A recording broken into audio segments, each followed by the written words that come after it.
A sharp blade cuts through the night, painting the sky with the dark blood of his enemies. Our boy makes quick work of a trash-tier wolf, ending its life with a single, brutal stroke. Suddenly, a massive feathered beast swoops down, but Raven doesn't even flinch as it prepares to strike. With a cold gaze, he carves through the winged creature, proving he's truly cut from a different cloth. He stands amidst a pile of monster corpses, the silence of the forest returning after his swift slaughter. A wounded demon stares in disbelief, wondering how a lone human could possibly possess such overwhelming power. This is the legendary Raven Balt, the man feared across the lands as the immortal Blackbird. Hez, a frightful monster hunter whose very presence makes even the most vicious predators tremble in fear. His blade smokes from the intensity of the battle, a grim testament to the lives he just claimed.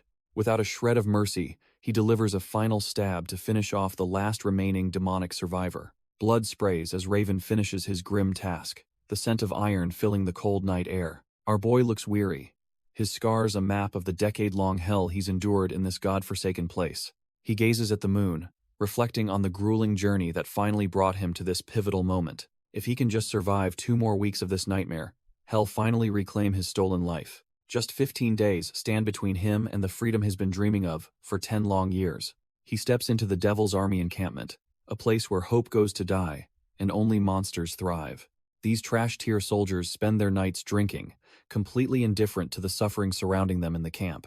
Nearby, broken slaves sit in chains, their spirits crushed by years of relentless abuse and backbreaking labor. Raven remembers every second of the last 10 years, being treated like disposable garbage by these armored tyrants. In this army of criminals and outcasts, a man's life is worth less than the dirt under their boots. The trash-tier soldiers notice Raven is the only one who returned from the mission in one piece. They find it surprising a former noble like him has managed to survive this long in the dirt. A massive thug stops our boy in his tracks, calling out his infamous nickname, Blackbird.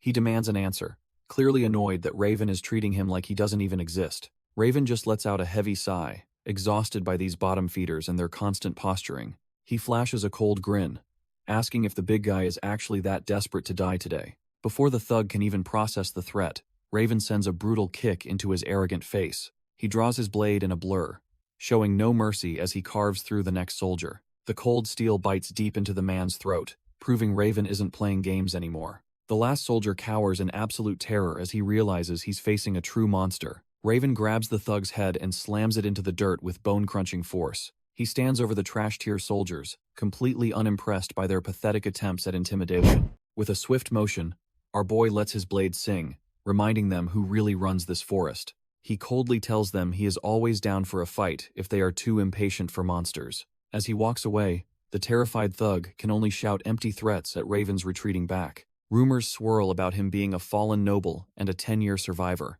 and every word is true. Long ago, he belonged to a prominent family, standing tall amidst the Empire's elite. But that life is a ghost now, replaced by the cold reality of a man who lost everything. Exactly a decade ago, he was stripped of his status and forced into a heavy iron collar. His entire world turned into a literal hellscape as his home burned to the ground. A high-ranking official declares House Balt traitors while their legacy burns to the ground behind him. Our boy can only scream in agony as he watches his entire world go up in flames. Bound in chains, Raven desperately tries to tell the guards that his family did absolutely nothing wrong. The smug official just smirks, claiming that fools like him never realize the weight of their own crimes. Raven shouts that they were framed by a conspiracy, but his words fall on deaf, cold ears. Suddenly, the official roughly grabs Raven by the hair, forcing him to look at the destruction. He coldly reveals that Raven's parents are already dead, leaving him with a single, twisted choice for survival. Raven grits his teeth, the physical pain of the grip nothing compared to the burning rage in his heart. The man offers a deal to join the Devil's Army and hunt monsters for a grueling 10 years.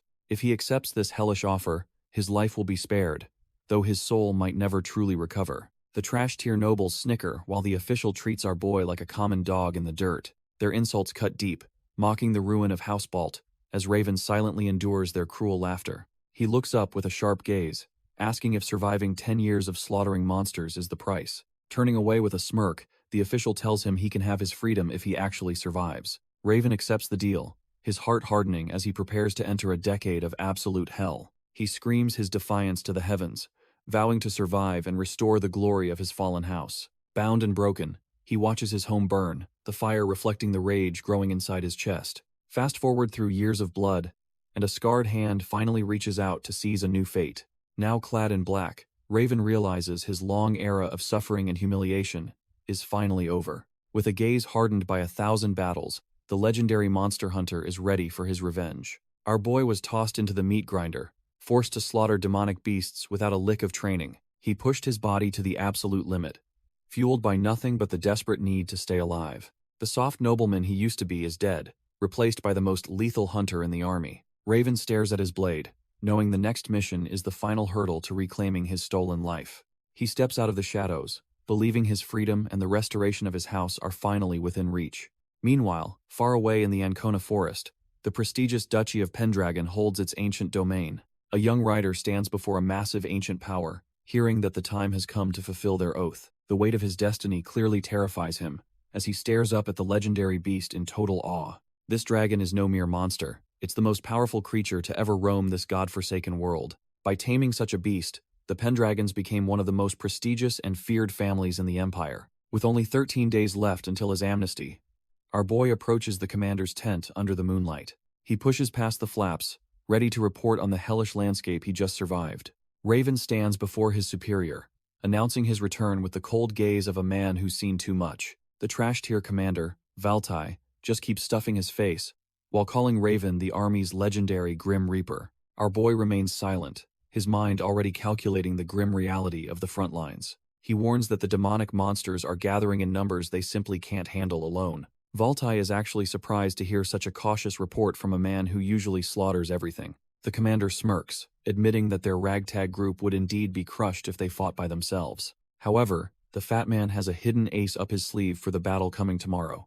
Raven flinches when he hears that House Pendragon is bringing the world's strongest creature to the fight. The Pendragon crest flies high, signaling the arrival of a power that shouldn't even exist anymore. Raven is completely dumbfounded, questioning if a legendary creature is actually coming to their aid.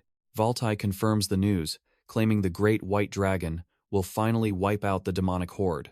Our boy can't help but dwell on the name of House Pendragon, the Empire's highest-ranking noble family. They are of imperial bloodline, and rumors say they've successfully tamed a beast of pure legend. Despite surviving 10 years of hell, Raven has never seen a dragon, and wonders if Valtai is insane. He recalls that House Pendragon has been declining ever since their previous head passed away. Looking at the trash-tier commander, Raven remains openly skeptical about this supposed miracle. Valtai doesn't care if he believes it, even telling Raven he's benched for tomorrow's big battle. Our boy is left confused, wondering why the commander would suddenly keep his best soldier off the field. Valtai explains that since the dragon is handling the monsters, Raven's only job is escorting the young Pendragon lord. Our boy is immediately skeptical, questioning if such a simple task is truly all that is required of him. The trash-tier commander just grins, ordering him to stay glued to the noble kid's side at all times.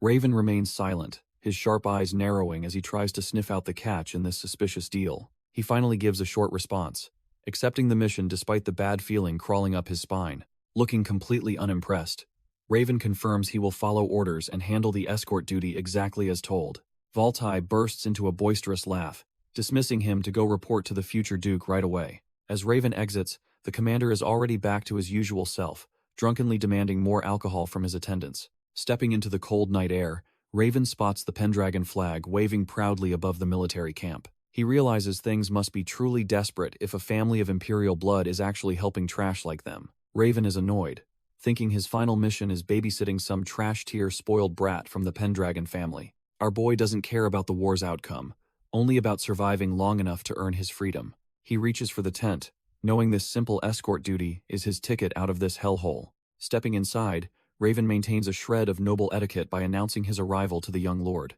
Suddenly, a chilling voice demands his identity, sending an actual shiver down the veteran hunter's spine. Raven is dumbfounded, realizing the voice doesn't sound human at all, making him sweat under his armor. He quickly drops to one knee, offering a formal apology while trying to confirm the kid's identity. The mysterious presence confirms he is the Pendragon heir and coldly demands to know Raven's business. Introducing himself as the 12th Unit's captain, Raven reports that he's been assigned as the boy's personal escort. The voice dismisses him immediately, telling him to just go rest before the big battle tomorrow. Raven stays silent, his mind racing as he tries to process that chilling, non-human voice. The presence inside the tent breaks the silence, asking if our boy has anything else to report. Raven hesitates before asking about the dragon, knowing the beast is their only real shot at winning. The heir coldly assures him the dragon will show up before dismissing him like a common servant. Swallowing his pride, Raven offers a final respectful acknowledgement and prepares to leave the mysterious noble. He turns and walks away,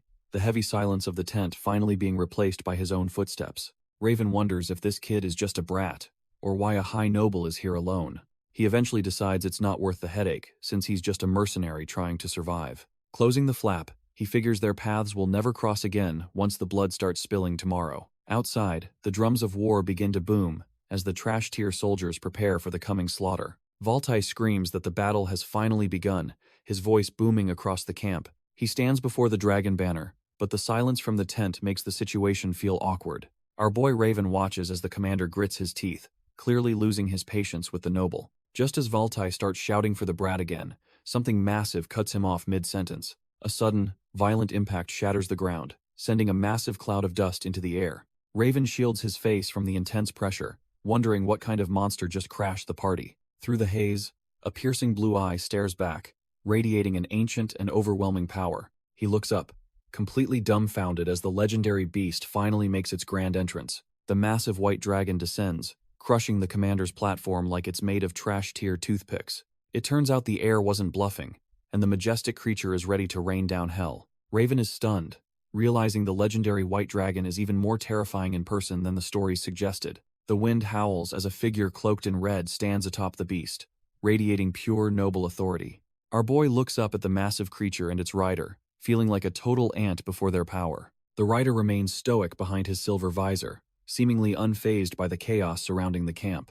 Raven can't help but stare, his mind racing as he tries to process this impossible turn of events. Slowly, the knight reaches up to reveal his face, preparing to make his presence officially known. The heir introduces himself as Alan Pendragon, his voice carrying the weight of a legendary lineage. Meanwhile, on the Roptine Plains, trash-tier demonic wolves begin to circle, sensing fresh prey in the area. Raven warns his new lord that multitasking isn't his specialty, especially when it comes to babysitting while fighting. He steps forward to shield the heir, telling him to stay still while he handles these mangy mutts. Ravenbolt grips his blade, trusting the white dragon to handle the sky while he does his duty. Our boy stares down the pack, taunting the mongrels to finally step up and face him. The demonic wolves lunge with feral hunger, but Raven just smirks, having dealt with far worse monsters. He delivers a lethal slash that paints the air red, his focus sharpening with every drop of blood. His sword moves with practiced ease, cutting through the trash-tier beasts like they were made of paper. Taking a brief breath, he looks up at the massive tail flickering through the clouds above him. High above the carnage, the ancient dragon looks down at the battlefield, ready to end this struggle. A surge of mana gathers in its throat, glowing with a brilliant blue light before the strike. The dragon unleashes a massive flare, incinerating the demonic monsters in a beautiful, terrifying display of power. The winged demons shriek as the blue flames consume them, proving they are no match for a dragon. The white dragon unleashes a torrent of blue flames, turning the trash-tier monsters into literal charcoal. Our boy can't help but be dumbfounded, staring up at the sheer destructive power of a living legend. Standing beside the young noble, Raven admits he never actually believed the old tales about white dragons were true. He realizes that no matter how feral a monster is, it's nothing compared to the peak of the food chain. Looking over the scorched earth, Raven notes that the dragon basically soloed half the demonic army in one go. He feels a rare sense of relief, thinking he's lucky to have such a powerhouse for his final mission. The massive beast finally descends, its armored claws crushing the dirt as it returns to the ground. The legendary creature stoops low before Aaron, showing a level of loyalty that most men can only dream of. Aaron checks if Raven is still in one piece, and our boy simply confirms he's fine despite the chaos. Looking toward the horizon, Raven knows the end is near, and prepares for the final cleanup. The demonic monsters screech in defiance, refusing to let the survivors leave the battlefield without a fight. A massive swarm of these trash-tier birds circles the sky, blotting out the sun above our boy. Raven clicks his tongue in annoyance, realizing that quite a few of these pests manage to survive. He shouts for Aaron to quit stalling, and finally order the dragon to finish the job. The legendary beast towers over the young noble, waiting for the signal to unleash its ancient power. Aaron stares up at his partner in silence, feeling the weight of the Pendragon legacy on his shoulders. The dragon narrows its eyes, sensing its master's resolve as the air begins to crackle with mana. Even without a single word, the bond between the two is enough to make any enemy tremble. Suddenly, the sky falls as the demonic owls dive down with their talons ready to shred everything. Raven readies his blade, hoping the dragon does its job before they are completely overrun by the swarm. The ancient beast prepares to strike, its massive frame radiating power that should end this fight instantly. It steadies itself, but something feels off as the dragon remains eerily still despite the looming threat. Suddenly, the trash-tier demonic owls swarm the dragon, flapping their wings in a frenzied, desperate assault. Our boy Raven is left completely dumbfounded, unable to believe a creature of this caliber is just taking it. The monsters actually draw blood, their talons shredding through scales that were supposed to be impenetrable. Raven loses his cool and screams, demanding to know why the dragon isn't defending itself. Aaron just stands there with a cold, unreadable expression, looking every bit the stoic noble. Losing his patience, Raven grabs the young heir and demands to know what insane order he gave. A massive explosion rocks the battlefield, sending debris flying as the situation spirals into absolute chaos. Raven spins around in shock, his sharp eyes widening as he realizes the real nightmare is just beginning. A fresh wave of trash-tier demonic monsters rumbles across the plains, seemingly endless despite the previous slaughter. Our boy Raven and Aaron are caught off guard as the beasts pounce from every direction at once. They desperately fight back, but the sheer numbers are starting to overwhelm even their seasoned instincts. Raven remembers the legend that dragons are the strongest creatures, far above these lowly demonic pests. He honestly thought this final mission would be a walk in the park with such a beast helping. But looking up, he realizes the white dragon isn't doing its job, leaving them to rot in the dirt. The strain finally breaks him, as blood streams from his eye, his body reaching its absolute limit. He stares in horror at the fallen dragon, now a pincushion for spears and a total disaster. Battered and broken, Raven can only look on as his hopes for a peaceful retirement vanish into smoke. As his own blood drips onto the scorched earth, he laments the utter disgrace of this pathetic defeat. The battlefield has turned into a total graveyard, crawling with demonic pests that just won't quit. These trash-tier demons creep forward, sensing that our boy is finally starting to flag after the long slaughter. They pounce all at once, hoping to tear into the legendary monster hunter while his back is finally turned. Raven is gasping for air, blood dripping from his mouth as the crushing weight of the battle sinks in. With a sudden burst of speed, he slashes through the fodder, refusing to go down like a dog. Even while battered, his swordsmanship remains top tier, though every swing feels like his arms are made of lead. He stumbles blindly, his vision blurring as the blood from his head wounds continues to pour out. His blade bites deep into the scorched earth, the only thing keeping him from collapsing into the dirt. Staggering under the pressure, Raven curses his luck that this final mission turned into such a pathetic mess. He realizes his stamina is hitting zero, and his battered body just can't heal fast enough to survive. Raven gasps for air, blood streaming down his face, as he barely clings to consciousness. He looks up at the massive creature, thinking both he and the dragon were total fools for this. His boot splashes into a thick pool of blood, the sound echoing through the silent, desolate battlefield. Staring at the legendary white dragon, our boy can't believe such a majestic beast is actually dead. He scans the area and notices a small, broken figure slumped right at the base of the dragon. It's Aaron Pendragon, and the poor kid is hacking up blood, looking like he's on his last legs. Raven stands there dumbfounded, his sharp eyes taking in the absolute carnage surrounding the fallen noble heir. The young Pendragon is a complete mess, propped up against the scales of his family's ancient guardian. Aaron struggles to breathe, his youthful face covered in grime and the heavy weight of impending death. Raven realizes the kid is somehow still alive, though he's definitely seen better days in his fancy armor. Raven grabs the dying kid, demanding to know one last thing before he kicks the bucket. Hez obsessed with why that legendary dragon suddenly stopped its assault right in the middle of the fight. Our boy needs to know exactly what kind of order the heir gave to his massive guardian. Aaron just stares back with hollow eyes, the life slowly draining out of his battered, blood-soaked face. Raven grits his teeth, his frustration boiling over as he realizes he might never get his answer. He loses his cool and screams that they would have won if the dragon hadn't just quit on them. Suddenly, a cold blade pierces right through his back, catching our boy completely off guard. He hacks up a mouthful of crimson, the shock of the betrayal hitting harder than the steel itself. His strength vanishes instantly, and he hits the dirt hard as his vision begins to blur and fade. That trash-tier commander Valtai looms over him, mockingly addressing him by his long-lost noble title. Raven gasps out the traitor's name, his heart sinking as the reality of the ambush sets in. Valtai just sneers, relishing the moment he finally puts an end to our boy's long struggle. With a thunderous roar, he orders his hidden troops to swarm the remaining survivors. The golden lion of the imperial flag emerges, revealing the true masters behind this bloody coup. Raven is completely dumbfounded, unable to process why his commander is suddenly leading the Emperor's elite. Valtai tells him to stop looking so surprised, as if loyalty ever meant anything in this hellhole. He levels his blade at the dying heir's throat, claiming their fates were decided long ago. The trash-tier commander mocks them, saying they are both just puppets dancing for the high and mighty. Eren stares at the cold steel, his noble spirit finally breaking under the weight of the betrayal. As his vision blurs, the young heir realizes his family's legacy is dying right along with him. Valtai flashes a disgusting grin, clearly savoring the absolute chaos he's unleashed on his own men. Our boy Raven can only watch in horror as the young heir's head is ruthlessly taken from his shoulders. The heavy thud of the boy's remains hitting the dirt signals the final end of the Pendragon line. Raven is completely dumbfounded, his mind racing to understand how everything went south so fast. This trash-tier commander laughs, claiming the kid's death was written in the stars long before today.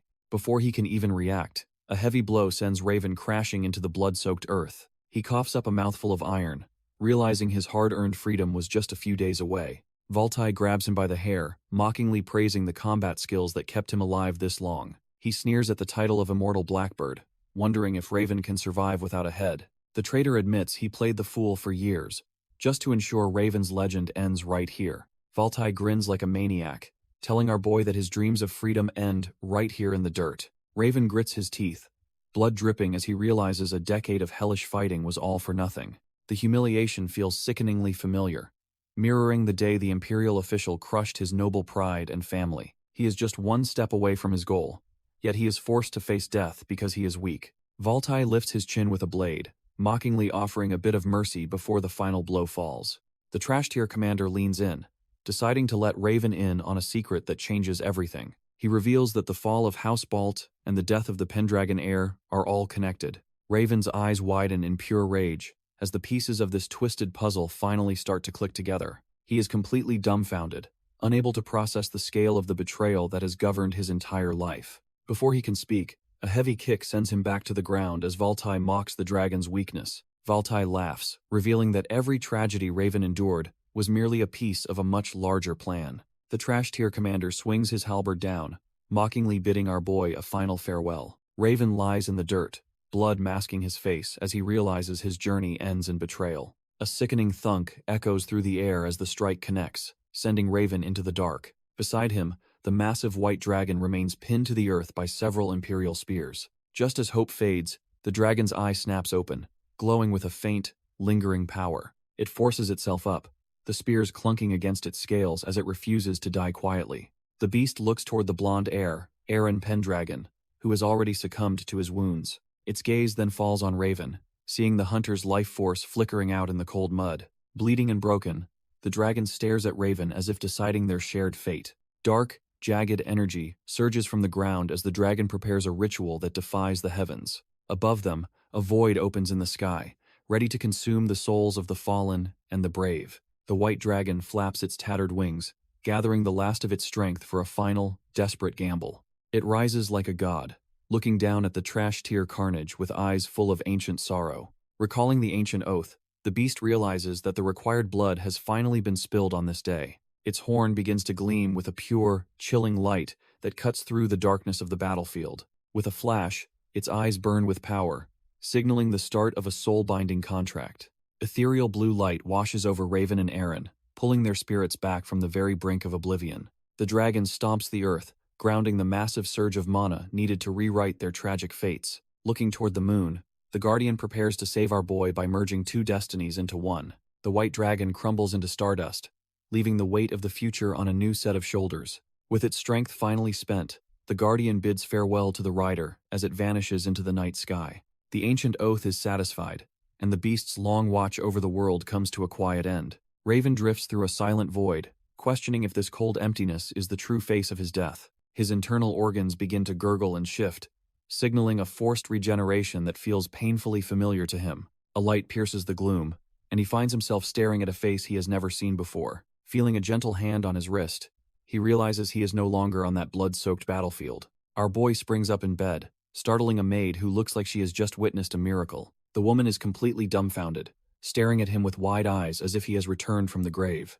She sprints out of the room to find help, shouting for the young Lord Allen at her highest volume. Raven is confused by the title Lord, wondering why anyone would call a trash-tier soldier that. He scans the room, realizing this luxury is a far cry from the muddy trenches he remembers. Heavy footsteps echo through the hall as someone rushes toward his room in a desperate hurry. An old butler bursts through the door, shouting in relief that his master has finally woken up. Our boy stares blankly at the emotional trio, having no clue who these people actually are. The butler is nearly moved to tears, overjoyed that the heir to the duchy has returned. He leans in close, desperately asking if the young lord still remembers his loyal servants. Raven is completely dumbfounded, questioning if the old man is actually addressing a monster hunter like him. The butler confirms it with a frantic nod, leaving no room for doubt about his new identity. Turns out, he is now in Conrad Castle, the heart of the legendary Pendragon Duchy. The butler drops a total bombshell, addressing our boy as the literal owner of the castle, Alan Pendragon. Raven is completely shaken to his core, unable to process the weight of that legendary noble name. He frantically rushes over to a water basin, needing to see the truth with his own eyes. His heart hammers against his ribs as he stares down, dreading what he might find in the reflection. Looking back at him isn't the scarred hunter he knows, but the youthful face of the Pendragon heir. Lindsay watches him with wide eyes, worried that her master has completely lost his memories during his slumber. The butler tries to calm her, explaining that being out cold for 3 years would confuse anyone. Raven freezes, realizing 3 whole years have passed since that final, bloody betrayal on the battlefield. He clearly remembers the Pendragon boy being beheaded, a sight that should have been the absolute end. Our boy wonders if his own immortality is the reason he's now inhabiting this dead noble's body. Suddenly, the bedroom doors burst open, as a frantic woman charges inside with desperate energy. It's Duchess Elena, who screams for her son while gasping for air after rushing to his side. She looks completely overwhelmed with emotion, asking if her boy has finally regained consciousness after his long slumber. The room is suddenly packed with the household staff, but Raven is too busy trying to process the chaos. Elena dashes forward with tears in her eyes, desperate to reach the son she thought was lost forever. Our boy is left totally speechless, his mind racing as he tries to make sense of these unfamiliar faces. Then, something impossible happens as the Duchess steps right through the old nanny, like she's made of air. Raven stares in pure shock, realizing that the old woman standing before him is actually a lingering spirit. The ghostly nanny just gives him a playful wink, confirming that she's definitely not a figment of his imagination. Elena pulls him into a crushing hug, leaving Raven wondering if this entire situation is just some twisted dream. Raven wonders if this ghostly figure is truly the legendary nanny who served the Pendragon family for generations. Without a word, the spirit raises her hand and points toward the window with an urgent expression. Our boy follows her lead, wondering what could possibly be more shocking than seeing a literal ghost. His heart nearly stops when he catches sight of a massive, familiar silhouette looming over the castle grounds. Colossal white wings unfurl against the sky, belonging to a creature that shouldn't even be alive right now. Perched atop the highest tower is the majestic white dragon, the ancient guardian bound to the Pendragon bloodline. Its piercing blue eyes lock onto him, seemingly peering straight into the depths of his very soul. Raven breaks into a cold sweat, realizing the beast he saw dying is now standing right before him. The dragon flinches as if it recognizes the name Soldrake being whispered through the winds of fate. Suddenly, the massive creature lets out a deafening roar that echoes across the entire duchy in greeting. Glass shatters as Elena desperately shields our boy from the sudden, violent intrusion of the ancient guardian. Soldrake looms over them with terrifying intensity, her massive form casting a heavy shadow across the room. Raven is completely dumbfounded, wondering how he could possibly know the name of this legendary white dragon. He vividly remembers seeing this very beast lying dead alongside his former self on that blood-soaked battlefield. Gritting his teeth, he struggles to understand if the dragon was resurrected or simply never died at all. Elena reaches out with a trembling hand, her maternal instincts kicking into overdrive to protect her only son. She stands her ground against the massive creature, begging the dragon not to harm her child any further. The dragon lets out a low, rumbling growl, its piercing blue eye fixed intently on the small humans. Elena's face is a mask of pure desperation as she clenches her hand, praying for the beast to stop. Suddenly, the ghostly nanny manifests between them, acting as a spectral shield against the dragon's overwhelming presence. The spectral nanny reaches out to the massive white dragon as if it were a mere pet. Our boy panics and rushes to stop his mother before she gets caught in the crossfire. He watches in disbelief as the ghostly guardian actually touches the legendary beast without being incinerated. To make things weirder, the nanny shoots him a playful wink, clearly enjoying his total confusion. Raven is left speechless, his mind racing to figure out what kind of spectral madness is happening.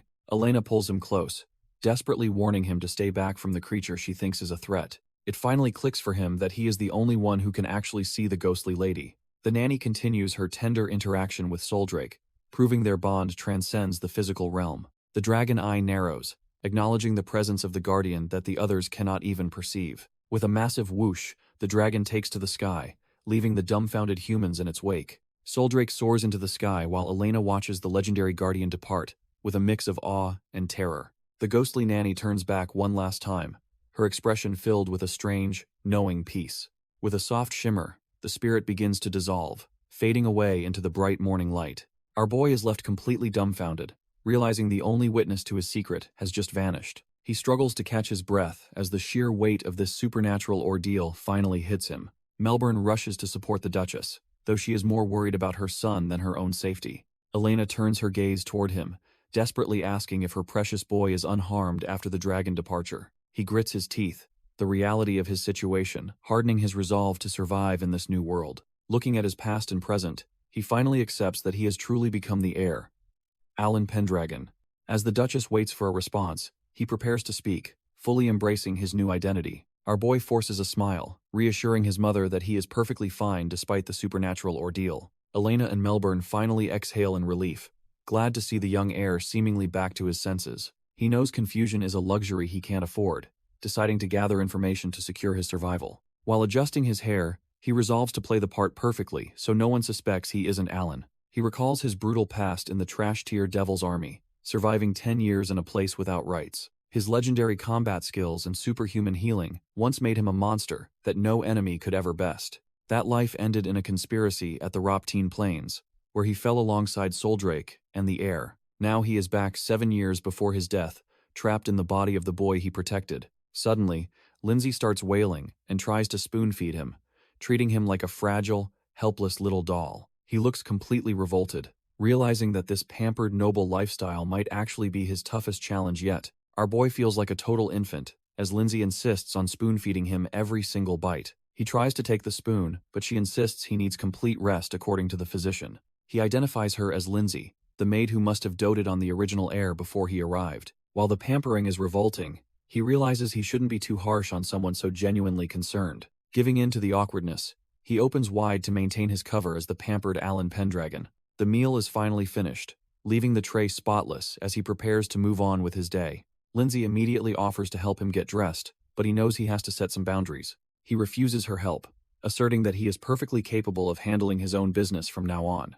As he hops out of bed, he demands his clothes and a tie for his distracting, long hair. Lindsay stands there completely dumbfounded, unable to process the sudden change in her young master's once feeble personality. Lindsay rushes over in a panic, terrified that our boy is trying to walk on his own. She insists that he mustn't move a muscle, fearing his fragile health might take a turn for the worse. The poor girl is practically vibrating with anxiety, convinced that even a few steps are too much for him. Grabbing his hand, she vows to handle every little detail, from changing his clothes to tying his hair. Raven just tells her to calm down, realizing her over-the-top devotion is going to be a real headache. She points him toward a stool, treating him like a porcelain doll that might shatter at any moment. He begrudgingly takes a seat, wishing he could just have 5 minutes of peace without being hovered over. Raven sits perfectly still while she works, feeling like a complete fraud in this pampered noble life. Once she finishes, he looks every bit the high-tier heir, though he feels totally out of his element. The sheer amount of attention is so stressful that his stomach starts to churn with pure discomfort. Lindsay finishes dressing our boy, but she notices he looks completely drained from the unwanted pampering. He tries to dismiss her, desperately needing some space before his social battery hits zero. Suddenly, the door clicks open, and a voice calls out for Alan, catching him totally off guard. Two blonde girls, Irene and little Mia, stroll in to check on their supposedly recovering brother. Irene beams at him with a high-tier noble smile, clearly relieved to see him finally on his feet. Little Mia just stares, her big blue eyes searching for the brother she used to know. Raven internally panics, wondering why on earth they've decided to drop by at this exact moment. Before he can react, Mia drops her toy and sprints toward him with surprising speed. She latches onto his waist in a tight squeeze, leaving our boy completely dumbfounded by the sudden affection. Looking up with a sparkling gaze, she silently demands the attention of the man, now inhabiting her brother's body. Our boy puts on his best fake smile, trying to act like the brother they actually remember. Irene rushes over, worried sick that he is pushing himself too hard by walking around so soon. Lindsay quickly brings a chair while Raven awkwardly balances little Mia on his lap during the family reunion. Irene notices his stiff behavior and asks if their presence is making him feel a bit out of place. He forces another grin, reassuring her that everything is fine even though he is internally screaming for an exit. Relieved, Irene starts gushing about the summer flowers blooming in the courtyard, hoping to cheer him up. She keeps chattering away about the cornflowers he supposedly planted, while Raven just stares blankly into the distance. He realizes that while her constant talking is exhausting, it is actually the perfect way to gather intelligence. Irene continues her non-stop lecture, completely unaware that the man sitting there does not share a single memory. Turns out the original Alan was a shy, flower-loving coward, which makes Raven's job of blending in even harder. The original Alan was a trash-tier swordsman, making the Pendragon name a complete laughingstock among the local nobles. Our boy realizes this pathetic weakness is exactly why the once great house fell into such a miserable state. He stares at his hands, realizing he's actually traveled back in time to when this body was 17. The original heir spent 3 years in a coma, leaving Raven wondering why he was the one who awakened. Honestly, the reason doesn't matter since he finally has a second chance to rewrite his tragic destiny. Has done being a pawn for the Devil's Army, and plans to restore his family's stolen honor. This is his opportunity to achieve every goal that slipped through his fingers in his previous life. He recalls Valte's cryptic final words, and realizes the conspiracy against their families is deeply connected. With a gritty grin, he resolves to fight as both the noble heir and the immortal monster hunter. His internal plotting is interrupted when Irene suddenly breaks the silence by bringing up a woman named Lady Luna. Irene leans in close, snapping our boy out of his thoughts to see if he's even listening. She excitedly explains that Lady Luna is already on her way to the estate to see him. Raven is completely dumbfounded, having no clue who this mysterious Luna person is supposed to be. Irene quickly apologizes, realizing she forgot his 3-year coma wiped his memory of their allies. She explains that Luna is the daughter of Count Saylord, a family fiercely loyal to the Pendragons. With a mischievous glint in her eyes, Irene prepares to drop a massive bombshell about their relationship. The news that this girl is actually his fiancée leaves Raven and little Mia frozen in shock. A literal chill runs down his spine as he realizes his new life just got way more complicated. Outside, the rhythmic clip-clop of hooves signals that his unexpected guest has finally arrived. A grand carriage escorted by guards rolls up, bringing the past right to his front door. The Saylord guards announce they are finally closing in on Conrad Castle within the Pendragon Duchy. Inside the carriage, Lady Luna sits in stony silence, mentally preparing for the reunion with her fiancé. The rhythmic clip-clop of hooves fills the air as the escort party moves through the forest. A knight pulls up alongside her window, reminding her it has been 3 years since they last met. He wears a smug grin, while asking if she can describe the excitement of seeing her future husband. This talkative escort is Joseph Bryden, a knight of House Saylord who seems to enjoy testing her patience. Luna just lets out a heavy sigh, clearly exhausted by the knight's trash-tier attempts at small talk. She sharply questions why her personal feelings are any of his business, immediately putting the man in his place. As Count Saylord's adopted daughter, Luna demands he focus on his duties and stop prying into her affairs. She turns away with a look of pure annoyance, clearly dreading the complicated social drama waiting at the castle. Luna remembers our boy Alan as a pathetic, feeble man who spent his days hiding in the shadows. She expects him to cower in a corner, too afraid to even look her in the eye. This lack of spine is exactly why her father finally decided to kill their long-standing engagement. Since House Pendragon is basically trash tier now, there is no reason to stay tied to their sinking ship. She never viewed the weakling as a real partner, only a political tool for her family's benefit. Luna admits she felt nothing but relief when she heard the news that the deal was finally off. Back in the carriage, Joseph keeps prying, asking if she is actually there to dump the Pendragon heir. She coldly tells him to mind his own business and stay in line once they reach the estate. The knight just lets out a mocking laugh, clearly having zero respect for the fallen noble house. He doubts any real warriors are left in a place ruled by such a useless, incompetent brat. The original heir was such a weakling that he failed to even bind with the White Dragon. Joseph thinks he is cut from a different cloth, oozing confidence that he is the real deal. He brags about bringing glory to his house, claiming the Pendragons are nothing without their dragon. Luna has finally had enough of his trash-tier attitude and calls him out by name. She coldly orders the knight to step back, refusing to tolerate his offensive behavior for another second. Joseph offers a fake apology, but his smug face shows he doesn't actually respect her authority. Luna sighs, wondering why every man she meets is either a total weakling or a loudmouth braggart. Looking out the window, she realizes she truly despises both the fallen Pendragons and her own knights. As the carriage rolls toward the castle, she prepares herself to face the family she now hates. Finally arriving at the estate, our boy and the Pendragon family gather to meet their cold-hearted guests. Luna offers a formal greeting to the Pendragon family, though her heart clearly isn't in it. She notes how much time has passed, masking her true disdain with a practiced, noble smile. Our boy stands with the Pendragon ladies, looking every bit the noble heir, despite the soul inside. Irene immediately rushes over to shower Luna with praise, clearly thrilled to see her future sister-in-law. Elena welcomes her warmly and tells Raven to escort their guest to her room. Luna internally scoffs at how pathetic he seems, needing his mother to handle a simple greeting. Their eyes meet, and for a split second, she feels something different about the man standing before her. Raven calmly acknowledges the long gap in their meeting and tells her to follow him. Luna is left dumbfounded, realizing the weakling she once knew has been replaced by someone far more imposing. He casually asks to send her trash-tier knights away, showing he's no longer the pushover she expected. Luna is left gasping, her noble composure shattered by the sudden, sharp change in the man before her. She quickly tries to regain her mask, telling him to proceed as he wishes while hiding her confusion. Our boy watches her closely, recalling how Irene described her as a patient and quiet soul. He realizes this engagement is just a boring marriage of convenience, and decides to take the lead. Lindsay nervously opens the doors, ushering the high-ranking pair into the private quarters with a shaky voice. Raven strides in with the confidence of a king, leaving the others to trail behind his imposing presence. When the maid offers tea, he casually accepts, while Luna can't stop staring at his back in disbelief. He tells her to make herself comfortable, treating her more like a guest than a terrifying superior. Luna stands there frozen, her mind racing as she tries to process this impossible, gritty transformation. She vividly remembers the old Aaron as a pathetic weakling who couldn't even meet her gaze without trembling. Raven treats the help with a casual grace that leaves the poor maid absolutely dumbfounded. Luna finally finds her voice, asking if he's truly forgotten her after his supposed memory loss. Our boy just plops down, admitting that everything before he woke up is a total blank. Luna watches him, wondering if losing his past turned him into a completely different man.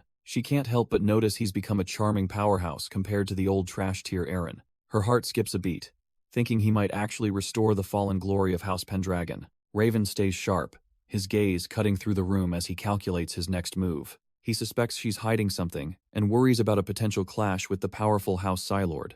With a subtle smirk, he decides it's time to play along and feel out her true intentions. He casually mentions how everyone is gossiping about his change, offering to call off the engagement. Luna shouts out a flat refusal, her sudden outburst catching Raven completely off guard.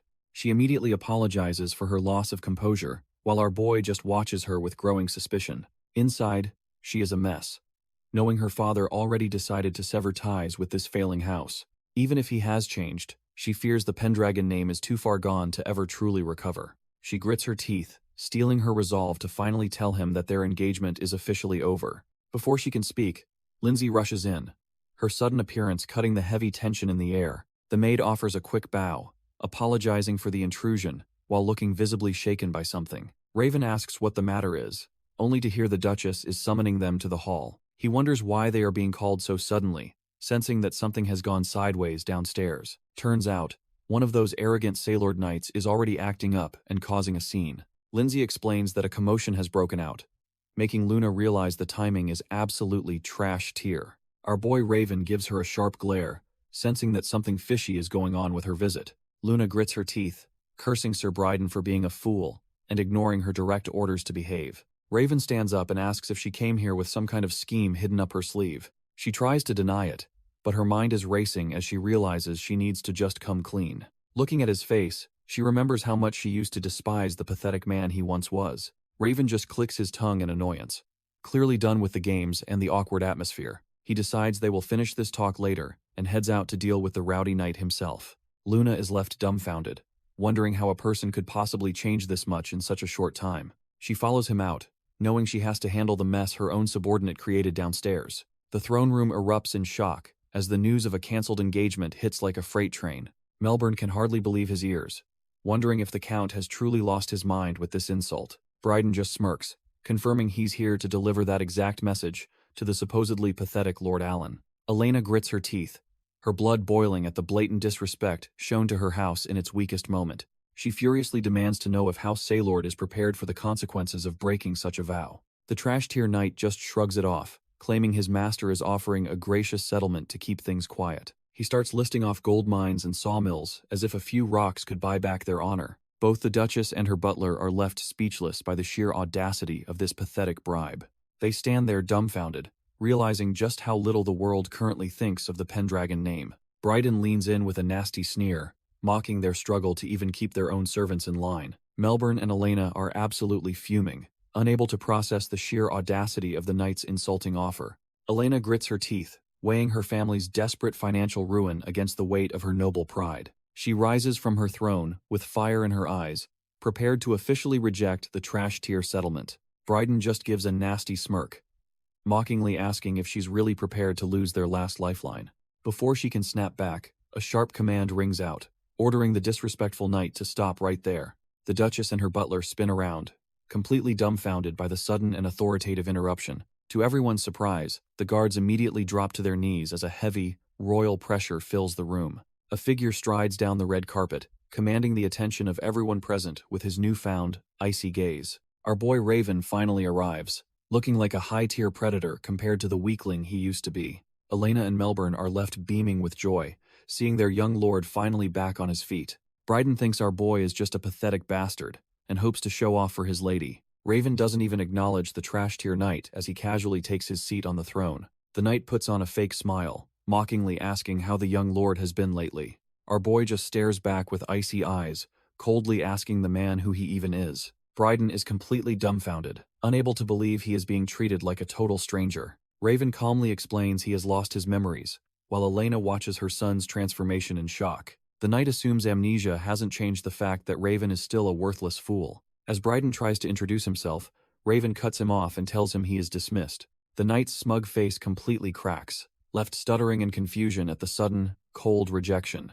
Raven makes it clear he has zero interest in wasting his breath on a mere low-ranking knight. Bryden is absolutely livid, demanding to know how a mere noble can treat a knight with such blatant disrespect. Our boy just sits there like a king, firing back that the only rude person here is the knight himself. He leans in with a terrifying glare, warning the trash-tier knight not to make him repeat his orders again. The pressure is too much, and Bryden flinches in pure terror as the air in the room turns freezing. The knight begins to quiver like a leaf while Luna watches from behind, clearly exhausted by his pathetic display. She looks at the young lord with wide eyes, completely thrown off by his sudden change in personality. Raven smirks, finally connecting the dots and realizing all this noise is just about a broken engagement. He beckons Luna to step forward, deciding it's time they discuss their future since it only involves them. The girl is internally screaming, having never expected this kind of dominant reaction from the man she once pitied. Raven casually lists off the mines and sawmills her father offered as a bribe to end their contract. Our boy leans back and coolly accepts the deal, deciding to call the whole mess even. The entire room is left dumbfounded, unable to process the trash-tier heir suddenly acting like a king. Irene is especially flustered, wondering where her brother picked up such a rough and authoritative way of speaking. Melbourne panics, begging him to reconsider, because this reckless decision could ruin the family's already fragile reputation. Raven stands tall, declaring that regaining their lost power is far more important than some petty political marriage. His original soul flickers for a moment as he dismisses the engagement as nothing more than a distraction. He turns the spotlight on Luna, asking her what she thinks now that her father has already bailed. The girl is caught completely off guard, her heart racing as she tries to find her words. She grips her dress tightly, fighting the urge to admit that this version of him is actually impressive. Turns out, the cold and dominant aura was all it took for her to finally fall for him. Raven notices her hesitation and realizes she's just a puppet for her family's political games. Our boy decides to end the farce, officially accepting the proposal to trash the engagement for good. Elena is left dumbfounded by her son's sudden backbone, hardly recognizing the man standing before her. He turns to his mother, making sure she's actually on board with him, tossing the sailords aside. She takes a deep breath, finally letting go of the stress that's been suffocating the family. With a proud smile, she declares that he's the true head of the house and she trusts him. Raven gives a sharp nod, satisfied that he finally has the authority to run things his way. He announces to the entire room that the engagement is dead, cutting ties with the sailords forever. While Luna looks crushed and the trash-tier knight Joseph fumes, the loyal servants finally feel hope. Without wasting another second, he walks away, ready to drag House Pendragon back to the top. Our boy walks away feeling a massive headache from dealing with all these trash-tier marriage problems. He realizes that canceling the engagement was actually a genius move to secure those valuable crystal mines. As he passes a massive portrait in the hall, Something about the old woman catches his eye. He stops dead in his tracks, feeling a strange resonance coming from the painting above him. Suddenly, a vision flashes of this same woman standing fearlessly beside the legendary white dragon, Soldrake. The realization hits him hard as he stares back at the face of a true Pendragon ancestor. He asks Lindsay for an identity, and she explains, "This is Arthea, the sister of the former duke." Lindsay goes on about the family history, while our boy realizes there is more to this house's bloodline. The portrait of Arthea Pendragon seems to watch him with a knowing, almost expectant gaze. As he whispers her name, the guardian spirit finally acknowledges him, satisfied that the heir finally remembers. Raven senses a presence and whips around, wondering if his mind is finally playing tricks on him. He finds himself face to face with a woman bathed in light, who definitely shouldn't be standing there. The spectral figure smiles warmly and asks if our boy is up for a little chat. Raven follows her into a private room, naturally curious why this ancestor has suddenly decided to manifest. Arthea winks and mentions she can only communicate because he finally acknowledged her by name. Our boy sits down, thinking that 10 years of monster hunting never prepared him for a ghostly tea party. She doesn't waste any time and tells him she wants to get straight to the heart of the matter. Suddenly, she drops a bombshell by stating she knows he isn't her actual great-nephew, Aaron Pendragon. Raven is completely dumbfounded as his biggest secret is laid bare by a woman who died decades ago. The ghost just chuckles, clearly enjoying the look of pure shock on the legendary mercenary's face. Arthea apologizes for the scary intro, admitting she just wanted to try acting a bit mysterious for once. She reveals that Soldrake was the one who actually spilled the beans about him being an imposter. Our boy realizes she's connected to the White Dragon and asks if she knows his true identity. Arthea admits she doesn't know who he is, demanding to know why he's occupying her great-nephew's body. Raven figures that since she's a ghost only he can see, having her as an ally is better. He decides to come clean, figuring there's no point in lying to a spirit who already knows everything. Sitting back, he prepares to spill the truth. Even if his story sounds like a total fever dream, he recounts the grim moment both he and the real Aaron died on the blood-soaked Roptine plains. Our boy explains the confusion of waking up in a new body and being sent back through time. After finishing his tale, he looks at the ancestor, wondering if she actually buys this insane story. Arthea acknowledges he isn't her actual kin, but his current existence is the only thing that matters now. She drops a bombshell, explaining that the White Dragon knew the boy she protected was a total fraud. Our boy is dumbfounded, realizing his secret was never really a secret to the ancient beast. The ancestor explains that only a true heir can open the family mausoleum after taming the dragon. This shrine isn't just for show. It grants the family wealth and command over elite flying familiars. Essentially, the mausoleum is the source of their greatness, and its closure marks the family's inevitable decline. There's a catch, though. You only get one chance to make a pact before the opportunity vanishes. Even the most legendary warriors of their bloodline found it nearly impossible to satisfy the dragon's demands. Since the original Aaron was trash tier, he failed the trial and slipped into a permanent, pathetic coma. Arthea warns that the proud dragon only submits to those with the soul to withstand her terrifying power. Arthea explains that the odds of the original trash tier heir ever meeting a soul like his were 0. Our boy stands there dumbfounded, processing the fact that his entire existence is a statistical impossibility. However, she makes it clear that the how doesn't matter as much as the current reality. Raven starts sweating under her intense gaze, wondering where this spectral lecture is actually heading. She grins, explaining that the only thing that counts is a new, powerful soul inhabiting this noble vessel. Feeling her get way too close for comfort, he demands to know what her real endgame is. Since he isn't the original weakling, he actually has a fighting chance to tame the legendary Soldrake. Addressing him by his true name, she admits the family is currently pathetic and lacks any real teeth. To fix that, he must dive into the monster-infested Ancona forest and carve a path through the filth. If he can slaughter his way to the hidden mausoleum, the true power of the Pendragons is finally his.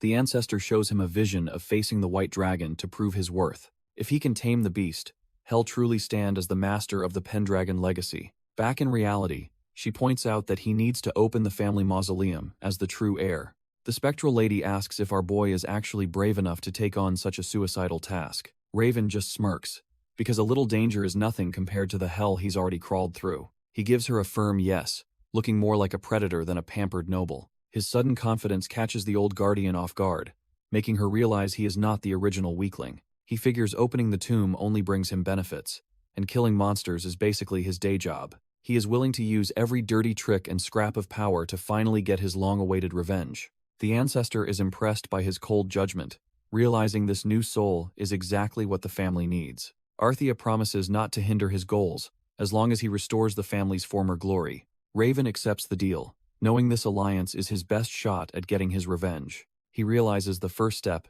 is crushing the trash-tier vassals, who still view him as a weakling. The Ancestor is delighted, warning him that distinguishing the wise from the foolish won't be easy. Our boy decides a mere fortnight is all he needs to whip these people into shape.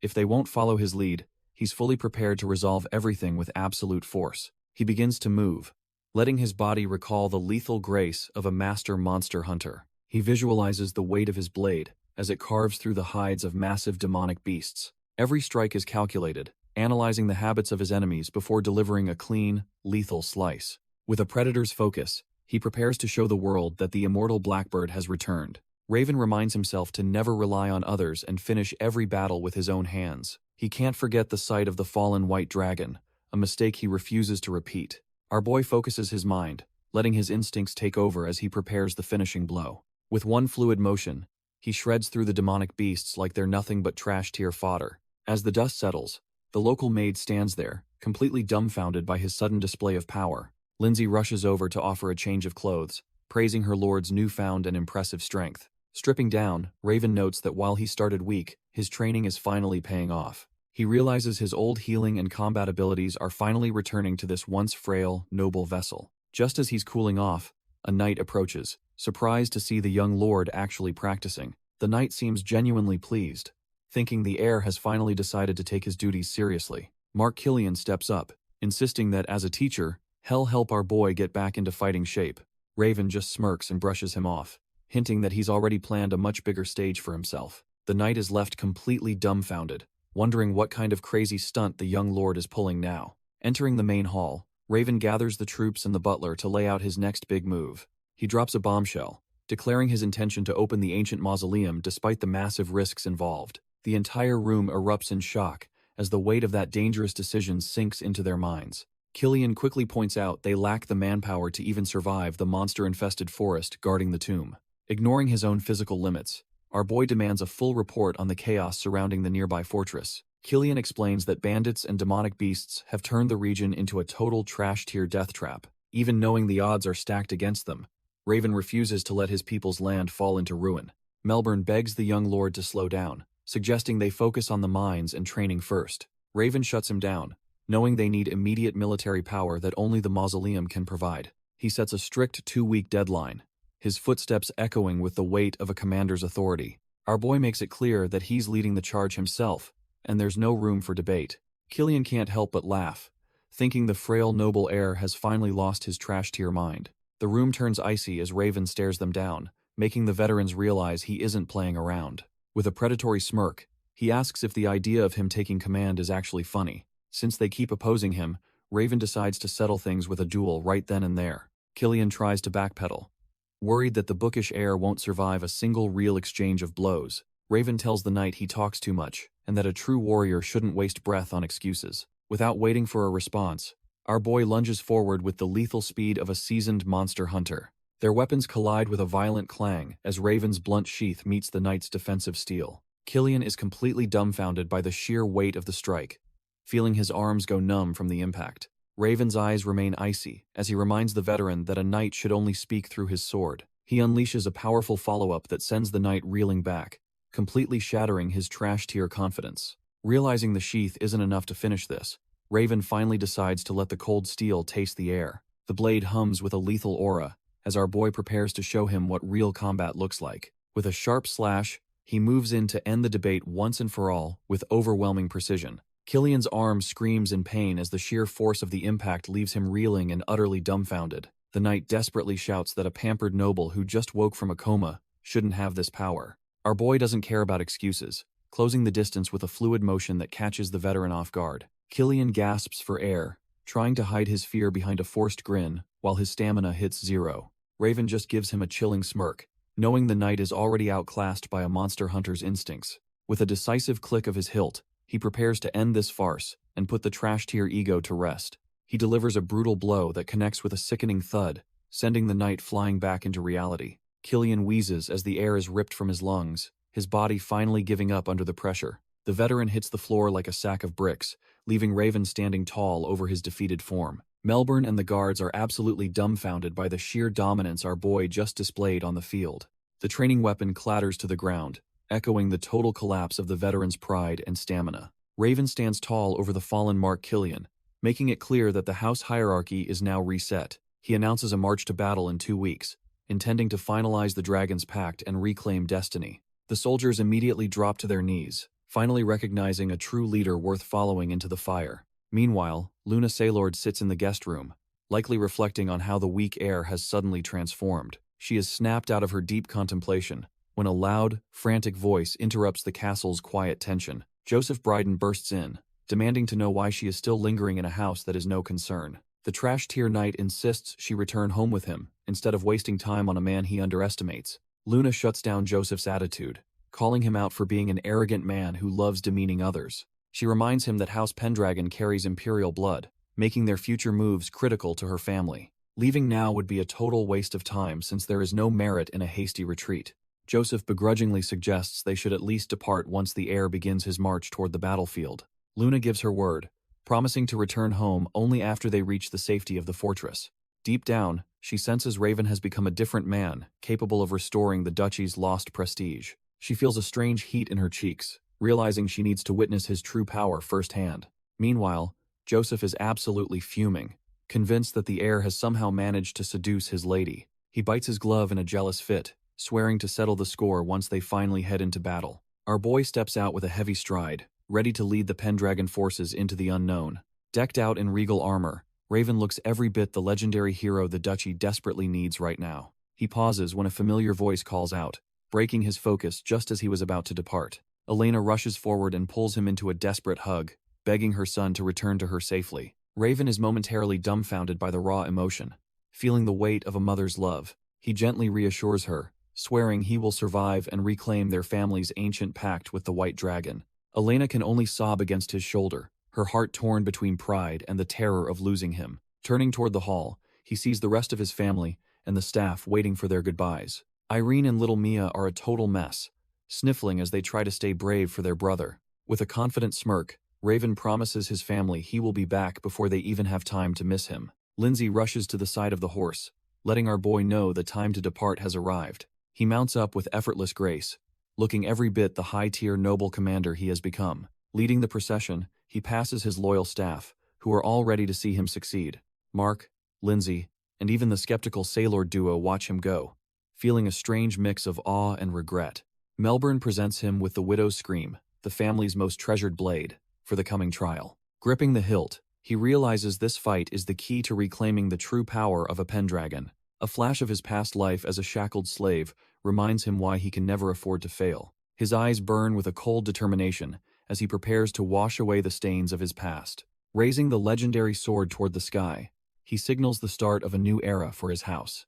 Our boy shouts for his men to follow him into battle, his voice echoing with absolute authority. Raven leads the charge, declaring that today marks the glorious rebirth of the Pendragon name. Suddenly, a pack of demonic wolves blocks their path, their eyes glowing with a feral demonic hunger. Mark warns him of the danger, but our boy doesn't even flinch at these trash-tier beasts. He draws his blade with a cold gaze, promising his men that every single monster will fall today. With a single, fluid motion, he carves through the pack, proving his lethal muscle memory is still intact. He bellows for his troops to keep moving forward, refusing to let a few mutts slow their momentum. While his allies are inspired, the Saylord duo can only watch his overwhelming power in dumbfounded silence. The group finally reaches the massive stone walls of Bellant Fortress just as the sun begins to set. Raven brings his steed to a sharp halt, his mind already calculating the potential threats waiting inside. He commands his unit to wait, deciding to assess the situation within the fortress walls on his own. Lindsay rushes over, worried that our boy is pushing himself too hard after the long journey. She offers him some water, her own hands trembling and face covered in dirt from the trek. Raven stays silent for a moment, his sharp eyes taking in the state of his loyal servant. He gently brushes the grime from her cheek, telling her she is the one who needs to rest.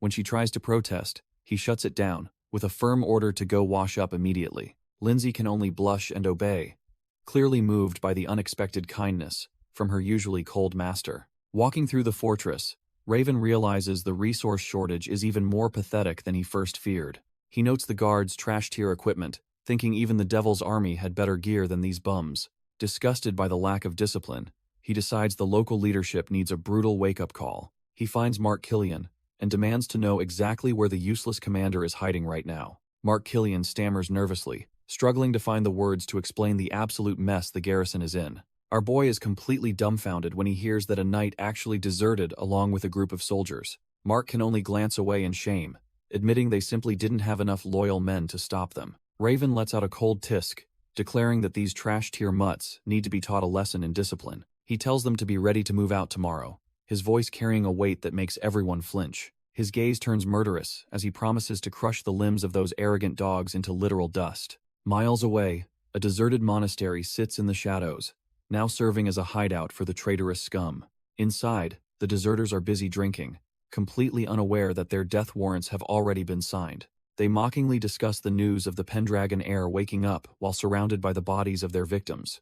Back at the fortress, the night air is heavy with the coming storm of Raven's cold, calculated revenge. Raven tells Mark he'll be leading the rearguard tomorrow, leaving the veteran knight completely caught off guard.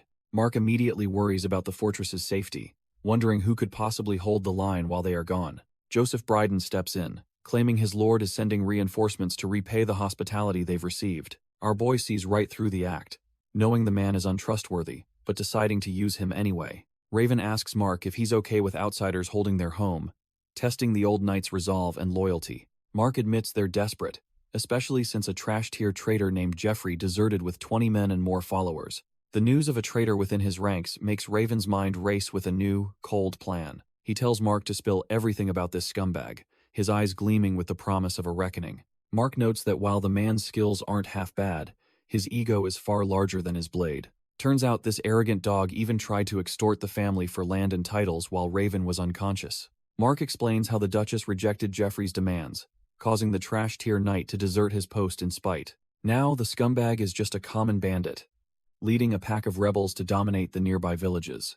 Our boy realizes Jeffrey isn't stupid, as gathering forces in lawless districts is a calculated power move. Mark warns that the slaughter is escalating, and if they don't act, the fortress will be next. Raven studies the map, already calculating the best way to trap this rat and end his little rebellion. He makes a sudden move, appointing Mark as the commander for the upcoming operation to reclaim their honor. The old knight is completely dumbfounded, shocked that his lord would trust him with such a critical role. Raven explains that the soldiers already respect Mark, so it only makes sense for him to lead the charge. Filled with newfound fire, Mark eagerly accepts the request and promises to handle everything with his life. Our boy simply tells him he expects a great performance, leaving the veteran knight beaming with pride. Joseph Brydon is assigned as the orderly for the cavalry, looking quite pleased with his new position. Our boy orders everyone to get some sleep because they are heading out at dawn tomorrow. As the meeting ends, Raven stops Mark Killian, making the veteran knight turn back in confusion. Leaning casually against his desk, Raven actually apologizes for his aggressive behavior during their recent training. He thinks back to the strike that nearly broke Mark, knowing his power is becoming hard to restrain. Mark is completely overwhelmed with emotion, his eyes tearing up at this unexpected kindness from his lord. He drops to one knee, insisting he is fine, and thanking Raven for showing such deep concern. Our boy just smirks, telling the knight he has massive expectations for his performance in the coming fight.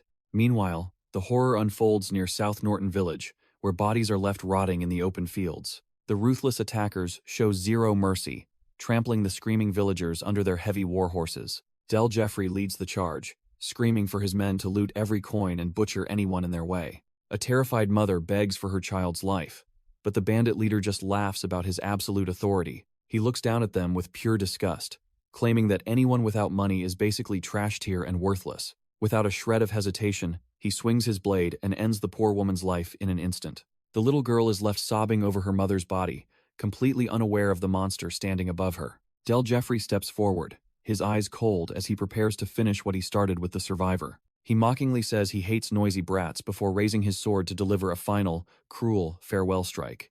The child can only stare up in horror, realizing there is no one left to save her from this nightmare. A sickening sound echoes through the village as the bandit leader follows through with his heartless execution. After cleaning the village out, Del Jeffrey and his lackeys decide it's time to set their sights on the fortress. Del Jeffrey plots to seize the castle and slaughter the entire Pendragon family before their very eyes. He lets out a trash-tier laugh, convinced that the entire duchy will soon fall into his filthy hands. Meanwhile, our boy Raven rides through the wasteland with Mark Killian, witnessing the absolute state of his territory. Raven is dumbfounded by the desolate ruins, realizing no sane person could actually survive in such a dump. He asks Mark if the entire duchy has truly turned into this pathetic, lawless graveyard. Mark sadly confirms the truth, explaining how bandits and monsters have forced the survivors to beg for scraps. Our boy realizes that reclaiming the mausoleum is pointless if he lets his own people rot away like this. Suddenly, black feathers drift from the sky as a dark shadow looms over the traveling party. Raven immediately senses danger and orders his men to stay sharp, suspecting a flying monster is hunting them. A screeching beast dives from the clouds, but Raven is already drawing his blade to greet the winged trash. Raven spots a harpy and realizes this trash-tier monster is the perfect warm-up for his new body. Our boy effortlessly swings his blade, delivering a clean slash that catches the winged beast off guard. He calls for 5 skilled archers to step forward, wanting to test their coordination against the aerial threat. Raven commands them to fire, but specifically orders them to keep the creature alive for his own purposes. Several arrows thud into the harpy's wings, grounding the screeching monster in a flurry of feathers and pain.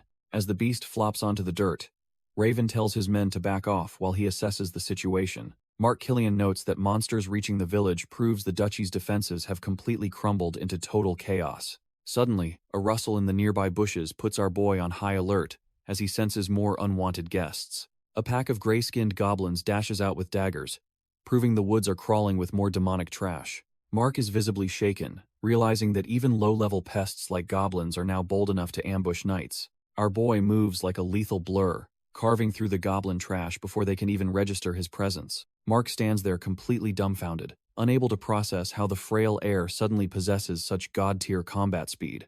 Instead of finishing the job, Raven tells Mark to back off while he approaches the trembling, cornered monsters. When the veteran knight tries to intervene out of concern, Raven simply shuts him down with a cold refusal. He drops a total bombshell, declaring his insane plan to turn these demonic pests into his own loyal subordinates. The soldiers exchange looks of pure disbelief, wondering if their lord has finally lost his mind in the chaos. Raven knows goblins have elite eyesight, and harpies possess unmatched speed, making them the perfect scouts for his army. Mark protests this unheard-of madness, but Raven quickly covers his tracks by claiming he read about it in books. To him, utility is everything, and he tells his stunned men to just watch as he tames the untamable. He towers over a terrified goblin, demanding to know what scarier threats drove them out of the forest's depths. Raven finishes grilling the goblin named Kazal and decides he has heard enough to make his next move. He shifts his focus to the harpy, coldly asking if it has ever tasted human flesh before. Terrified, the creature named Tata stammers that it only sticks to a diet of sheep and snakes. Our boy just smirks, his eyes hiding a dark history that these monsters cannot even fathom. He remembers his past life, where he watched these same beasts feast on the fallen without mercy. Back then, as the immortal Blackbird, he saw the true, bloodthirsty nature of these demonic pests. The memory of a harpy tearing into a human arm is still fresh in his lethal muscle memory. Despite the gruesome past, he tells the trembling bird he will take its word for it this time. Suddenly, he drives his blade down, making the trash-tier monsters jump out of their skins in fear. He declares himself their new lord, promising a one-way trip to a dragon's belly if they disobey. The monsters are absolutely terrified of the dragon's wrath and swear their total loyalty to our boy. Raven accepts their submission and commands them to lead the way to the village of South Norton.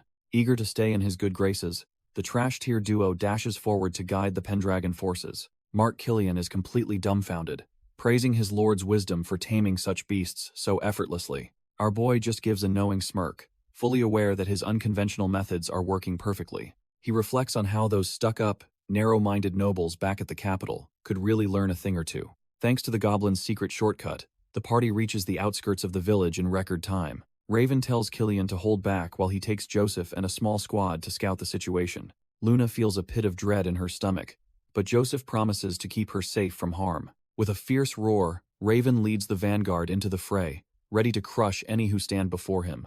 Raven orders his new demonic scouts to take to the skies and pinpoint the enemy's exact location. Meanwhile, the village is a total nightmare, as trash-tier rebels drag innocent families toward the local church. One particularly nasty soldier yanks a crying child by the hair, telling the mother she's lucky to live. The poor kid can only wail for his mother while being treated like absolute garbage by these deserters.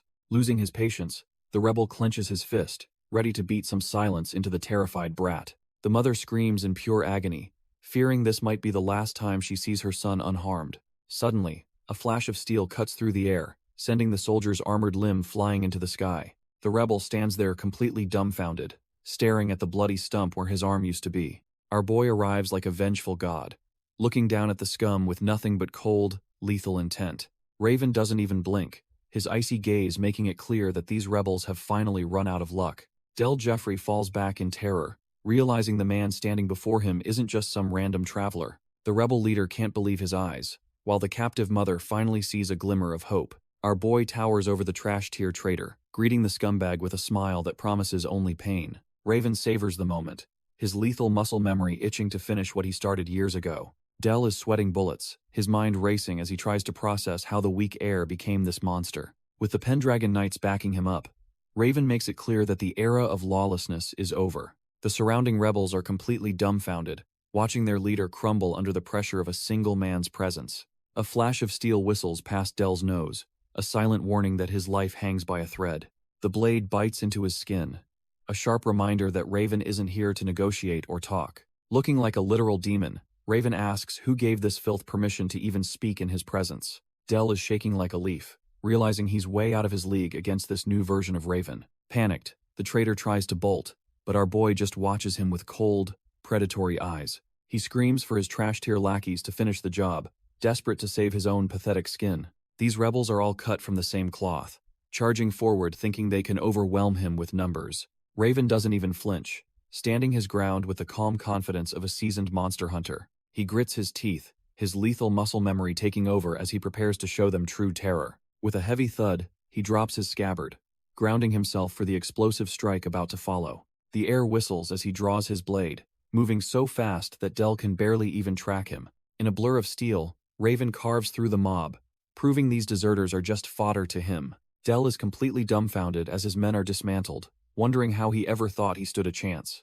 Raven raises his blade, ready to put an end to this trash-tier rebel once and for all. Their steel collides with a violent clang, sending sparks flying as the two forces finally meet. Our boy remains completely unfazed, his cold gaze proving he's seen far worse on the battlefield. Suddenly, Joseph Brydon interjects, his blade locking with Raven's, while Del watches on in utter confusion. Luna Saylord can only watch from the sidelines, her face pale as she witnesses the unexpected chaos. Joseph smirks, mockingly asking the supposed bandit if he needs a helping hand to survive this mess. Del is left trembling, his mind racing as he tries to figure out who these newcomers actually are. The battlefield is a graveyard of deserters, with Raven and Joseph standing as the only ones left. The smug knight introduces himself as the vice-captain of the Red Wolf Guard, Joseph Brydon. He offers to help Raven finish off the rebel leader, but our boy doesn't look impressed. Raven warns Luna to stay back, his cold gaze fixed on the trash-tier knight standing before them. Joseph sneers, claiming Raven isn't fit to be a duke, and that he's the better match for Luna. Del is dumbfounded, realizing this arrogant knight is actually planning to turn on his own kind.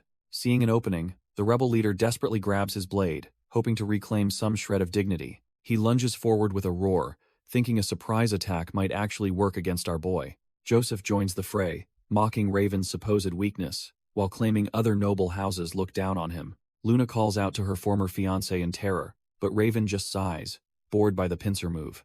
Their blades collide with a heavy clang as Raven effortlessly blocks both of them with a single hand. With a casual flick of his wrist, he sends both the knight and the rebel flying backward.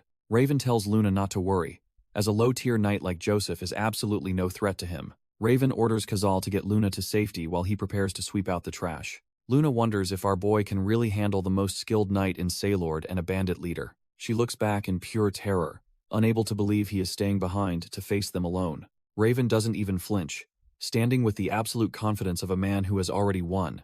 Luna is left completely speechless, her heart racing as she watches his unwavering, heroic back. He calls out to Tata, commanding the harpy to fly off and alert Mark Killian immediately. Joseph and Del just laugh, thinking they can finish him off before any reinforcements ever show up.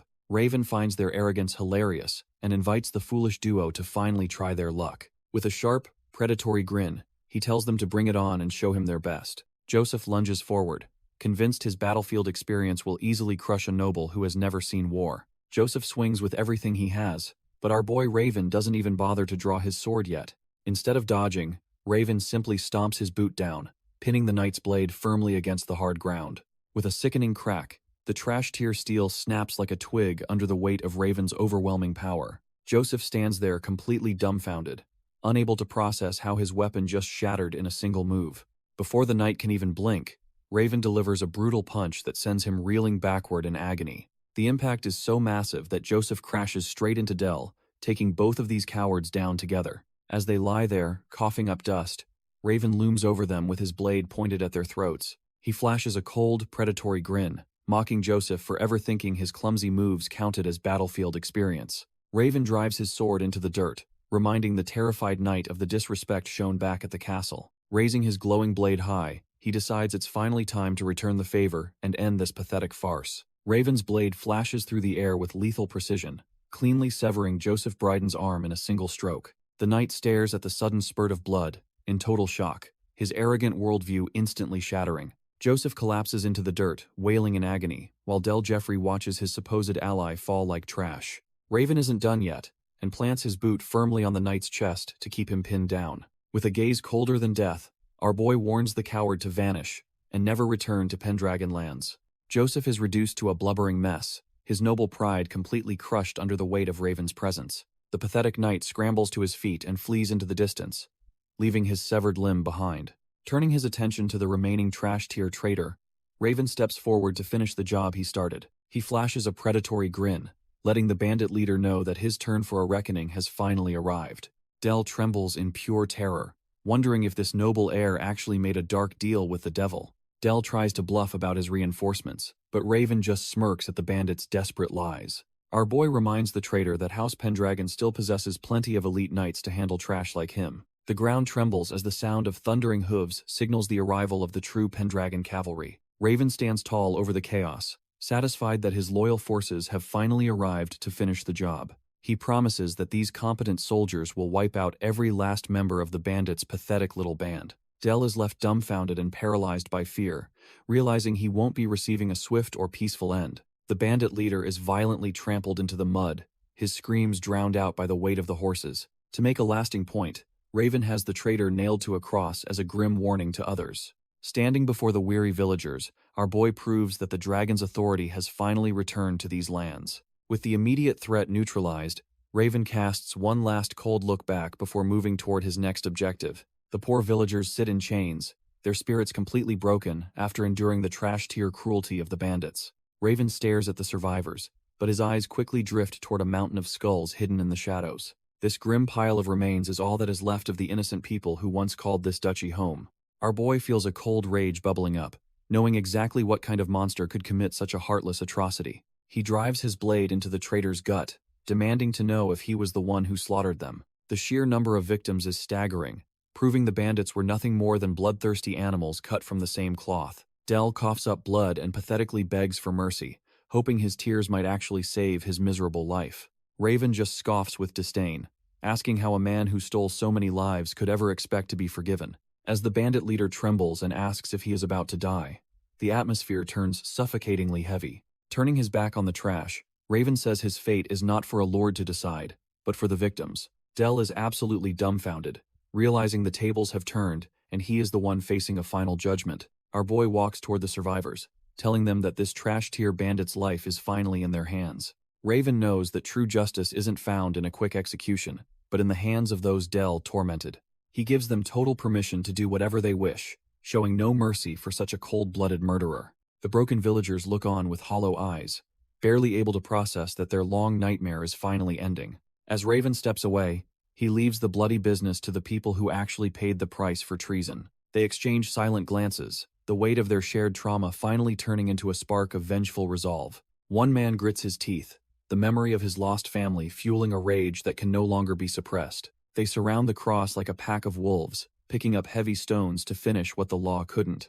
Del pathetically wails for them to stop, but his pleas fall on ears that have heard enough screaming already. The villagers finally snap, swarming the cross to deliver their own brand of justice to the trash-tier traitor. A dark pool of blood begins to form, signaling that Del has finally paid his debt in full. With that mess settled, our boy heads deep into the manor, his mind already on the next move. He pushes open the heavy doors to the chapel, seeking a moment of silence amidst the chaos. Looking up, Raven reflects on the weight of the Pendragon name and the blood spilled to protect it. He stands before the ancestral statue, seemingly indifferent to the shadow lurking in the corners of the room. Turns out a stray rebel soldier was playing hide-and-seek, waiting for the perfect moment to strike. The desperate assassin lunges forward, thinking he can actually catch a master like Raven off guard. With a sharp clang, Raven blocks the blade effortlessly, proving his instincts are on a whole different level. He immediately counters, shoving the attacker back and showing him exactly why you don't mess with the Blackbird.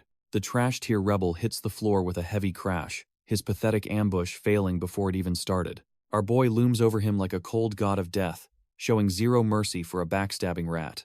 With a calculated thrust, Raven ends the fool's life, staining the chapel floor with fresh rebel blood. Dark crimson splatters across the serene face of the goddess statue, a grim contrast to her silent grace. Raven looks up, his blue eyes reflecting a soul that has seen too much war to feel guilt. He silently tells the goddess of light that she must despise him for killing so easily in her presence.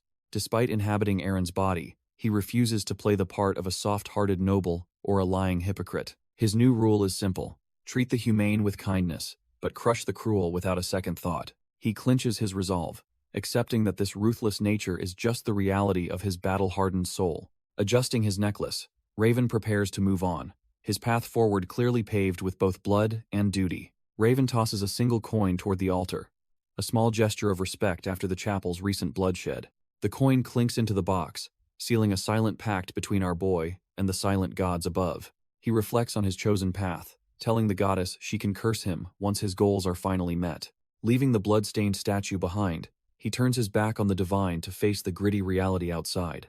Each heavy footstep echoes through the hall as he prepares to lead his people toward a new dawn. The scene shifts to South Norton Village, where the remaining Pendragon soldiers ride through the peaceful morning air. Raven assures the grateful villagers that he will provide everything necessary to rebuild their homes after the rebellion.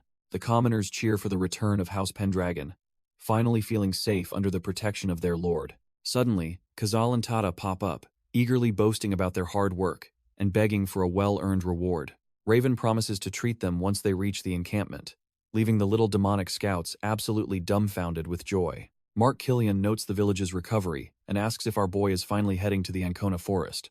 Raven shuts that down immediately, claiming there is a more pressing matter to handle before they move out. The scene shifts back to Conrad Castle under the moonlight, where a crucial conversation took place nights ago. Inside the quiet office, the guardian spirit, Arthea Pendragon, begins laying out a risky strategy for the future. Raven looks skeptical as he asks if she really expects him to seek help from the Ancona orcs. Arthea explains that these specific orcs are elite warriors who pledge to stay within the duchy's borders. Our boy remains unconvinced, arguing that a species born for slaughter isn't exactly known for being helpful. The spirit reminds him that orcs follow a simple rule: they only bow to those who are stronger. She warns that Soldrake won't bail him out since the dragon knows he isn't the real Alan Pendragon. Raven is left to ponder the grim reality of persuading a pack of bloodthirsty orcs all on his own. Arthea notes that Raven's decade on the battlefield clearly gave him plenty of experience with dangerous foes. She then asks if our boy has ever actually traded blows with a savage orc before. Raven's mind drifts back to a blood-soaked memory of a monstrous orc roaring in pure, unadulterated rage. Back then, he stood his ground against a beast that refused to fall, even with spears piercing its back. He remembers cursing his luck, wondering how the monster was still breathing after taking so many lethal hits. The creature just gripped its weapon tighter, its eyes glowing with a terrifying, murderous intent. It slammed its massive spear down, nearly crushing him as he struggled to maintain his footing. With blood dripping from its tusks, the orc let out a guttural growl that promised nothing but death. Suddenly, the beast lunged forward with a massive blade, forcing Raven to rely on his sharpest instincts. The ground shattered from the impact, reminding him that one wrong move meant being turned into red paste. Raven is pushed to his absolute limit, his face covered in sweat and grime. The orc glares back with glowing eyes, its thirst for blood only growing stronger. A massive blade whistles through the air, forcing our boy to duck before he loses his head. He realizes that if this fight drags on any longer, his stamina will hit rock bottom. Since stabbing its heart did nothing, he decides to aim for the neck to end this nightmare. He taps the ground and launches himself forward, gambling everything on a single, decisive opening. His eyes sharpen with cold focus as he channels every ounce of his remaining strength. With a desperate roar, he swings his blade upward, cutting through the air with lethal precision. The steel bites deep into the monster's thick hide, slicing through flesh and bone. He leaps over the dumbfounded beast, leaving his sword buried in its throat to finish the job. Raven pushes his new body to the absolute limit, feeling the weight of every strained muscle. He lands a heavy stomp on the beast's back, forcing the massive orc to lose its footing. With one fluid motion, he decapitates the monster, proving his lethal instincts haven't rusted one bit. Later, our boy tells the guardian spirit that while he struggled before, this time will be different. The nanny is absolutely thrilled, giving him a glowing thumbs up for finally showing some real backbone. She urges him to tame those savage orcs and unlock the dragon's mausoleum as soon as possible. Raven just sighs, realizing that dealing with ancient spirits is almost as exhausting as the actual fighting. The rhythmic sound of hooves hitting the dirt signals that the real expedition has finally begun. The small company rides toward the towering mountains, heading straight into the heart of dangerous territory. Mark nearly falls off his horse when he hears the insane plan to turn monsters into allies. Raven explains that charging into the Ancona forest without elite warriors is basically a death sentence for their men. Suddenly, his monster scouts drop in, looking like they've just seen a ghost from the depths of hell. The harpy and goblin are shaking, whining that picking a fight with those orcs is straight up suicide. Our boy isn't having it, threatening to turn them into dragon snacks if they don't start acting useful. Just as the tension peaks, a desperate scream echoes through the air, catching Raven completely off guard. Mark recognizes the voice as Joseph Bryden, baffled as to why the knight is still in this territory. The goblin scout spots something moving in the distance, his face turning pale as he senses a massive threat. He identifies the legendary Ancona orcs, the very monsters known for their refusal to stay down in battle. While Mark is busy being dumbfounded by the danger, Raven just smirks, finally finding a reason to get serious. He kicks his horse into a gallop, leaving his teacher in the dust as he rushes toward the fight. The blade in Joseph's hand shakes violently as the weight of his situation finally starts to sink in. Joseph is absolutely terrified, his eyes wide with the realization that he's completely out of his league here. Luna watches the unfolding disaster with a mix of shock and growing disgust at the knight's sheer incompetence. Surrounded by a mob of trash-tier monsters, Joseph pathetically screams for them to stay away while cowering. Luna can't help but curse her luck, thinking that being around Joseph is a guaranteed recipe for total disaster. Looking down from her horse, she coldly asks the knight if he has any clue how badly he messed up. She reminds him that threatening Aaron is basically treason, warning him that he's one step away from being a traitor. Desperate to keep his status, Joseph begs her not to banish him, promising he'll still fulfill his escort duty.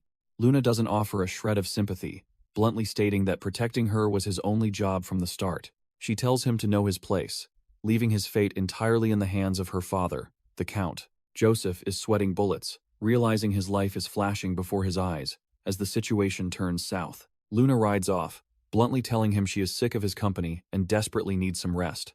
A massive Ancona orc appears, looking down at the human with pure, unadulterated contempt. The trash-tier knight falls back, pathetically pointing his blade at the towering, elite warriors.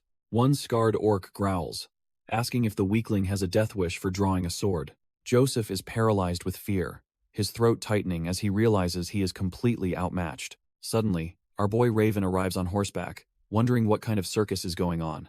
The orc leader shifts his gaze, sensing a warrior who is actually worth his time. Joseph looks up in disbelief, stunned that his savior has finally appeared on the horizon. Even Luna is left dumbfounded, watching the tension shift as the real power enters the fray. Raven arrives on the scene, looking every bit the noble lord while the chaos unfolds around him. Joseph scrambles toward him like a coward, pathetically begging for his life as he flees from the orcs. Our boy just stares down at the trash-tier knight, wondering how such a weakling ever earned his spurs. Mark Killian shouts a warning from the rear, worried that his lord is being too reckless by charging ahead. High above, the Pendragon flag flutters in the wind, a symbol of a legacy that refuses to die. The lead orc freezes in his tracks, his eyes widening as he realizes who has just arrived. The entire squad of elite warriors stares at the crest, realizing they are finally facing the Pendragon heir. The scarred leader points a finger, claiming he has been waiting for the chance to meet Alan Pendragon. Raven remains completely unfazed, his cold gaze meeting the monster's challenge without a single hint of fear. A massive roar echoes through the clearing as their killing intent collides in a silent, suffocating pressure. Mark feels a suffocating pressure, realizing the raw power radiating from the monsters ahead. He starts sweating buckets, wondering if this is the legendary orc fear paralyzing his very soul. Panicked, Mark shouts for his lord to retreat before they all get slaughtered. But our boy doesn't hesitate for a second, leaping off his horse with effortless grace. The veteran knight is completely dumbfounded, as he watches Raven move freely through the crushing pressure. Raven stands his ground, radiating a level of confidence that makes the trash-tier soldiers look like amateurs. He commands his men to stay back and keep their blades sheathed, intending to handle this himself. Facing the massive orc leader, Raven looks like a mere child compared to the beast's hulking frame. Yet, he just smirks and tells the monster that he's more than enough to deal with them. The elite orc warriors are left speechless, unable to process the sheer audacity of the blonde human. The massive orc leader cracks his knuckles, clearly underestimating the blonde human standing before him. Our boy remains completely unfazed, his gaze sharp as he sizes up the trash-tier monster. The beast narrows his eyes, sensing a strange pressure coming from this seemingly weak noble. Raven calmly asks if they really are the legendary warriors from the Ancona forest. The leader leans in with a mocking grin, asking what the little human plans to do. Instead of trembling, Raven just gives him a cold smirk that says he's already won. Suddenly, he delivers a brutal headbutt that catches the monster completely off guard. The impact sends the hulking beast reeling back, blood spraying from his shattered pride. Standing tall, our boy looks like a true king, while his soldiers watch in absolute awe. The rest of the orcs are left dumbfounded as their strongest warrior hits the dirt. The orc shaman and his warrior buddy watch in disbelief as their leader gets rocked by a human. Mark Killian is sweating bullets, wondering why our boy would pick a fight with these monsters right now. Instead of attacking, the other orcs start howling with laughter at their leader's sudden and embarrassing humiliation. They mock their fallen comrade, finding it pathetic that a mere human actually managed to draw his blood. Mark and the scouts are completely stunned by the sheer audacity and power of the young lord's actions. The orc leader snaps, furiously demanding to know what the hell this Pendragon brat thinks he is doing. Raven just stares him down, reminding the beast that their ancient pledge strictly forbids them from leaving the forest. The monster snarls back, claiming it is all the human's fault for being such a weak, pathetic leader. He points a finger, declaring that orcs only follow the strong and won't obey trash-tier, abandoned weaklings. They only answer to the guardian deity, the legendary white dragon that once ruled over these ancient lands. The orc leader mocks our boy, claiming he's no equal to the dragon after failing the sacred pact. Raven stays calm, wondering if the beast is referring to Soldrake, while the monster continues his arrogant rant. The orcs declare their intention to leave the forest and finally bathe the land in blood and battle. Our boy just smirks, realizing these trash-tier monsters are simply looking for an excuse to go on a rampage. Raven steps forward unarmed, admitting he actually needs their feral strength for the trials ahead. He explains that he came alone for a specific reason, wearing a look of absolute, gritty confidence. The orc leader is dumbfounded, noticing the human intentionally left his blade behind to follow their ancient customs. Impressed by the human's knowledge, the beast tosses his massive club aside to meet him on equal ground. Raven confirms he knows their warrior code perfectly as the massive monster prepares for a brutal confrontation. The rules are simple. Fight unarmed against an unarmed foe, and never back down from a one-on-one duel. Raven challenges the beast to an unarmed duel to see who truly reigns supreme. The orc leader roars in agreement as both warriors launch themselves into a brutal collision. A heavy blow connects, sending a shockwave through the air as the beast's raw strength is unleashed. Raven realizes these Ancona orcs are built different, noting that a normal man would have shattered instantly. He quickly stabilizes himself mid-air, refusing to let the monster gain any more momentum in this duel. Our boy prepares his counter, knowing he must use the beast's own weight against it to win. He delivers a crushing strike that matches the orc's ferocity, proving the Pendragon bloodline isn't for show. The massive impact craters the earth, showing the sheer scale of the power being thrown around. Mark and the monster scouts watch with wide eyes, completely dumbfounded by the human's combat prowess. Even Luna and Joseph can only stare in silence, realizing the man they once knew is long gone. Raven sticks the landing, his boots digging into the dirt as he recovers from the massive shockwave. Our boy cracks his neck, feeling the adrenaline surge while his sharp eyes lock onto the target. He plants his feet firmly, refusing to give an inch of ground to this savage opponent. Raven realizes the orc's blows are heavy, but his veteran instincts tell him the beast was holding back. The dust begins to settle, revealing a presence that reeks of pure, unadulterated bloodlust. The orc claims he was holding back to avoid killing a weak human, but now things are different. Raven just smirks, telling the beast to stop talking and show him what real strength looks like. The monster roars in amusement, launching a strike so fast it tears through the very air. A massive gust of wind nearly takes his head off as the orc finally stops playing around. Even with his superhuman reflexes, Raven barely dodges, shocked that the beast managed to draw first blood. The orc lunges forward with terrifying speed, forcing Raven to stay on his toes to avoid a lethal blow. The beast roars that he wants to keep this dance going. So our boy better not die just yet. A massive fist connects with Raven's guard, releasing a shockwave that rattles his very bones and armor. Raven grunts in pain, realizing that even with his experience, this monster's raw power is truly off the charts. Luna watches in horror, fearing the trash-tier reputation of the heir might actually be his downfall today. Even the veteran Mark and the nearby monsters are dumbfounded by the sheer, crushing intensity of the clash. Blood sprays into the air as the impact tears through Raven's defenses, making his loyal men scream in terror. A massive cloud of dust erupts, obscuring the battlefield while the orc stands tall amidst the settling chaos.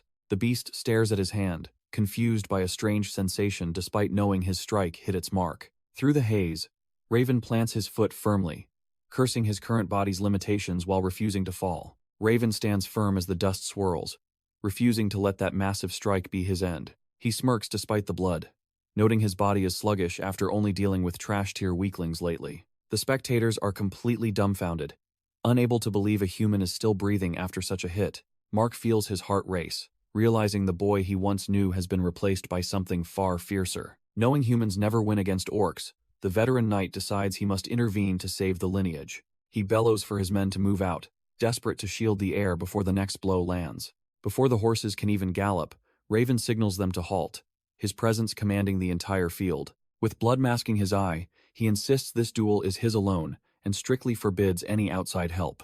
Mark reluctantly backs down, forced to respect the ironclad resolve of the man standing before the beast. The sound of slow clapping echoes as the orcs acknowledge the insane guts of this blonde-haired warrior. The orc shaman chuckles, admitting that seeing a human still standing is actually quite impressive. He notes that surviving a direct hit from Karta, their strongest warrior, is a rare feat. From the sidelines, the elder watches the blonde noble, finding this human more interesting by the second. The tension on the field is thick as both sides wait for the next move to be made. Our boy just grins through the blood, viewing this brutal beatdown as nothing more than rehabilitation training. Karta gives him props for surviving, but warns that a wound like that will eventually end him. Raven tells the beast not to underestimate him while casually rubbing the gore off his forehead. He realizes he still possesses the broken healing abilities from his past life as the immortal Blackbird. In a flash, the deep gash completely seals up, leaving his skin perfectly smooth once again. The orc is left completely dumbfounded as he watches the human's fatal injury vanish into thin air. The orc elder finds the human's sudden recovery fascinating, realizing there is more to this boy than meets the eye. Karta shouts that he is starting to like the kid as he lunges forward with renewed aggression. He slams his massive fists down, shattering the earth and sending shockwaves through the entire clearing. Our boy remains calm, calculating that he needs a single, powerful strike to a vital point to end this. After landing gracefully, Raven decides the first step is to completely immobilize the hulking beast. He smirks, knowing these creatures are slow-witted and his broken healing factor gives him the ultimate edge. The ground trembles again as the orc kicks off, desperate to close the distance and crush his prey. Karta taunts him for running away, asking where all that noble fighting spirit went. Raven just scoffs, telling the beast that his predictable attack patterns are actually starting to bore him. Infuriated by the insult, the orc demands to know if the human thinks his entire race are fools. The orc lunges forward with a roar, vowing to make the human regret his absolute arrogance. He throws a devastating punch, pouring all his primal rage into a strike meant to end the duel. Our boy just smirks as the fist approaches, realizing the beast fell right into his calculated trap. The impact is massive, as the orc's fist finally connects with its target in a burst of dust. A sickening crunch echoes through the clearing as Raven's arm takes the full, bone-shattering force of the blow. Despite his limb being mangled, Raven wears a twisted grin that would make a demon feel uneasy. Mark Killian watches the scene in pure horror, screaming out as he sees his lord's arm get destroyed. The orc laughs in triumph, convinced that a human with a broken arm is now completely finished. Little does he know, Raven doesn't care about a little pain when a decisive victory is within reach. He suddenly grabs the beast with his bloody hand, whispering that he finally has him right where he wants. The orc's eyes widen in pure shock as he realizes something has gone horribly wrong. Our boy just shrugs and tells the beast it can keep the arm if it really wants it. With a twisted grin, Raven declares that the fight is officially over for this trash-tier monster. The beast starts sweating, finally piecing together that he was played from the very start. Raven suddenly releases his grip, shifting his weight with the grace of a seasoned predator. He launches himself into the air, using the momentum of his mangled body to strike. The orc looks up in a panic, realizing he's completely open and unable to block. With cold, blue eyes, Raven focuses all his lethal intent into a single finishing blow. His boot connects with the orc's jaw in a bone-shattering explosion of force. The monster's head snaps back as he coughs up blood, completely overwhelmed by Raven's grit. Raven lands with lethal precision, his movements showing the sheer difference in their combat experience. The massive orc hits the dirt with a heavy thud, completely incapacitated by our boy's brutal efficiency. Mark stands there dumbfounded alongside the monster scouts, unable to believe a human could overpower an orc. Luna and Joseph are left speechless, realizing the man they once looked down upon is now a monster. The orc shaman watches with a knowing smirk, clearly impressed by the raw power Raven just displayed. The rest of the tribe can't help but shout in excitement after witnessing such a trash-tier beatdown. They rush forward not to attack, but to celebrate the incredible display of strength they just witnessed. Even as their comrade lies defeated, the orcs openly admit that Carta was simply outclassed this time. Standing amidst the dust, Raven earns their respect as they acknowledge him as a truly formidable human warrior. As the shaman tends to the fallen warrior, Mark watches on, realizing the duchy's future has finally changed. Raven steps away from the duel, his heavy boots crushing the grass as he maintains a cold, calm composure. Mark rushes over in a total panic, desperately insisting that his lord needs immediate medical attention for his wounds. Our boy just turns away dismissively, claiming that the damage he took isn't even worth a second thought. Mark stands there dumbfounded, pointing out that his arm was clearly snapped like a twig during the fight. Raven lets out a quiet sigh, feeling the familiar, agonizing sensation of his body beginning to knit itself together. He grinds his teeth as his bones crack back into place, noting that regeneration always hurts more than injuries. Testing his newly restored limb, he clenches and spreads his fingers to ensure his lethal muscle memory remains sharp. With the pain finally fading, he looks out at the horizon, satisfied that his superhuman healing is still top tier. The Ancona orcs watch in stunned silence as the human who just thrashed their warrior stands tall among them. Raven looks down at the defeated Carta, casually confirming the orc's name now that the brawl is over. Raven smirks, telling the defeated warrior that, from this moment on, his life belongs to the Pendragon name. The orc looks up in disbelief, realizing the gravity of the command he just received from a mere human. Accepting his defeat, Carta admits that the loser must obey the winner and asks for his first task. Our boy casually announces their next stop is the Ancona Forest, where these warriors will serve as guards. He reveals his true intention is to open the ancient mausoleum, a goal that sounds suicidal to everyone else. The orc shaman and his kin are completely dumbfounded, unable to process the sheer audacity of this human's plan. Carta nearly jumps out of his skin, questioning if Raven actually intends to make a pact with their deity. Raven just stares back calmly, noting that the forest's infestation of monsters makes it the perfect training ground. He offers them a deal they can't refuse, promising they'll get to spill as much blood as they desire. The orc stands there speechless, realizing he's now following a man who is either a genius or completely insane. Carta offers to lead the way to the mausoleum, which Raven finds incredibly helpful for his tight schedule. Mark Killian steps forward, presenting a blade that carries the heavy weight of the Pendragon legacy. Our boy unsheathes the steel with a sharp ring, feeling the familiar weight of a true warrior's weapon. Carta watches in silence, sensing a terrifying pressure radiating from the human he once thought was weak. Realizing he is in the presence of a true monster, the orc warrior drops to one knee. The rest of the tribe stands frozen, dumbfounded, that their strongest warrior would bow to a mere human. Even the shaman recognizes the shift in power, lowering his head to acknowledge their new master's authority. One by one, the proud Ancona warriors follow suit, casting aside their pride for a chance at glory. Raven officially commands them to wield their feral strength for the glory of House Pendragon from now on.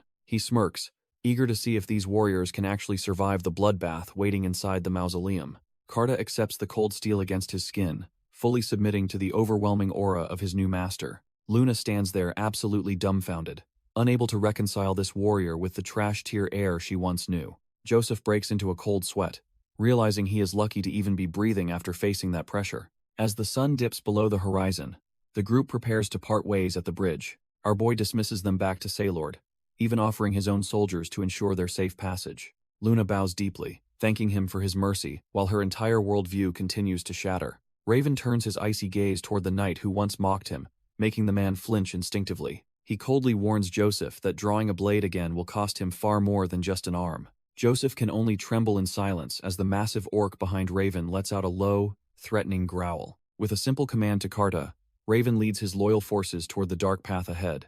Luna shoves Joseph aside, her patience for his trash tier whining finally reaching its absolute limit. Our boy stands tall with Carta, leaving the stunned nobles behind as they cross the bridge. Luna can only stare in silence, her heart racing as she realizes how much he has changed. Raven leads his diverse army forward, certain that the path to the mausoleum is finally within reach. Mark Killian rides alongside the massive orc, seeing the dawn of a new era for House Pendragon. Even the demonic monsters of the forest watch from above, sensing a predator far greater than themselves. The orc shaman and his warriors follow closely, bound by honor to the man who bested them. With his cape fluttering in the wind, Raven prepares to fulfill the ancient pact with the dragon. Luna whispers his name to the wind, completely dumbfounded by the sheer pressure he now radiates. She watches him vanish into the distance, knowing the man she once knew is gone forever. The moon hangs high over the jagged peaks as the night air grows heavy with anticipation. Our boy finally spots his destination in the distance, knowing the real trial is about to begin. Standing at the cliff's edge, Raven gazes down upon the dense and foreboding Ancona forest. Raven hardens his resolve, his eyes fixed on the path that will lead him to his destiny. Even the veteran Mark and the fierce orc warriors feel the chilling weight of the coming storm. He tells Mark that he has been waiting for this exact moment to reclaim what was lost. With a gritty smirk, Raven prepares for the inevitable battle that will finally cement his legacy. Deep within the spiritual realm, the majestic Soldrake senses her partner's arrival and looks toward the light. The white dragon waits patiently in her mystical domain, calling out to the soul inhabiting the vessel. She challenges him to find the gateway to her realm and prove he is truly worthy. The group finally enters the treacherous valley of the Ancona forest, where danger lurks in every shadow. Suddenly, a swarm of winged snakes ambushes them, but they are quickly slammed into the dirt. Blood sprays as heavy weapons tear through the scales of these trash-tier pests. The Ancona orcs show off their feral strength, effortlessly cleaving the flying serpents in half. One orc just thwacks a snake out of the air like it is nothing more than a nuisance. From the cliffside, Raven watches the orcs complain that these small fry are way too easy to kill. Even the Pendragon soldiers join the fray, though they struggle to match the orcs' raw, brutal efficiency. The serpents hiss and lunge with predatory hunger, desperate to find a gap in the party's defense. One soldier freezes in terror as a demonic monster dives straight for his throat, nearly ending him. Before things get messy, Raven draws his blade, ready to show everyone how a true master handles business. Raven cleaves through the trash-tier serpents, his blade moving with a lethal grace that leaves no room for error. Our boy saves a soldier just in time, the man dumbfounded by the sheer speed of the strike. The soldier offers his thanks, but Raven just tells him to stay sharp because the forest isn't finished yet. Surveying the aftermath, Raven calls for the orc shaman to patch up the men who couldn't handle the heat. Kratul laughs it off, bragging that his tribal medicine will have the weaklings back on their feet in no time. Mark Killian rushes over, clearly worried about his lord's safety despite seeing him dominate the battlefield. Raven brushes off the concern, more interested in knowing if his troops are still fit for the long march. Turning to the orc leader, Raven demands to know how much further they have to trek to reach the mausoleum. Carta scratches his head, admitting that even for an orc, the exact path through these woods is a mystery. He points toward a quarry ahead, mentioning a nearby cave that supposedly leads straight to the forest's guardian deity. Raven asks about potential dangers, but Carta assures him this is orc territory with only minor pests nearby. Our boy decides to push the pace, aiming to reach the quarry before the sun fully disappears. He flashes a confident smirk, promising that any trash-tier enemies will be handled by him and the orcs. Mark and Carta both look ready for action, clearly inspired by their leader's unwavering resolve and grit. With a unified shout of loyalty, the group follows Raven as he charges deeper into the rugged terrain. Night eventually falls over the mountains, casting a cold glow as the crescent moon rises high above them.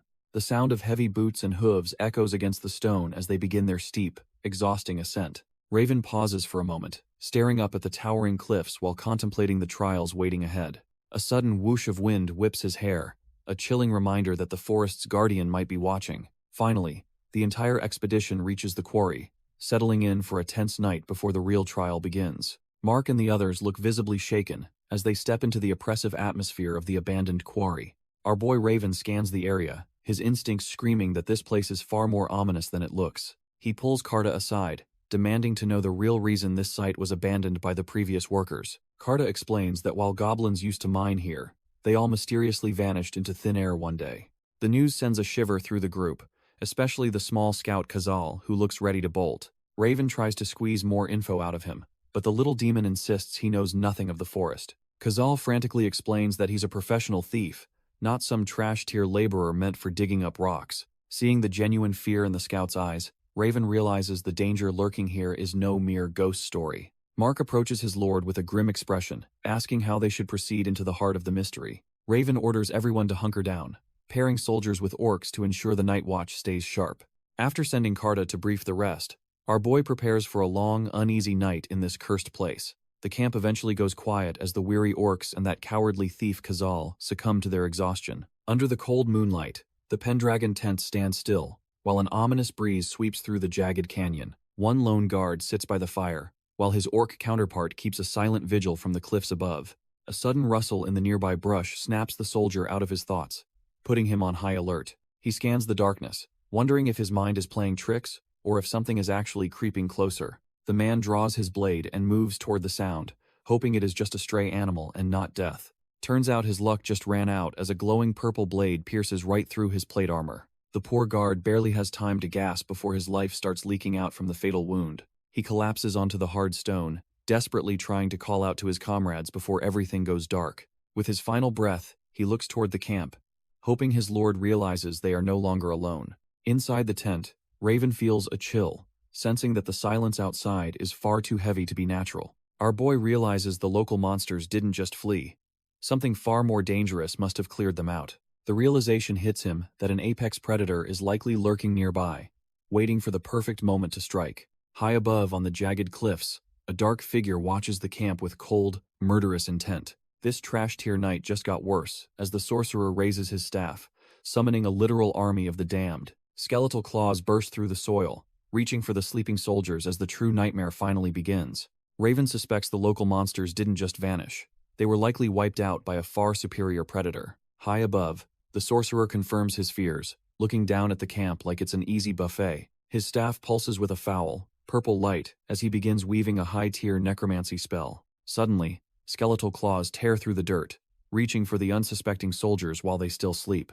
It's not just small fry either, as massive, bone-chilling monstrosities begin to haul themselves from the cold earth. A three-headed skeletal hound leads the charge, backed by an entire legion of the restless, hungry dead.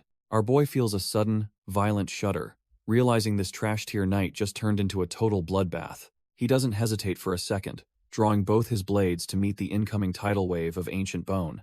Raven lunges straight for the massive beast, knowing he must cut the head off this nightmare immediately. As the jaws close in, he focuses, seeing the beast's hunger reflected in his own sharp blue eyes. Raven leaps with insane precision, planting his boots right on the snout of the three-headed monstrosity. Looking past the beast, he sees a literal ocean of skeletons crawling toward his sleeping camp. Mid-air, he finally connects the dots, realizing the missing goblins were sacrificed to fuel this dark ritual. He delivers a massive slash, determined to put this trash-tier undead dog back in the dirt. The bonehound lets out a deafening roar that echoes through the canyon, shaking the very ground. The sheer noise jolts everyone awake, from the exhausted soldiers to the monsters hiding in the shadows. Chaos erupts as the soldiers and orcs scramble out of their tents, wondering what nightmare they've entered. Mark Killian stands there completely dumbfounded, unable to believe the scale of the threat before them. But then they see him, our boy, standing tall atop the beast like a true conqueror.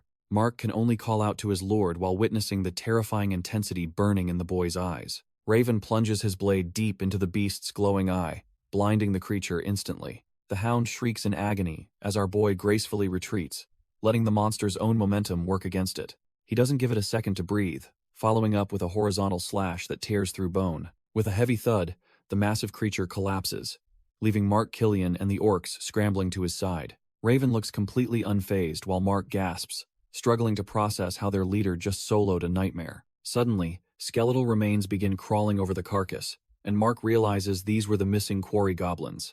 Our boy calmly explains that a lich is behind this, the only magician capable of such foul necromancy. He realizes this undead trash was sent specifically to block his path to the dragon's mausoleum. Carta and Mark stand dumbfounded, finally understanding that they aren't just facing monsters, but a calculated assassination. Even as demonic serpents surround the camp, Raven remains cool, knowing they only need to kill the master. These demonic beasts won't stop spawning until their master is dealt with once and for all. Our boy commands Mark Killian and the orcs to buy time while he hunts the necromancer. The expedition charges forward, a wave of steel and muscle crashing into the undead trash. The Ancona orcs lead the pack, their feral instincts driving them to tear through the bone-chilling swarm.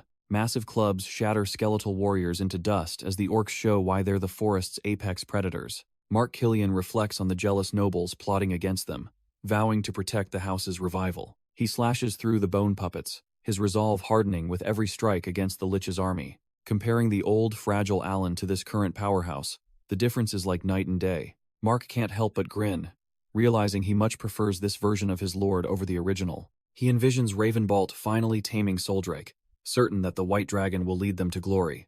Mark Killian stares down a massive bonehound, reminding himself that he must lead House Pendragon back to glory. Taking a steady breath, the veteran knight realizes he and his men are the true backbone of this duchy. With a single, explosive slash, Mark proves that these undead mutts are nothing more than trash-tier fodder. The creature's head is sent flying through the air as its dark essence begins to dissipate into nothingness. It crashes into the canyon wall, narrowly missing a group of skeletal warriors who are just standing there dumbfounded. As the severed head drops, the rest of the bone puppets realize they are in for a very bad day. Suddenly, a volley of spears whistles through the air, aimed directly at our boy's back. Raven finds himself sandwiched between flying projectiles and a pair of massive, glowing-eyed serpents. He wonders if the Lich is specifically targeting Alan's body to stop him from finding the mastermind's lair. Tightening his grip on his blade, Raven prepares to show these monsters why he was the immortal Blackbird. Raven wastes no time and drives his blade straight through the winged serpent's glowing red eye. He yanks the steel back just as another trash-tier beast lunges to take a bite out of him. With a cold gaze, our boy watches as the monster's skull is shredded by a burst of mana. He realizes that uncovering the truth behind House Balt's fall requires protecting the Pendragon name at all costs. Another massive serpent rises, but Raven just smirks, glad it decided to save him the tracking trouble. The spirit of the White Dragon looms behind him, a reminder of the glory he is destined to reclaim. As the beast screams and dives, Raven does not even flinch, already calculating the perfect killing strike. His hand tightens around the hilt, channeling the lethal muscle memory of a man who has died before. A blinding flash of light splits the canyon as he cleaves the demonic monster clean in half. The carcass hits the dirt with a heavy thud, leaving Raven to coolly sheath his blade. Raven surveys the field, satisfied the heavy hitters are down, but noting the endless swarm of trash-tier goblins. He knows that if a Lich is truly nearby, their numbers will eventually become a serious problem. Suddenly, a familiar sense of dread washes over him as a spectral claw looms in the shadows. He remembers that a Lich is a sorcerer who chains their own soul to achieve a twisted immortality. Because they defy the natural laws of life, the Empire treats these creatures as the ultimate evil. Our boy recalls his time in the Devil's Army, where they were frequently used as fodder to hunt them. The memory of a comrade being suddenly impaled by a shadowy force still feels incredibly vivid. In an instant, the man's head was vaporized by a violent explosion of pure, concentrated malice. Even a hardened warrior like Raven was left dumbfounded as warm blood sprayed across his face. Standing among the corpses, he desperately tried to identify the invisible killer that was slaughtering his men. Raven whips his head around, his instincts screaming that something is horribly wrong. He stares at the silent sorcerer, questioning if this overwhelming pressure is just a trick of magic. The monster's hollow eyes offer no answers, only a cold promise of impending doom. A nearby soldier starts panicking, his voice cracking as he realizes they've stumbled upon a true nightmare. While the coward tries to flee, our boy stands his ground against the motionless, undead king. The sorcerer lazily flicks a finger, signaling the start of a one-sided slaughter. Without warning, a shadowy spike skewers the deserter, pinning his soul to the spot. His head is vaporized instantly, leaving Raven to witness the sheer brutality of an unseen killer. Despite the invisibility, the biting cold in the air tells him exactly where the danger lurks. It clicks in his mind that he's facing a wraith, the most lethal familiar in a Lich's arsenal. A wraith is basically a grim reaper that stays completely hidden from the naked eye. Our boy remembers the sheer terror of facing one back in his old, gritty life. Whether it is his past or present self, one graze from that scythe means instant death. He feels a sudden, bone-chilling shudder as the invisible killer finally closes the distance. Relying on pure muscle memory, he draws his blade to parry a strike he cannot see. His weapon flashes with mana, reacting to the lethal pressure of the hidden undead familiar. A massive shockwave erupts as his steel finally connects with the ghostly assassin's weapon. For a split second, the monster's hideous, skeletal face is forced into the light. The threat vanishes into the shadows of the canyon just as quickly as it appeared. He is left dumbfounded, questioning what kind of nightmare just tried to take his head off. Raven stares at his blade, wondering how he managed to block a strike he couldn't even see. He scans the chaotic battlefield, shouting for his men to stay sharp as the skeleton swarm pushes in. One of his soldiers cries out in terror as his comrades suddenly drop like flies for no reason. A cold shudder runs down Raven's spine as he senses the invisible Reaper, preparing for another lethal harvest. He lunges forward, barely pulling the confused soldier away before a massive spectral scythe cleaves the air. The man is completely dumbfounded, having no idea that our boy just saved his neck from certain death. Raven grits his teeth, realizing that fighting an enemy you can't see is a total nightmare scenario. He knows these wraiths won't stop until their master is dead, and sensing them is nearly impossible. Clenching his hilt, he realizes leaving now would mean his entire army gets slaughtered by these invisible freaks. If he doesn't hunt down the Lich immediately, his soldiers and the orcs will be overrun by trash-tier skeletons. Kazal and Tada are paralyzed with fear, completely unable to track the Lich through the pitch-black night. Raven refuses to let his men die like fodder, knowing this isn't the heartless devil's army anymore. Suddenly, a surge of ancient mana begins to gather at the tip of a shamanic bone staff. Kratul slams his staff into the earth, signaling that the orcs aren't done with this fight yet. A massive wave of green energy ripples outward, creating a protective barrier around the entire expedition camp. The shaman chuckles and tells our boy that it is finally his turn to support the Pendragon name. Raven looks up, surprised that the old orc is stepping up to lend his mysterious tribal strength. Kratul promises to reveal a secret magic bestowed by the Earth God to help them see the unseen. The gem on his staff glows with a blinding radiance as the ritual reaches its peak intensity. Massive roots of pure mana erupt from the ground, shaking the very foundation of the canyon. The green roots lash out, tearing through the trash-tier skeletons and that annoying winged serpent-like paper. These mana-infused vines wrap around the beast, proving that the orcs aren't just muscle and tusks. Kratul puts his back into it, swinging his staff to command the very life force of the canyon. With a sickening crunch, the undead fodder are pulverized into dust by the shaman's overwhelming tribal magic. A massive tree of pure energy erupts, standing tall as a beacon of hope amidst the dark canyon. Our boy wonders why he held back, but the shaman explains such high-tier spells need serious prep time. The shaman warns that the real fight is just starting and offers a special light to guide him. With a simple flick, the old orc transfers a spark of ancient power directly to the young lord. The glowing tree pulses with power as Kratul instructs him to use this vision to hunt the Lich. Raven's eyes burn with a new intensity, finally seeing the hidden path to end this nightmare once and for all. The canyon falls silent as the shaman's magic clears the air, revealing the true, gritty battlefield. Our boy's vision sharpens, the ancient spark allowing him to see through the necromancer's thick, trash-tier illusions. High atop a jagged peak, he finally spots the shadowy sorcerer pulling the strings of this undead circus.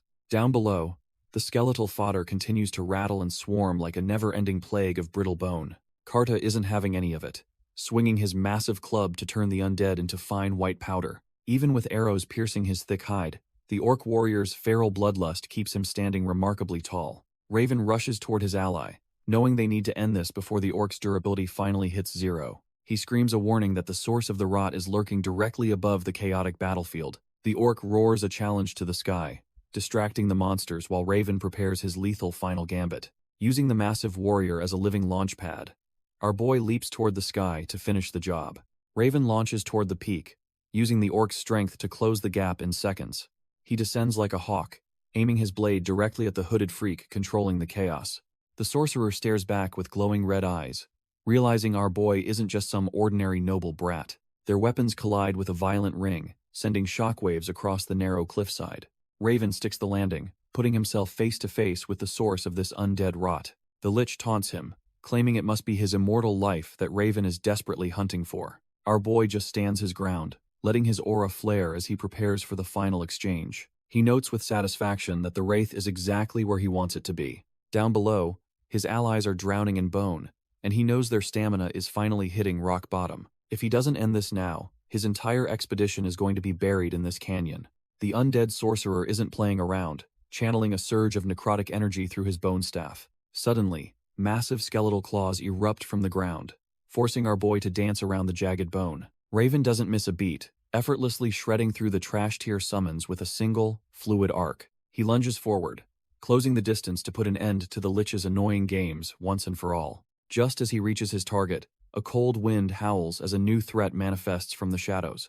A massive, ethereal scythe looms over him, ready to harvest his soul before he can even blink.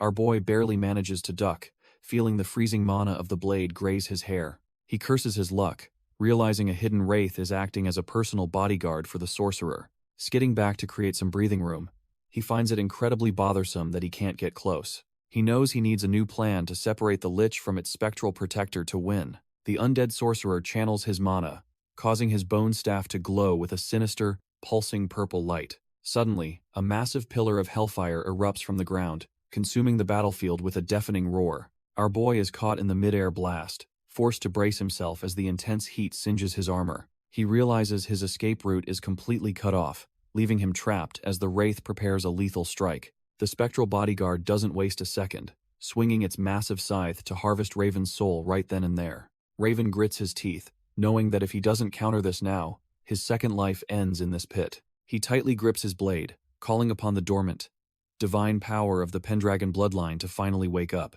A blinding flare of blue mana explodes outward, shattering the darkness and violently pushing back the encroaching shadows. The undead sorcerer is left dumbfounded, unable to comprehend how a mere human possesses such overwhelming, ancient power. As the blue flames dance around him, Raven stares through the heat, demanding to know the monster's true identity. Raven feels a strange presence calling out to his misplaced soul, welcoming his unknown name into the light. His eyes flare with a prismatic glow as the ancient pact begins to resonate within his very core. He whispers the name of the white dragon, realizing that her power is finally answering his desperate call. Standing amidst a sea of blue flames, our boy stares down the sorcerer who thought he was easy prey. Draconic scales of mana manifest around his head, proving he's no longer just a mere human vessel. The undead mastermind recoils in shock, sensing a divine authority that shouldn't exist in this trash-tier dungeon. Raven calmly observes the wraith, noting that this is his first time seeing such a high-level spectral freak. Suddenly, two massive skeletal dragon heads erupt from the shadows, dwarfing our boy with their sheer size. The twin abominations let out a bone-chilling roar, hungry to tear the living soul right out of him. Unfazed, Raven plants his feet as the ground freezes over, ready to show these monsters true dragon power. Raven channels the white dragon's power, his eyes glowing with a divine and lethal intent. With a single, massive swing, our boy unleashes a wave of blue mana at the skeletal freaks. The twin dragon heads stand no chance as they're instantly consumed by the purifying draconic flames. From the edge of the cliff, the sorcerer watches his best summons turn into literal ash. Feeling the power surge through his veins, Raven prepares to end this trash-tier nightmare once and for all. He closes the distance in a flash, standing face to face with the coward who orchestrated this mess. Before the wraith can even cast a spell, Raven's blade pierces through the air like a lightning bolt. He drives the steel home, telling the lich that his pathetic reign of terror ends right here. Our boy stares down the monster with cold indifference, knowing this victory was never in doubt. The undead mastermind lets out a final, agonizing shriek as the dragon's fire erases his very soul. Raven grips his blade, the draconic mana still humming as he surveys the aftermath of his final strike. He looks down at the empty robes of the sorcerer, realizing the trash-tier lich has finally been erased. The purple gem on the staff shatters, signaling that the necromantic link is officially severed for good. Down below, the skeletal army suddenly freezes in place, leaving the soldiers and orcs completely dumbfounded. Karta and the shaman realize that their lord has successfully taken out the head of the snake. Without a master to sustain them, the bones of the undead begin to crumble and release dark energy. The entire battlefield is soon covered in a thick, black haze as the demonic summons dissolve into nothingness. Kratul notes that the corpses have lost their commander and are simply returning to the cycle of death. High above, on the cliffside, our boy stands alone as the purifying light begins to pierce the gloom. Raven looks toward the horizon, finally catching his breath now that the canyon's curse has been lifted. The sorcerer's essence finally scatters, returning to the heavens as the purifying light washes over the canyon. Down below, the weight of the battle finally hits the survivors as they mourn their fallen comrades. One man can't hold back his tears, while Raven watches on with a cold, yet understanding gaze. Our boy knows all too well that victory in this world always comes with a bitter aftertaste. They set up simple graves for the lost, offering silent prayers now that the undead threat is gone. As night settles over the camp, a heavy silence replaces the chaotic sounds of the earlier slaughter. Raven sits alone in his tent, meticulously cleaning his blade to clear his mind of the lingering darkness. The sheer exhaustion of the fight finally takes its toll, and he begins to drift into a deep slumber. His hand goes limp, and the cloth falls, signaling that he's finally surrendered to his much-needed rest. In his dreams, a long-forgotten memory of a letter and a familiar face from his past life resurfaces. The nightmare begins with an imperial official brandishing a forged letter that would seal the Balt family's doom. Our boy desperately pleads his innocence, but the trash-tier elites have already decided his. Even as he's dragged away in chains, he realizes this trap was perfectly laid to destroy his legacy. Rotting in a dark cell, he can only whisper apologies to the family he failed to protect. Under the cold rain, he's forced to watch his world crumble, while the nobles laugh at him. Suddenly, the vision shifts, blending his old trauma with the tragic memories of the body he now inhabits. He sees the moment the previous duke lay dying, leaving his family vulnerable to the vultures. Young Alan weeps at the bedside, swearing a desperate oath to one day become a legendary dragon rider. Clutching his father's cold hand, he vows to prove he's a true Pendragon, no matter the cost. Raven jolts awake in a cold sweat, the weight of 2 different lives heavy on his soul. Raven grits his teeth, the nightmares of his past lives refusing to give him a moment of peace. Our boy sits alone in the dark, wondering if he can truly carry the weight of this name. He finally steps out to find Kratul keeping watch, the orc shaman seemingly sensing his inner turmoil. Kratul mocks him slightly, asking if the great Pendragon is actually having a bit of trouble sleeping. The shaman insists that orcs don't mind the night watch, since humans tend to die too easily. Looking at the fresh graves, Raven realizes just how thin the line between life and death really is. He credits the widow's scream for his survival, knowing he'd be toast without its mysterious protection. This legendary blade is more than just steel. It's a direct link to the family's ancient, draconic legacy. He remembers how Soldrake's flames erupted from the hilt, shielding him from the wraith's lethal scythe. Kratul is visibly dumbfounded, realizing the forest's guardian deity is actually backing this blonde-haired human. Raven stares at his blade, feeling the weight of the dragon's power dwelling within the ancient steel. He senses the white dragon's presence, an ancient soul acknowledging that his true identity remains a mystery. Our boy realizes his new draconic eye can see through any deception or hidden truth in this world. While he stands lost in thought, the orc shaman just watches, completely confused by the human's sudden intensity. He knows the dragon sees the truth. He isn't just some noble brat named Alan, he is Raven. Suddenly, a sharp pain spikes through his head, as if his very soul is being rejected by the vessel. Visions of the original heir's dying father and a desperate vow to become a dragon rider flood in. He grits his teeth, wondering why the hell he's experiencing the tragic memories of the body's former owner. The shaman notices his distress and asks if the great Pendragon is actually having a mental breakdown. Raven just snaps at him, leaving the poor orc wondering if he accidentally offended the blonde-haired monster. Raven brushes off the shaman's concern, lying that his soul-shaking headache is just a lack of sleep. He stays silent for a moment, the weight of 2 lives pressing down on his weary mind. Our boy finally admits he just had a nightmare, though it felt more like a haunting curse. He stares at his palm, wondering if he can truly handle the destiny of a dragon rider. He hardens his gaze, knowing there is absolutely no turning back from the path he has chosen. As the crescent moon hangs high, the group prepares for the trials, waiting in the cold darkness. Morning breaks over the jagged peaks, signaling the start of what might be their final day. Karda and the veteran knight share a look of dread, sensing something foul lingering in the air. The shaman and his cowardly scouts tremble, joking that their survival chances are smaller than a goblin's brain. They finally reach the cave's mouth, where blue flames dance and a heavy sense of doom settles. Mark Killian notes that the monster's agitated senses mean they've finally reached the legendary mausoleum. Our boy looks ahead, knowing this place holds the key to the power he desperately needs. He remembers being a tattered slave in the rain, while trash-tier nobles mocked his family's downfall. Raven grits his teeth, the burning rage of his past life fueling his resolve to never be weak again. He realizes Soldrake might be waiting for the original heir, but he needs her power to avenge House Balt. Beyond just revenge, our boy has his own share of burning questions for the ancient white dragon. He recalls the horrific sight of the battlefield where the majestic dragon was brought down by countless spears. Gripping his blade, he wonders if the dragon's soul can truly recognize the man he has become. He still can't wrap his head around why he was brought back to life in this specific body. With a heavy heart and a sharp blade, Raven prepares to face the truth hidden within the tomb. Raven draws his blade, convinced the ancient dragon holds the keys to his mysterious reincarnation. He rallies the troops, commanding everyone to prepare for the inevitable clash deep within the tomb. The Ancona orcs ignite their torches, ready to lead the expedition into the suffocating darkness. Our boy leads his party through a breathtaking crystal cavern where mana glimmers like frozen stars. Karda catches a strange scent in the air, his primal instincts screaming that they aren't alone. The massive warrior points the way forward, guiding the Pendragon forces deeper into the glowing abyss. Raven tells Mark that an orc's ability to read the environment makes them the perfect underground scouts. Every heavy footfall resonates through the cave, signaling their arrival to whatever dwells in the shadows.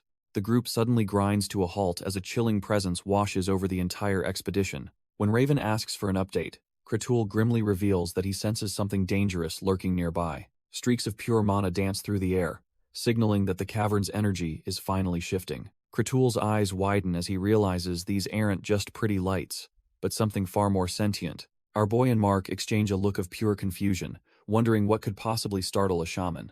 Suddenly, shimmering crystal elementals emerge from the glow, their presence both beautiful and unsettling. These ethereal beings swarm above the party, making even the seasoned Pendragon soldiers feel completely outmatched. A massive, roaring waterfall of light blocks their path, its sound echoing like a mountain's heartbeat.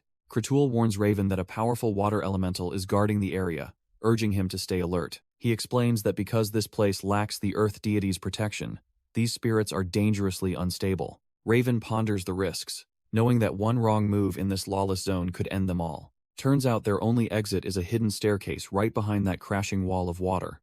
Raven spots something strange through the mist, his sharp eyes narrowing as he senses a shift in mana. Deep within the crashing falls, a mysterious glowing crest begins to pulse with a rhythmic, watery light. Kratul is completely dumbfounded, pointing out that the shimmering shape looks exactly like a legendary board. Suddenly, the water begins to slosh and coalesce, losing its form as it gathers into a massive, liquid mass. A gargantuan water elemental surges upward, its liquid body churning as it towers over our boy and his crew. Even a veteran like Mark and the fierce Karta are breaking a sweat, wondering what kind of monster this is. Raven grits his teeth, realizing that the sheer pressure from this spirit is far beyond anything he expected. The elemental lets out a silent, gurgling roar, its massive maw opening as if to swallow the entire expedition. Kratul confirms their worst fears, whispering that the Guardian of the Falls has finally arrived to test them. With a massive splash, the water elemental fully manifests, leaving our boy with no choice but to stand his ground. Raven and Karta are completely dumbfounded as the swirling water morphs into a massive, legendary water turtle. The spirit's body shimmers with divine energy, taking a form that commands respect and absolute terror. Suddenly, the Guardian unleashes a massive blast of water, nearly wiping out our boy's entire crew. Kratul quickly realizes the beast is acting as a sentinel, protecting a hidden treasure deep within the cave. Our boy grits his teeth, wondering if the prize is worth facing such a trash-tier nightmare. The shaman warns that without their usual divine protection, this elemental is basically an unstoppable force of nature. The gargantuan turtle looms over them, its sheer scale proving that the treasure inside must be truly world-changing. Raven confirms they are seen as invaders, realizing this trial is the only way to prove their worth. Even with sweat dripping down his face, our boy's draconic instincts tell him to stand his ground. He firmly grips his sword, ready to show this spirit that a Pendragon doesn't know the word retreat. The water spirit roars, its liquid form shimmering with enough power to drown an entire army. Our boy stands his ground, refusing to let this trash-tier elemental intimidate a true Pendragon heir. Mark, Killian, and Karta watch in horror, convinced their lord is about to be washed away. Despite the massive wave looming over him, Raven remains unfazed, his draconic instincts guiding his every move. He calmly raises his blade and tells the raging spirit it needs to settle down right now. The elemental responds with a deafening roar, its watery maw opening wide to swallow him whole. Raven locks eyes with the beast, his gaze sharpening as he commands the spirit to finally submit. Suddenly, his sword begins to glow with a blinding blue light, channeling the raw power of his soul. With a massive boom, he unleashes a wave of mana that completely shatters the elemental's overwhelming pressure. Karta and Kratul are left completely dumbfounded, witnessing a level of authority they never thought possible. Our boy stands firm as the elemental's remains wash over him like a heavy, cleansing rain. He doesn't even flinch, his mind already focused on the hidden path revealed by the dissipating mist. Through the shimmering spray, a legendary light catches his eye, tucked deep within the cavern's heart. It is the ancient crest of his new family, glowing with a power that feels strangely familiar. This isn't just any relic, it is a treasure of the Pendragon line finally returning to its master. Mark Killian can hardly contain his joy, realizing they have finally secured the house's most sacred artifact. As they descend, the veteran knight marvels at how his wounds heal instantly just by holding the shield. Kratul admits he has never seen an elemental act so docile and wonders about the sword's influence. Raven looks down at his glowing blade, feeling the weight of the destiny he is starting to reclaim. He quietly confesses that he had a gut feeling this would happen, even if he cannot explain why. Karta and Kratul exchange a look, sensing their leader's lingering dissatisfaction despite the massive find. Mark Killian cheers for the dragon's might, only to be reminded that this power is strictly for pendragons. Our boy realizes that while the dragon's strength is immense, it currently feels like a borrowed suit. He reflects on his original life, a time when he stood alone as a cold-blooded survivor named Raven. The trauma of Duke Pendragon's deathbed still lingers, a heavy legacy he's been forced to carry. He remembers the original heir's pathetic sobbing and the desperate promise to finally prove his worth. Steeling his resolve, our boy pushes those weak memories aside to focus on the mission at hand. No matter whose face he wears, he reminds himself that his soul still belongs to the immortal Blackbird. A sudden wind howls as the party finally stands before the grand mausoleum, sensing the ancient magic within. Mark Killian confirms their arrival, and our boy prepares to step into the heart of his family's history. The party finally stands before the legendary mausoleum, a place dripping with the weight of ancient Pendragon history. The likeness of the white dragon looms over them, a silent sentinel of the family's long-standing sacred pact. Our boy leads Mark Killian and Carta to the threshold, ready to reclaim the legacy hidden within. Suddenly, the widow's scream begins to pulse with a violent light, its gem vibrating against his palm. Mark is visibly shaken, realizing the blade is wailing in response to the massive draconic mana nearby. Gripping the hilt, our boy feels the weapon's hunger and confirms they've reached the heart of the mystery. A blinding flash erupts from the steel as the sword's power resonates with the tomb's ancient seals. The energy detonates against the entrance in a massive burst, sending a shockwave of dust through the air. As the fog clears, Mark and Carta stand dumbfounded by the raw, explosive authority their leader just displayed. His sharp eyes narrow as he senses something shifting in the shadows, his instincts screaming that they aren't alone. A silhouette emerges from the swirling dust, its presence heavy enough to chill the very air. Raven shouts that something is coming, his instincts flaring as he identifies the approaching night. Ethereal blue flames ignite on the ground, forming the spectral hooves of a creature from another era. The mana coalesces into a ghostly rider, a sight so legendary it freezes the blood in their veins. Even the battle-hardened Carta and the shaman Kratul are left speechless by the raw power radiating from the spirit. Mark Killian can hardly believe his eyes, recognizing the unmistakable aura of a long-lost Pendragon ancestor. Raven whispers the name Gordon, his mind racing as he recognizes the legendary figure from history. The spirit of Gordon Pendragon stands tall, wreathed in the same draconic mana that fuels our boy's blade. The ancestor's gaze is piercing, as if he can see right through Raven's borrowed body and soul. Faced with this overwhelming pressure, our boy and his companions prepare for a confrontation with the duchy's past. Carta and Kratul are completely dumbfounded, realizing they are standing before a legend of the previous era. Mark Killian screams out the name of Gordon Pendragon, while our boy stares in stunned silence. Raven observes the half-transparent figure, wondering if this is truly a soul or something far more ancient. Suddenly, a painful memory of Aaron's father dying resurfaces, showing the family's tragic fall during his final moments. As Gordon raises his blade, Raven realizes these foreign memories are reacting to the ancestor's powerful draconic presence. A blinding flash erupts from the spirit, consuming the entire area in a surge of pure mana. A massive pillar of light shoots toward the heavens as Raven and Carta watch the spectacle in awe.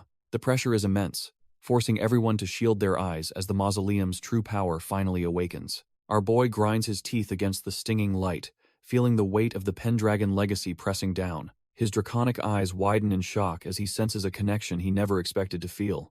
A draconic silhouette appears against the moon, signaling the return of an ancient, overwhelming power. Mark Killian and the soldiers are completely dumbfounded as the sky itself seems to split open. A massive, pearlescent wing unfurls, radiating a pressure that makes the very air feel heavy. Even the hardened orc warriors, Kratul and Carta, can only stare in absolute silence at the unfolding miracle. From the swirling mana, the majestic horns of the guardian deity begin to take physical form. Khazal and the other small fries are left trembling, realizing they are in the presence of a god. A piercing blue draconic eye opens, locking onto the world with a gaze that demands total submission. Our boy just smirks, knowing exactly who is coming to reclaim her place by his side. Soldrake finally lets out a deafening roar, announcing her revival to the entire Pendragon territory. The legendary white dragon soars above the troops, her shadow marking the start of a new era. A spectral knight, wreathed in blue flames, manifests right beside the dragon's massive, pearlescent talons. Soldrake towers over the valley as the ghost of a past hero stands tall before the stunned troops. Mark Killian is completely mesmerized, whispering that the Guardian is the most beautiful thing he has ever seen. Even the hardened orc warriors, Kratul and Carta, are left speechless by the appearance of the legendary deity. Our boy feels the crushing weight of the mana, his body reacting to a presence he didn't anticipate. Soldrake watches with an ancient gaze, her very existence proving the Pendragon bloodline is far from dead. Suddenly, a chilling voice echoes in the void, demanding to know the true identity of the soul within. Raven shudders as the question pierces his soul, realizing his secret might not be as safe as he thought. He looks up to see the spectral form of Gordon Pendragon, standing as a silent sentinel of the past. The ancient ancestor stares back through the blue flames, a remnant of the family's former glory and power. Mark and the orcs are completely dumbfounded, wondering if the ancestor's spirit actually spoke or if it's just mana. Our boy starts sweating as a heavy wave of déjà vu hits him, recalling a similarly chilling encounter. His mind flashes back to the Roptine Plains, where his life as a scarred mercenary first turned upside down. Back then, he was caught off guard when a mysterious voice suddenly demanded to know his true identity. Looking at the flaming spirit now, he realizes the voice is the exact same one he heard years ago. The realization hits him like a truck as he finally connects the dots between the past and this manifestation. He understands that the entity addressing him isn't the original heir, or even the legendary Gordon Pendragon. Turns out, the white dragon Soldrake herself is the one communicating through the veil of the spectral flames. Standing before the massive deity, he realizes she's been the one testing his soul from the very beginning. While his companions are left in the dark, the dragon repeats the piercing question of who he really is. Our boy tries to bluff, shouting that he is the rightful heir of the Pendragon family, but the ancient white dragon isn't buying it, her massive blue eye piercing through his desperate facade. Soldrake looms over the group, her presence so overwhelming that even the veteran knight and orc freeze. She makes it clear that she knows he is an imposter and cannot be tricked by acting. Raven breaks into a cold sweat as he realizes his secret identity is being torn apart by a god. The dragon demands the truth once more, her voice echoing with a power that shakes his very soul. When she asks who he really is, his heart hammers against his ribs like a trapped bird. Memories of his past life as a tattered slave, humiliated by trash-tier nobles, come flooding back in waves. He remembers the blood and the betrayal by Valtai during those 10 years of mercenary hell. The weight of his true identity as Ravenbolt finally crashes down, leaving him gasping for air. Raven collapses as the dragon's mental pressure becomes too much to bear, leaving his allies completely horrified. Our boy clutches his head in agony, his mind fracturing as he questions his own existence under this weight. Soldrake looms over his broken form like an ancient judge, demanding he reveal the soul hiding within that body. The pain is unbearable as the dragon's presence grinds against his consciousness, forcing a guttural scream from his throat. Mark and the orc can only watch in terror, realizing their lord is being dismantled by a literal god. The white dragon stares deep into his very essence, her piercing blue eye seeing through every lie he told. Raven's vision blurs as the mental strain pushes him to the brink, his grip on reality finally slipping away. Suddenly, he is back in the rain, a tattered slave surrounded by trash-tier nobles who laughed at his fall. He remembers the cold iron collar and the bitter tears of a man who had lost everything but pride. The imperial official sneers, while his guards hold him tight, forcing him to watch his entire world burn down. Raven feels his mind fracturing as the dragon's power drags his worst nightmares back to the surface. Has forced to relive the humiliation of being a slave, surrounded by the trash-tier soldiers who broke him. Every scar earns its place as he remembers the sheer terror of facing the monstrous Ancona orcs alone. The dragon shows him the weight of the Pendragon legacy, a burden far heavier than any iron chain. Blood and loss define his past, leaving him as nothing more than a hollow shell of a man. Even the memory of Valtai's cruel grip feels real, reminding him of the betrayal that ended his first life. Soldrake's gaze remains cold and unwavering, waiting for the truth that lies beneath his borrowed skin. As he trembles before the ancient deity, she demands to know the true identity of the soul within. Our boy gasps for air, his pride warring with the crushing reality of his own deception. With his back against the wall, he realizes there's no more room for lies if he wants to survive. Suddenly, a new flood of memories washes over him, revealing a past that doesn't belong to his original soul. He sees Elena Pendragon smiling down at him, her eyes filled with a warmth he never experienced before. Beside her is Gordon Pendragon, looking remarkably alive and proud as he watches over his growing family. The vision focuses on a tiny infant, the very beginning of the life he eventually hijacked to survive. Our boy realizes, with a jolt, that he's witnessing the birth and early days of the original Aaron Pendragon. The scene shifts to a playful chase, but the underlying shadows of the family's future start to creep in. He watches the young siblings bond, realizing the name Alan was once spoken with such genuine, innocent affection. The light fades as he's thrust into a cold room where the Duke's life is slowly slipping away. He feels the crushing weight of the Duke's final breaths, marking the moment the Pendragon legacy began to rot. Surrounded by the cries of the mourning family, he finally understands the heavy burden of the blood he carries. Our boy finally accepts the truth of the memories flooding his mind. As the past becomes clear, he remembers how the original Aaron spent his days, pouring his soul into painting his heroic ancestors. Alone in the library, the boy lived a quiet life, far removed from the battlefield Raven once knew. He realizes that to his family, he wasn't a hardened warrior, but simply their beloved Alan. Suddenly, the mental strain becomes too much, and Raven begins coughing up blood in the real world. His body hits the floor as the weight of the dragon's judgment physically crushes his spirit. Mark Killian and the orcs watch in horror, dumbfounded as their powerful leader suddenly collapses. Soldrake towers over him with overwhelming pressure, demanding he reveal his true name to prove his worth. Barely clinging to consciousness, Raven whispers the name he has kept hidden since his reincarnation. He finally casts aside the mask, admitting to the white dragon that he is truly Raven Balt. Lindsay feels a sudden chill, wondering what on earth is happening to her master right now. She screams for her lord in a total panic as the spiritual pressure reaches its breaking point. The vision shifts to Irene and Mia,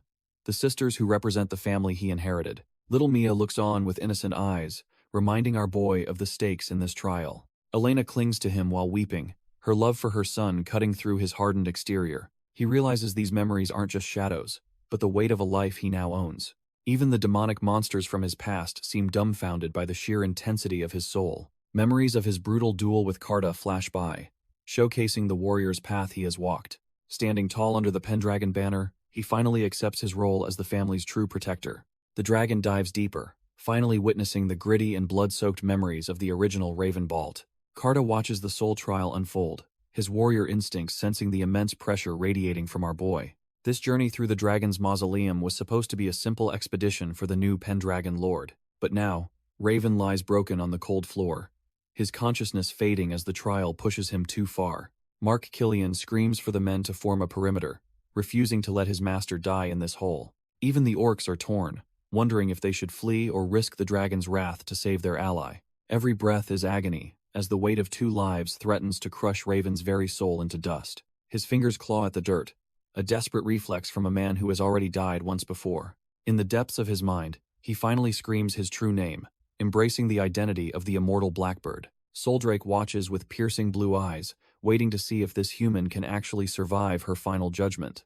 A blade strikes the earth, signaling the end of his hesitation and the birth of a true dragon knight. Raven stands his ground as the heir, facing the dragon's massive jaws with a blade and sheer willpower. He bellows the name of Alan Pendragon, fully committing to the role he must play to survive. Soldrake's ancient eye locks onto him, searching for any hint of deceit within his fractured, battle-worn soul. Our boy is barely hanging on, coughing up blood as the sheer pressure of the trial crushes his lungs. Out of the mana, the spectral form of Gordon Pendragon emerges, wreathed in the family's signature blue flames. The ancient ancestor gives a small smile, acknowledging that the man before him is worthy of the name.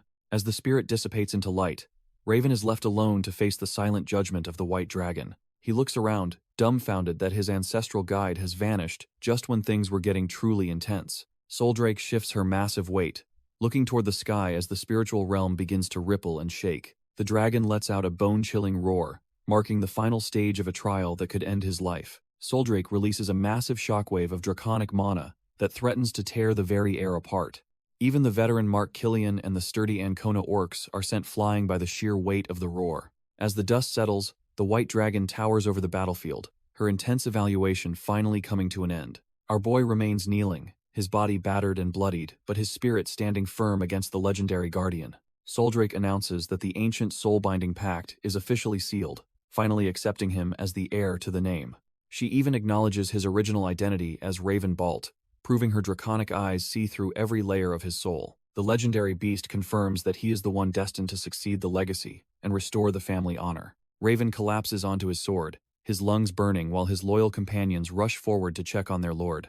Under the quiet glow of the moon, the weight of his survival finally sinks in as the pressure vanishes. Surrounded by his loyal soldiers and the massive dragon, Raven has finally secured the power he needs for his revenge. Raven tells his worried crew he is fine, despite looking like he just crawled out of a meat grinder. Our boy finally lets out a bloody grin, confirming the legendary dragon has officially chosen him as her master. Mark and the others stand there dumbfounded, unable to believe their eyes as the impossible becomes reality. The tension breaks instantly as the veteran knight bursts into tears of pure, unadulterated joy for his lord. With the white dragon looming overhead, Mark shouts that the future of their house is finally secure. Even the orcs are impressed, realizing their new lord is now the true guardian of the forest. Suddenly, Soldrake shifts her massive weight, her draconic instincts picking up a strange presence nearby. Raven notices the change in her demeanor, his own battle-hardened senses immediately putting him back on high alert. The dragon warns him that they have company, catching the exhausted soldiers completely off guard. Our boy looks toward the horizon, wondering who would be trash-tier enough to interrupt them now. At first, the shapes in the moonlight look like birds, but the overwhelming pressure tells a different story. Raven stares up in disbelief, realizing these aren't just trash-tier scavengers interrupting his hard-earned victory. Mark and the orcs stand frozen, their battle-hardened instincts failing them as the sky begins to scream. Suddenly, the clouds part to reveal a literal flight of dragons descending upon the ancient mausoleum. Soldrake watches her kin glide down while our boy stands his ground, dwarfed by the sheer scale of power. He can hardly wrap his head around the fact that 6 legendary beings are currently crashing his party. Each dragon carries an aura of ancient majesty, making it clear that the world's balance has shifted. The group finds themselves surrounded by a circle of scales and fire, turning the graveyard into a throne room. The cowardly Khazal nearly loses his mind from the terror, realizing he's completely out of his league. Raven looks up with sweat on his brow, wondering if this is a reward or a new nightmare. Raven turns around, feeling the suffocating weight of multiple legendary gazes pressing down on his very soul. A massive, dark dragon named Amuhalt descends, his purple eyes burning with a suspicious intensity. Soldrake immediately bristles, demanding to know why her kin have dared to enter her territory uninvited. She firmly states that her ancient pact with the Pendragon line is none of their concern. Her draconic eye narrows, radiating a cold, supreme authority that demands absolute silence from the intruders. The green dragon, Elegrion, argues that the sheer scale of the event forced them to intervene. Soldrake remains unmoved, telling the visitors that she feels absolutely no need to explain herself to them. The visiting dragons actually begin to falter, visibly shaken by the white dragon's overwhelming spiritual pressure. Amuhalt refuses to back down, sensing that the human is hiding something far more sinister than simple mana. Our boy breaks into a cold sweat as they realize he's radiating the energy of both gods and demons. Soldrake unfurls her massive wings with a powerful flap, signaling that the pleasantries are officially over. She lets out a deafening roar that sends the trash-tier soldiers flying like ragdolls across the stone floor. Mark Killian can barely keep his footing, completely dumbfounded by the sheer weight of the draconic pressure. Even the legendary intruders begin to wince, their ancient bodies throbbing under the white dragon's absolute dominance. Standing her ground, Soldrake stares down Amuhalt, making it clear who really owns this sacred mausoleum. She coldly commands the uninvited guests to leave her land immediately, asserting her status as their queen.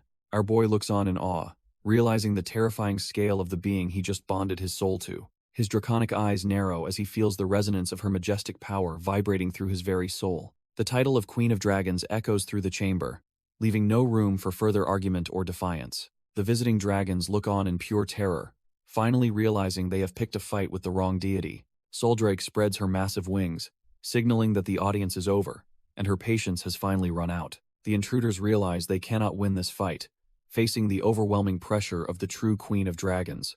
Amuhalt begrudgingly decides to withdraw for now, though his pride is clearly wounded by this forced retreat. He warns that the doubts regarding the new Pendragon heir won't simply vanish just because they are leaving. With a powerful flap of his wings, the massive beast prepares to vacate the sacred mausoleum at last.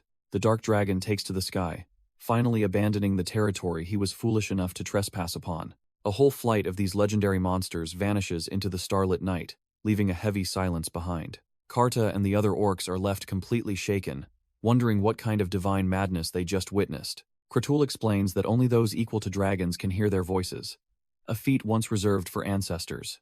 Our boy realizes that since the pact, he is the only one who truly understands the dragon's warnings. Raven feels dumbfounded by the complex lore of dragon gods and demon gods he still hasn't uncovered. He looks at the majestic Soldrake, hoping this legendary Queen of Dragons holds the keys to his past. Our boy wonders if she knows why he was yanked from death and shoved into this noble's body. His sharp blue eyes narrow as he focuses on the ancient deity, determined to get some real answers. Standing before the massive beast, he calls out to her, ready to bridge the gap between their souls. He admits he has questions, but first asks the giant lizard to lower her head because his neck hurts. The ancient guardian stares back, seemingly considering the cheeky request from her new soul-bound contractor.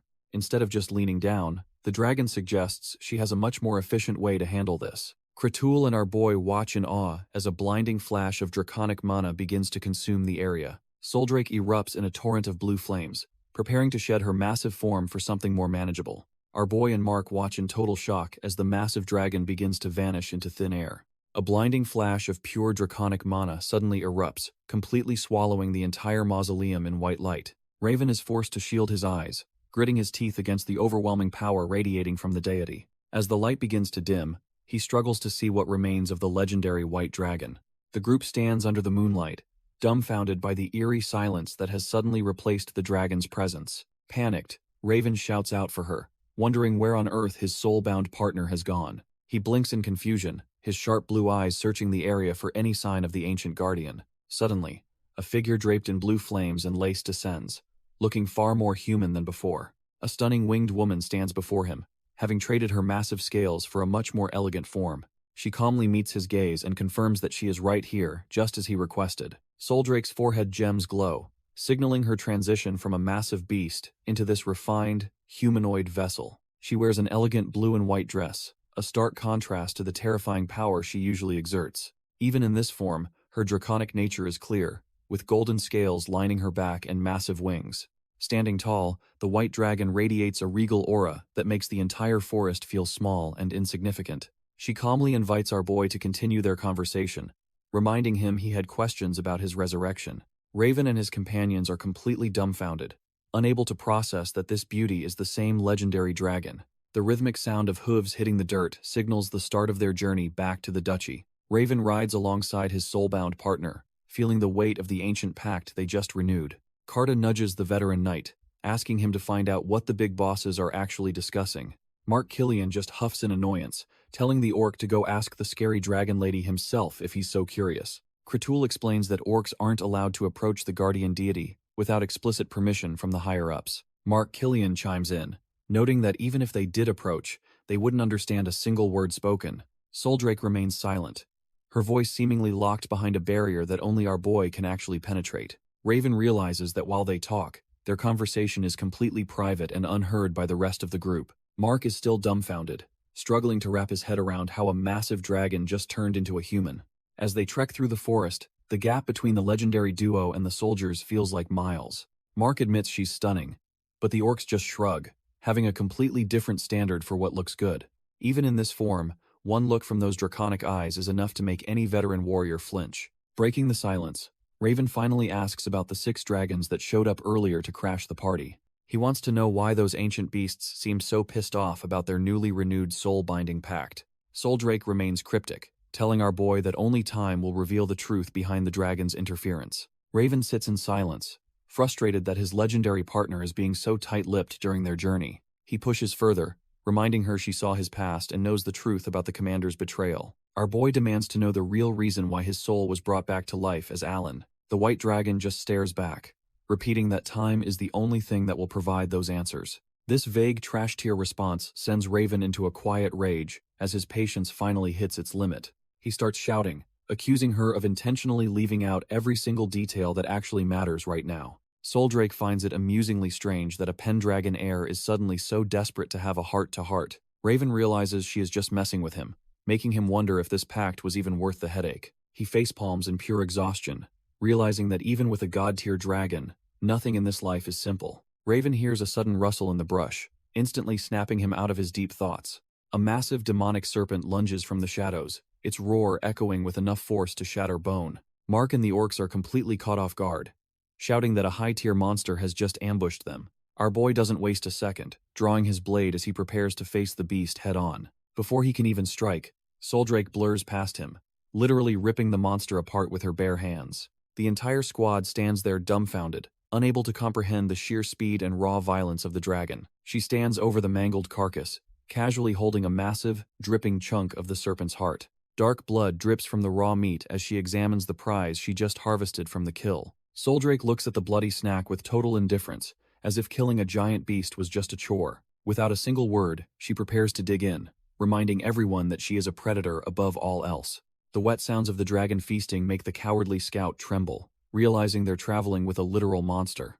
Mark Killian is completely dumbfounded, noting that her beautiful human appearance is just a mask for her primal nature. She stands tall with her wings unfurled, a divine predator claiming her territory under the cold moonlight.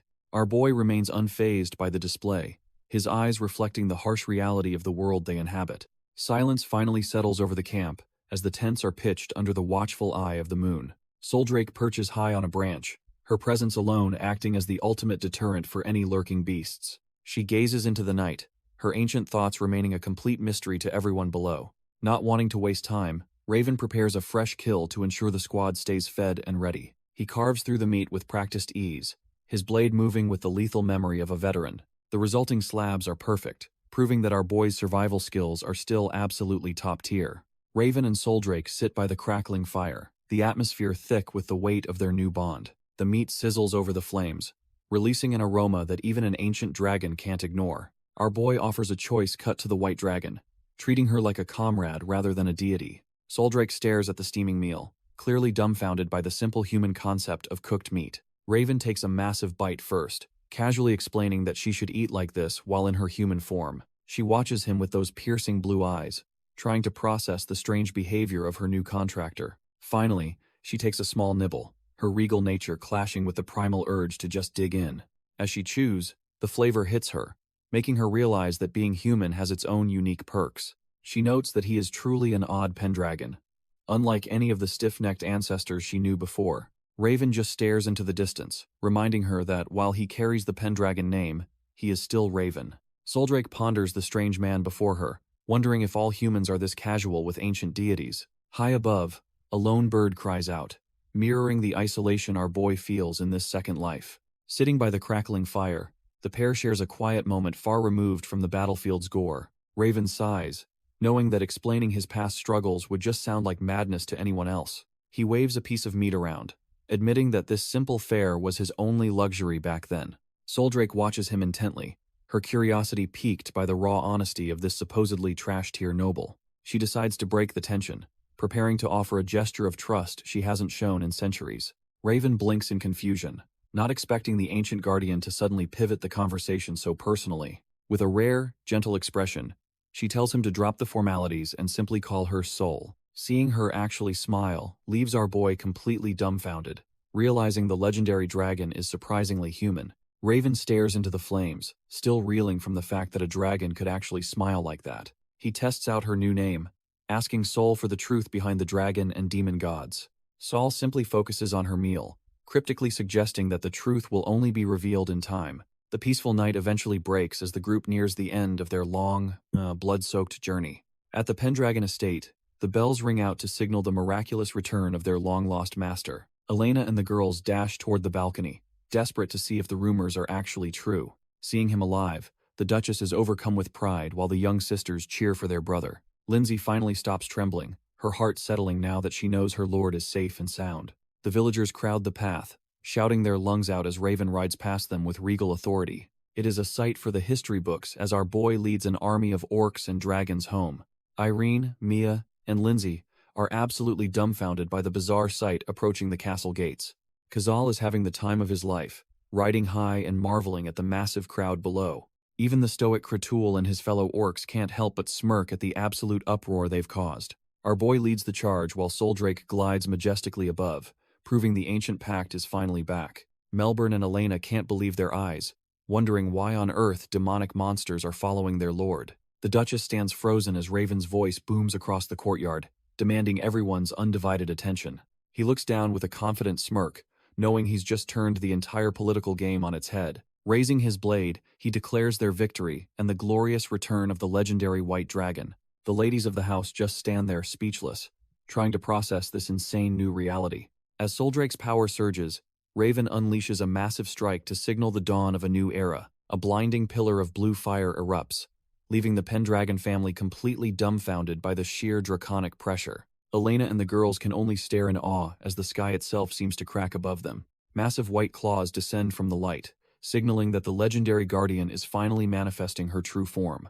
Soldrake lets out a deafening roar, announcing to the world that the Pendragon legacy is officially back in business. As the dragon soars over the castle, Raven declares it is finally time for a massive victory feast. Fireworks light up the night sky, while the once-dying duchy finally breathes a sigh of relief and joy. The castle halls are filled with guests who can't stop gossiping about the miraculous return of their lord. Elegant music fills the air, as the household celebrates the dawn of a brand new era for the family. Even the bards are getting in on the action, singing praises of the hero who changed their fate. Elena beams with pride while Lindsay admits she has never seen such a grand celebration for her young lord. The banquet is a total madhouse, since every high society noble and millionaire was invited to witness the family's revival. Amidst the clinking glasses, Lindsay starts stressing out because the star of the show has pulled a vanishing act. Turns out our boy is actually hiding out on the balcony, seeking some peace away from the fake smiles. He finds Soldrake perched on the edge and asks why she isn't interested in joining the massive victory feast. Sol just stares at the sky, feeling that her duty as a companion is done now that the message is delivered. She actually teases him, questioning why the supposedly busy heir of Pendragon is wasting time out here with her. Raven admits he's dodging his duties, but finds it suspicious how well a dragon understands the nuances of human society. As they sit together, Sol reflects on her centuries-long bond with the family, even if banquets aren't usually her thing. He suggests she just shift into a full human form if she wants to experience the party without the wings. Soldrake just gives him a silent, intense stare that makes Raven wonder if he's pushed his luck a bit too far. Soldrake realizes our boy is cut from a completely different cloth compared to the previous Pendragon heirs. Without another word, she spreads her wings and dives off the balcony, leaving Raven standing there dumbfounded. He watches her vanish into the moonlight, probably wishing he could fly away from his noble responsibilities too. The silence doesn't last long as Raven senses the chaotic energy of the party creeping back toward him. He hears a sudden rush of footsteps and realizes his short-lived sanctuary has been officially breached by the crowd. A swarm of trash-tier noblewomen ambushes him, desperately begging for every juicy detail about his legendary dragon pact. Raven starts breaking a sweat, realizing that fighting a lich was actually easier than handling these thirsty aristocrats. Meanwhile, Lindsay is stuck dealing with a creepy noble who is busy making inappropriate comments about her figure. She forces a professional smile while dying inside, trying her best to navigate this awkward social nightmare gracefully. Looking over, she sees Raven is just as trapped as she is, completely surrounded by a sea of fans. Raven is drowning in shallow praise as these noble women gush over his supposedly impossible feat of bare-handed combat. The fake smiles vanish instantly as Crescent starts trash-talking Marpel for being a merchant instead of true blue blood. Marpel doesn't miss a beat, flexing her mithril-encrusted rubies to prove that money talks louder than old titles. The two get heated, with the merchant lady basically calling the noble house a dusty relic of the past. Our boy is reaching his limit, his patience wearing thin as he watches this petty high society drama unfold. Seizing the chance, Raven quietly slips away while Lindsay watches him make a tactical retreat from the bickering. He can't help but think how pathetic these people are, valuing shiny rocks over actual strength or loyalty. His gaze shifts across the room, looking for something actually worth his time in this gilded cage. Turns out the orcs are the real life of the party, out-drinking humans and showing Mia some shamanic magic. Raven finally finds a moment of peace, realizing he prefers the company of honest monsters over two-faced aristocrats. Carta goads our boy into a drinking match, while Melbourne tries to stop the madness. Raven just smirks, fully intending to show these monsters that humans aren't just for show. He sits down for the challenge, even as Kratul keeps little Mia entertained nearby. Lindsay watches from the sidelines, clearly worried about her master's sudden wild streak. The party gets rowdy as Raven matches the orcs drink for drink, finally letting loose. As night falls over the castle, the echoes of the rowdy celebration begin to fade. Eventually, the booze catches up to him, and he nearly collapses right into Lindsay's arms. He apologizes for being a mess, but the maid doesn't seem to mind the extra work. She admits it's just nice seeing him smile again after all the tragedy his family endured.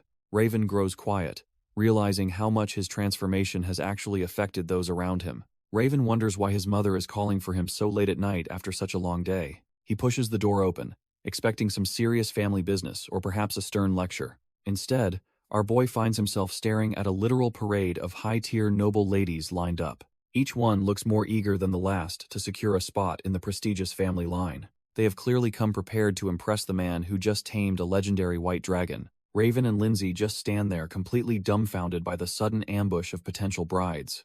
Elena steps forward, reminding him that a dragon contractor must prioritize producing a worthy successor. She tells him it is his fate to choose the bride who will carry the Pendragon legacy forward. Our boy starts sweating bullets, realizing this social battle might be harder than fighting a lich. He desperately begs for a pardon, as the terrifying reality of an arranged marriage finally sets in. Elena explains that ancient tradition demands a dragon contractor marry a foreign noble to secure a powerful successor. She brings up Luna Saylord, reminding everyone that the previous engagement was unfortunately trashed during the family's downfall. Irene breaks down into a sniffling mess, lamenting how her poor brother was rejected by both a princess and Luna. Our boy remains completely speechless, feeling the second-hand embarrassment as his sister makes a scene in front of everyone. Elena ignores the drama and presents the candidates, insisting they all hail from the most prestigious families in the empire. A haughty noblewoman from House Parspec starts flexing, claiming her family's prestige is second only to the imperial bloodline. Others quickly jump into the fray, debating whether military might or controlling the economy is the true key to power. Suddenly, the elegant room fills with shrill screams, as these trash-tier elites start acting like common street thugs. Raven watches the headache-inducing brawl, realizing that dealing with high-society vultures is more exhausting than fighting any monster. He finally looks at Elena with pure exhaustion, asking if he is truly forced to make a choice right now. Raven asks Elena if he really needs to pick a bride from this circus right this second. Elena stammers, trying to explain that securing the Pendragon bloodline is a matter of utmost urgency. Our boy narrows his eyes, deciding to end this headache with a move nobody saw coming. He firmly grabs Lindsay and announces that he's choosing his loyal maid to be his official concubine. Elena and Irene stand there frozen, completely dumbfounded by the heir's sudden and scandalous declaration. The trash-tier noblewomen lose their minds, absolutely insulted that a mere servant was chosen over their prestigious bloodlines. Poor Lindsay looks like her soul just left her body, unable to process her sudden promotion to nobility. The entire banquet hall falls into a stunned silence as the weight of Raven's choice sinks in. When the girl tries to protest, Raven quickly covers her mouth to keep her from ruining the moment. He tells the crowd that she's the only one who stayed by his side through the blood and dust. Raven spins a scandalous lie about a mistake he made, claiming he must take responsibility for the girl. He casually apologizes for the secrecy, leaving the entire room absolutely speechless and struggling to breathe. Elena and Irene try to keep their cool, nervously claiming it is fine since he is an adult. Our boy knows the customs of the house perfectly well, but he is playing a much deeper game. He looks at the crowd with cold, calculating eyes, seeing right through their fake smiles and hidden greed. Raven points out these vultures only showed up once they heard about his legendary dragon pact. He knows these trash-tier elites would abandon House Pendragon the moment things got ugly or dangerous. Turning back to the girl, he reminds them she was the only one there during his darkest years. The poor maid is completely overwhelmed, her mind spinning from this sudden and very public elevation. The noblewomen shriek in protest, unable to accept a lowly servant being placed above their prestigious bloodlines. Raven scoffs at the trash-tier elites, noting they only know how to hide behind their family names. The noblewomen are completely dumbfounded, literally freezing in place as their fragile egos are shattered by his words. Holding the maid close, our boy faces his mother and sister to make his final stance clear. He smirks, realizing he no longer needs these fake friends when he has real comrades by his side. He remembers the unwavering loyalty of Mark Killian and his men, who stood tall even when the house fell. Then there are the Ancona orcs, fierce warriors who proved their worth through blood and iron in the forest. Even the small fry, like Khazal, have shown more backbone than any of these pampered aristocrats ever could. Raven declares that these are the only people he truly trusts to watch his back in a fight. He gently takes his mother's hand, assuring her that House Pendragon is finally strong enough to stand alone. Elena and Irene are moved to tears, seeing the weak boy they knew finally become a true, dependable lord. Lindsay is absolutely dumbfounded, her heart racing as she stares at the man she served so loyally. Our boy drops a bombshell, asking Lindsay to become his concubine right in front of the trash-tier nobles. Overwhelmed with emotion, she tearfully accepts, realizing her life is changing forever in this very moment. Raven pulls her close, declaring to the entire room that this maid is now a lady of Pendragon.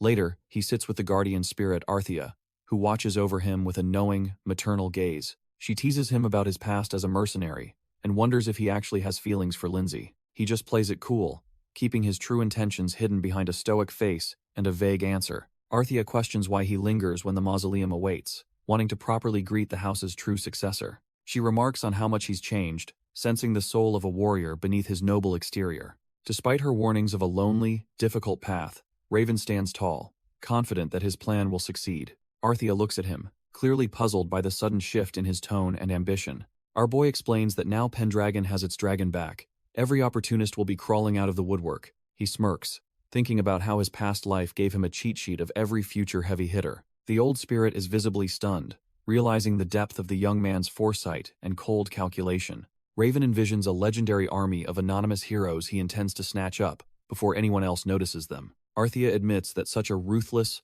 long-term strategy had never even crossed her mind during her own era. She lunges forward and grabs his arm, practically beaming as she declares he's born to be a true monarch. Raven remains unfazed, dryly reminding the ancestor she's a ghost as her hand passes through him with a...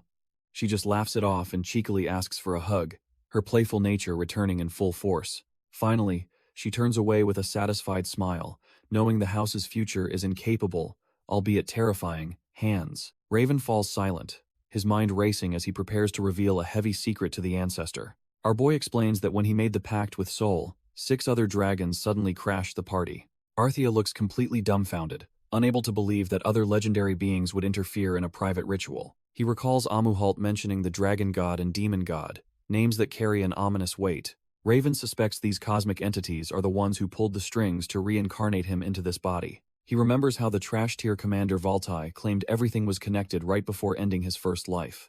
Even Soldrake remains cryptic, simply telling him that time will reveal the truth behind these divine mysteries. Arthea watches him closely, a playful yet knowing smile spreading across her face as she shifts the topic. She points out how cozy they've become, noting he's already calling the Great White Dragon by a nickname. Raven awkwardly admits she insisted on it, realizing the ancestors are the only ones he can truly trust. Raven gets flustered, realizing the ancestor saw right through his awkward dynamic with the legendary White Dragon. Our boy stands there dumbfounded as Arthea begins to glow, her spectral form finally starting to flicker. He panics and tries to stop her, feeling a sudden chill as he realizes she is leaving. Arthea just smiles warmly, explaining that her lingering spirit has finally reached its absolute limit. Suddenly, she begins to dissolve into shimmering particles, her presence slowly fading from the room. Raven shouts for her to stay, desperate not to lose the one person who truly understands him. She offers a final blessing, stating her firm belief that he will fulfill both of his destinies. With tears in her eyes, she gives him one last look of motherly pride before vanishing completely. Raven is left in total silence, the weight of her expectations pressing down on his soul. He stares into the void, knowing the path ahead just got a whole lot lonelier. Raven clutches his great-aunt tightly, refusing to let go even as her spirit begins to unravel into light. Arthea looks at him with a gaze full of motherly warmth, her tears shimmering like stardust as she departs. With a final, peaceful smile, she accepts her end, knowing the family legacy is finally in capable hands. Her touch lingers on his chest as she acknowledges both his identities, urging him to never stop climbing. Our boy stands alone in the silent hall, watching the last traces of her soul vanish into the rafters. He takes a moment to steady his breathing, the weight of 2 lives now resting solely on his shoulders. Staring at her portrait, he swears a solemn oath that he will make her proud and reclaim everything. By the year 314, he finally makes things official by taking the ever-loyal Lindsay as his royal concubine. Even with his new status, he sits in the quiet dark, still haunted by the ghosts of his past. A lingering presence observes his choice of woman, noting that the path he has picked is truly unique. Soldrake addresses our boy, acknowledging his dual identity as both Raven Balt and the Pendragon heir. She stands tall in her humanoid form, her presence filling the room with an ancient, draconic weight. Raven shoots her a sharp glare, realizing she knew exactly what was going down at the banquet. She turns her back, wondering why a powerful lord would choose a lowly maid for such a role. He admits that a political marriage is just trash-tier baggage that would only restrict his future movements. Soldrake presses him further, asking if there is actually any real emotion behind his choice of woman. He looks away, noting that her years of devotion earned his absolute trust, regardless of her status. Shifting the topic, he asks where she disappeared to after her sudden departure from the castle. She reveals she was resting at her lair, a place far removed from the petty squabbles of men. It turns out her home is the cliffside statue where every dragon-bound Pendragon eventually finds their rest. Our boy wonders if staying cooped up in a mausoleum for centuries isn't just mind-numbingly boring for a dragon. Soldrake explains that location is irrelevant since her voice usually falls on deaf ears, even among the Pendragon lords. She reveals that she barely uttered a single word to his predecessors, Gordon or Klein, during their entire reigns. Raven is completely dumbfounded, realizing he is the first contractor she has actually bothered to hold a conversation with. Turns out the previous lords hated her humanoid form, so she stayed hidden to respect their trash-tier opinions. He recalls how Elena Pendragon noticed their bond, questioning why he seemed so unusually close to the legendary dragon. Soldrake finds it strange that a Pendragon is so eager to talk, even as the banquet waits for him. Her words echo in his mind, emphasizing the crushing loneliness of being a deity that no one can hear. He realizes the sheer weight of the centuries she spent in total silence before he finally showed up. Shifting the mood, Soldrake addresses him by both his names, acknowledging the dual soul residing within his body. Raven looks at Sol and asks if she can finally drop the formal act and address him differently. He explains that he is tired of those complicated, trash-tier noble titles and wants something more personal. Soldrake stays silent for a moment, her draconic gaze piercing through him as she weighs his request. She finally prepares to speak, searching her ancient mind for a name that fits the man before her. She settles on the name Ray, choosing a title that feels surprisingly intimate for a legendary deity. Our boy is left completely dumbfounded, the simple name echoing in his mind like a ghost. It pulls him back to his old life, reminding him of the brother who used that exact nickname. He turns his head away, struggling to process the bittersweet sting of a memory he thought was buried. Soldrake asks if he finds the name offensive, sensing the sudden shift in his usually calm demeanor. He just gives her a genuine smile and says he loves it, officially adopting the name Ray. Soldrake watches him closely, realizing this human is unlike any contractor she has ever encountered in her long life.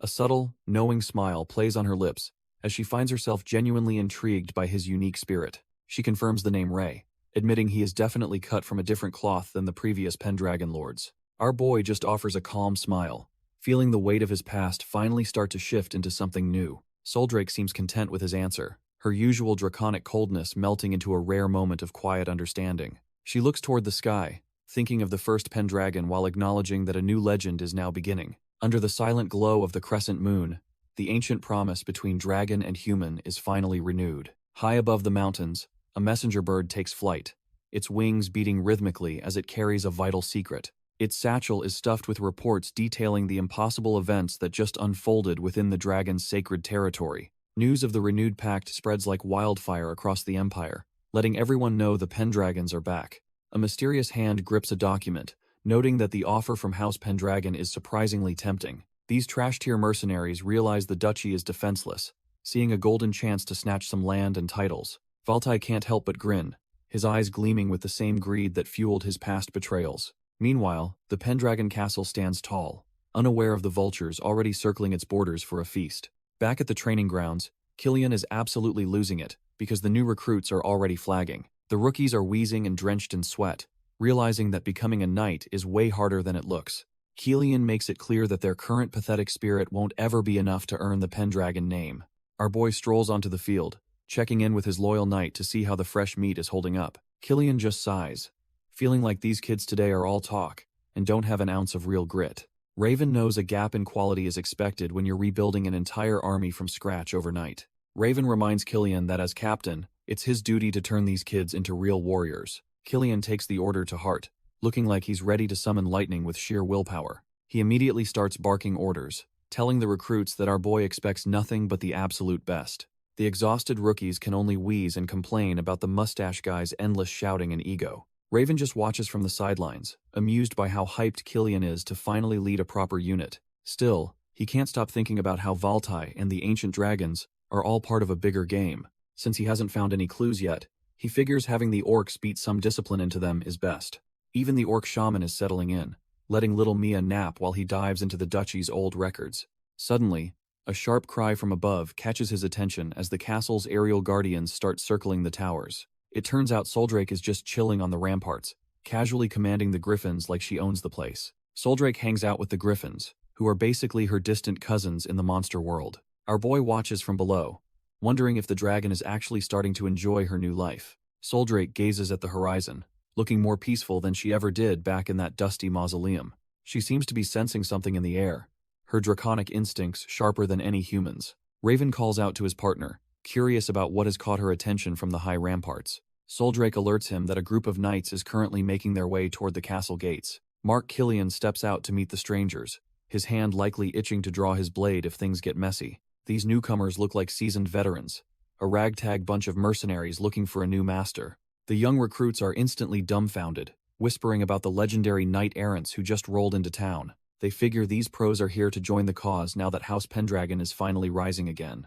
Our boy Mark Killian stands tall, introducing himself as the captain of the White Dragon Guard to the strangers. The man with the ponytail identifies himself as Rit Polark, a wandering knight-errant searching for a worthy master. A scarred, bald brute named Barrio Ruthan steps up next, itching for any chance to prove his combat skills. Mark turns his gaze toward the third traveler, wondering what kind of warrior hides beneath that heavy blue cloak. The mysterious figure remains cold, simply stating that they have no name worth sharing with the captain. This blatant lack of respect leaves Mark completely dumbfounded, his professional composure slipping for just a second. The other two mercenaries just laugh it off, admitting they only met this nameless shadow while traveling the road. Trying to get back on track, Mark asks if this ragtag group is actually looking to join their ranks. Barrio confirms their goal, arrogantly claiming that their veteran presence will finally give the duchy some real military teeth. He laughs at the idea of training trash-tier recruits when seasoned pros like them can save the order instead. Mark Killian is absolutely fuming at the disrespect,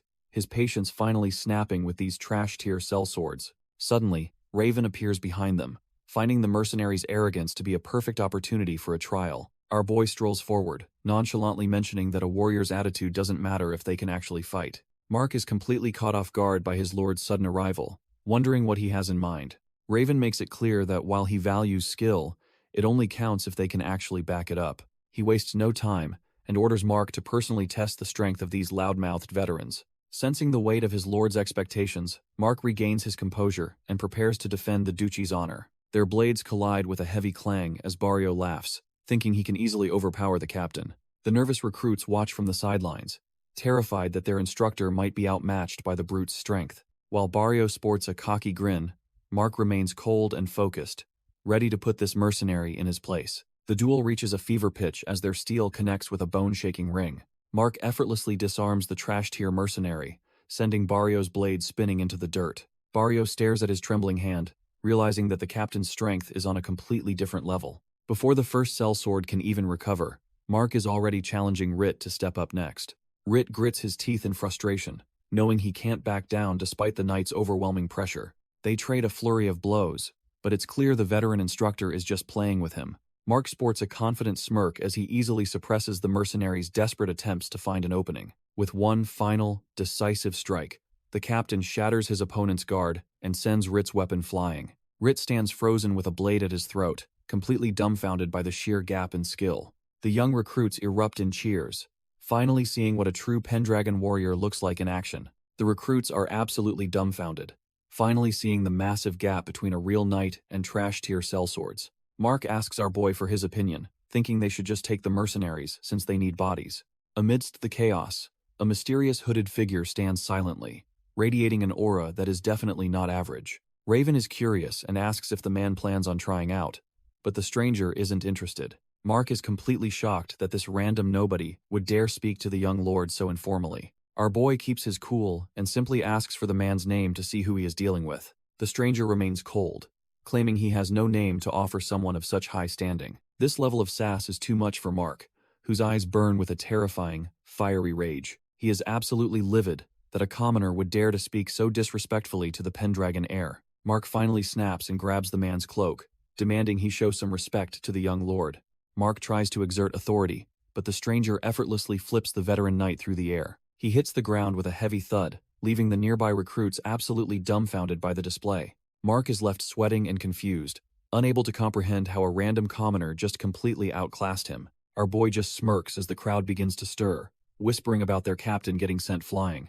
Raven shudders with excitement, confirming his suspicion that this man possesses a truly monstrous level of strength. He immediately decides that a talent like this must be recruited into the Pendragon family at any cost. The mysterious warrior stares back with cold purple eyes, radiating the aura of a seasoned killer. A heavy silence settles over the yard as the wind howls between the two potential rivals. Raven challenges him directly, asking if he is truly sure about refusing a duel with the heir. He taunts the man, questioning if he is simply afraid of accidentally hurting an inexperienced young lord. The mysterious wanderer remains silent, his expression unreadable, despite the intense pressure radiating from our boy. Suddenly, the cold steel of a blade flashes through the air, catching the light with lethal intent. Raven doesn't hesitate, leveling his sword right at the man's throat to force a real conversation. He boldly demands a duel, calling the man a Valbas cavalier to see if he'll finally drop the act. The warrior's eyes narrow as he realizes his secret identity has been completely exposed by this young noble. Mark nearly trips over his own feet, absolutely dumbfounded that a legendary warrior is standing right before them. These elite killers hail from a war-torn southern nation, where the title of cavalier is earned in blood. They are known as the ultimate living weapons, serving their masters with a terrifying disregard for their lives. Mark admits he has only heard rumors of these monsters, and never expected to meet one in person. As the two face off, Mark wonders how Raven could possibly recognize a warrior from such a distant land.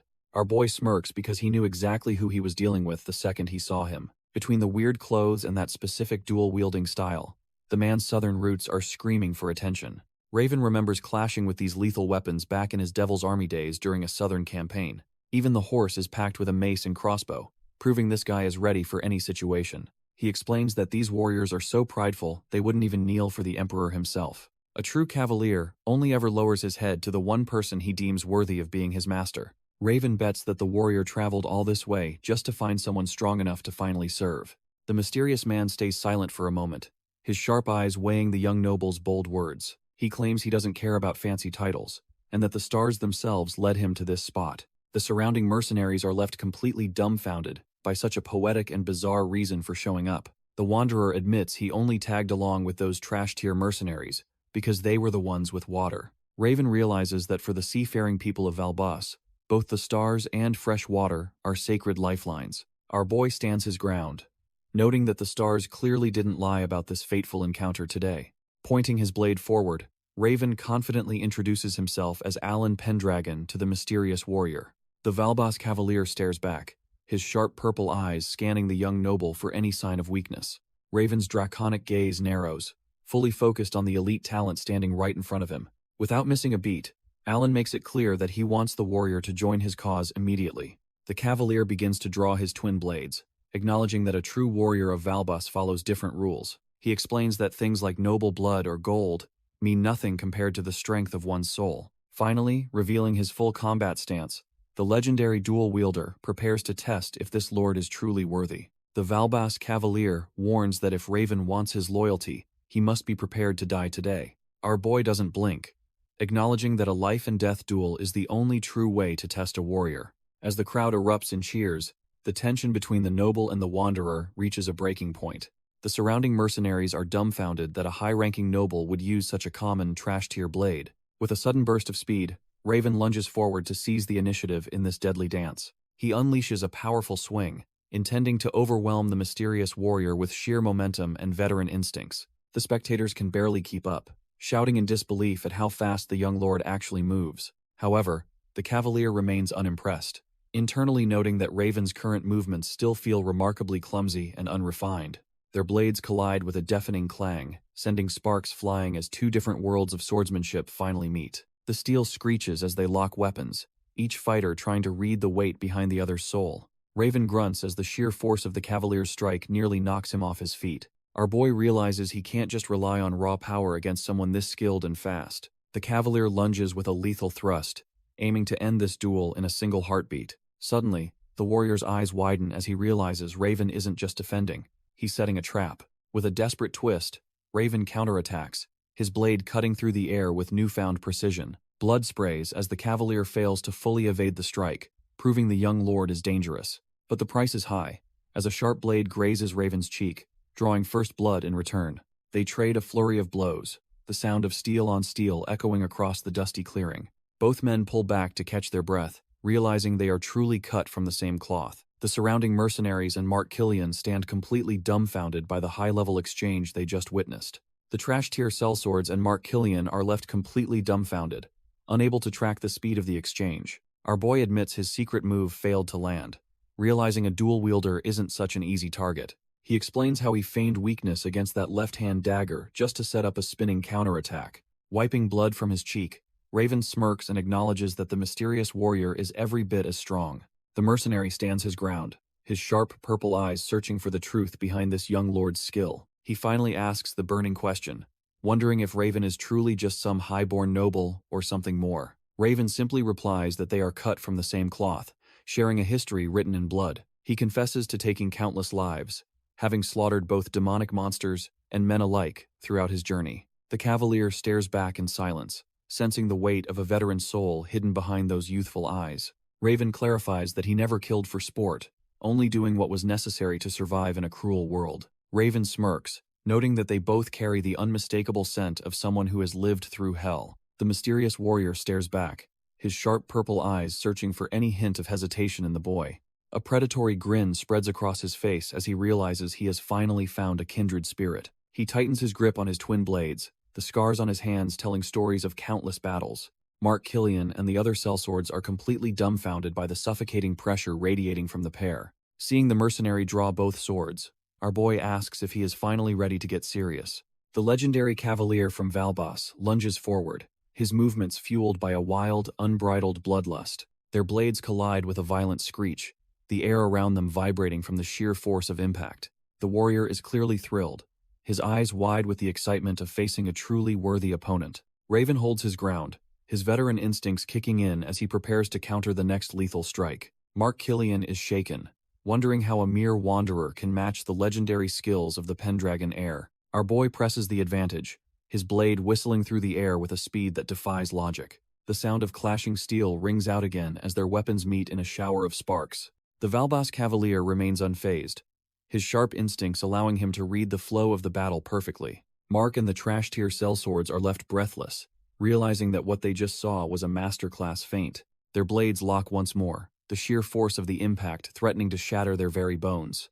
It's a high-speed game of chess where every move is calculated to end the opponent's life instantly. The onlookers are dumbfounded as the mercenary pulls off an impossible block against Raven's lightning-fast assault. The mysterious warrior is clearly having the time of his life, his eyes wide with predatory excitement. Raven gracefully vaults over the strike, proving both these monsters are definitely cut from the same elite cloth. Raven stays airborne, trying to find an opening against the mercenary's dual-blade defense. He lets out a heavy strike from above, but the mysterious warrior doesn't even flinch. Our boy hits the ground and immediately dashes back in, refusing to give his opponent breathing room. He anticipates an attack from the right, focusing his instincts to counter the mercenary's next lethal swing. Suddenly, the mercenary halts his momentum, catching the young lord completely off guard with a sudden shift. Mark and the trash-tier sellswords are left reeling, wondering if that entire sequence was just a clever feint. The mercenary smirks as he pivots, launching a lightning-fast strike from the left instead. Raven barely manages to bring his blade up in time, the steel clashing with a bone-jarring ring. Even Carta can't hide his concern, shouting out in alarm as the battle reaches a terrifying level. Turns out the left was just bait, as the mercenary immediately transitions to a strike from the right. Raven lunges forward and firmly grabs the mercenary's wrist, effectively neutralizing the threat of his blade. Our boy locks him in a tight grip, determined to stop this guy's erratic and unpredictable movements. He smirks despite the pressure, silently acknowledging that his opponent is actually quite impressive. The mercenary returns the grin, realizing he's finally found a noble who isn't just trash tier. Raven attempts a quick leg sweep, but the mercenary counters by shifting his weight with veteran precision. His heart skips a beat when he realizes the mercenary is aiming a dirty strike at his groin. He desperately twists his torso, knowing that a direct hit there would be a total game over. The mercenary follows up with a brutal reaping throw, sending our boy flying through the air. Mid-flip, Raven can't help but admire the sheer technical mastery behind such a high-level maneuver. He sticks a one-handed landing with cat-like grace, refusing to let the dirt touch his noble clothes. Raven ducks under a lethal swing, his instincts from a decade of war keeping him one step ahead. He immediately counters with a heavy kick, aiming to break the mercenary's rhythm and ribs simultaneously. The mercenary grunts in pain, realizing our boy is far more dangerous than any pampered noble he's faced. Their steel screams as they lock blades, neither side willing to give an inch in this high-stakes dance. They both start grinning like madmen, finding a twisted sort of joy in meeting a fellow combat master. The surrounding crowd watches in stunned silence as the dust kicks up from their lightning-fast exchanges. The trash-tier sellswords can barely track the movement, calling them both absolute monsters in human skin. Even the mighty Carta stays silent when Kratul asks if he could win, his sweat betraying his fear. Killian watches with a sinking feeling, thanking his lucky stars he never actually tried to cross blades earlier. Raven leans in with a cold smirk, taunting the mercenary about the fatal flaw hidden within dual-wielding styles. The Valbas cavalier wonders what's happening as he feels the pressure mounting between their locked blades. Our boy reaches for the dirt, proving he's cut from a much grittier cloth than anyone realized. With a sudden flick, Raven flings the grit directly into the mercenary's unsuspecting eyes. The elite warrior is completely dumbfounded, never expecting a high-ranking noble to use such trash-tier tactics. Kratul and Karta realize Raven planned this the moment he hit the ground earlier in the scrap. The mercenary scoffs in frustration, realizing he's dealing with a seasoned survivor rather than a sheltered prince. He quickly leaps back to create distance, desperate to clear his vision before the next strike lands. Raven doesn't give him a second to breathe, pressing the advantage with a relentless aerial assault. Despite the sting in his eyes, the Wanderer can't help but smirk at our boy's ruthless efficiency. The mercenary's fingers loosen on his hilt, his composure finally breaking under Raven's overwhelming pressure.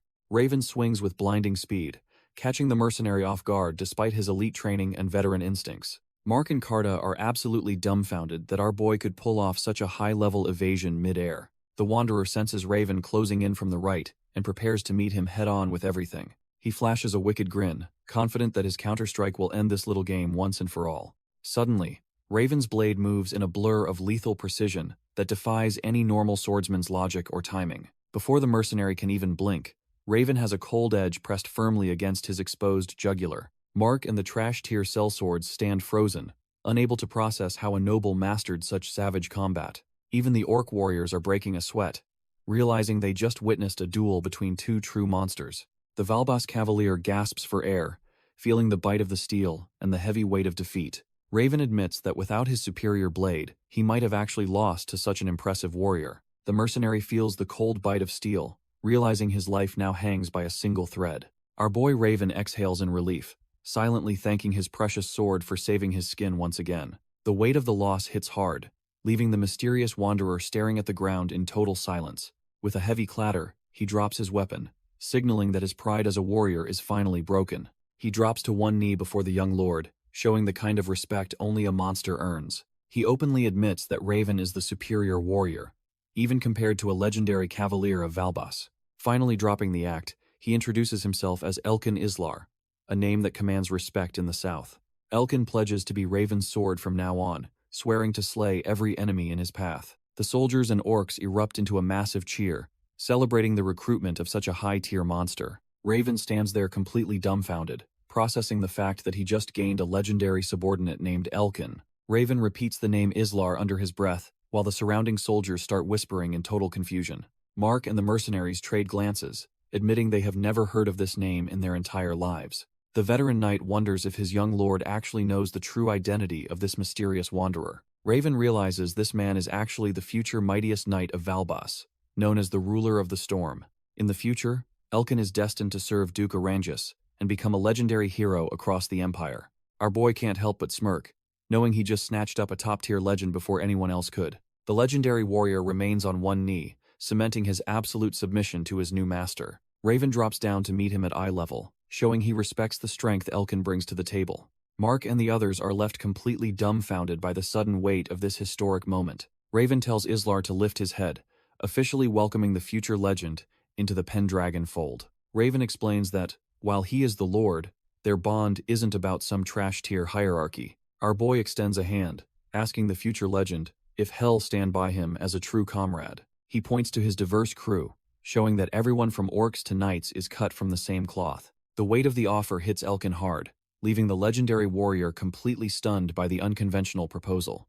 Accepting his new fate, Elkin closes his eyes and prepares to dedicate his life to the Pendragon name. The Wanderer realizes that this blonde noble is far more interesting than any man he's ever met before. The mercenaries are ready to follow Raven anywhere, though Mark reminds them they weren't actually invited yet. Suddenly, a powerful voice echoes from the heavens, asking Raven if he's finally finished with his recruitment drive. Soldrake descends from the clouds alongside her griffins, looking every bit the divine guardian she truly is. Barrio and the other sellswords are left screaming in terror as they witness a real dragon for the first time. Elkin is completely stunned as he watches the legendary griffins circle overhead. Our boy Raven just gives a casual look back, acknowledging his dragon partner's arrival. Soldrake touches down with her aerial escort, looking every bit the divine guardian she is. While Elkin stays grounded in respect, the rest of the crew struggles to breathe. Her piercing blue eyes hold a weight that no mere mortal could ever hope to match. The trash-tier mercenaries flinch instinctively, realizing they are way out of their league right now. Mark identifies her as Soldrake, the legendary white dragon of House Pendragon. Barrio and Rit are dumbfounded, wondering how a creature of myth can look so human. Rit is mesmerized by her divine beauty, noting it transcends anything he's seen in humans. Mark admits she is terrifying, realizing her aura is enough to make anyone lose their nerve. Raven stands tall, while Elkin pays his respects to the divine guardian of the Pendragon family. Our boy introduces Soldrake as his soul-bound partner, leaving the legendary warrior completely speechless. Elkin stares intently, trying to reconcile the human form with the terrifying power he senses. He takes a deliberate step forward, proving he has the stones to approach a literal deity.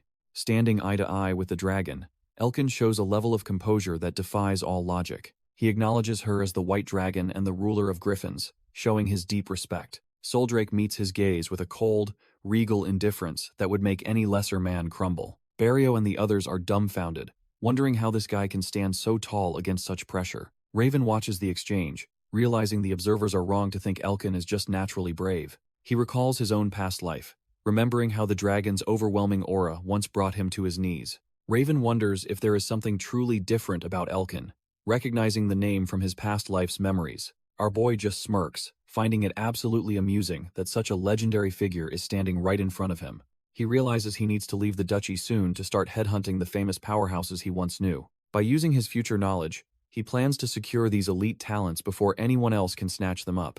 He thinks of Ethan Dorian, a merchant whose future wealth will eventually rival even the imperial family's treasury. Then there is Jean Oburn, the eccentric mage destined to craft legendary tools from his tower in the south. He even remembers Ivan Zeder, the young commander who will one day lead hundreds of mercenaries across the north.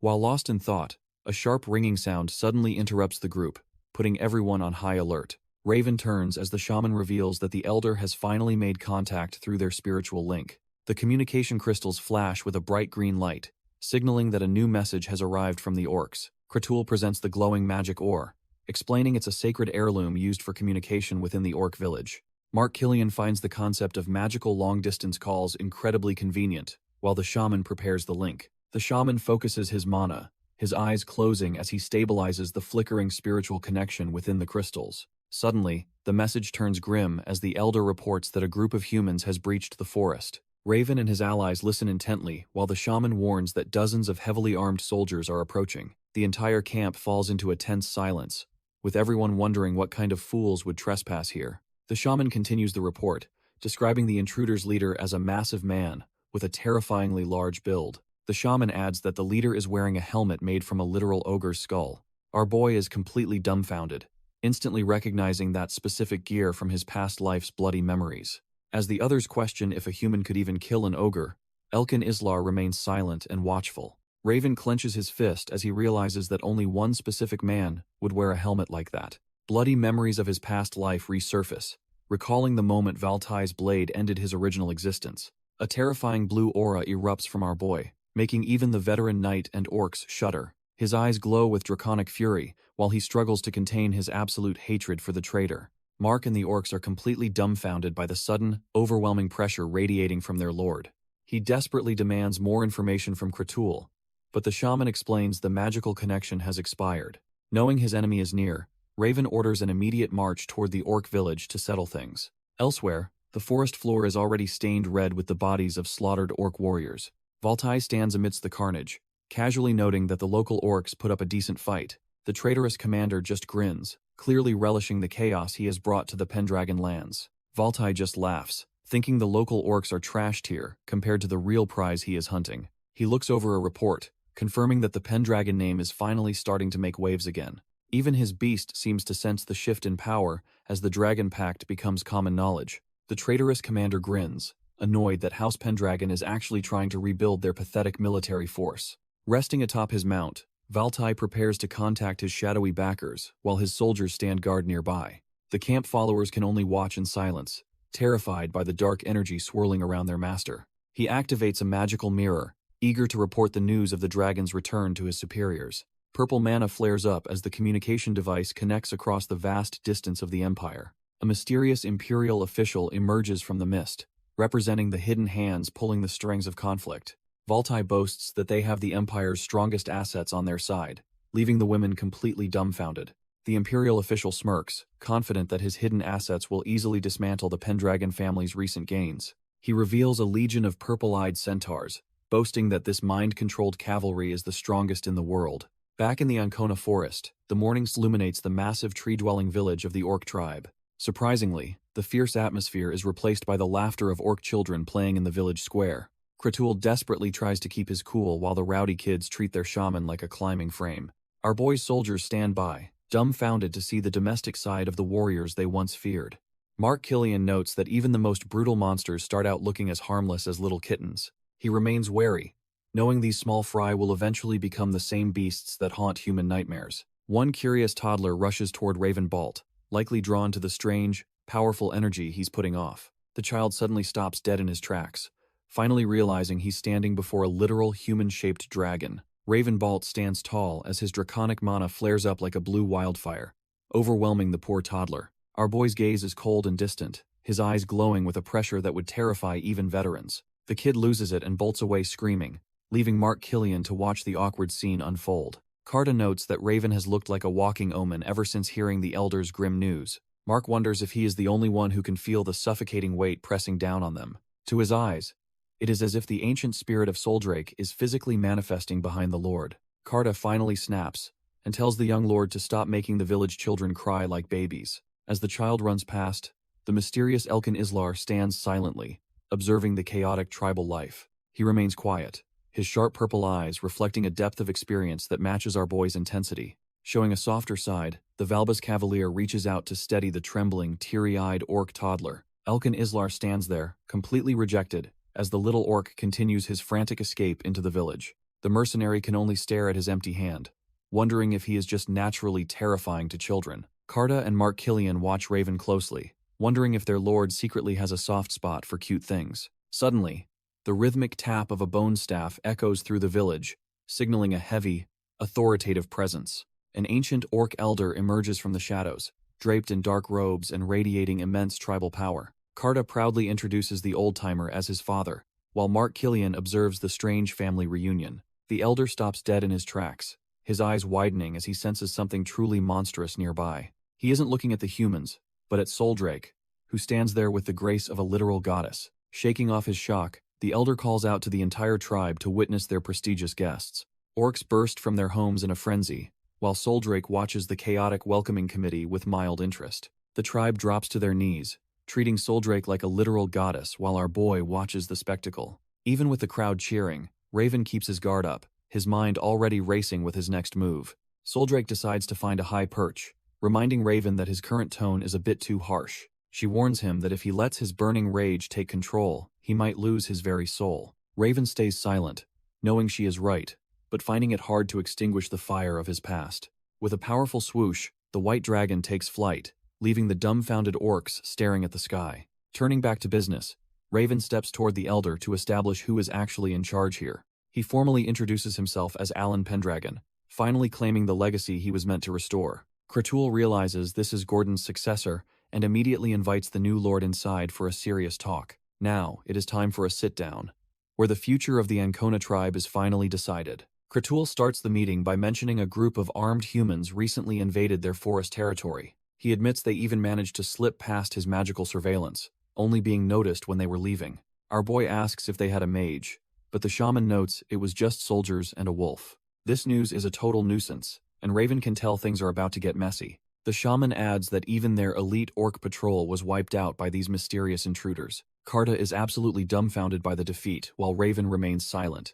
Piecing the puzzle together, he realizes it must be Valtai, that trash-tier traitor from his past life, leading the Devil's army. Kratul suspects the invaders are heading toward the Centaur tribe to strike some kind of deal. Carta wonders what business humans could have with those horse-headed warriors, but Raven knows better.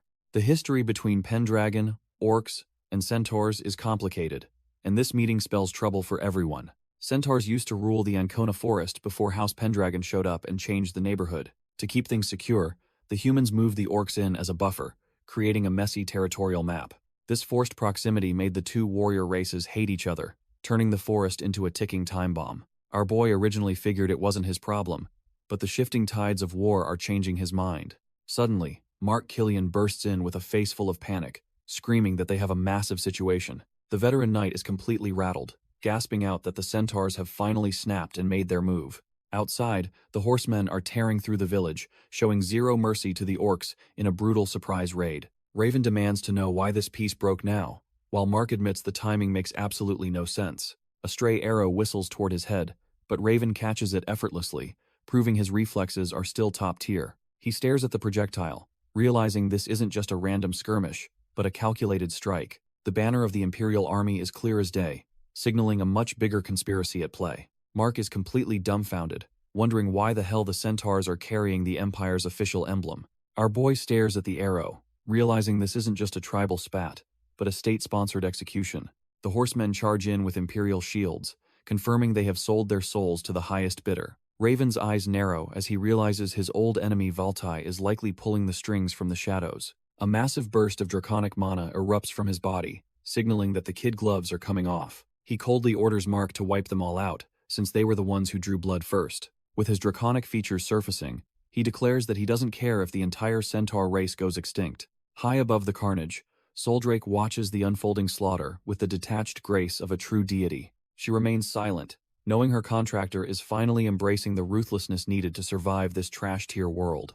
Raven charges into the fray, his draconic mana flaring as he prepares to dismantle the centaur line. Mark and the mercenaries are left dumbfounded by the sheer pressure radiating from their young lord. Even the legendary Elkin Islar can't hide his surprise at the overwhelming power suddenly being unleashed. The centaurs try to suppress him with a volley of bolts, but they are fighting a losing battle. With his eyes glowing like a true predator, Raven focuses his intent on the trash-tier traitors ahead. He effortlessly deflects the incoming projectiles, his blade moving faster than any human eye can follow. The veteran knights can't believe their eyes as he slices through the steel-tipped arrows like they are nothing. Before the horsemen can even reload, our boy is already in their faces, ready to end it.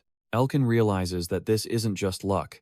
The speed and precision are on a completely different level. With a single, devastating slash of draconic energy, he begins the systematic purge of the Imperial puppets. The mercenaries are left completely dumbfounded, realizing our boy just pulled off a feat that defies all logic. Raven stands his ground as a massive centaur charges, its eyes burning with a strange, unnatural crimson rage. Their weapons collide with a heavy clang, the force of the impact vibrating through the very ground beneath them. Our boy is caught off guard, sensing that these horsemen aren't just mindless beasts, but are driven by hatred.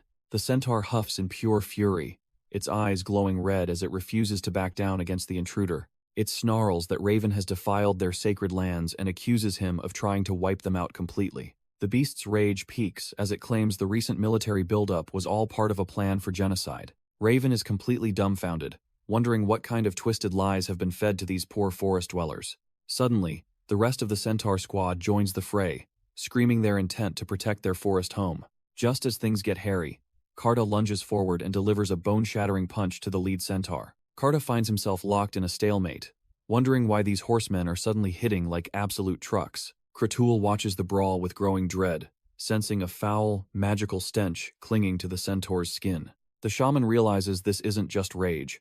It's a high-tier hypnosis designed to turn living beings into puppets. These brainwashed beasts have become literal fighting machines, completely ignoring the limits of their own breaking bodies. Our boy Raven barely holds his ground as a heavy blade clanks against his own, feeling the unnatural pressure. Seeing his chance, Mark Killian dives into the fray, hoping to end the lead centaur's rampage once and for all. He manages to sweep the beast's legs, but these monsters don't seem to know the meaning of the word retreat. Suddenly, a heavy thwack echoes through the woods as Mark is blindsided by a strike he never saw coming. The veteran knight coughs up blood, his vision blurring, as the sheer force of the blow rattles his very soul. As their captain hits the dirt, Barrio and the rest of the squad rush in to keep the monsters back. Mark Killian winces in pain, realizing his armor couldn't stop his ribs from shattering under that monstrous power.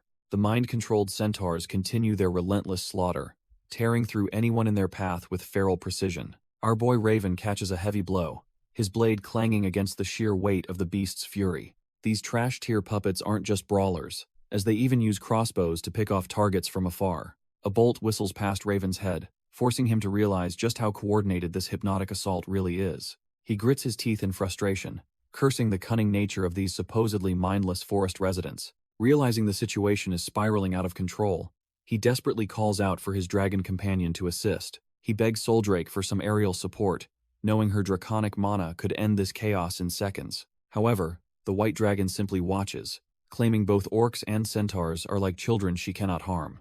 Raven stands there completely dumbfounded, unable to believe his legendary partner is choosing this moment to play neutral. Raven surveys the carnage, his heart sinking as he sees his allies and enemies lying in the dirt. The sight triggers a bitter memory of Valtai, the man who once crushed his skull and ended his life. Rage boils over as he channels draconic mana, refusing to let another massacre happen on his watch. His eyes glow with a cold, blue light, signaling that our boy is done playing nice with these puppets. Suddenly, a brainwashed centaur charges toward a defenseless orc child with a spear leveled for the kill. The little one can only weep in terror, completely unaware that his life is about to be snuffed out. A spear whistles through the air, aimed straight for the heart of the innocent creature. Raven moves like a blur, throwing himself into the line of fire to shield the boy from the strike. He checks on the kid, surprised to find himself caring so much about a supposed monster's life. The little orc offers a tearful thanks, proving that even in this gritty world, some things are worth protecting. Raven gasps as the sheer scale of the devastation finally hits him like a freight train. He looks out at the carnage, seeing his soldiers and the orcs being slaughtered by these brainwashed beasts. It turns out over half his forces are already gone, and the orc village is currently being ransacked. Our boy realizes he needs to step up and act like a true Pendragon to stop this madness. He wastes no time and mounts his horse, ready to charge straight into the heart of the fray. The centaurs glare back with bloodshot eyes, their minds completely warped by whatever dark magic is driving them. Raven stares them down from his saddle, surrounded by the bodies of those who couldn't defend themselves. He mocks them for using human weapons and attacking kids, calling them nothing more than trash-tier beasts. He declares that hell handle these lowly creatures alone, since they clearly don't deserve the title of warrior. With a heavy stomp, his horse crushes the skull of a fallen centaur to drive the point home. The centaurs are completely lost to the bloodlust, their eyes glowing with a sinister, mind-controlling light. Our boy doesn't hesitate for a second, charging headfirst into the swarm to draw their fire. Carta and the others watch in total disbelief as Raven leads the entire pack away from the village. The orc shaman wonders if he's actually insane, realizing Raven intends to take them all on solo. Elkin Islar remains silent, his sharp eyes tracking the young lord's every move with growing curiosity. High above the chaos, Soldrake watches the spectacle with the cold, regal indifference of a true deity. She decides it's time to provide some backup, gracefully raising her hand to call upon the Duchy's guardians. Suddenly, a piercing cry echoes through the sky as a majestic griffin dives toward the battlefield. The ground trembles with a heavy stomp as the beast makes its grand entrance right before the mercenary. Elkin is left completely dumbfounded, staring up at the legendary creature that just crashed his front row seat. Elkin Islar looks up, spotting the white dragon in her humanoid form perched regally upon a massive branch. Soldrake looks down with cold indifference, her presence alone enough to make any mortal feel like trash-tier fodder. Suddenly,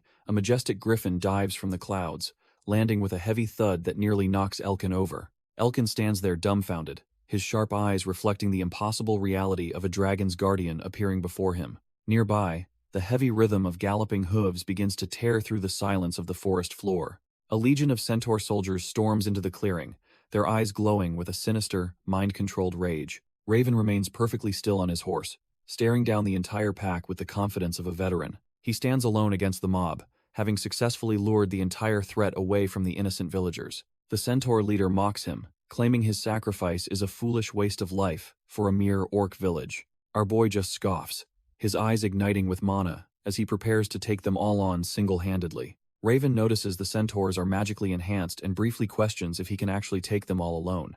The centaur leader mocks him, claiming he's nothing but talk as his eyes glow with a sinister light. The entire pack rushes forward, but our boy holds his ground against the overwhelming tide of horsemen. He grits his teeth, his mind focusing on the lethal muscle memory of 1,000 past battles. Spears swish through the air, yet he effortlessly dodges the projectiles while closing the gap with high-speed precision. With a brutal strike, he begins tearing through the centaurs, proving they aren't cut from the same cloth. Just as he prepares for the next wave, a sudden sound from above leaves him completely dumbfounded. He looks up to see a majestic griffin descending from the moon, signaling an unexpected turn in the fight. It turns out Elkin Islar has finally arrived to support his lord while riding the high-tier guardian beast. His purple eyes burn with determination, ready to show these trash-tier monsters why he's a future legend. Our boy is absolutely dumbfounded to see his loyal mercenary appearing out of nowhere in this chaotic mess. High above the battlefield, Elkin prepares his weapon while mentally reaffirming the sacred oath he once made. He locks onto his targets, fully committed to being the sword that slays every single enemy in sight.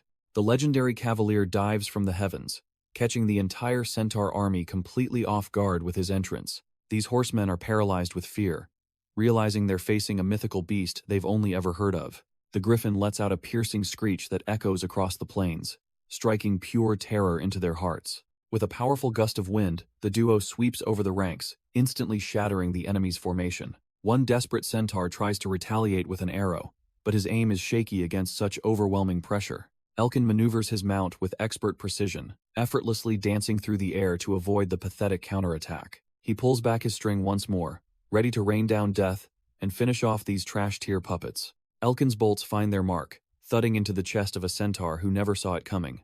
The precision is terrifying as 2 more puppets are pinned down by the mercenaries' relentless fire. Raven watches from below, completely dumbfounded by the sight of a legendary cavalier ruling the night sky. Our boy realizes he's looking at a true griffin rider, a rare sight even for a veteran like him.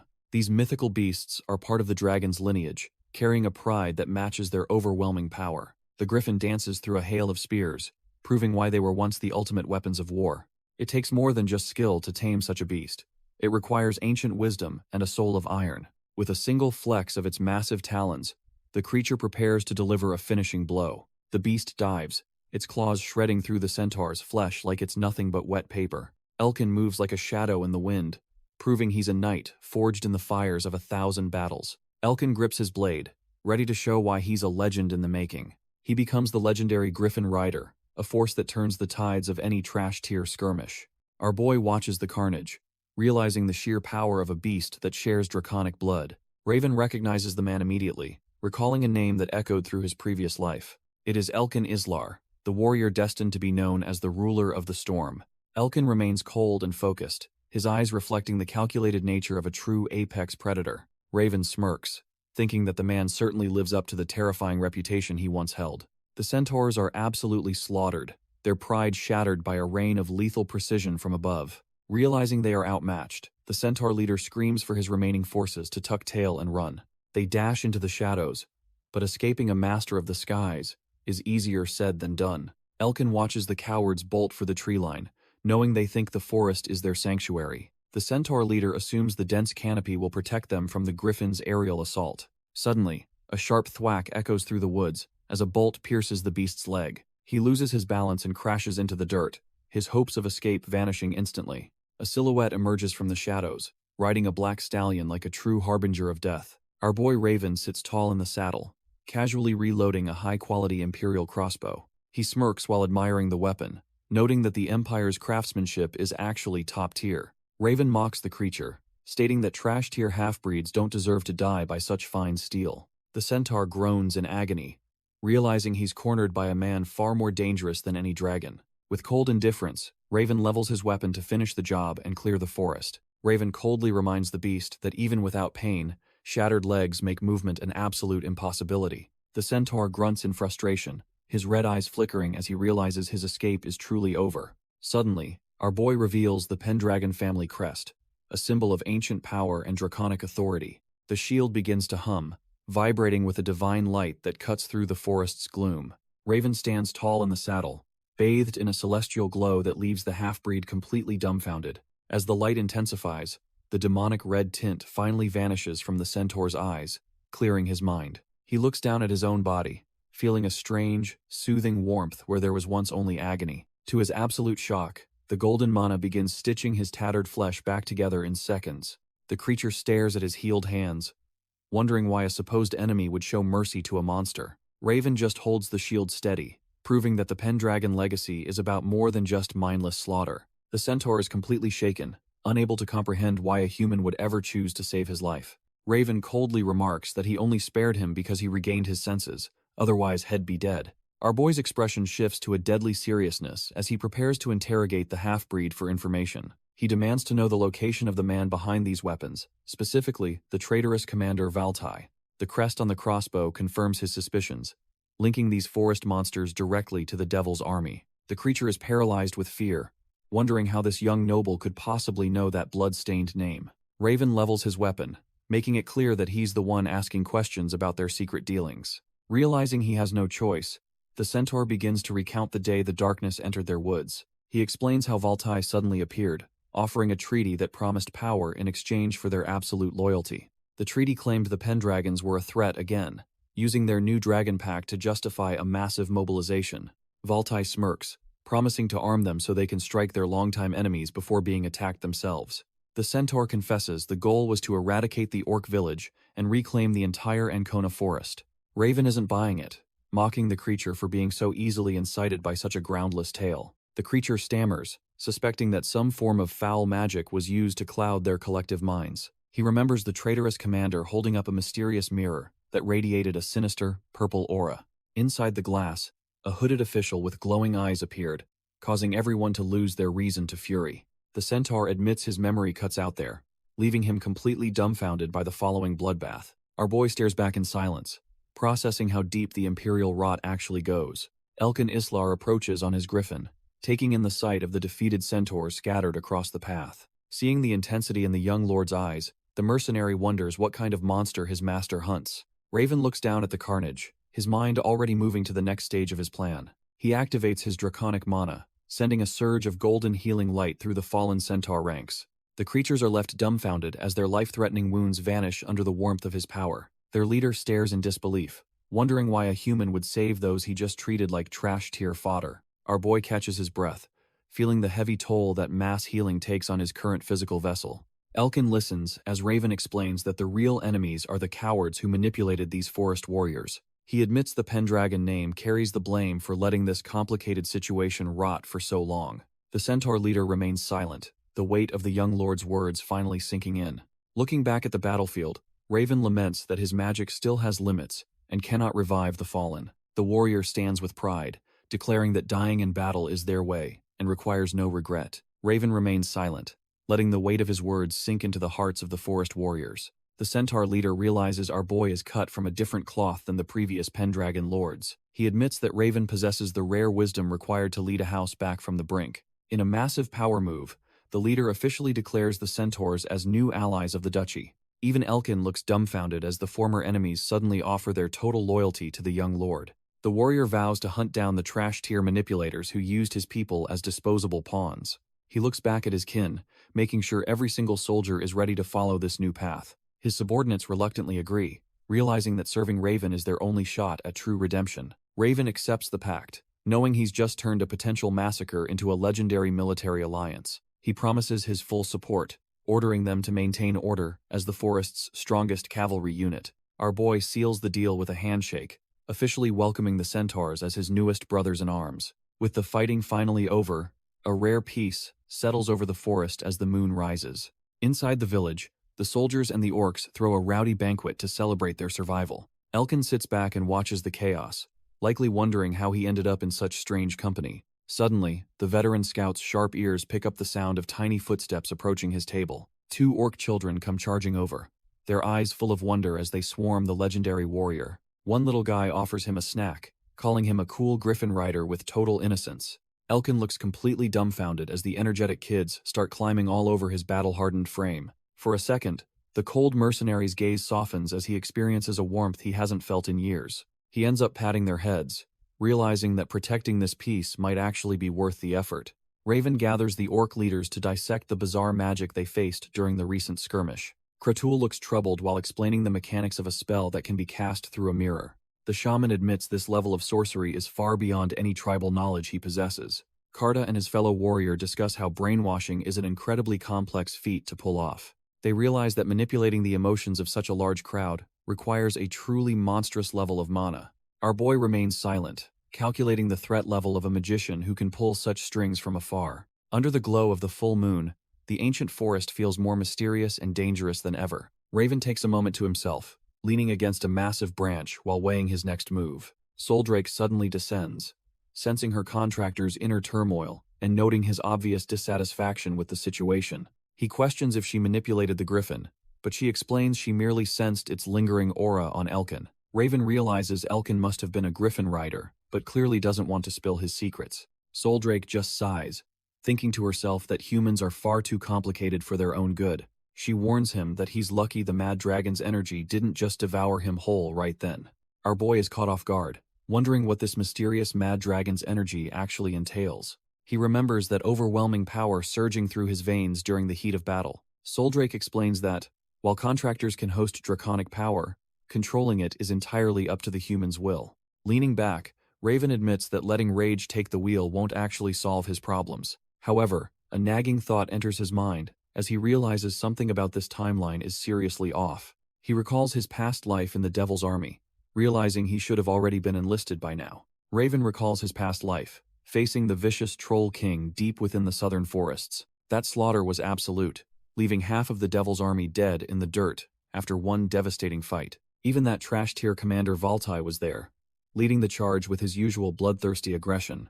Yet, seeing Valtai with centaurs here makes no sense, proving the timeline is officially spinning out of control. Our boy is left wondering where his original self is, and why history is being rewritten so drastically. While deep in thought, he remembers Valtai claiming that every tragedy in his life is actually connected. He realizes the same snakes who ruined Housebalt are currently trying to dismantle the Pendragon legacy. Turning to Soldrake, he declares that it's finally time to head back to the heart of the Empire. He's going back to the land of humiliation, to face the lies that branded him a traitor. The ruins of Housebalt stand as a grim reminder of the betrayal that started this whole mess. That black bird crest once represented pride, but now it's just buried under the trash-tier rubble of history. Meanwhile, the high and mighty royals are busy stuffing their faces with the finest delicacies the Empire can offer. Ian chews with a cold indifference, completely detached from the suffering his family's political games have caused. It's a sickening sight as the local nobles prostrate themselves like dogs before their imperial masters.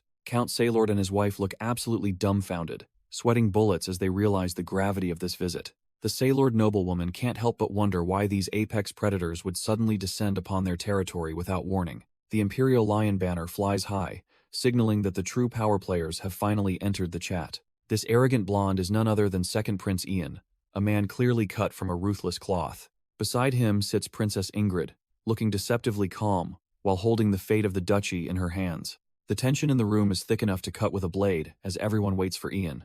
Ian looks like he's about to lose his mind from boredom, clearly unimpressed by the Saylord hospitality. Suddenly, he snaps and sends the entire table flying with a violent kick that echoes through the hall. Count Saylord and the noblewoman are left dumbfounded and flinching, fearing the prince's sudden, explosive wrath. He leans back and complains that the food tastes like absolute trash-tier garbage compared to the capital's. The nobles immediately start begging for mercy, terrified that a bad meal might lead to their execution. Ingrid just sighs and tells her brother to quit being such a brat and finally act his age. Ian just smirks, claiming he was being a caring brother by waiting for her to finish eating first.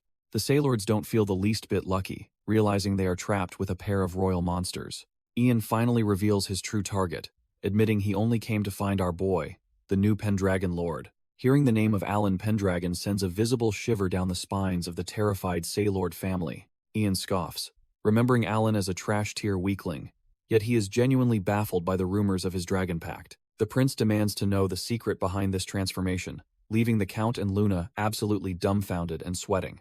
Desperate for an answer, the Count whispers to Luna, begging her to describe the man she recently encountered. Luna hesitates, her mind racing as she recalls how the new lord felt like an entirely different, superior being. She cannot help but blush, remembering how bold and cool-headed our boy has become since his supposed awakening. Suddenly, Ian looms over her like a predator, his dark aura suffocating the room as he questions Alan's charm. His eyes glow with a murderous jealousy, asking if this upstart lord could possibly be more charming than royalty. Luna is paralyzed with fear, realizing that one wrong word to this unstable prince could mean her certain death. Ian breaks into a chilling, manic laugh, his pride wounded by the thought of anyone outshining his imperial ego. Ian lets out a manic laugh, his golden aura flaring up and terrifying the local lord. Count Saylord and his fellow nobles can feel the suffocating pressure, wondering what kind of monstrous energy this is. Ian is losing it, disgusted that a trash-tier noble like Alan could actually win a woman's heart.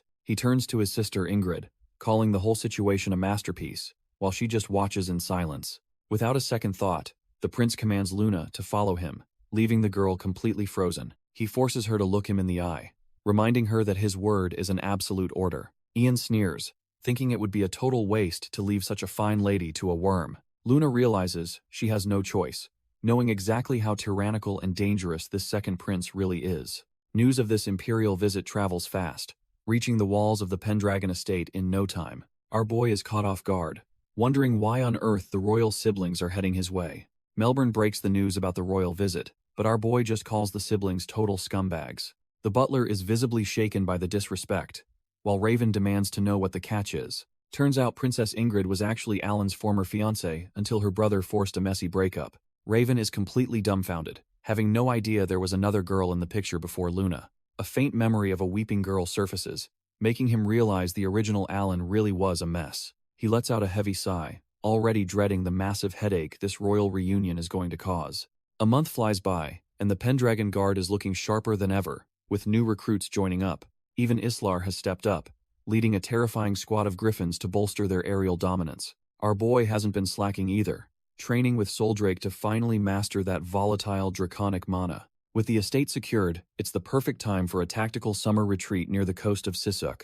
Raven is determined to uncover the truth behind Housebalt's fall, and the conspiracy currently rotting the Empire. Our boy is feeling the pressure, wondering if the prince is visiting solely because of that messy engagement. Melbourne warns him to be extremely cautious, even if the prince's true motives remain a complete mystery. Turns out Prince Ian is a total martial arts monster, a tyrant who keeps the capital in constant fear. Raven finds it weird that a second prince is the heir and questions the legitimacy of the succession. Melbourne explains the crown prince is sickly, but Raven suspects there is a much darker reason behind it. He leans back to process the news, trying to reconcile these facts with his own memories of the future. Suddenly, a realization hits him like a lightning bolt, making him freeze in his tracks. The name Ian feels completely wrong, triggering a specific memory from his time as the immortal Blackbird. In his past life, the records clearly stated the next emperor was a man named Goofly Arag, not Ian. Raven mutters the name Goofly under his breath, leaving the old butler completely dumbfounded by the sudden mention. Melbourne quickly corrects him, explaining the crown prince is actually Zion Aragon and he's never heard of any Goofly. This revelation sends our boy into a spiral, realizing that this mysterious figure shouldn't even exist in this timeline. He reflects on his past life, wondering if his very presence has already started warping the history he knew. Focusing his intent, he summons his draconic mana, the blue flames dancing at his fingertips as he processes everything. A massive draconic aura flares up behind him, proving he is no longer just some trash-tier noble heir. He decides he absolutely needs to meet the second prince, Ian Aragon, to see how much the world changed. Meanwhile, the imperial carriage rolls into the estate with enough pomp and circumstance to make any commoner tremble. Prince Ian steps out, radiating a golden lion-like pressure that screams he is a predator among mere prey. As he marches through the hall, every noble present hits the floor, terrified of the monster standing before them. The local nobles are absolutely dumbfounded, pinned to the floor by a pressure they cannot even begin to fight. This monster is none other than Ian Aragon, the so-called tyrant prince who treats everyone like literal dirt. But our boy doesn't care about titles, marching straight through the golden aura without even breaking a sweat. While every other trash-tier noble is kissing the carpet, Raven walks past them like they are not even there. Ian just smirks, clearly amused that someone actually has the guts to stand tall in his presence. The two powerhouses finally lock eyes, their conflicting auras clashing in a silent battle for dominance. The prince mocks him, asking why a lowly Pendragon heir thinks he can hold his head so high. He sneers that he is destined to be the next emperor, expecting Raven to finally show some respect. Raven just stares back with cold eyes, completely unimpressed by the prince's massive ego and empty threats. With a draconic glint in his eyes, he calmly tells the tyrant that his chances of ruling are zero. Ian is absolutely dumbfounded that a mere duke's heir would dare to talk back to him like that. Their auras collide, the majestic blue dragon of Pendragon easily suppressing the prince's golden lion. Raven stands tall as the overwhelming energy of the white dragon manifests, proving his soul-binding pact is real. Count Sailord panics and screams for them to stop, terrified that this confrontation will end in a bloodbath. While the trash-tier nobles tremble on the floor, the sudden arrival of a new presence breaks the heavy tension. Princess Ingrid steps forward with Luna Sailord, her calm demeanor contrasting with the chaotic energy in the room. Ian's rage momentarily flickers as he turns his attention toward his sister, who clearly isn't amused by his antics. Ingrid gives her brother a cold look, warning him not to cause any more trouble for the imperial family. Our boy quickly puts the pieces together, realizing this girl is the high-ranking imperial princess herself. However, he's left wondering why Luna Sailord is tagging along with the royals during such a volatile meeting. Ingrid formally introduces herself to our boy, acknowledging him as the rightful lord of Pendragon. She mentions their engagement was decided before birth, noting this is technically their very first face-to-face meeting. The princess lets out a playful laugh, while Raven remains cautious, trying to read her true intentions. Turns out Luna wasn't lying, as Ingrid finds him surprisingly strong and far more charming than she expected. Our boy is completely dumbfounded by the sudden shift in tone, wondering what kind of game she's playing. Before he can react, she grabs his hand and insists he personally show her around the castle grounds. Luna watches the scene unfold with a heavy heart, feeling the weight of her family's betrayal. Raven sighs at the sheer bother of it all, while his family waits to greet the imperial guests. The tension shifts as they approach the rest of the Pendragon family, standing tall in the main hall. Elena steps forward with her daughters, offering a formal welcome to the royal siblings after all these years. Irene puts on a bright smile, offering a warm welcome to the royal siblings. Ian just smirks, clearly soaking up the submissive atmosphere of the Pendragon estate. He leans in close to Irene, smoothly asking for her name while exerting his royal pressure. The prince begins a long-winded brag about his unmatched bravery and status within the empire. As he continues rambling about being a martial arts god, Ingrid suddenly catches sight of Raven. She completely ignores her brother's ego trip, rushing over to compliment how stunning our boy looks. Ian stands there dumbfounded, unable to process the fact that his own sister just blew him off. His temper flares into a terrifying golden aura, causing little Mia to flinch in absolute terror. Overwhelmed by the prince's sudden outburst of killing intent, the young girl sprints away in tears. She tightly grips Raven's leg, trembling as she looks for any kind of shelter from the storm. Elkin Islar stands like an immovable wall, shielding the terrified Mia from the prince's overwhelming pressure. Ian glares at the newcomer with pure venom, demanding to know who this trash-tier knight thinks he is. Our boy Elkin doesn't even blink, coolly stating that he has no name worth giving to the prince. The prince's eyes widen in absolute shock as he realizes he's being treated like a complete nobody. Ian explodes in a fit of rage, but Irene desperately interjects to explain Elkin's origins from the south. Hearing that he's a knight from Valbus, Ian's expression shifts as he recognizes the legendary frontier reputation. Ever the egomaniac, Ian immediately demands a spar to prove that imperial blood is superior to any mercenary. His aura flares with murderous intent, showing he's ready to tear Elkin apart just to soothe his pride. Suddenly, Ingrid steps in with a cold gaze, giving her brother a final warning to check his attitude. She threatens to ignore him for an entire year if he causes trouble, instantly silencing the hot-headed prince. The tension in the hall is suffocating, as the imperial siblings face off against the restored Pendragon family. The surrounding nobles are completely dumbfounded, watching the supposedly untouchable prince get treated like a total laughingstock. Ian lets his trash-tier personality fly, sneering at our boy and calling him a pathetic worm. He then demands a private audience, clearly having some hidden agenda that requires a more intimate setting. With a smug look, the prince tries to provoke him by asking if he's actually afraid to talk. Raven just smirks back, mockingly addressing the eternal prince while preparing to flip the script on him. The two finally sit across from each other, looking like two apex predators sharing a very tense meal. Ian observes that the feeble boy he once knew has undergone a transformation that defies all logic. He casually admits to being the one who killed the engagement, claiming Raven was once too weak for his sister. Our boy just takes a sip, coolly asking if the prince is here to beg for the wedding's return. Ian glares, firmly stating he would never allow his sister to marry someone like our boy. He leans back, accusing the Pendragon heir of lacking loyalty and demanding to know his secret schemes. Raven remains unfazed, declaring that his house answers to no one while he pursues his own hidden goals. He looks down coolly, making it clear that there is nothing more to discuss with the arrogant prince. Enraged by the disrespect, Ian suddenly lunges across the table with a fist wreathed in aggressive mana. Our boy doesn't even flinch, readying his glass as the trash-tier prince closes the distance. With a quick flick, he splashes his drink directly into the prince's eyes to blind his reckless assault. Before Ian can recover, Raven follows up with a heavy punch that connects squarely with his royal jaw. The impact sends the prince reeling back, his nose erupting in a satisfying spray of blood. Not finished yet, our boy grabs the stunned royal to ensure he doesn't escape the coming lesson. Our boy uses the prince's own momentum against him, sending the royal flying with a veteran's effortless grace.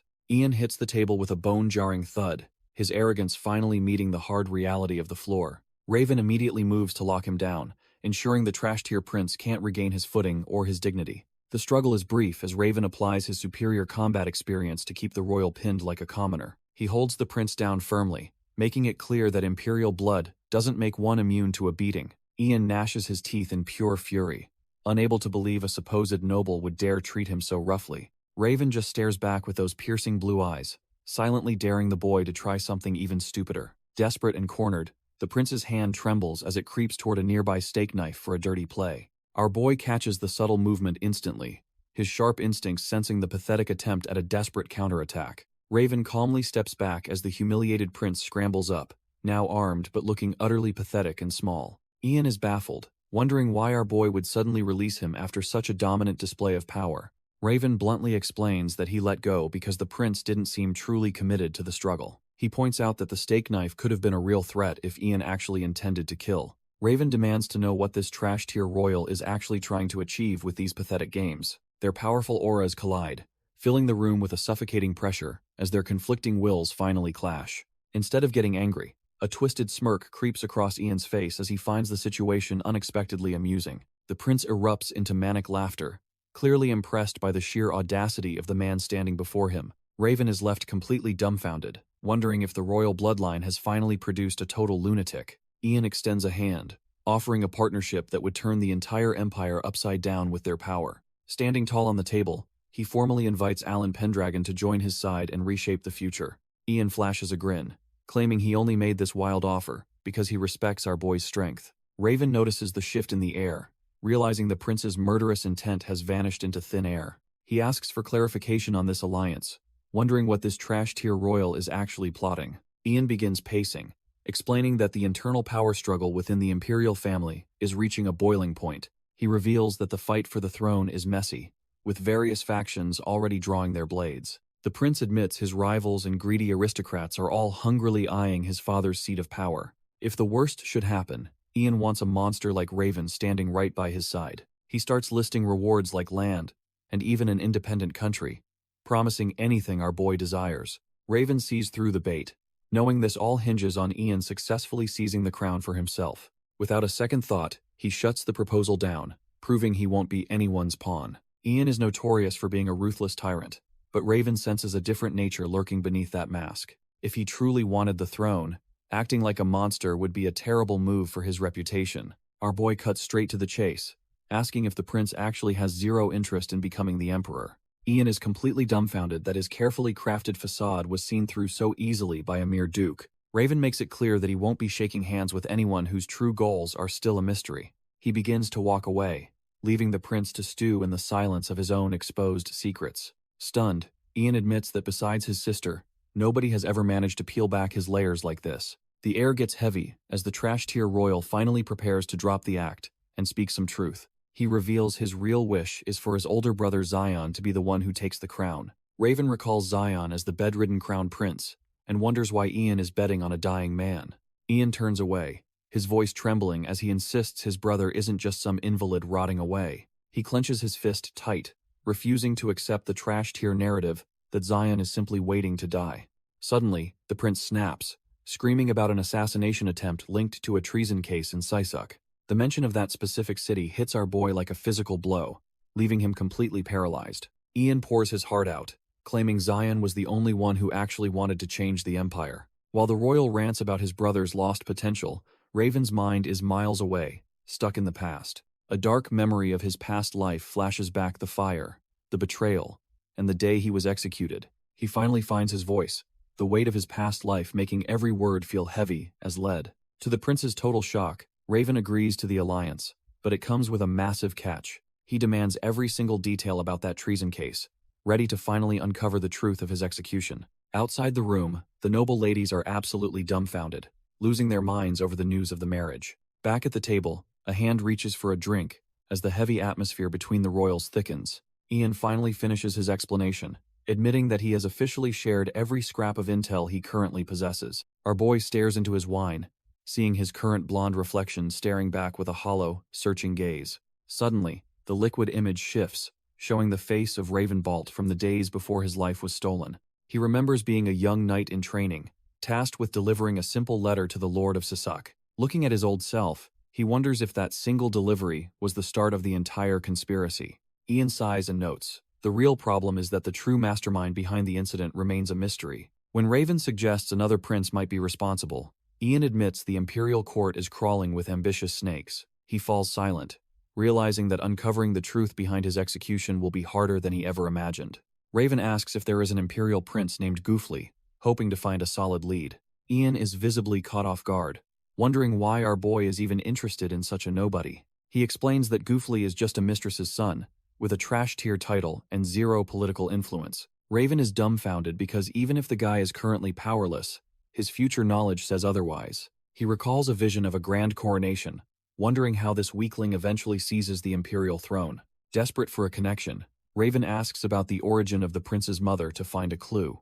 Ian mentions the woman was a baroness met at a port before being brought to the palace. The prince pauses for a moment, searching his memory for the specific homeland of the woman. When Ian finally mentions Sisuk, Raven freezes, realizing it's the place from his past life's final mission. Ian scoffs at the thought, insisting a mere child could never successfully plot to steal the crown. Raven tells the prince that nothing is impossible, even for a supposedly powerless mistress's son. He realizes his past death at Valtai's hands, and this new life, are all part of one design.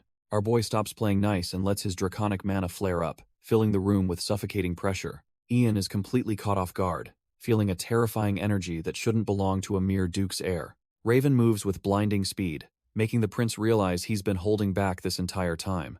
As the imperial pressure crumbles, Ian stares up in horror at the monster he just tried to belittle. Looking into Raven's glowing eyes, the prince finally sees the soul of a true predator staring back. He starts questioning who this man really is, realizing the person before him is no ordinary noble. Suddenly, the sky itself seems to tear open, as the legendary white dragon manifests right outside the window. Ian's arrogance evaporates instantly as he recognizes the divine guardian of the Pendragon family looming over them. Soldrake looms outside, her massive draconic presence turning the prince's world upside down in an instant. A blinding flash erupts as the guardian deity forces her way into the room, leaving Ian completely blinded.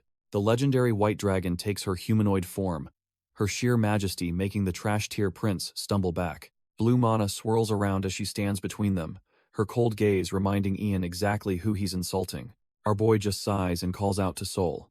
Acting like a dragon appearing is just another Tuesday. Soldrake ignores the royal brat entirely, her only concern being whether her contractor is actually hurt or not. She reaches out to him with a gentle touch, proving their soul-binding pact is deeper than any imperial decree. Ian is left dumbfounded by her beauty, struggling to reconcile this graceful woman with the terrifying beast outside. He finally realizes the weight of the Pendragon name, seeing the true power of the one who commands dragons. Even with his pride shattered, a small smirk creeps onto the prince's face as he acknowledges the monster's strength. Ian finally backs down, claiming he understands the situation after seeing the dragon's human form. The prince decides to trust his gut, admitting that our boy is actually a man worth his respect. Raven just gives a sharp smirk, knowing he's successfully tamed the imperial brat for now. When Soldrake asks if something happened, Raven mentions he's finally stumbled upon some crucial clues. Suddenly, he turns back to the dumbfounded prince and calls out his name with a wild proposal. He casually invites the royal siblings to join him on what he calls a summer vacation. Ian is completely thrown off as Raven explains they're heading to the Zyleberg coast near Sisuk. While the carriages roll toward the sea, Raven plans to use this trip to drag his enemies out. They arrive at Port Laius, the crown jewel of the Empire's commerce, where the salt air hides secrets. News of their arrival hits the local Chamber of Commerce, setting the stage for a new struggle. Word of the tyrant prince and House Pendragon reaching the coast has the local gossips on edge. One man notes that Count Segunda and the Pendragons are on notoriously bad terms lately. He hints at a scandalous past between the Governor-General and Duchess Elena, before his friend shuts him up. The merchants agree that Port Laius is becoming a total powder keg of chaos this year. Tension spikes as they mention a ship belonging to the son of the legendary Sea Dragon King. The table goes silent, realizing the Arangis family is a player they definitely didn't want involved. House Arangis is a terrifying force wreathed in dragonfire, rivaling even the imperial family's raw power. They worry that a clash between Pendragon, the prince, and Arangis will leave the south in ruins. A mysterious man smirks, confidently claiming that their dire predictions won't actually come to pass. President Ron casually downs his drink, seemingly unfazed by the looming storm brewing at the port. President Ron smirks, thinking about how the influx of rich nobles will only line his pockets further. Far from the political tension, the scene shifts to a peaceful beach where a lone umbrella stands. Irene Pendragon playfully begs our boy to pay attention to her while hiding behind a giant sun hat. She proudly flaunts her new swimwear, boasting that it was custom-made by a top artisan from the capital. Aaron just lies there, looking completely drained, as his sister continues to chirp about her outfit. Lindsay joins in, looking nervous but excited since it has been ages since she last visited the ocean. Even Luna Saylord is dragged into the fun, though she looks incredibly awkward in her revealing beach attire. Watching the girls frolic, our boy wonders why on earth Luna was even invited along for this trip. He laments his current situation, realizing his serious investigation into Sisuk has turned into a chaotic beach vacation. Suddenly, Ian approaches the group with his usual flair, ready to interrupt their peaceful moment with a shout. Ian stands tall in his skimpy swimwear, clearly thinking he is the most impressive sight on the beach. He mocks our boy by calling him a pale worm and demands the girls focus on him instead. Turns out, the prince forced his way onto this trip because he refused to be left behind. While Ian poses and sparkles, the rest of the group just stares at him with pure, unadulterated disbelief. Luna and Ingrid look completely done with his antics, while poor Lindsay is too embarrassed to even look. Irene finally loses it and starts laughing hysterically at how ridiculous the prince looks in that tiny outfit. Ian is visibly shaken, unable to comprehend why his peak martial arts physique is being treated like a joke. Tired of the nonsense, Raven decides to head toward the water, claiming he is going to catch fish. When he sheds his shirt, the atmosphere shifts instantly as he reveals the lean, powerful build of a warrior. The girls are left absolutely dumbfounded, their faces turning beet red at the sight of our boy's real physique. Ian throws a total fit, absolutely livid that the girls are swooning over Raven instead of his physique. Before the drama can escalate, something massive hurtles through the sky, catching our boy completely off guard. A literal whale slams into the surf, sending a massive wave crashing over the stunned royal party. Soldrake hovers effortlessly above the chaos, while the men scramble to keep their heads above the water. She calmly explains that she simply caught a fish, though her scale for a snack is clearly draconic. The massive beast dwarfs everyone on the beach, serving as a blunt reminder of Soldrake's overwhelming power. Raven can only smirk, realizing that his soul-bound partner has a very different definition of fishing than he does. Back at the port, Elkin Islar and the rest of the crew prepare for the next move. Mark Killian is visibly stressed, wondering how their simple trip turned into a babysitting mission for the prince. Carta finds the whole situation hilarious, caring more about the upcoming feast than any human political drama. Carta scans the village with a predatory glare, his warrior instincts screaming for a challenge. Mark Killian watches him closely, sensing the orcs' growing hunger for a good old-fashioned brawl. The local sellswords can't help but stare, feeling the raw pressure radiating from our boy's green-skinned companion. Carta wipes his chin with a wicked smirk, thinking this port is a literal paradise for a fighter. Mark finally realizes the real reason these battle-hungry monsters were so eager to leave their forest home. The surrounding warriors suddenly tense up as a heavy, clanking sound echoes through the crowded streets. Everyone stops in their tracks, whispering in fear as an unexpected group marches through the port. A massive, blue-skinned foot slams onto the ground, carrying a weight that demands immediate respect. A squad of blue orcs parades a captured griffin, looking like they stepped right out of a nightmare. Even Carta is left completely dumbfounded at the sight of another tribe operating in broad daylight. Mark recognizes the newcomers as Latuan orcs, and the sheer terror on his face says it all. He explains that these guys hail from the Morte Islands and are the most vicious trash-tier pirates around. One blue-skinned pirate with a skull necklace just smirks, clearly enjoying the fear he is radiating. They mock the local humans for trembling, viewing everyone in the port as nothing more than lowly creatures. Suddenly, the lead pirate stops and notices our boys' group standing their ground amidst the panicking crowd. He is dumbfounded because he has never seen an orc like Carta traveling alongside a bunch of humans. The pirate assumes Carta must be from some pathetic race since he is acting like a human's pet. Carta absolutely loses it, threatening to kill the bastards right then and there for insulting his warrior pride. Mark desperately tries to hold him back, reminding him to behave like a professional soldier of the army. The blue orcs just howl with laughter, calling Carta's tribe the weakest in the world for serving masters. The blue-skinned trash-tier pirates walk away laughing, completely unaware they just poked a sleeping dragon. Carta is absolutely fuming, but Elkin Islar calmly places a hand on his blade, ready for a bloodbath. Mark is completely dumbfounded when he realizes that even the quiet mercenary is itching for a fight. Elkin subtly draws his sword just an inch, showing he isn't one to take insults lying down. While Carta roars about ending their lives, Mark realizes his peaceful beach trip is officially dead and buried.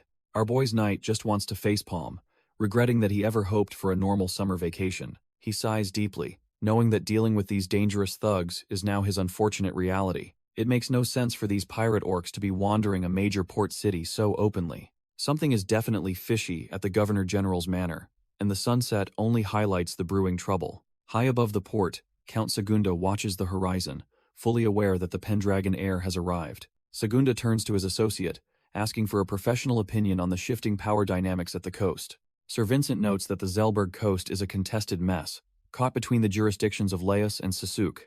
They both worry that the Imperial Party might have already sniffed out their dirty laundry from the Sisuk incident. Vincent sips his wine, wondering exactly how much the investigators have managed to dig up on his noble allies. He finds it incredibly fishy that the Pendragon heir is suddenly acting as the second prince's right-hand man. Segunda looks out at the sunset, dismissively mentioning that House Pendragon is currently drowning in massive debt anyway. The talk clearly irritates Vincent, who mutters about how certain meddlesome snakes are getting on his last nerve. With a dark smirk, Segunda suggests they simply outsource the problem to the brutal king of the Laius underworld. As the sun sets over the port, the shadow of the infamous Dark King looms over the entire city. Meanwhile, our boy relaxes by a massive whale, while the White Dragon watches over their peaceful family evening. The orcs and our boy's teacher enjoy a massive whale feast, while the little scout stuffs his face. Nearby, the legendary cavalier keeps his edge sharp, while the griffin treats itself to some prime whale meat. Night finally settles over Port Laius, casting a calm glow over the city after a long day. Our boy takes a moment to breathe, enjoying a quiet glass of wine alone on the balcony. The peaceful atmosphere is quickly interrupted as a royal guest decides to crash his solo drinking session. The second prince strolls in with a smirk, clearly looking for some late-night entertainment with the Pendragon heir. Raven looks back with a deadpan expression, wondering why this arrogant royal won't just leave him alone.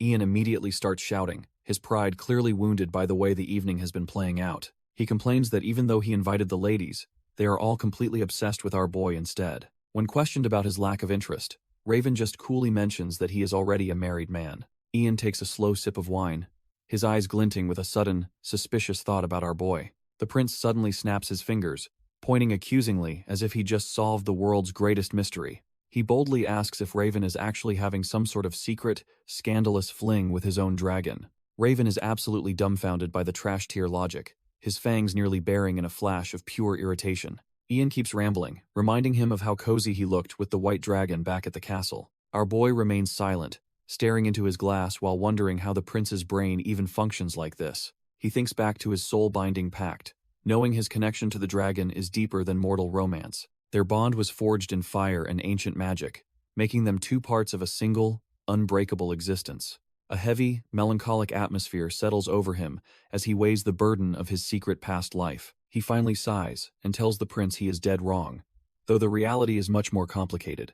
Raven stares into his wine, his mind heavy with the weight of the secrets he carries. He admits that while the dragon is special, their connection is far beyond what the prince can imagine.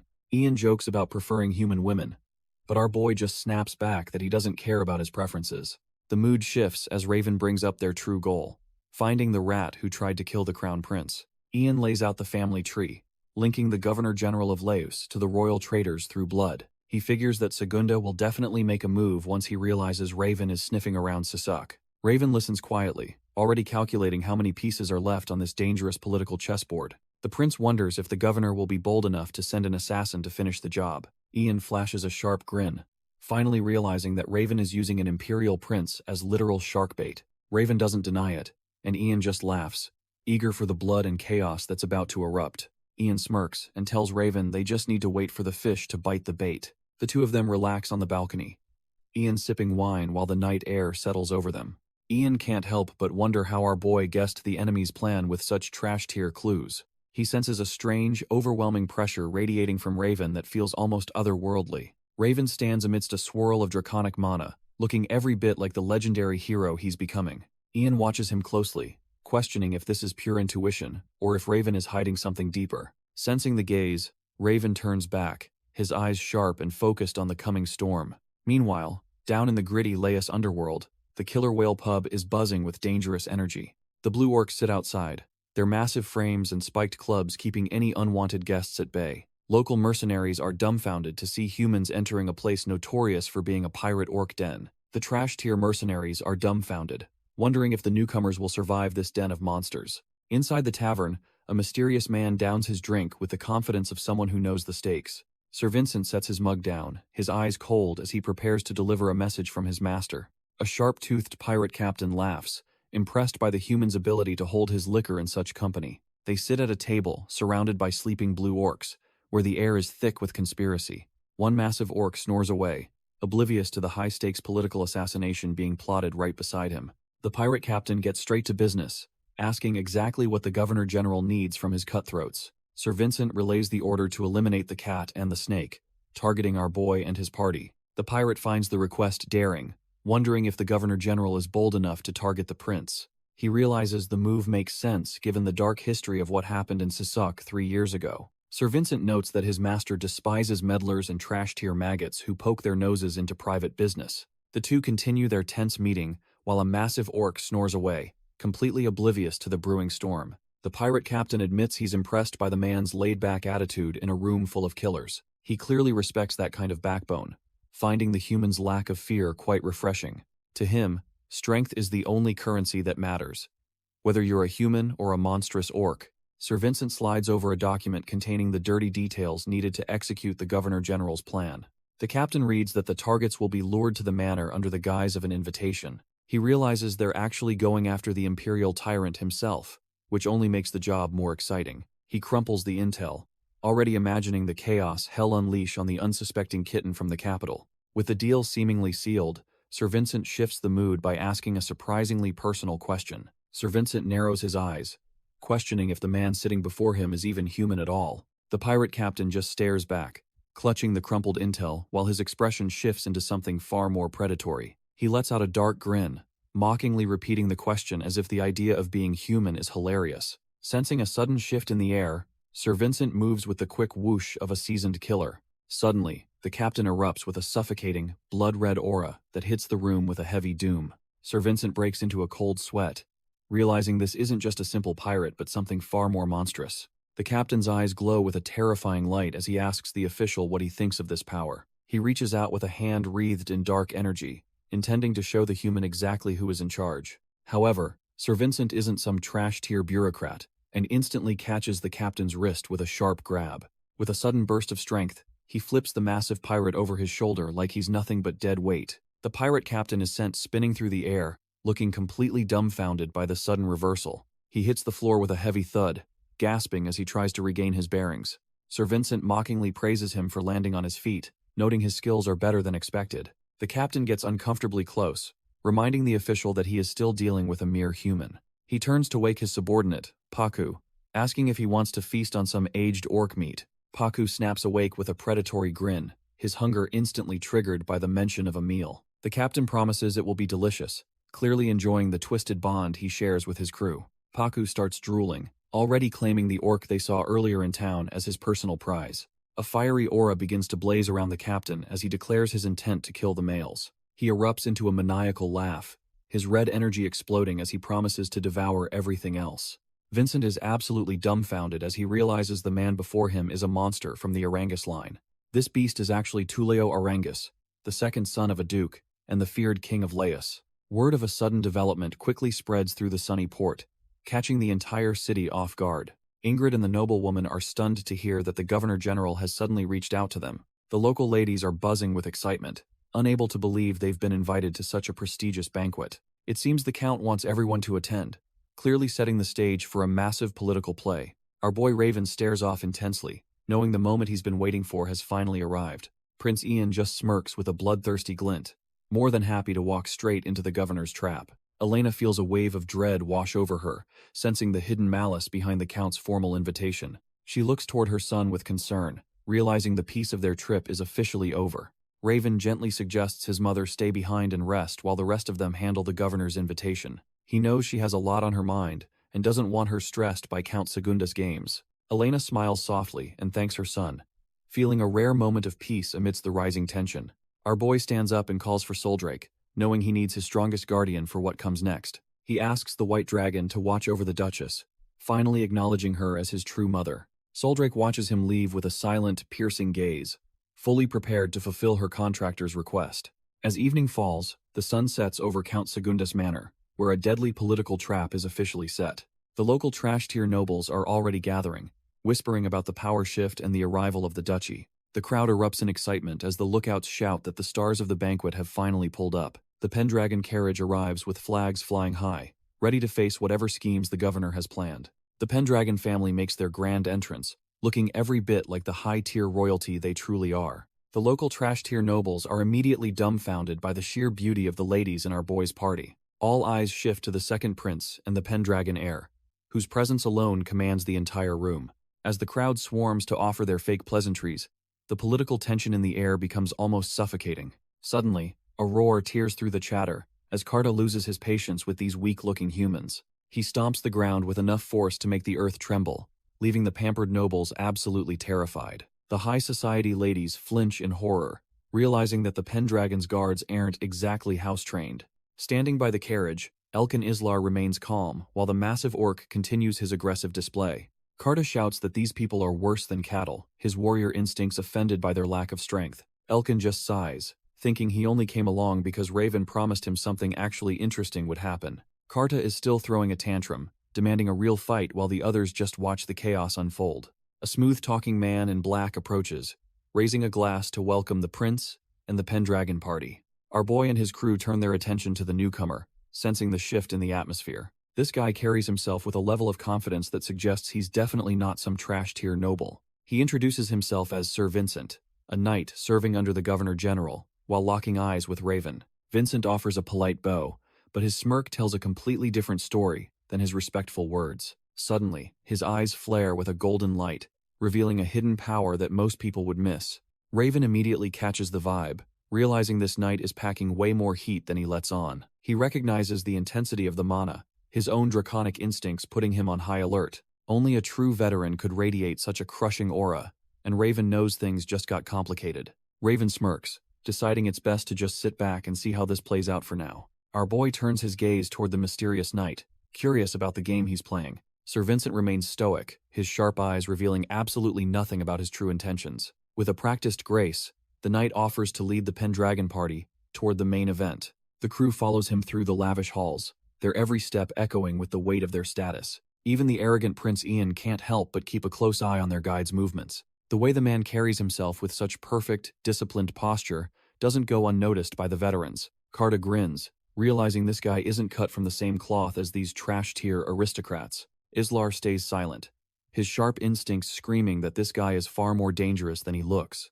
Suddenly, the doors swing open to a roar of cheers as the local elite welcome the legendary house. The group makes their grand entrance, looking every bit like the high-tier nobility they truly are. Waiting for them is the Governor-General himself, Count Segunda, flanked by his perfectly disciplined staff. The old man puts on a friendly face, welcoming Prince Ian back to the port after years away. Ian plays along, mentioning how the chaos at the palace has kept him far too busy for travel. Segunda then turns his attention to Ingrid, noting how much the young princess has grown since their last meeting. However, behind that polite smile, the Count's gaze turns sharp, scanning the group with a predatory intensity. Our boy Raven immediately picks up on the shift, his instincts screaming that something is seriously wrong here. The Count moves on to compliment Irina's beauty, maintaining his mask of a gracious, welcoming host. Despite the pleasantries, Segunda's eyes linger just a second too long, searching for any weakness he can exploit. Raven glares back, realizing this bastard is definitely hiding a much darker agenda behind his noble facade. Segunda puts on a show, greeting our boy as the legendary Lord Alan Pendragon with a fake smile. He keeps the flattery coming, acting amazed by the Dragon Pact and the monsters serving the Pendragon name. The atmosphere shifts instantly when the Count's gaze turns predatory, asking where the Duchess has disappeared to. Raven keeps his poker face, claiming his mother is just resting at the villa due to her failing health. Segunda plays the part of the concerned ally, insisting on sending his own physician to check on her. Our boy isn't falling for the trap and flatly refuses, sensing the hidden venom behind the offer. He knows that letting this bastard near his family would only skyrocket the odds of something going wrong. The Count takes the rejection in stride, though his cold eyes suggest he's far from finished with them. He finally opens the banquet, putting on his mask of hospitality, while the trash-tier nobles cheer in the background. Ian Imperial leans in with a drink, admitting that relaxing around a snake like Segunda is a tall order.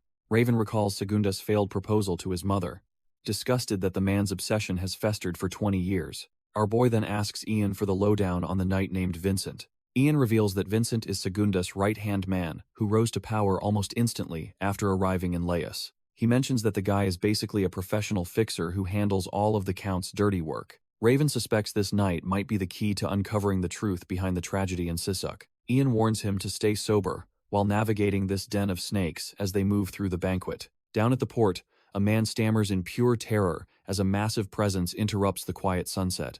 Vincent quivers with his dagger drawn, dumbfounded that someone would stroll in looking like a total pirate. The stranger just flashes a row of sharp teeth, noting that it is a festival night. He mockingly points out that a party isn't complete without someone wearing a proper costume. The pirate captain doesn't waste time and sends Vincent flying with a brutal, lightning-fast strike. Vincent hits the deck, realizing he's completely outclassed by this monster's overwhelming and terrifying pressure. The captain just smirks, adjusting his hat while claiming this is just his version of formal wear. He leads his blue-skinned orc crew into the city, ready to turn the festival into a chaotic bloodbath. Meanwhile, Raven and Elkin keep their guard up, sensing the shifting, dangerous atmosphere of the banquet. Segunda watches the crowd, wondering if his little fixer managed to handle the unexpected and troublesome guest. He checks in with President Ron, curious about how the confrontation with the Pendragon heir actually went. Ron notes that Vincent was shaking like a leaf, failing to even maintain eye contact with the boy. Segunda just scoffs,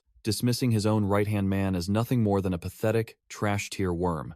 However, Ron warns that the dark-haired knight accompanying Raven is the real threat they should fear. Vincent realizes he won't truly know the knight's depth until they are actually crossing blades. He stares intently, sensing a hidden, lethal edge that most people would completely overlook. It turns out Elkin is likely a cavalier of Valbus, a breed of warrior famous for being utterly relentless. Vincent is dumbfounded that such a top-tier fighter would serve a supposedly weak and cowardly noble like Raven. Segunda tells Vincent to focus on neutralizing the knight, so he can't provide any backup to the heir. He boasts that the pirate captain, a literal dragon's son, will handle the rest with zero effort. The Count asks if that monstrous strength is why Vincent arranged the meeting with the pirate in secret. The pirate captain unleashes a suffocating aura, his predatory eyes glowing with a thirst for total destruction. Vincent recalls how the captain loomed over him, making him realize he was dealing with a true monster. Just thinking about that encounter has our boy Vincent sweating and shaking in his boots. Vincent is still visibly shaken, convinced that no normal human could ever stand against that pirate monster. Segunda just laughs it off, acting like the knight's fear is just confirmation of the pirate's absolute utility. He praises Vincent as his only subordinate, who actually possesses both sharp wits and deadly combat skills. If they succeed today, the Count promises to finally grant him the prestigious position he truly deserves. Vincent accepts the offer, claiming it would be his greatest honor to serve such a calculating master. Overlooking the banquet, Segunda makes it clear he wants absolutely no personal connection to the coming chaos. The snake even has the nerve to claim he is just another victim in this dangerous game. He mocks the oblivious nobles below, who are just grinning like fools while a disaster approaches. Turning back, he seeks confirmation to ensure his loyal knight is fully committed to the plan. Vincent just takes a drink, silently sealing his fate with the trash-tier scheme they have set in motion. Just as the report finishes, the peaceful atmosphere of the banquet is suddenly ripped apart. The ceiling erupts in a shower of glass as the trash-tier piece of Port Leas finally shatters. Our boy Raven and the rest of the crew are completely dumbfounded by the sudden, violent intrusion. Tuleo Arangis leads the charge, crashing through the windows alongside his bloodthirsty crew of blue-skinned monsters. The pirate captain lands with a wicked grin, signaling the start of a total bloodbath for the unsuspecting elites. Before anyone can even process the danger, a noble is cut down in a spray of crimson. Panic spreads like wildfire as the pirates start carving through the crowd with zero hesitation or mercy. Bodies are tossed around like ragdolls while the once elegant hall turns into a literal slaughterhouse.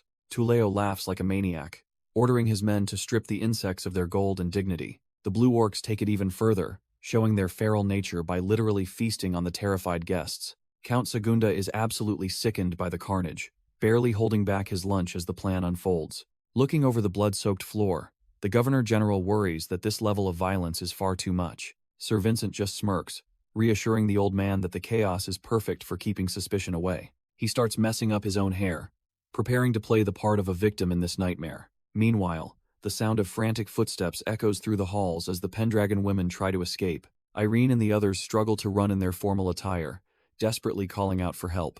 Suddenly, the pirate captain himself crashes down right in their path, blocking the only exit. Tuleo flashes a predatory grin, reveling in the fact that he has finally cornered his high-value targets. He releases a crushing wave of murderous intent that feels like a physical weight on their chests. The ladies are left completely paralyzed, realizing they are trapped in the presence of a true monster. Tuleo stares them down, his predatory gaze locking onto the group as he decides their fate. He flashes his jagged teeth, asking with a chilling grin which one of them he should break first.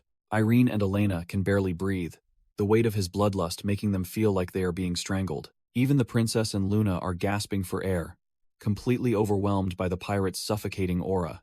Luna is paralyzed with terror, realizing this nightmare is a carbon copy of the trauma she faced years ago. The air thickens as a spectral orc manifestation appears, a visual representation of the primal fear he commands. With a slow, deliberate movement, the captain extends his finger to single out his first victim. He settles on Luna, declaring that she is the lucky one who gets to entertain him today. Tuleo lets out a maniacal laugh, enjoying the absolute despair reflecting in the eyes of these noble ladies. Luna breaks down in tears, shielding her face as she waits for the inevitable blow to land. A sharp metallic ring echoes through the hall, as our boy intercepts the strike with perfect timing. Raven stands like an unbreakable wall between the predator and his prey, locking blades with the pirate. Seeing their savior arrive, Irene and Elena finally find their voices and cry out in pure relief. The pressure is immense, but Raven doesn't budge an inch while Luna watches from the floor, completely dumbfounded. Without breaking his focus on the enemy, he calmly asks Luna if she managed to stay unharmed. Luna can only stare up at him, her terror melting away as she realizes just how reliable he is. Tuleo just grins like a shark, inwardly mocking the Pendragon heir for walking straight into his trap. Suddenly, a heavy footfall vibrates through the floor, signaling that the real heavy hitters are joining the fray. Prince Ian descends the stairs with a look of pure disgust, calling the captain nothing more than pirate scum. The arrogant prince mocks Tuleo, asking if he really thought he only had one monster to worry about. Raven keeps the captain busy while his heavy hitters finally make their grand entrance to the party. Elkin admits that the prince was right about finding something interesting to kill in this dump. The battlefield shifts as Ian looks down from the stairs, ready to join the inevitable slaughter.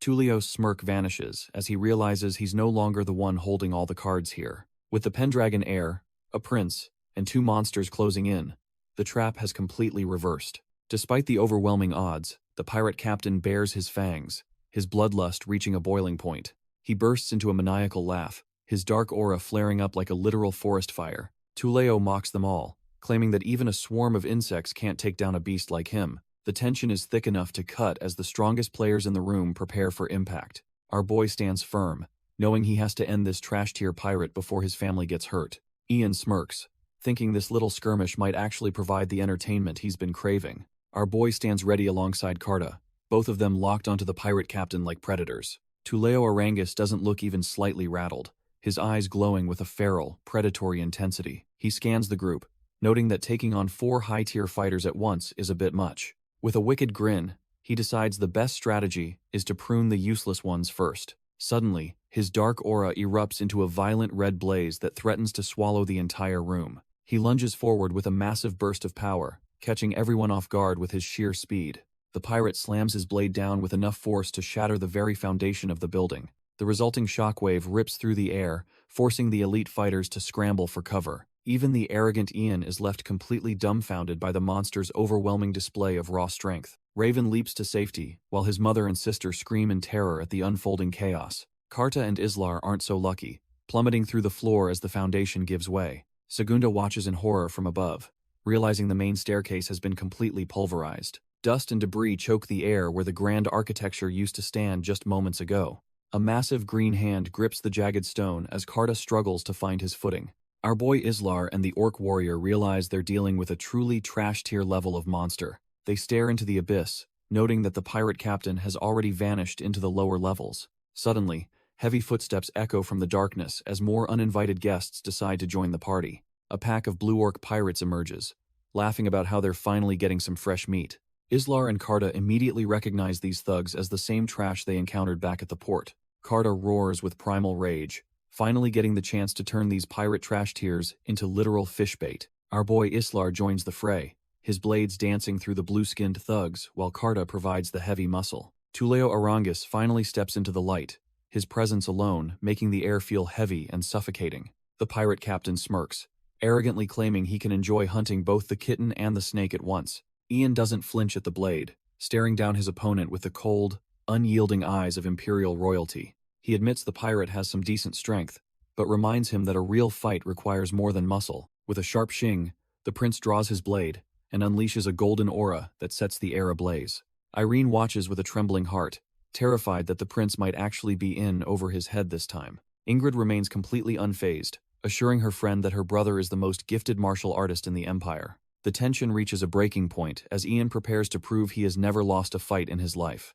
Ian charges forward with his golden imperial mana, determined to end this trash-tier pirate once and for all. Their blades collide with a heavy ring, but the pirate captain doesn't even budge an inch. Ian unleashes a relentless flurry of strikes, yet every single move is met with a cold, steel wall. While the girls watch from the sidelines, it looks like the prince is dominating the entire exchange. However, Ian's sharp eyes catch something terrifying as he realizes his opponent is just playing with him. He pours more strength into his sword, but the pirate deflects the blow with effortless, mocking grace. Panic starts to set in when the prince feels like he's swinging at a ghost rather than a man. Tullio just dances around the golden aura, passing off every desperate attack like it's a mere child's tantrum. The pirate captain's eyes glow with malice as he finally spots the perfect opening in Ian's frantic defense. With a sudden burst of speed, Tullio turns the tables and forces the arrogant prince onto the back foot.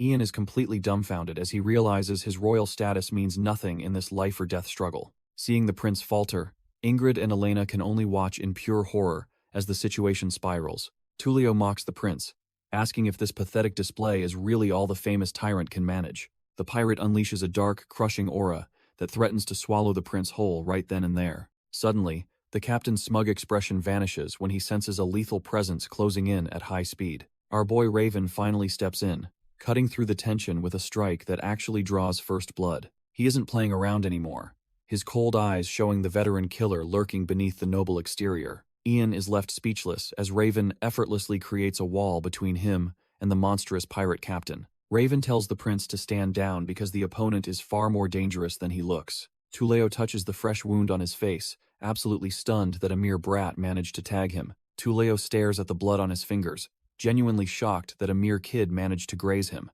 His eyes glint with a predatory light as he realizes Raven is the real threat, not the prince. Our boy doesn't hold back, letting Soldrake's draconic mana erupt into a massive, shimmering blue aura. Tullio grips his shield tight, finally acknowledging that this fight is going to be a real challenge. The pirate unleashes a suffocating dark aura, mocking them while threatening to take the women as prizes. Nearby, Islar starts cleaning house, sending a blue orc flying with a strike of pure, veteran power. The legendary cavalier is a blur of lethality, carving through the trash-tier pirates without breaking a sweat. He dashes up the stairs, leaving a trail of blood behind as he moves to support his lord. Islar's eyes are cold and focused, his sharp instincts locked onto the chaotic battle unfolding above him. The pirate captain, the prince, and Raven finally collide on the balcony in a violent explosion of steel. Islar's purple eyes narrow as he senses a lethal presence lurking in the shadows. Suddenly, a hooded assassin drops from the ceiling, aiming a killing blow right at the cavalier's head. Our boy Islar doesn't even blink, drawing his blade in a flash to counter the surprise ambush. He flows like water, ducking and weaving through a flurry of strikes that would have ended any trash-tier knight. Gritting his teeth, Islar realizes this isn't some random thug. His opponent actually knows how to handle a blade. Their steel rings out across the balcony as they trade blows in a high-speed dance of death. With a calculated parry, Islar forces the assassin's weapon into the floor, momentarily disarming the hooded rat. Vincent stares at his trembling hand, dumbfounded by the sheer weight of Islar's veteran power. Islar locks eyes with him and realizes this is the same suspicious knight he crossed paths with earlier. Vincent is visibly shaken, realizing his cover is blown and he's trapped with a total monster. Islar stands his ground, remembering that a true cavalier of Valbus never forgets a warrior's distinct presence. Vincent's eyes glow with murderous intent, realizing his identity is no longer a secret to our boy. He raises his blade, deciding that if he's been exposed, he has every reason to finish Islar here. Their swords collide with a deafening ring as Vincent finally stops holding back his true, lethal potential. The entire staircase turns into a bloodbath, while the two masters of the blade trade high-speed strikes. Nearby, the Ancona orcs tear through the trash-tier blue pirates, desperate to clear a path for their lord. Carta grits his teeth, frustrated that he's pinned down while Islar is occupied by that mysterious hooded rat. He looks up to see Raven and the prince struggling against the pirate captain's overwhelming maritime aura. Islar remains calm, focusing every sense on the assassin's movements to find the perfect opening to strike. Vincent unleashes a massive horizontal swing, hoping to overwhelm the cavalier with sheer, desperate force. Islar barely manages to parry a strike that would have definitely ended a lesser man's life. The hooded rat leaps with unnatural agility, trying to reposition himself for a lethal follow-up strike. Vincent lands gracefully, his movements proving he's far more than just some trash-tier government official. He mocks the cavalier, asking if Islar really thought he would let him reach the upper floors. Islar remains silent, his purple eyes tracking every twitch of the assassin's blade for any weakness. Meanwhile, Tullio lets out a maniacal laugh, clearly enjoying the chaos as he readies his heavy shield. Our boy Raven steps in to meet the blow, his draconic mana flaring as steel grinds against steel. Prince Ian joins the fray with a desperate overhead strike, refusing to let a mere pirate outshine him. Tuleo effortlessly catches the prince's blade on his shield, showing off the terrifying strength of his aura. The pirate captain takes on both elites at once, proving why the Sea Dragon King's blood is feared. Tuleo smirks, mocking their teamwork as he easily holds back their combined might. He slips through their guard with a fluid motion, making their heavy strikes look like child's play. The pirate dances between the two elites, his speed completely defying his massive, muscular build. Ian grinds his teeth in frustration, realizing this monster is far faster than any human should be. Seeing the opening, Raven shouts a warning as the pirate disappears from the prince's line of sight. Tuleo maneuvers like a shadow, positioning himself perfectly to end the prince's arrogant display. A massive impact rings out as Tuleo's blade crashes down, overwhelming Ian's desperate defense. The prince's ornate sword shatters into a million pieces, leaving him completely vulnerable to the next strike. With a predatory grin, the captain notes that one of his pests has finally been dealt with. Our boy Raven immediately dashes forward, refusing to let the prince fall to this trash-tier pirate's blade. Tuleo Arangus is loving every second of this, his predatory grin showing he's ready for the kill. Ian desperately reaches for his broken hilt, realizing his pride and his life are hanging by a thread. In a final act of desperation, the prince lunges forward and grabs the pirate captain to pin him down. Our boy Raven is momentarily dumbfounded by the prince's reckless move, but he knows he has to act. Ian screams for Raven to strike now, willing to put his own life on the line to end this. Raven doesn't hesitate and brings his blade down, aiming to split the trash-tier pirate in two. But Tuleo is just too fast, catching Ian's arm with a grip that feels like cold, hard iron. Before Raven's blade can even connect, the pirate shifts his weight to turn the prince into a human shield. With a violent flip, Tuleo tosses the Imperial Prince aside like he's nothing more than a piece of garbage. Raven can only watch in shock as his opening vanishes and the prince is sent flying through the air. Raven hits the ground hard, his momentum completely stolen by the pirate's overwhelming strength. Our boy is genuinely rattled, realizing that this trash-tier pirate is actually a monster in disguise. Tuleo doesn't give him a second to breathe, closing the distance with a predatory grin. The pirate delivers a heavy blow that catches Raven off guard, bypassing his guard entirely. A sickening crack echoes through the air as Raven's ribs take the full force of the strike. He staggers back, coughing up a mouthful of blood as his vision begins to blur. Raven is sent tumbling across the stone floor, leaving the prince completely vulnerable to the pirate's wrath. Ian watches in sheer terror, screaming out for his only hope as the situation turns lethal. Tuleo just laughs and delivers a brutal kick to the prince's gut to keep him down. The Imperial Prince gasps for air, spitting out dark blood as he realizes they're both in deep trouble. Ian crashes through a table, his royal dignity shattered as the pirate captain looms over him like a predator. Ingrid and Irene can only scream in horror as they watch their brother get treated like a ragdoll. Tuleo erupts in a maniacal laugh, declaring that trash-tier humans are nothing more than prey for his kind. Nearby, Islar is locked in a desperate duel with Vincent, but his focus wavers as the situation worsens. Our boy Islar realizes his master is in grave danger, and that momentary distraction is a fatal mistake. Vincent seizes the opening, his blade carving a bloody path across Islar's face in a swift, lethal motion. The assassin mocks him, asking if he really has the luxury to worry about others during a deathmatch. Gritting his teeth through the pain, Islar's purple eyes burn with a lethal rage as blood stains his suit. Tuleo stands triumphant over the broken prince, while Raven and the others lie defeated nearby.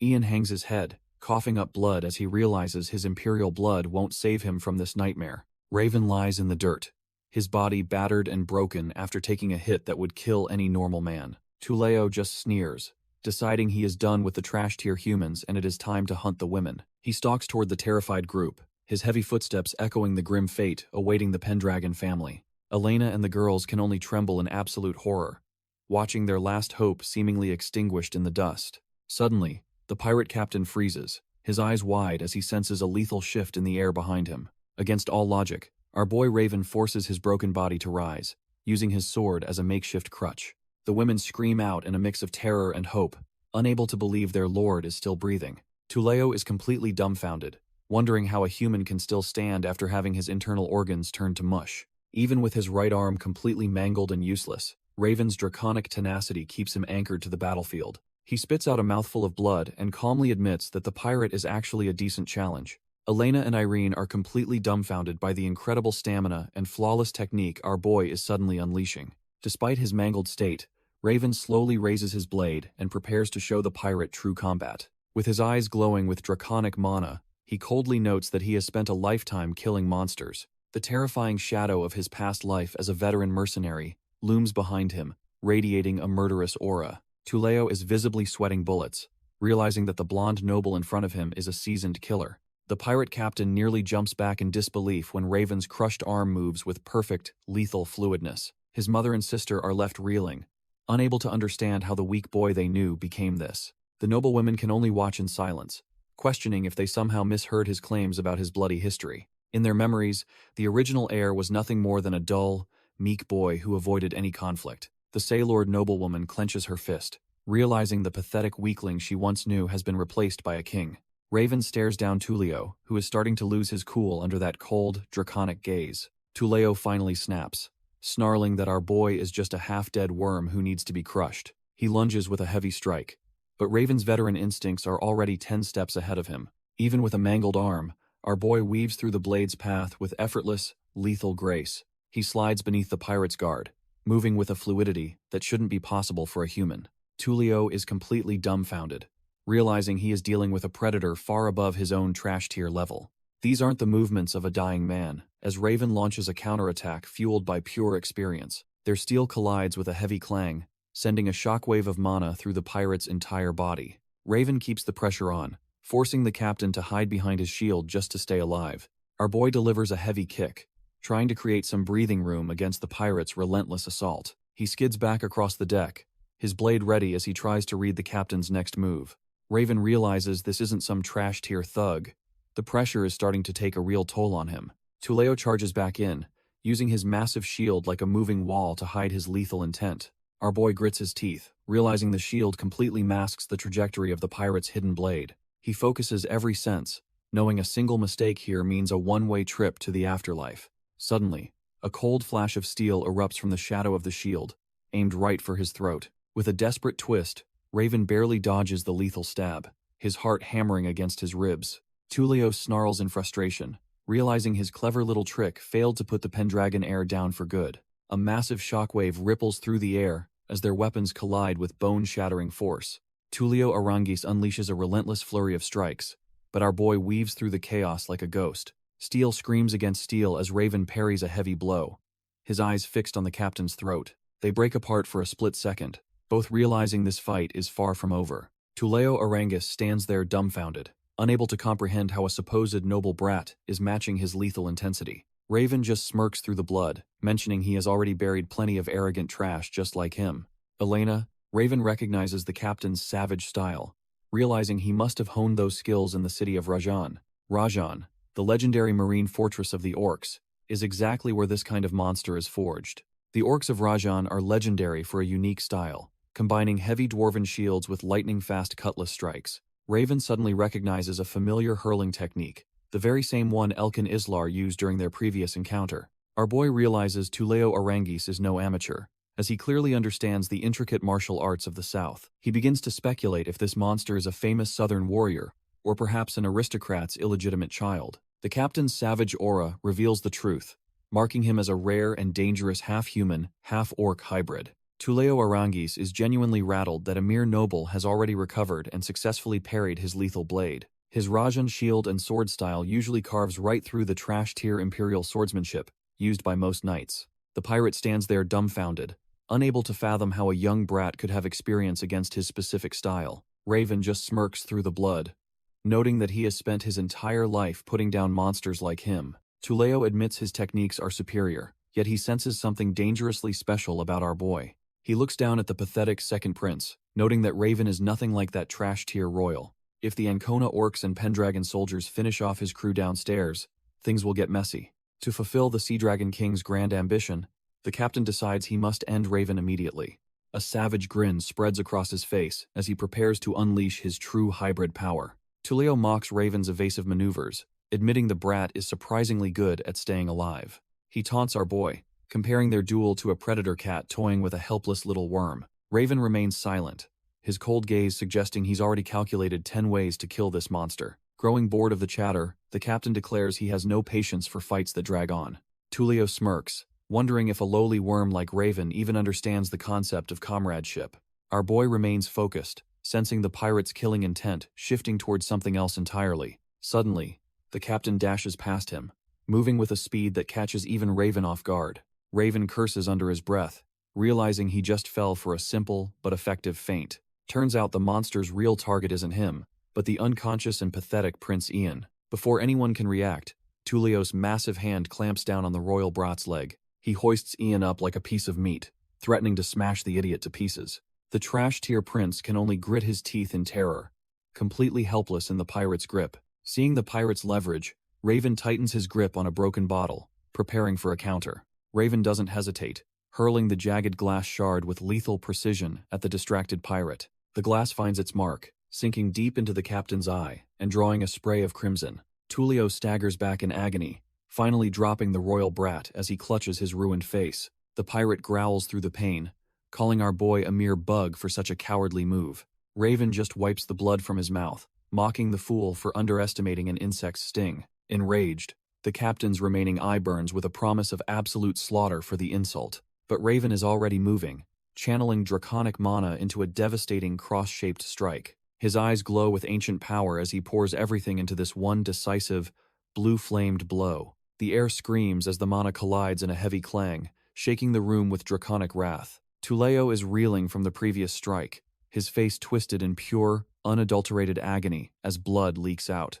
The blue mana erupts in a violent burst, proving our boy isn't just playing around with his power anymore. They trade blows at high speeds while Prince Ian watches from the dirt, completely out of his league.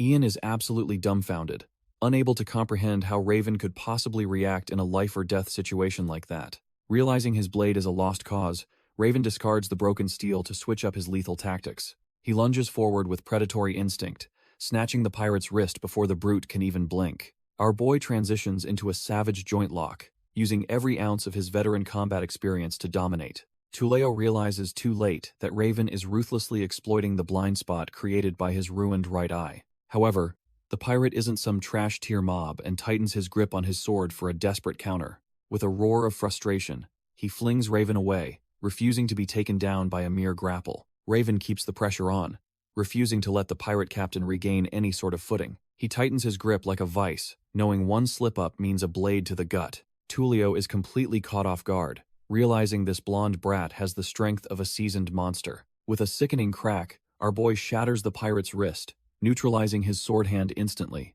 The brute's eyes bulge in pure agony as his dominant arm becomes nothing more than dead weight. Raven doesn't stop there, using the momentum to send the massive captain crashing into the dirt. He grits his teeth, fueled by the cold calculation of a man who has died once already. Another snap echoes through the port, as Raven ensures Tulio won't be swinging a cutlass anytime soon. Nearby, the sound of clashing steel rings out as the rest of the battlefield descends into chaos. Elkin Islar steps in to intercept Sir Vincent, his purple eyes tracking every lethal movement with ease. Elkin Islar locks blades with the hooded rat, feeling the pathetic weight behind the strike. Sir Vincent grunts in frustration, realizing he's completely outmatched by the mercenary's raw power. Our boy Elkin doesn't give him a second to breathe, putting his full weight into a crushing blow. With a satisfying crunch, the assassin's flimsy rapier shatters into a dozen useless metal shards. The force of the strike sends the broken remains flying as Elkin stands his ground like a wall. The tip of the blade clatters onto the stone, signaling the end of this trash-tier duel. Elkin mocks him, saying that thin sword might work for assassinations, but it's useless for actual combat. Sir Vincent stares at his empty hilt, his face pale as he realizes his life is now forfeit. The assassin desperately clutches his arm, inadvertently showing off a crest hidden beneath his dark clothes. Elkin just stares, dumbfounded by the unexpected discovery as he tries to piece the puzzle together.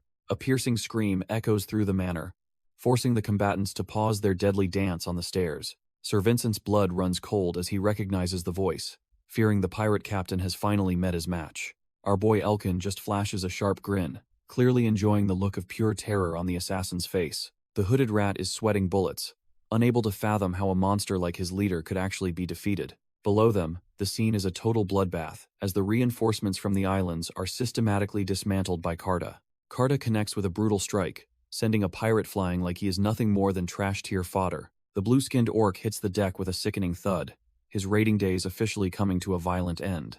Letting out a primal roar, The forest warrior curses the invaders for daring to challenge the Pendragon name. He stands triumphant over the pile of bodies, proving that the Ancona tribe truly reigns supreme in a brawl. Sir Vincent is left completely dumbfounded, realizing his entire plan and his backup force have just gone up in smoke. Elkin is completely stunned, wondering what kind of monsters he is actually dealing with right now. The blue-skinned pirate lets out a final, agonizing scream as the tide of battle turns against his crew. Sir Vincent starts sweating bullets, realizing that his carefully laid trap has become his own funeral pyre. Refusing to let the rat escape, Elkin vaults over the railing with the grace of a seasoned predator. The cowardly official scrambles down the stairs, desperate to put some distance between himself and the Pendragon's wrath. Elkin pauses for a split second, sensing a massive shift in the atmosphere as a familiar presence arrives. Our boy Raven finally makes his move, dashing through the chaos like a white streak of pure vengeance. His hand hangs loose and ready, his lethal muscle memory taking over as he prepares for the kill. He squares up against the remaining trash-tier guards, his gaze cutting through them like a sharpened blade. With a bloody smirk, Raven notes that the tables have finally turned on these arrogant imperial dogs. Tuleo Arangus clutches his shield, his pride wounded after having his arm broken by the prince. He snarls that an inferior creature like Ian couldn't possibly hope to defeat a true sea dragon. Suddenly, the pirate's eyes widen as he hears his subordinates screaming for their master's help. Elkin and Carta burst onto the scene, looking like a pair of demons ready to clean house. Raven steps up, calling out to his allies while the pirate captain realizes he's completely surrounded. Desperate to escape, the captain tightens his grip on his shield, preparing one last dirty trick. He hurls the heavy metal slab with all his might, hoping to catch our boy off guard. Raven just scoffs and delivers a devastating kick, shattering the projectile right over the prince's head. He lands with perfect poise, realizing the trash-tier captain is already looking for a back door. Before Raven can strike, Tuleo leaps through the window, choosing a cowardly retreat over certain death. Tuleo glares back, vowing that the next time they meet, he will definitely take Raven's head. With a final cowardly leap, the pirate dives out the window, while our boy watches from the balcony. Mid-air, the trash-tier captain lets out a sharp whistle to summon his ride for a quick getaway. He crashes into the foliage below, the rustle of leaves masking his desperate scramble for safety. Suddenly, a sea griffin swoops in, allowing the defeated captain to flee into the dark night sky. Raven, Elkin, Islar, and Carta can only watch as their primary target disappears over the horizon. Raven remains calm, noting that with a mangled arm and eye, the pirate won't be returning soon. Elkin then drops a bombshell, revealing that the knight Vincent was the one who actually attacked him. The prince is dumbfounded, realizing this whole mess was a calculated setup orchestrated by Count Segunda. Our boy knows they need more than just Elkin Islar's testimony to nail a high-ranking official for treason. Raven asks Elkin if the traitorous knight was actually strong enough to give him a real challenge. Elkin admits they were equally matched, noting that the man's skills were far beyond a typical soldier. He continues, mentioning a specific detail he noticed while they were trading blows in the heat of battle. Elkin points out that he saw a distinct tattoo shaped like a tower on the knight's shoulder. Our boy is dumbfounded, recognizing the mark of a secret organization that shouldn't even be here. Far across the city, the quiet night is suddenly pierced by the terrifying screeches of flying monsters. Elena tries to relax while Mia plays with Kazal, but the sudden screeching interrupts their peace. She looks up in horror, wondering what kind of nightmare is descending upon the port this time. A massive fleet of sea griffins swarms the sky, carrying riders ready to rain down chaos. The trash-tier captain clings to his mount, desperately fleeing the scene before Raven can finish him off. Tulio stops cold when a familiar, frantic voice calls out his name from the dark forest shadows. Turns out the Governor-General is actually out here, running through the woods like a man possessed. Segunda is absolutely livid, demanding to know what the trash-tier captain was thinking during that failed ambush. The griffin's massive talons skid across the dirt as the beast brings its rider to a sudden halt. Tulio reminds the official of their previous promise, but the old man is too far gone to listen. Segunda screams about his ruined manor and how they failed to eliminate the one person who matters. The pirate looks indifferent, claiming that while the main target escaped, he still managed to wound the prince. He reveals his secret weapon, explaining that a sinister sorcerer from the south is now taking the lead. Hearing about this mysterious magic user makes the Governor-General tremble with a new kind of primal fear. Tuleo prepares to leave, casually mentioning the sorcerer is currently off to kidnap the Pendragon Duchess. Tuleo explains that the sorcerer is a master of brainwashing and assassination, making him the perfect tool for chaos. He steps toward the trembling Governor-General, mockingly comparing the high-ranking official to a pathetic, half-dead worm. The pirate captain loses his cool and grabs the old man, screaming that his greed ruined everything. Segunda can barely find his voice, stuttering out insults while his entire body quivers from pure, primal fear. Fed up with the trash-tier excuses, Tuleo backhands the official so hard his monocle goes flying. While the Count grovels, the pirate casually mentions that he needs to look properly beaten to fool the public. A sickening crack rings out as Tuleo stomps on the man's leg, ensuring the cover story looks authentic. He decides to snatch the official's staff as a tip, showing zero respect for the man's supposed authority. Left face down in the dirt, the Governor General is forced to realize he's just a pawn in a much bigger game. The pirates finally take flight on their griffins, disappearing into the night sky to begin their next dark phase. The griffins let out a piercing cry as they suddenly surge with an overwhelming, draconic green aura. They tear through the enemy's aerial scouts like they're nothing, proving these beasts are cut from different cloth. Down on the ground, the Ancona orcs are absolutely wrecking the trash-tier pirates in a total bloodbath. The blue orcs are completely dumbfounded, wondering how they're losing despite clearly outnumbering the Pendragon forces. It turns out the Ancona warriors have been buffed to high heaven, making them feel completely unstoppable. Even Mark Killian joins the fray, his blade humming with that same mysterious and vibrant draconic energy. With one clean strike, the veteran knight cleaves through a pirate, leaving no room for a counterattack. His men cheer as the captain stands tall, realizing the tide of battle has completely shifted in their favor. Mark stares at his sword in disbelief, marveling at the insane power flowing through his very veins. High above, our boy Raven is the one pulling the strings, maintaining a massive strengthening spell for everyone. Kratul is feeling pretty smug, realizing his extra practice after the centaur mess is finally paying off. Through a glowing crystal ball, the chaotic battle at the port is being watched by some very interested parties. These two trash-tier observers can't believe the legendary Latuan pirates are actually getting folded by the Pendragon Guard. Suddenly, a bandaged hand reaches out with a creepy crawler, sending a jolt of pure terror through the pair. The undead sorcerer casually snacks on a centipede, deducing that Raven must have a high-level druid backing him up. He scoffs at the competition, fully convinced that his own dark arts are far superior to some forest-tier magic. The sheer weight of his ominous energy makes the two men gulp, realizing they're dealing with a total monster. With a wicked smirk, the sorcerer reveals that the entire pirate invasion was nothing more than a sacrificial distraction. While Mark Killian and the soldiers are busy with the frontline chaos, the sorcerer plans to kidnap the Duchess. He mentions this order comes straight from the Dark King, leaving the two lackeys absolutely trembling in their boots. The undead sorcerer peers through his crystal ball, zeroing in on the Duchess and her young daughter. Inside the manor, Elena clutches Mia tightly, while Kazal and the little griffin Tata shake with pure dread. The entire room is thick with tension, as the maids and the others tremble in absolute fear. Elena tries to stay strong, telling everyone not to worry because the Pendragon soldiers are holding the line. She urges them to put their faith in the guards, unaware that a much darker threat is knocking. Suddenly, a searing magical flare begins to eat through the heavy lock of their supposedly secure room. The group watches in horror, as their last line of defense starts to melt away like cheap wax. A massive blaze erupts, turning the reinforced entrance into nothing more than a glowing pile of molten scrap. Elena is completely dumbfounded, unable to believe that anyone could breach a thick steel door with such ease. The undead sorcerer steps through the flames with his trash-tier lackeys, ready to claim his prize. The undead sorcerer offers a mocking greeting, making it clear he has specific orders for her respectful capture. He points out that anyone who dares to resist will end up just like the molten scrap of the door. Little Mia and the griffin are absolutely terrified, realizing they are completely helpless against such a dark monster. Elena breaks into a cold sweat, her mind racing as she tries to find a way out of this nightmare. Surrounded by the sorcerer and his trash-tier lackeys, the Duchess stands her ground despite the overwhelming pressure. She demands to know if this betrayal was orchestrated by the corrupt Governor General Segunda himself. The sorcerer just scoffs, telling her to be careful with her words while preparing his binding magic. Suddenly, magical bandages lash out like vipers, catching the Duchess completely off guard before she can even scream.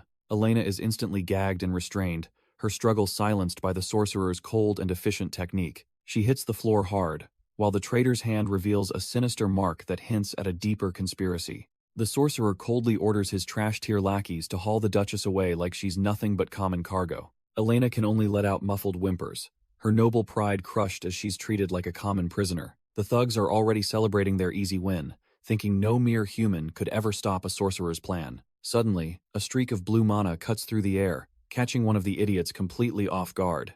In a flash, the entire squad of kidnappers is shredded by a lethal whirlwind of draconic energy. The sorcerer's smug grin vanishes instantly, as he realizes a much bigger predator has just entered the chat. Little Mia and her griffin remain paralyzed with fear, completely overwhelmed by the chaotic surge of power. Descending from the sky like a vengeful goddess, a winged figure wreathed in blue flames makes her entrance. It is the white dragon herself, Soldrake, manifesting her humanoid form to protect the Pendragon bloodline. Elena looks up in absolute awe, realizing the family's guardian deity has finally arrived to end this nightmare. The undead sorcerer is absolutely dumbfounded, realizing the wounds he dealt aren't even drawing a drop of blood. Soldrake doesn't give him a second to breathe, unleashing a lethal aura blade of pure, concentrated draconic mana. Later that night, our boy Raven takes the reins, personally driving the carriage away from the site of carnage. Inside the cabin, a mysterious warmth begins to radiate from the family crest as a healing light triggers. Princess Ingrid is amazed by the shield's power, while the rest of the group finally catches their breath. Prince Ian can't help but steal a glance at Raven, his mind racing with questions about that impossible fight. He finally asks what the hell happened back there, seeing Raven acting like those heavy hits never even landed. Ian is genuinely shaken, wondering how Raven just shrugged off a direct impact from a massive enchanted shield. Raven just keeps it cool, calmly explaining that such miracles are simply the standard power of the White Dragon. Ian finally accepts the truth, realizing the White Dragon really is the undisputed apex predator of this entire world. Luna is left completely dumbfounded, struggling to process how our boy Raven turned a suicide mission into a slaughter. The carriage continues its steady pace along the moonlit shore, leaving the scent of salt and iron far behind. Overhead, the griffins circle the coastal town like divine guardians, their cries echoing across the dark, restless waters. One of the soldiers screams in pure triumph, realizing they actually made it out of that hellhole alive. The battlefield is littered with trash-tier blue orcs, who learned the hard way that griffins don't play around. Human and orc warriors alike roar in celebration, finally tasting a victory that cements the Pendragon family's legendary status. Kratul gently pats one of the winged beasts, acknowledging the primal power that helped them crush their enemies. Standing on the balcony, Soldrake feels the mana in the air settle as the threat finally dissipates into nothing. She quietly thanks the griffins for their service, while Elena watches the silver-haired guardian with a look of awe. Elena finally finds a moment of peace, her eyes reflecting the relief of a mother who knows her family is safe. Soldrake explains that our boy Ray personally tasked her with keeping his mother safe from any lingering threats. Elena stands there completely dumbfounded, struggling to process the weight of the dragon's unexpected and protective words. She points out that the ancient pact usually binds the dragon only to the Duke, not the family. Deep down, Elena knows the rules of the contract better than anyone. Yet something feels different this time. The silver-haired guardian turns back toward the sea, her silence speaking volumes about her new, personal resolve. Elena's mind wanders back to a time long ago when her husband, Gordon, was still leading the house. She vividly remembers the first time she witnessed the legendary White Dragon manifest in such a human vessel. Back then, Soldrake descended like a goddess of war, her presence overwhelming everyone in the imperial courtyard. Even Gordon looked small compared to her majesty. Yet they shared a bond that transcended mere contracts. Watching the creature face her husband, Elena realized she was looking at the most beautiful being in existence. Elena admits she felt a sharp sting of jealousy watching the dragon's supernatural devotion to her family. However, as she reflects on the weight of their history, her perspective begins to shift into something deeper. She realizes the way the dragon looked at her husband and son wasn't just duty, but ardent longing. It becomes clear to her now that those ancient, draconic eyes were searching for a warmth long lost. The silver-haired guardian wasn't just a protector, but a soul desperately missing the echoes of the past.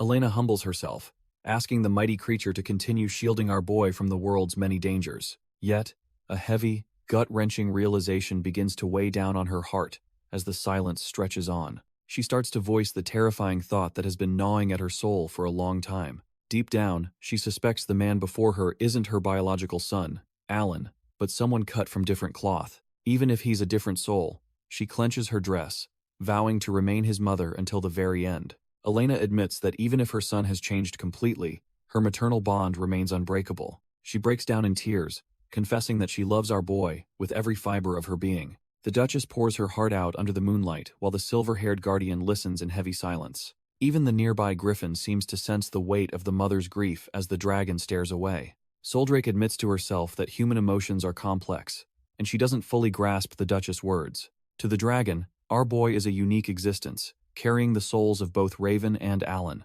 She reaches toward the moon, sensing the echoes of the very first hero who started this legacy. In this new contractor, she sees the shadow of Alex, the man who first won her heart. Out of everyone she's ever bonded with, she realizes she might just love this version the most. With a sudden gust of wind, the Guardian takes flight, leaving the weeping mother alone with her thoughts. Raven, Irene, and Lindsay burst onto the balcony, frantic to find the Duchess after hearing about the villa's infiltration. Our boy immediately asks if she is unharmed, worried that the trash-tier thieves might have actually reached her. Elena wipes her tears and assures them she was perfectly safe, while under the family guardian's watchful eye. Raven just lets out an awkward laugh, claiming their own brush with death was nothing more than a minor issue. Seeing her children standing before her safe and sound, the Duchess finally feels a wave of pure relief. She reaches out with a trembling hand, her heart overflowing with a mother's love that transcends any lingering doubts. Elena pulls Raven into a fierce embrace, thanking him and calling them her most precious, dear children. As she sobs against his chest, the weight of her earlier grief begins to melt into genuine gratitude. She doesn't stop there, pulling Irene into the huddle, while our boy stands there feeling completely dumbfounded. Looking toward the horizon, Raven realizes that protecting this warmth is worth every drop of blood he has spilled. Raven stares at the moon, reflecting on the weight of being called a son by a woman not his own. Soldrake watches him from the railing, her silent gaze holding a depth of understanding only a dragon could possess. Back inside the villa, the heavy atmosphere finally lifts as the family gathers in the quiet, dimly lit hall. Elena and Irene bid him a warm goodnight, their hearts finally finding peace after the day's terrifying ordeal. As they depart, our boy notices Lindsay hesitating, her face pale as she struggles to process the lingering fear. He pulls his loyal maid into a comforting hug, praising her for holding it together while everything fell apart. From the shadows, Luna watches the tender moment, her expression hidden as she prepares to interrupt their brief peace. Sensing her presence, Raven turns toward her just as she calls out his name with a trembling voice. She looks completely rattled, insisting that they have something critical to discuss that simply cannot wait until morning. Raven meets her gaze with a serious expression, realizing the political storm is far from over for House Pendragon. Luna looks completely heartbroken, her eyes welling up as she stares at the heavy cost of the night. Two brave Ancona orcs lie motionless on the cold floor, having given everything in the recent struggle. Their kin gather around in a heavy silence, mourning the loss of their brothers in arms with grim expressions. Carta stands among them, his back turned as he prepares to address the crowd with his usual intensity. He suddenly barks at Raven and Luna, asking if they don't feel a burning envy for the fallen. The massive warrior laughs, explaining that dying in the heat of battle is every true orc's ultimate dream. Our boy and Luna just stand there dumbfounded, unable to process this bizarre, trash-tier logic about honorable deaths. Kratul raises his staff, leading the tribe in a roar to ensure their departed brothers don't get bored. A brilliant green light erupts from the shaman's staff as he begins a sacred ritual of the forest. Fresh life sprouts directly from the fallen warriors, turning their sacrifice into a literal foundation for the future. The white flowers continue to bloom from the fallen warriors, signaling the start of the orcish afterlife. As the petals fully unfurl, the mana of the forest begins to reclaim their physical remains. The surviving orcs erupt into a chaotic, rowdy dance, screaming for their brothers to feast in the beyond. Our boy and Luna watch the rowdy spectacle from the sidelines, feeling the raw energy of the tribe. Luna is moved by the scene, noting that there is a strange, haunting beauty in their savage traditions. Tears begin to well in her eyes as the weight of the sacrifice finally hits her heart. She finds the scene incredibly sad, yet the orcs keep roaring, as if death is just another party. Raven explains that this funeral is the ultimate tribute for those who fell in glorious tribal combat. Luna realizes the orcs only allow them to witness this sacred rite because they truly consider them kin. She finally understands the depth of their bond, while Raven just stares ahead in a heavy, thoughtful silence. Raven senses the lingering tension and asks Luna if there is something she has been waiting to tell him. He suggests they find a quiet place to talk, away from the rowdy celebrations of the orc tribe. The two find a secluded spot on the steps, overlooking the dark, restless sea under the moonlight. Luna hesitates before asking if he would have still married her if she had never broken their engagement. She wonders if he would have accepted her as his wife, despite the messy history between their families. Our boy remains silent, feeling the heavy burden of a past that belongs to the original, trash-tier heir. Luna admits she regretted her coldness, because she realized he had become a completely different, more capable man. She explains that the decision to cut ties was ultimately her father's, leaving her powerless to object. Raven rubs his temples, feeling dumbfounded by the complicated emotions tied to a life he merely inherited. Luna notes how her heart changed after witnessing his strength during the mausoleum trials and their recent travels. Luna remembers how he always stood as her shield, even when the pirate captain came for blood.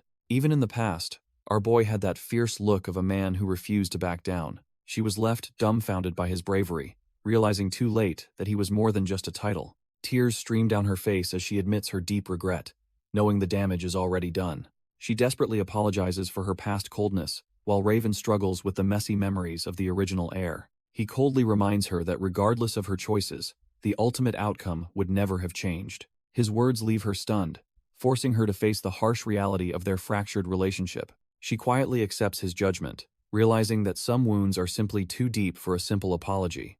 Luna reflects on her trash-tier behavior, recalling how she once looked down on him alongside the other nobles. She understands why he might see her as a vulgar woman who only returned once he found success. Raven and Luna sit in the heavy silence of the night, both weighed down by their past mistakes. Our boy looks away, admitting that her character isn't actually the reason for his current coldness. He explains that his distance has nothing to do with her being a supposedly vulgar woman. The truth is, Raven is struggling to ground himself because this new life doesn't feel real yet. He feels like a mere chess piece being moved across a board by some unseen, higher power. Every step he takes feels orchestrated, making him doubt if this second chance is truly his own. He ruffles his hair in frustration, noting he would have given this same cold response to anyone.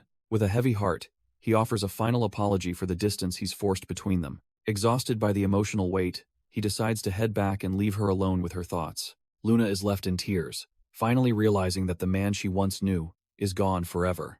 Ingrid is lurking in the bushes, trying to be sneaky while eavesdropping on our boy's private conversation. Raven isn't fooled for a second, and tells the princess she can stop playing hide-and-seek now. He leaves the crying Luna behind, walking away with a heavy heart and even heavier thoughts. Even though he's trying to stay detached, he realizes he can't just ignore the people around him. He remembers the warmth of Elena's embrace, a motherly love that feels both comforting and utterly alien. Our boy knows he can't keep living this lie if he ever wants to find his own path. Looking up at the stars, he decides it's finally time to move on to his next objective. The memory of his true home burning to the ground still haunts him like a lingering curse. With a roar of determination, he sets his sights on Sisuk to settle some old, bloody debts. As the sun rises over Port Laius, a new chapter of his journey is about to begin. At the Laius Chamber of Commerce, whispers of a massive scandal are already spreading like wildfire. Locals gossip about how those trash-tier Latuan orc pirates actually managed to crash Count Segunda's fancy banquet. One man warns his friend to shut it, fearing the consequences of speaking ill of the injured count. The real shocker is that our boy's knights, who were just on vacation, stepped in to save everyone. President Ron listens intently while weighing his gold, realizing the political scales are shifting in his favor. He remains silent, his sharp mind already calculating how to profit from this sudden change in power. The gold coins clink as he considers the value of an alliance with such a rising household. He picks up a single coin, wondering if the rumors about the legendary Pendragon's strength are actually true. The story of a lone orc warrior single-handedly obliterating the pirate swarm sounds like something from a myth. He drops the coin back onto the pile, deciding that House Pendragon is definitely worth his investment. He recalls Elkin Islar, the elite dual-wielding knight who once handed him a bitter defeat in single combat. The coins clatter onto the scale. He breaks a cold sweat, wondering if he's underestimated just how dangerous these people truly are. When our boy approaches, Ron feels the heavy pressure of a man who carries the soul of a veteran. He remembers Tulio Arangus, the monstrous pirate captain whose name alone makes the southern seas tremble in fear. This invincible beast used to treat everyone like trash-tier prey, leaving no room for anyone to even breathe. The realization that the Pendragon heir actually stood his ground against such a monster leaves Ron completely dumbfounded. He reaches for the gold again, his mind racing with the potential profit of backing a literal dragon slayer. Suddenly, a messenger bursts onto the deck, screaming that they've just received some absolutely earth-shattering news. A man gasps for air, announcing that the news is all about the legendary Lord Alan Pendragon himself. Ron is completely thrown off by the sudden entrance and the sheer weight of Raven's presence. Our boy just stands there, casually noting how impressive the guild's setup actually is. He figures these minor merchants must be swimming in gold to afford such high-end facilities. Ron regains his composure, his mind already calculating how to play this high-stakes political game. Raven mentions that, despite the governor's corruption, the local economy has somehow managed to thrive. He suspects the governor must have a hidden genius working in the shadows to pull this off. Ron offers a drink, trying to bridge the gap between a mere merchant and a legendary heir. Raven accepts the gesture, but the tension in the room is still thick enough to cut. As the glass changes hands, the weight of their unspoken alliance hangs in the air. Suddenly, The glass slips from his hand as the shocking news finally causes his composure to crumble. Raven is caught off guard as the peaceful atmosphere suddenly shatters into a combat zone. Vincent launches a lethal kick, proving he is far more than just a desk-bound official. Our boy barely ducks in time, realizing he is dealing with a hidden master of the craft. The official follows up with a heavy punch, his eyes burning with a sudden, sharp intensity. Raven weaves through the strike, his combat instincts kicking in to match the unexpected aggression. They trade a flurry of blows, their movements a blur of high-level martial arts. Finally, Raven manages to close the distance and seize the man by his collar. He smirks, calling out the official for hiding enough skill to duel an elite knight. Vincent just grins back, pointing out that Raven was also pretending to be a mere noble. Turns out, this shadow genius was the one who actually drove off the Dark King's forces. Vincent glares intensely, warning our boy that he won't be gotten rid of so easily. He fights back with a desperate fire, claiming he has a grand cause to achieve in this world. Raven remains unfazed, his sharp eyes seeing right through the man's aggressive front. He asks if Vincent intended to use the Chamber of Commerce to bridge the Empire's wealth gap. Vincent stands there dumbfounded, paralyzed by the fact that his secret ambitions were just laid bare. Raven clarifies that he hasn't come here to hunt him down or take his life. Instead, he extends a formal offer to hire the man he knows as a master of the Twilight Tower. The shadow genius is left speechless, realizing his hidden identity has been completely compromised. Raven admits he didn't suspect a thing at first, since the name was just too common. However, everything clicked once Elkin Islar mentioned the existence of a very specific tower-shaped tattoo. The mark of the Twilight Tower isn't just ink, it's a symbol of absolute mastery in one's field. While rumors about the organization are endless, its members are known for being cut from a different cloth. These masters are elite specialists who have reached the pinnacle of their respective crafts through sheer dedication. Yet, Raven realizes that even the most brilliant minds are worthless if they don't follow the right path. Back during his time in the Devil's Army, our boy picked up some very interesting intel about Vincent. Aaron just smirks, ready to peel back the layers of the man standing before him with surgical precision. He exposes the secret plan to establish a merchant base in Laos to disrupt the current power balance. By organizing minor traders, Vincent hoped to starve the local aristocrats of their precious gold and political influence. The shadow genius is left completely dumbfounded as his life's work is dismantled in a matter of seconds. He begins to sweat, unable to comprehend how this blonde noble saw through his perfect, multi-layered disguise. Aaron recognizes him as the man destined to stabilize the entire empire's economy and fix financial inequality. This is the legendary Vincent of the Grey Sunset, a future hero our boy remembers from his past life. Even now, he carries the mark of greatness, though he's currently wasting his potential in the shadows. Aaron questions why a genius like him would ever bother serving a trash-tier noble like Count Segunda. Vincent remains silent for a moment, clearly feeling the weight of the blonde heir's piercing gaze. He defends his master, claiming that the Governor-General is far from the incompetent fool everyone thinks he is. In his eyes, Segunda is a pure pragmatist who only values profit over outdated notions of social status. Because of that ruthless efficiency, the local markets flourished and the common people actually managed to accumulate wealth. Our boy counters by reminding him that Segunda still tried to murder him and the prince for greed. Aaron drops the real bombshell, suspecting the Count is directly tied to the assassination of Crown Prince Zion. Vincent admits he knows the truth, but wonders who actually cares about the political fallout. Our boy remains silent, letting the strategist air out his cynical views on the empire. Vincent argues that the commoners couldn't care less about which high and mighty noble ends up dead. To him, the constant power struggle between the crown and the lords is just background noise. He claims his only true loyalty lies with the prosperity and peace of the everyday people. In his eyes, the imperial family is cut from the same cloth as the greedy Count Segunda. Aaron just smirks and asks if Vincent thinks he belongs in that same trash-tier category. The tension in the room spikes as the two men lock eyes, weighing each other's true intentions. Vincent stares into his glass, admitting he hasn't quite figured out what kind of man Aaron is. Our boy just gives a knowing smile, satisfied that he's finally found someone worth recruiting. Aaron invites the man to the Pendragon Duchy, telling him he is free to just idle away for now. He knows the strategist needs time to process everything before making such a massive, life-altering decision.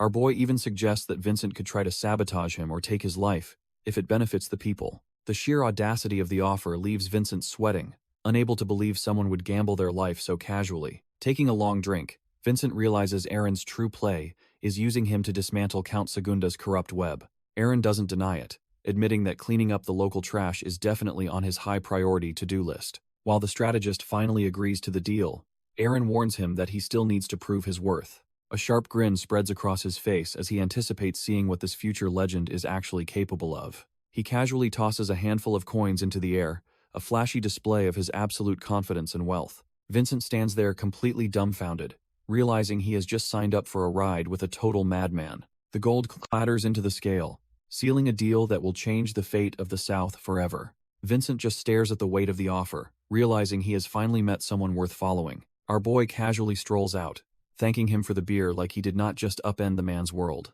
As the scales sway, Vincent is left sweating and wondering if he just sold his soul to a genius. He cannot help but smirk, acknowledging that the Pendragon name is finally back in the hands of a monster. As the sun sets over Port Laius, the political tides begin to shift in ways nobody could have predicted.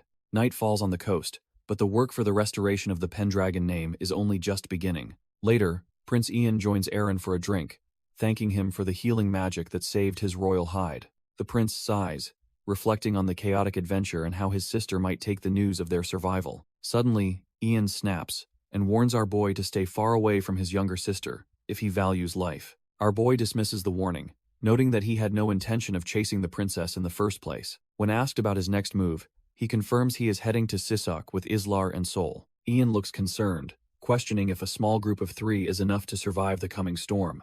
Aaron just grins, asking the prince if he already forgot the sheer level of destruction he can unleash. He points out that Sol is the real monster here, possessing power that dwarfs even his own capabilities. The prince chuckles, admitting that a literal dragon is bound to be an absolute nightmare for any enemy. However, his mood shifts as he begins to wonder about the true identity of their previous opponent. He remembers the pirate captain's ferocity, realizing the man was far too skilled to be a common thug. Ian guesses the captain was a half-orc hybrid who knew way too much about southern combat styles. He warns that a mastermind much stronger than Segunda is likely the one orchestrating this entire mess. The two stand on the balcony under the stars, the weight of their recent battle still hanging heavy. Aaron remains silent as the prince admits how reassuring it is to have a monster like him around. Suddenly, Ian looks completely dumbfounded as our boy flips the script with a bit of unexpected praise. Aaron reminds the trembling prince that the pirate captain would have escaped if not for his royal assistance. Ian can hardly believe his ears, wondering if the cold-blooded Pendragon heir is actually being sincere for once. As the moon shines over Port Laius, Aaron jokingly asks if the prince took a nasty blow to the head. Shifting back to business, Ian reveals that he and the princess are heading back to the capital tomorrow. He explains their mission is to track down a mysterious figure named Goofly within the imperial palace walls. The mention of that name hits Aaron like a physical blow, sending his mind racing back to his past. He recalls the face of the man destined to become emperor, realizing the game just got much more dangerous. Aaron and Ian wrap up their talk, with the prince warning our boy to stay sharp against hidden threats. The sun rises over Port Laius, signaling the start of a busy new day for the recovering territory. As the imperial carriage prepares to leave, the Pendragon family and their orc allies gather to say goodbye. Princess Ingrid waves enthusiastically from the window, clearly enjoying her dramatic exit from the southern lands. Elena and the girls wave back, relieved that the royal visit ended without any more chaotic blood being spilled. Meanwhile, Luna stares out the window, lost in thought about her complicated feelings for the man Aaron became. High above the city, a lone rider watches the sunset, overlooking the bustling port he once called home. Turns out it's Vincent, who looks completely focused on the secret mission our boy just entrusted to him. He gallops off into the distance, ready to infiltrate the capital and dig up dirt on their enemies. As night falls again, the quiet towers of the port stand tall, hiding the many schemes still in motion. While the royals head home, Count Segunda is having a total meltdown in the silence of his private chambers. The weight of his failures is finally crushing him as he desperately wonders how to fix this massive mess. He realizes that since Prince Ian is alive, his high-stakes assassination plot has officially gone up in smoke. To make matters worse, his creepy plan to claim the beautiful Duchess Elena for himself failed just as miserably. Even his most reliable asset, Vincent, has vanished into thin air, leaving this trash-tier noble high and dry. He slams his fist down in pure rage, realizing his carefully built house of cards is finally starting to tumble. He knows that if the investigation into the Crown Prince's death continues, his neck is on the chopping block. If anyone finds the incriminating evidence hidden in Sisuk, his entire political career will be over in seconds. Sweat pours down his face as he realizes the golden future he was promised is slipping away forever. Panicked, he decides he must contact his mysterious benefactor immediately before the Pendragons finish him off for good.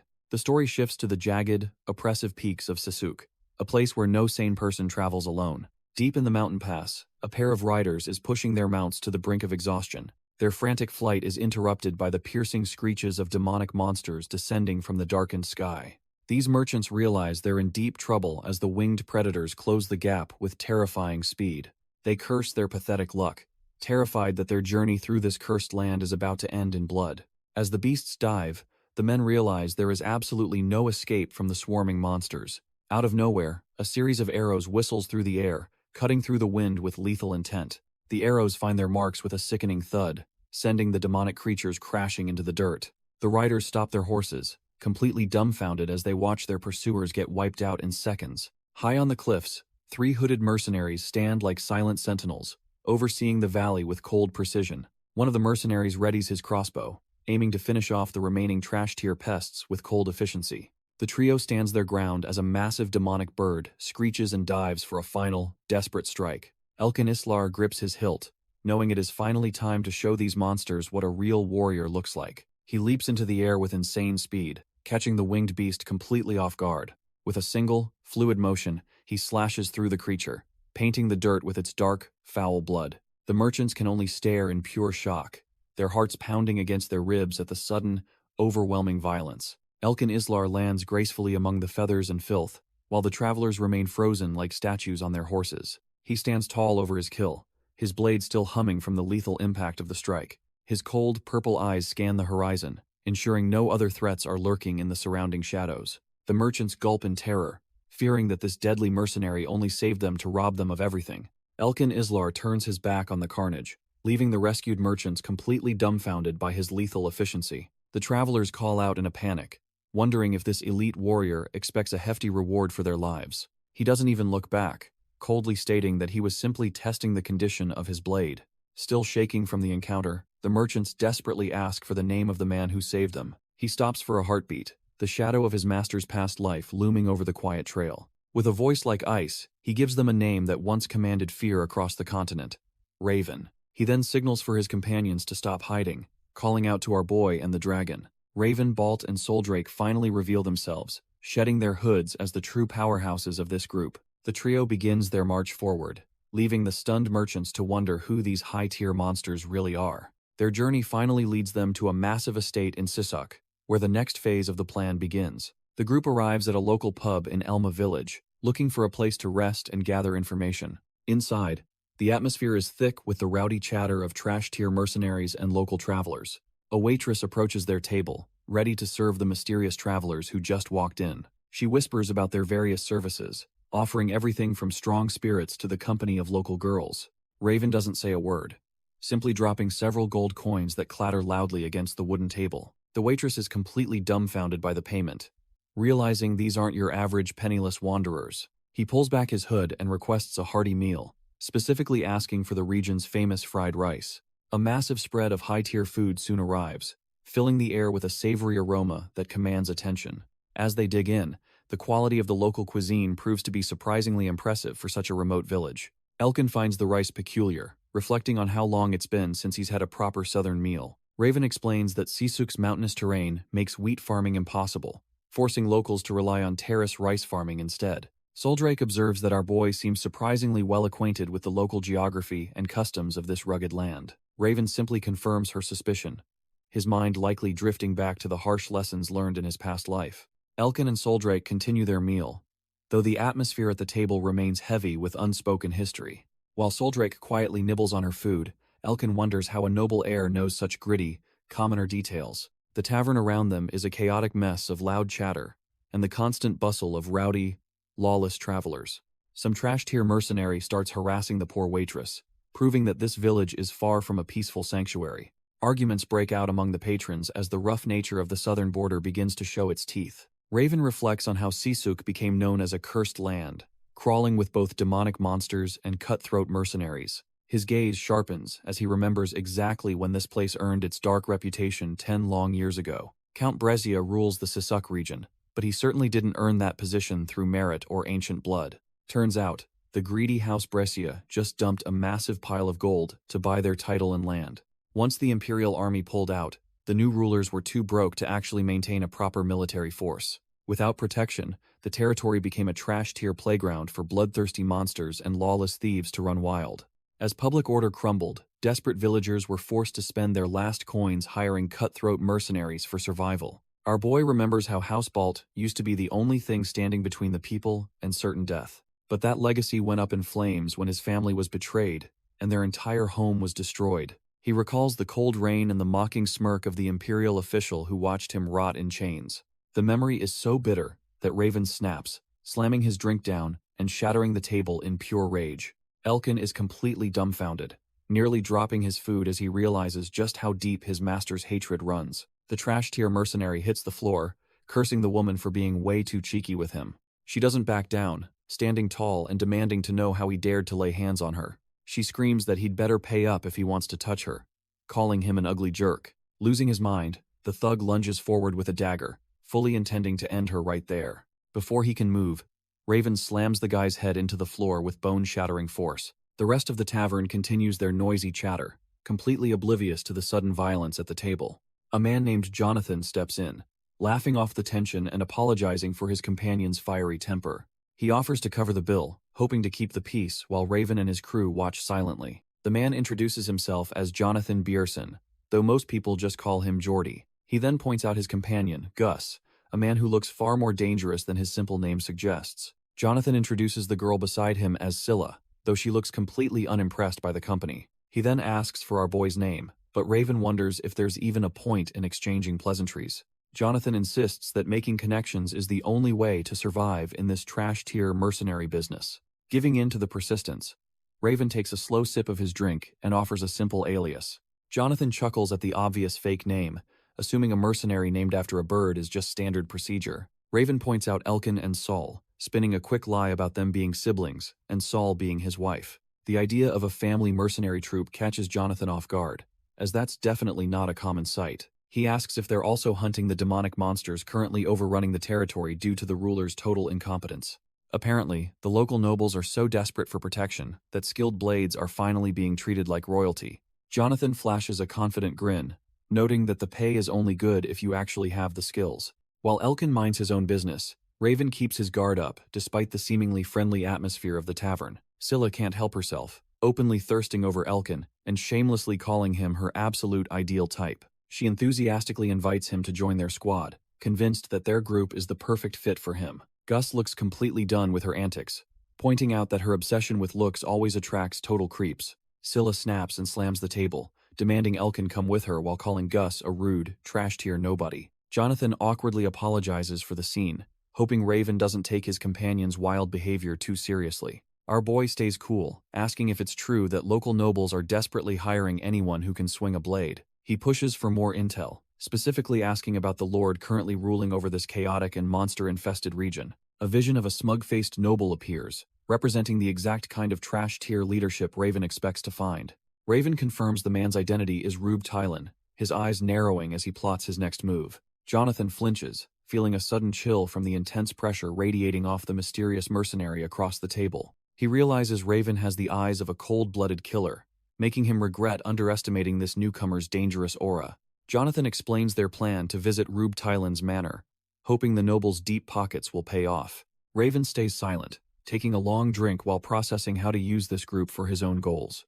Setting his drink down, he looks completely unimpressed by the idea of serving a trash-tier noble like Tylan. Suddenly, he calls out to his companions, catching Soldrake and Elkin off guard while they are busy eating. Raven announces they will be joining Jonathan's squad, deciding these mercenaries are the perfect cover for his investigation. The entire table goes dead silent, everyone dumbfounded by the sudden decision from their terrifyingly calm leader. Our boy just smirks at Elkin, casually remarking that they have managed to stumble upon some pretty decent partners. Scylla is absolutely thrilled by the news, while Elkin just sweats, wondering what kind of mess they are entering. Scylla is over the moon, promising to teach Elkin combat, while the poor guy looks completely soul-crushed. Raven keeps the charade going with Jonathan, acting like their meeting was a stroke of fated luck. While Soldrake focuses on her ale, Elkin is stuck enduring Scylla's high-energy antics and starry-eyed gaze. As night settles over the quiet village, the group finally moves to their rooms to discuss the plan. The rowdy tavern noise fades, replaced by the heavy silence of a secret meeting behind closed doors.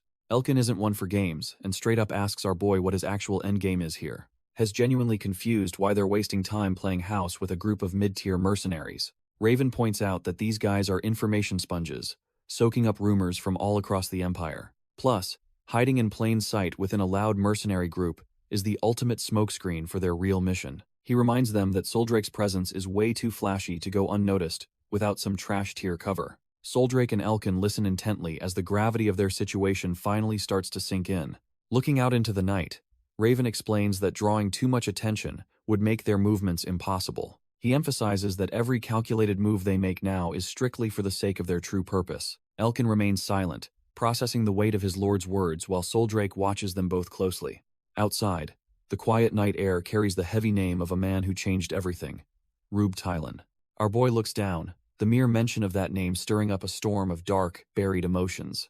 The room grows cold as the past begins to bleed into the present, haunting the group's temporary sanctuary. Soldrake asks if this Tylan was the trash-tier human responsible for the total ruin of his original family. Raven is momentarily dumbfounded, realizing that the dragon has been peering directly into his most painful memories. He grits his teeth in pure rage, swearing that the scumbag who betrayed him will eventually pay the price. Raven is absolutely floored when he hears he's finally being appointed as a reserve knight for House Brescia. The man responsible, Tylan, mentions that his own son Jess will be joining our boy on this journey. Tylan wears a fake smile while praising Raven's incredible swordsmanship, claiming he's more than earned this prestigious spot. He hands over a sealed letter, tasking Raven with delivering it to a special guest at the Count's estate. Raven rushes back to his family's manor, his heart racing with the hope of finally restoring their honor. He bursts into the room, eagerly telling his father and brother that Tylan's recommendation has secured his future. His brother, Ray, is genuinely happy for him, thinking their family's luck is finally turning around for the better. Their father agrees, noting that a recommendation from the Count's right-hand man is basically a golden ticket. But the very next morning, the bright future they envisioned is replaced by a cold, suffocating sense of dread. Suddenly, the same men they trusted brandish their steel, screaming that the entire Balt family are nothing but traitors. The Balt family stands frozen as soldiers burst in, their world shattering as the word treason is spat out. Our boy Raven can't even process the betrayal, his mind reeling as the honor he sought turns into ash. Back in the present, he explains to Soldrake that they didn't just fall into a trap, they were the bait. Turns out, that recommendation letter was a death warrant intended for Crown Prince Zion, who was traveling in secret. The moment the prince broke the seal, toxic ink seeped into his skin, rotting his very mind and body. As the prince collapsed, the evidence literally went up in smoke, leaving Raven's family holding the smoking gun. Thrown into a cold cell, Raven was broken by torture until the snake Rube Tylan finally showed his face. The trash-tier official stood over him, smugly claiming that Raven's own father had already confessed to the crime. He lied through his teeth, saying Grey Balt took gold to swap the letters and frame his own son. Raven just stares up, completely dumbfounded that his own flesh and blood would be used to bury him alive. Rube keeps twisting the knife, claiming our boy's father chose to sacrifice his second son for the family's name. The snake even has the nerve to call his father a proud knight and a dear friend while smirking. Raven screams that it's all a lie, knowing his father would never betray his own flesh and blood.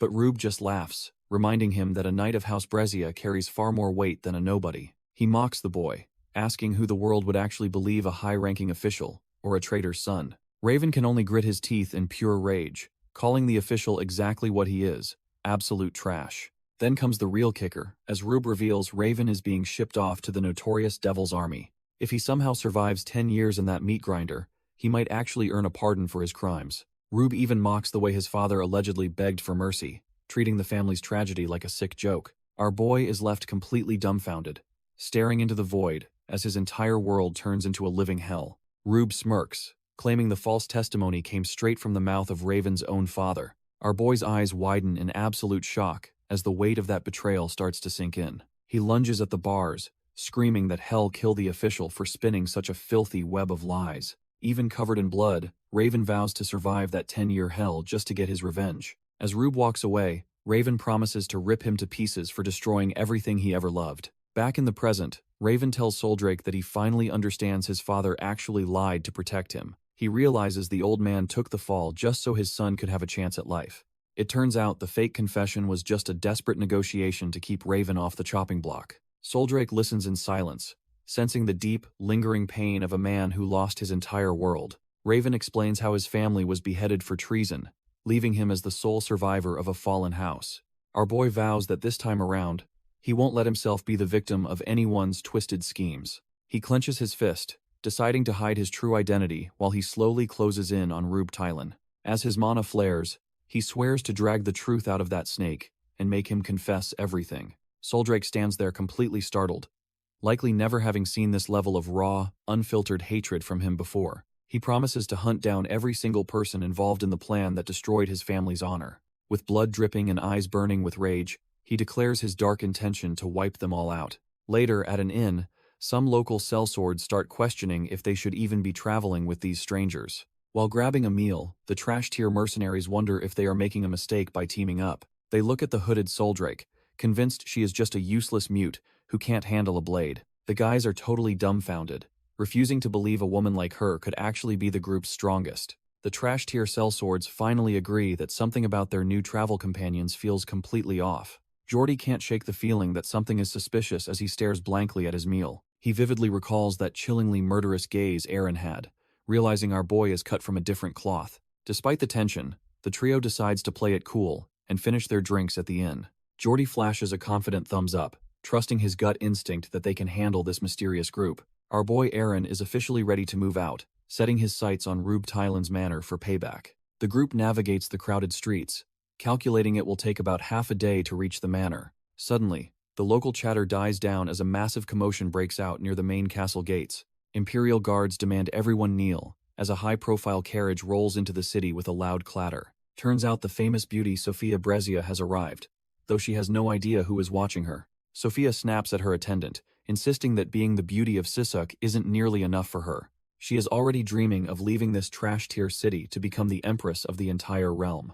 Outside, the commoners bow in the dirt, while our boy and his crew watch the procession with skepticism. The red-haired mercenary scoffs at the lady's reputation, jokingly claiming she is far more attractive than Sophia. Jordy senses the tension rising and suggests they take a detour to avoid any unnecessary trouble with the law. Ignoring the warning, Raven starts walking directly toward the Imperial carriage, leaving his companions completely dumbfounded. Jordy frantically tries to stop him, terrified that their leader is about to start a suicidal fight. But Raven's eyes glow with a murderous intensity as a dark realization finally clicks into place. Seeing the House Brescia flag fluttering in the wind triggers a flood of bitter, long-buried memories. He remembers those faces perfectly now, realizing these are the same bastards who helped destroy his original family. Raven vividly recalls the terror his family felt when they were framed for crimes they never committed. His draconic mana surges with his rage, but Soldrake quickly steps in to call him back to reality. She reaches out to hold his hand, sensing that his bloodlust is reaching a dangerous breaking point. Even as he tries to focus, the sight of his enemies makes his very soul scream for vengeance. Taking a deep breath, our boy realizes that acting now would only jeopardize his long-term revenge plot. They keep moving past the carriage, completely ignoring the royal protocol that demands they show subservience. This lack of respect triggers Sophia Brescia, who leans out to demand why these commoners aren't bowing. She barks orders for them to get on their knees, clearly used to treating everyone like trash-tier subjects. Jordy and the others are completely dumbfounded, terrified that Raven's pride is about to get them all executed. Her own knight tries to tell her to lower her voice, but the arrogant lady won't hear it. Sophia completely loses her cool, screaming for her guards to force this disrespectful commoner to his knees immediately. The Imperial Knights don't hesitate to follow orders, lunging forward to teach our boy a lesson in noble etiquette. But Raven is on a different level, effortlessly parrying their strikes, like they are nothing but trash-tier recruits. In a blur of motion, he sends the armored guards flying, proving his mercenary alias is no joke. Everyone is completely dumbfounded, from the arrogant lady herself to Jordy and the rest of the panicked crew. Within seconds, the elite escort is eating dirt while Raven stands tall, his bloodlust barely kept in check. He looms over the fallen guards, warning them that touching him is a death sentence they cannot afford. His cold gaze pierces through them, filled with the weight of a man who has already died once. With a sharp clunk, he grips his blade, ready to end this farce if they push him any further. Sophia's arrogance evaporates instantly as our boy steps up to the carriage, leaving her quivering and stuttering. Raven makes it clear that social status means nothing to him while reaching for his blade. Sophia is completely broken, realizing her noble title won't save her from this monster's wrath. Our boy is momentarily distracted when someone calls out his current alias, Elkin. One of the guards tries a desperate strike, hoping to catch the mercenary off guard. Their steel collides with a heavy clang. But the difference in raw power is staggering. Raven easily handles the elite knight right in front of the carriage, while Sophia grovels in the dirt. Suddenly, both Raven and Soldrake sense something off as the atmosphere shifts. The lead knight bows his head, offering a sincere apology to the supposed Cavalier of Valbus. Raven is caught off guard by the title, wondering how this man knows that specific name. Sophia can only stutter in confusion, her tiny brain unable to process the sudden shift in respect. Fillmore explains that the Knight of Valbas hails from the brutal, war-torn regions of the far north. He notes that these warriors are so fierce they'd cut down anyone, even imperial royalty, without hesitation. Sophia is completely dumbfounded, as her own protector tells her she still has a lot to learn. Clearly awed by the mercenary's prowess, the captain respectfully asks for our boy's name. Raven remains a mystery, coldly stating he has no name to offer a stranger. Fillmore just grins and heads back to the carriage, while Sophia remains humiliated on the ground. The spoiled brat screams about telling her father as the carriage finally begins to roll away. Raven identifies the man as Sir Fillmore, the renowned captain and the strongest warrior in all of Sisuk. He realizes Fillmore is the real deal after seeing him effortlessly block such a high-level strike. Our boy thinks it's a waste for such a talented knight to be serving under Count Brezia. The group continues their journey, but the atmosphere has shifted after Raven's display of absolute dominance. Geordie and the girl swarm our boy, desperate to know how a supposed low-tier mercenary learned such elite techniques. She practically clings to him, demanding he reveal his secrets while their companion watches on with growing suspicion. The dark-haired mercenary recalls the legend of the Cavaliers of Valbas, warriors who only bow to superior strength. He steals a glance at Raven, finally realizing that the man walking beside them is a total monster. It dawns on him that our boy isn't just talented, he's significantly more powerful than even Sir Fillmore. Geordie just grins at his partner, feeling vindicated that his initial hunch about Raven was 100% correct. The chatter dies down as they finally spot their destination, a massive estate hidden behind the tree line. They've reached Rube Tylan's manor, the home of the snake who helped destroy Raven's former life. Rube sits comfortably on his throne, condescendingly asking if they truly expect to be hired as his soldiers. The group stands before the man who ruined Raven's life, keeping their guard up in this viper's den. Geordie steps up first, bluntly stating they are just simple mercenaries who fight solely for a paycheck. His partner adds that they have no interest in becoming some trash-tier nobles, lapdogs, or permanent soldiers. Rube just smirks from his throne, admitting that their arrogance is actually backed by some decent combat skills. He shifts his gaze to the silent trio in the back, curious about the power radiating from them. Our boy keeps his expression cold, hiding the burning desire to tear this snake limb from limb. To prove their worth, Rube demands they pass a test by hunting down a pack of demonic monsters. He condescendingly tells them to head toward Mancha village, a territory currently under his iron-fisted rule. The name hits Raven like a physical blow, leaving him completely dumbfounded as his past comes rushing back. He can't believe his ears because that village is a place he knows all too well from his history. Raven grits his teeth, realizing this village is his actual hometown, from his past life. It is the very land House Balt once ruled before everything was stolen by those trash-tier traders. Suddenly, a swarm of demonic monsters charges out, hungry for the blood of any intruders. Geordie doesn't hesitate, slamming his weapon into a feral wolf with a satisfying thwack. The red-haired mercenary follows up, expertly slashing through a winged beast that tries to dive-bomb them. Their dark-haired companion joins the fray, slicing a massive serpent clean in half with one fluid motion. The surrounding Imperial Knights watch in total awe, completely dumbfounded by the raw skill these mercenaries are showing. Not wanting to be outdone, our boy finally draws his blade, the steel singing as it catches the light. He stands his ground against a gargantuan demonic boar, his gaze cold and focused on the kill. With a powerful whoosh, Raven lunges forward, ready to reclaim his home and paint the dirt red. Raven plunges his blade deep into the beast's skull, showing no mercy to the trash-tier monster. The nearby Imperial Knights can't believe their eyes, their jaws dropping at the sheer speed of his strike. Blood sprays everywhere as our boy stands calm, completely unfazed by the massive carcass falling behind him. The creature snarls with its jagged tusks, but Raven's cold gaze proves he's already seen its end. He leaps high, driving his steel through the monster's eye to ensure it stays down for good.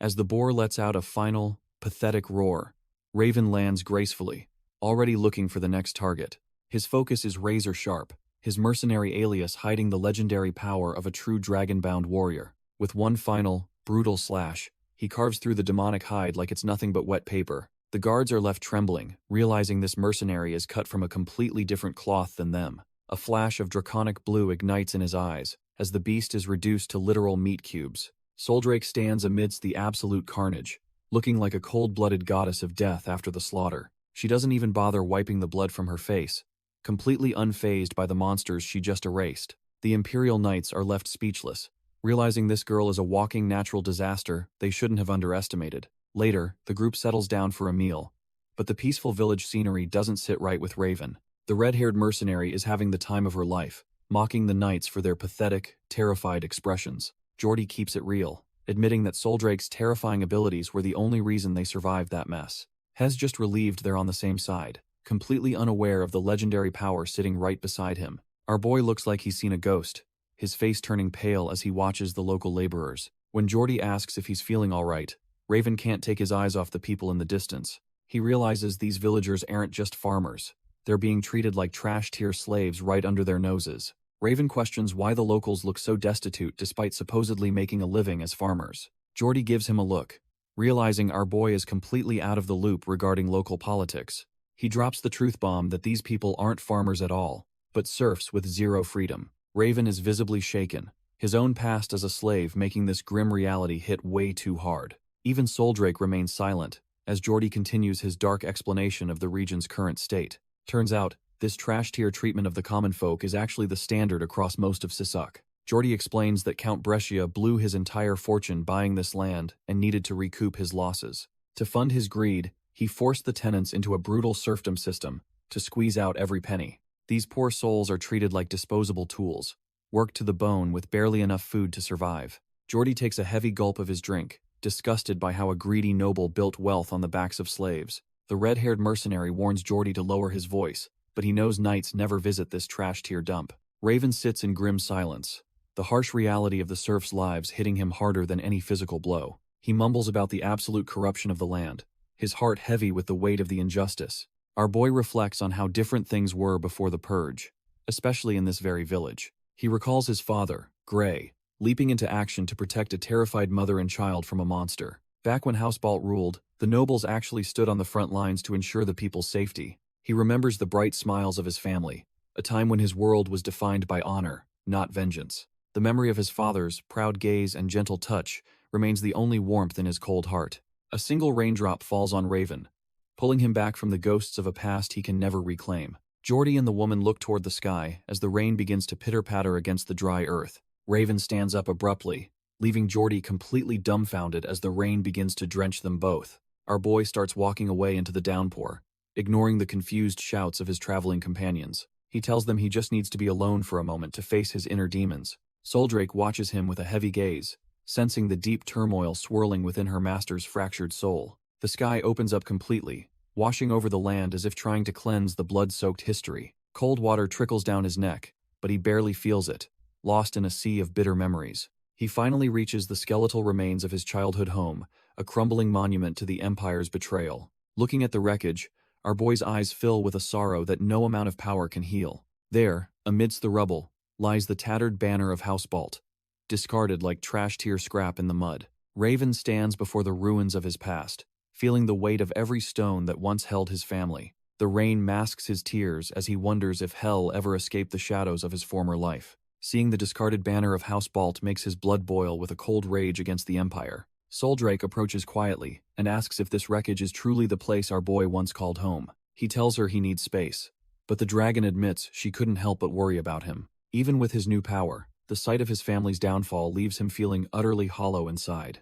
Soldrake notices that his spirit has been fractured ever since they stepped foot into the Sisuk region. She reminds him that their souls are bound together, meaning his pain is something she feels too. Our boy stays silent, unable to find the words to explain the ghosts currently haunting his mind. He trudges through the mud toward 3 lonely graves, finally ready to face the family he lost. Soldrake asks if these 3 cold stones are where his kin finally found their rest. He confirms it, acknowledging his father Gray, his brother Reed, and his mother Shina. Yet, he realizes those who branded them traitors would never have bothered to honor their remains. Our boy is left wondering who in this god-forsaken region would risk everything to bury them. Suddenly, a ragged figure emerges from the rain, catching both him and the dragon off guard. The man looks like a shell of his former self, dressed in rags and hiding behind spectacles. He initially assumes the stranger is just a local villager who wandered too close to the ruins. But then, A spark of recognition hits him like a lightning bolt, leaving him completely dumbfounded. He remembers a time when this man stood proudly alongside his family before the Empire's betrayal. It turns out the survivor is Romelda, the loyal butler who once served the Balts with unwavering devotion. Romelda asks if they've come to mock the graves of the family branded as traitors by the Empire. He explains his history with House Balt, revealing that the people buried here were once his beloved masters. The rain masks their emotions as a heavy silence falls over the ruins of Raven's former home. Our boy speaks up, describing Grey Balt as a knight of immense pride who lived to protect his people. He firmly believes his father could never be a traitor and that the execution was a massive mistake. These words strike a chord with the old butler, who can't help but offer his tearful gratitude. Raven looks at the broken man, realizing just how much his family was truly loved by those they served. When asked about the graves, Romelda confirms he built them to provide his masters a final shred of honor. He insists the entire Balt family were wonderful people, far removed from the lies spread by their enemies. Romelda shares Grey's philosophy that rulers and subjects are equals, only differing in the roles they must play. The gravestones stand as silent witnesses to Reed Balt's bravery in defending his people from demonic monsters.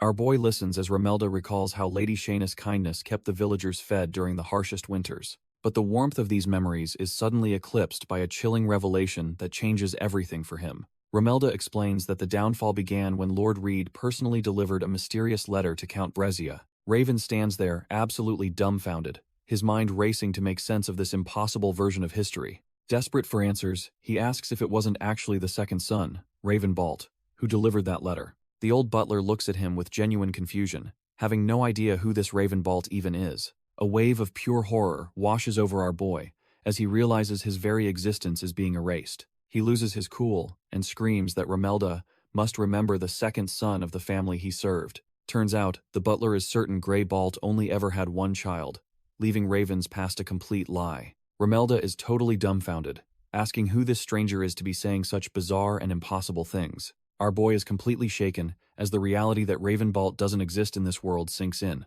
Soldrake observes his mental collapse while he desperately tries to reconcile his memories with this new, cold truth. He envisions the burning remains of his past, wondering how he can reclaim honor for a non-existent house. If his family never lived, then every desperate battle against these demonic monsters was fought for absolutely nothing. The purpose of his entire life of struggle begins to unravel as he cuts through his spectral enemies. He questions the very point of his past fights, feeling like a man chasing a history that never was. Despite the crushing doubt, he stands firm over his fallen enemies, refusing to let his identity be erased. His reflection shatters in his mind as he grapples with the terrifying question of who he actually is. The psychological weight finally breaks him, causing a wave of dizziness that makes him scream out in pain. Soldrake calls out to our boy, her voice cutting through the rain as his mind finally snaps. He collapses in the mud, screaming in agony while Romelda watches his master's soul shatter. Seeing him in such a trash-tier state, the dragon goddess can't help but look on with pure pity. She reaches out, her heart aching as she witnesses the legendary warrior reduced to a trembling mess. Under the relentless downpour, she kneels beside him among the graves of a family that supposedly never existed.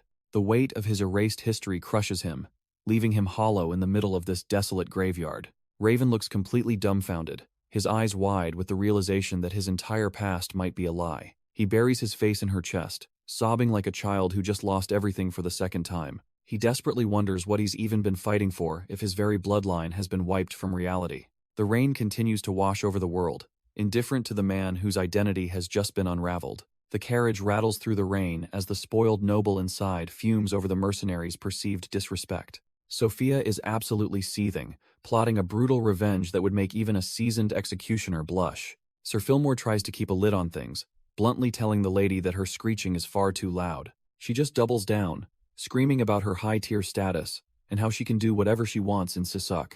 Little does she know, a much bigger threat is watching from the shadows as the carriage rolls by. Voltai lets out a low, predatory chuckle, clearly amused by the petty drama unfolding right in front of him. He sees them as nothing more than useful idiots, perfect pawns for whatever dark scheme he is cooking up. Suddenly, chaos erupts at the estate as the terrifying cry of demonic monsters shatters the night. Cursed beasts with glowing eyes lunge from the darkness, ready to tear anything in their path to shreds. Sir Fillmore reacts instantly, drawing his blade to cleave through a feral wolf before it can claim a victim. Sir Fillmore proves he isn't just for show, carving through the demonic trash-tier mobs with clinical precision. Even as a veteran, he feels something is off, his instincts screaming that this isn't a normal hunt. Suddenly, another cursed wolf lunges from the shadows, its eyes burning with a hunger that defies nature. He doesn't miss a beat, delivering a clean slash that should have ended the beast right then and there. The local servants are dumbfounded, showering the knight with praise for being the greatest warrior in the region. But Fillmore remains on edge, sweating as he realizes the creature was still moving despite losing its head. His blood runs cold when the severed head starts growling, proving these monsters are far from truly dead. The beast's remains begin to jerk and twitch violently, fueled by a dark energy that refuses to dissipate. A sinister purple crest glows on its fur, signaling that some foul necromancy is keeping this nightmare alive. Before the horror can escalate, a heavy boot stomps the life out of the cursed thing once and for all. Fillmore marches back inside, leaving the bowing servants behind to report his victory over the demonic wolves. He enters the silent hall, completely unaware that a far more dangerous predator is already waiting for him. The captain confidently announces he's finished off the beasts, expecting praise for his supposedly elite swordsmanship. His heart nearly stops when he sees the carnage inside, realizing the estate has been breached. A massive warrior mocks him, asking if this pathetic captain is really the strongest fighter in the region. Poor Sophia can only weep behind her gag, feeling the cold steel of an axe against her neck. Valtai sits amidst the bodies of fallen guards, warning that the girl's head is as good as gone. Fillmore is absolutely dumbfounded that his elite knights were silenced so quickly without even a chance to scream. He desperately tries to offer money, hoping this monster is just another greedy mercenary looking for a payday. Valtai just laughs, explaining he's only here to tie up loose ends for a much bigger, darker plan.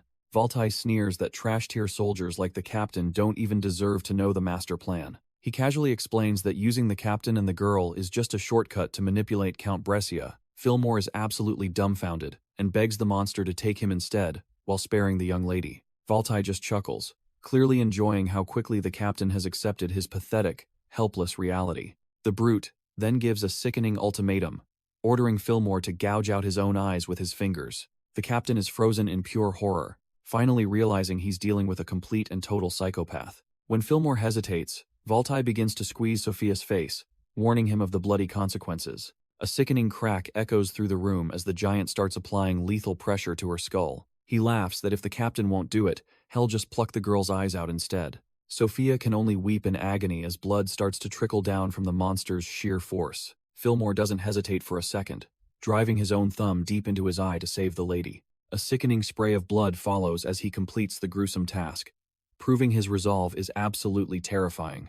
Even a trash-tier monster like Valtai looks on in shock as our boy Fillmore actually mutilates himself. The captain holds out his own mangled eyes, a horrific price paid in hopes of ending this nightmare. With blood streaming from his empty sockets, he desperately asks if this sacrifice is sufficient to spare her. Valtai just howls with laughter, finding the captain's twisted sense of chivalry to be the ultimate entertainment. The brute admits he's impressed but sneers that such blind loyalty is nothing more than pure, unfiltered idiocy. Before the knight can even process the insult, Valtai swings his blade and decapitates the girl in one motion. Fillmore stands frozen in his new world of darkness, unaware that his sacrifice was spat upon instantly. He catches the girl's severed head, realizing too late that he was dealing with a monster who lacks honor. Fillmore lets out a gut-wrenching roar, his mind consumed by the sheer betrayal and his own physical agony. Blinded and broken, the captain lunges forward in a desperate, final attempt to strike down the laughing brute. Valtai easily sidesteps the clumsy strike and delivers a brutal slash that sends the knight crashing down.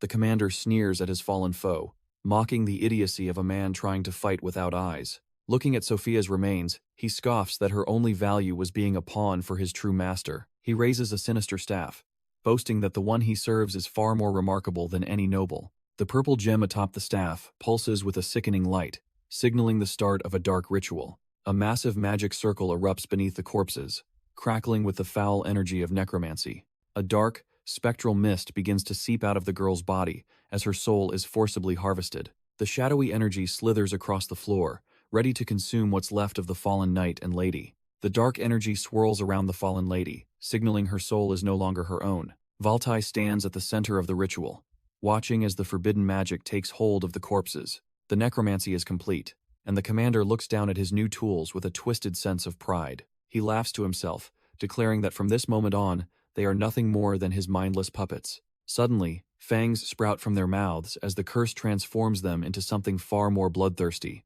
The knight and the girl rise and kneel before their new master, completely stripped of their former humanity. Glowing crests burn into the back of their necks, sealing the contract that binds them to the commander's will. Meanwhile, back at the inn, the atmosphere is heavy, as everyone wonders where our boy has disappeared to. The mercenaries corner him, explaining that the old butler hasn't left his room since the storm began. Raven just stays silent, his mind likely racing with the weight of the secrets he's forced to carry. Raven is hitting a breaking point, his past as a bolt, clashing violently with his current identity. Meanwhile, at the capital, the higher-ups are starting to sniff around the mercenary group our boy is leading. A scout reports to Rube Tylan that while the mercenaries aren't trashed here, their origins remain a complete mystery. Rube grows suspicious, wondering if these sellswords are connected to the family he thought he had already erased. Back at the inn, Soldrake brings some food, hoping to pull her contractor out of his dark spiral. She calls out to him softly, her usual stoic dragon persona, melting into genuine worry for her partner. She insists he needs to eat, knowing that even a dragon's vessel can't survive on pure spite alone. But our boy doesn't even look up. Completely consumed by the ghosts of the family he lost years ago, he whispers to himself that the man known as Raven Balt is dead and buried, never to return. As he laments that House Balt is nothing but a memory, Soldrake can only watch him suffer in silence. Our boy is completely spiraling, questioning his very identity and why he's even still breathing in this world. Soldrake tries to snap him out of it with some food, but he's lost in a dark mental void. She stays silent, her heart aching as she watches her contractor crumble under the weight of his past. While he suffers, far away in a grand palace, the ruling class lives in disgusting opulence. Count Brescia, the greedy lord of Sisek, sits on his throne while admiring his hoard of expensive rings. He starts complaining that his daughter, Sophia, has been treating him with a cold shoulder lately. As the ruler of the region, he's a man who values material wealth over the lives of his people. When his guards try to comfort him, he realizes he needs a grand gesture to fix his family issues. He decides to give Sophia an imperial treasure made of mithril, regardless of the astronomical cost involved. To fund this vanity project, he simply frowns and resolves to bleed the citizens dry with more taxes. Count Brescia doubles down on his greed, declaring that any peasant who can't pay will be sold into serfdom. He feels untouchable since even the high-ranking Rube Tylan has given him the green light to squeeze the commoners. Suddenly, the palace doors burst open as a panicked guard rushes in to interrupt the Count's self-congratulatory session. The guard frantically reports that Sophia and the captain have finally returned, making the Count jump with joy. He practically trips over his own feet as he rushes down the stairs to welcome his precious daughter home. However, he stops dead in his tracks when he realizes the atmosphere in the room has turned deathly cold. Instead of her usual bright noble attire, Sophia is draped in a dark feathered dress that looks like mourning clothes. Every step she takes across the marble floor sounds heavy and unnatural, lacking any of her former grace. She walks in with the captain, but they both look like empty shells of their former selves. As she greets her father, her sharp fangs and hollow eyes reveal she's now just a trash-tier undead puppet. Fillmore announces their return, but his voice sounds like it is echoing from the bottom of a grave. Count Brescia stares at his captain, completely dumbfounded by the chilling and unnatural aura radiating from him. He starts sweating bullets as he realizes the man standing before him is no longer the loyal knight he knew. Even Sophia looks like a monster, her lips curling back to reveal the sharp fangs of a trash-tier undead. Fillmore steps forward with a hollow gaze, claiming he has an urgent report that the Count must hear immediately. The captain then coldly requests a moment of total privacy, wanting every other soul out of the room. Once the guards clear out and seal the heavy doors, the throne room becomes as silent as a tomb. The Count leans in from his throne, desperate to understand why his daughter and captain have returned as husks. Fillmore drops a massive bombshell, reporting that Rube Tylan is currently plotting a full-scale revolt against the Count. The Count is left absolutely paralyzed with fear, realizing his greedy little empire is about to be torn apart. Fillmore spins a dark tale about how Rube Tylan ambushed them in the mountains to kidnap Sophia. He claims the traitor has been secretly gathering a trash-tier mercenary army to overthrow the Count. The Count is absolutely dumbfounded, unable to believe his most trusted knight would ever turn on him. Yet, he looks at Fillmore and realizes the strongest knight in Sisek has no reason to lie. To prove his point, the undead captain reaches down and lifts a heavy, blood-stained sack. He tosses it onto the floor with a heavy thud, the sound echoing through the cold throne room. Two severed heads roll out, serving as gruesome proof of the supposed betrayal by House Tylan. The Count recoils in pure horror. As Fillmore explains, these men were slaughtered by the traitor's personal assassins. Sophia steps forward like a hollow doll, while Fillmore describes finding her bound and helpless in the woods. He points out the raw marks on her skin, claiming she suffered through a truly pathetic humiliation. Count Brescia is absolutely dumbfounded, his mind spinning from the weight of the captain's fabricated testimony. Suddenly, Sophia throws herself into his arms, playing the part of the traumatized daughter to perfection. She begs for protection, her fake tears acting as the final nail in the coffin for his rationality. Looking at her, the Count feels a surge of protective rage, his face turning a deep, indignant red. Sophia continues her act, sobbing about her ordeal until the old man is practically vibrating with fury. He decides right then that this trash-tier betrayal cannot go unpunished, no matter the cost. Stepping out before his men, he declares that Rube Tylan is the true enemy they must crush. Donning his armor, he prepares to lead the charge, fueled by a lie and his own misplaced pride. The greedy lord lets out a thunderous roar, officially calling his entire army to march for war. His soldiers erupt in a bloodthirsty cheer, completely unaware they are just puppets in a much larger game. Sophia whispers sweet lies to her father, praising his manliness while secretly relishing her control over him. The foolish Count eats up every word, his ego swelling as he prepares to march into a trap. Meanwhile, Valtai smirks as he orders his men to erase every trace of their dirty work. He knows that pinning everything on Rube Tylan is the perfect way to spark a bloody conflict. Deep in the woods, the silence is shattered by a sudden, bone-chilling scream that echoes through the trees. Jordy and his partner freeze in terror, realizing that something has gone horribly wrong with their scout. Before they can react, a massive, slimy tongue snatches Scylla right off her feet. A trash-tier nightmare of a monster emerges, towering over the dumbfounded mercenaries with its prey in hand. The beast thrashes around with terrifying speed, making it clear that these sellswords are completely outmatched.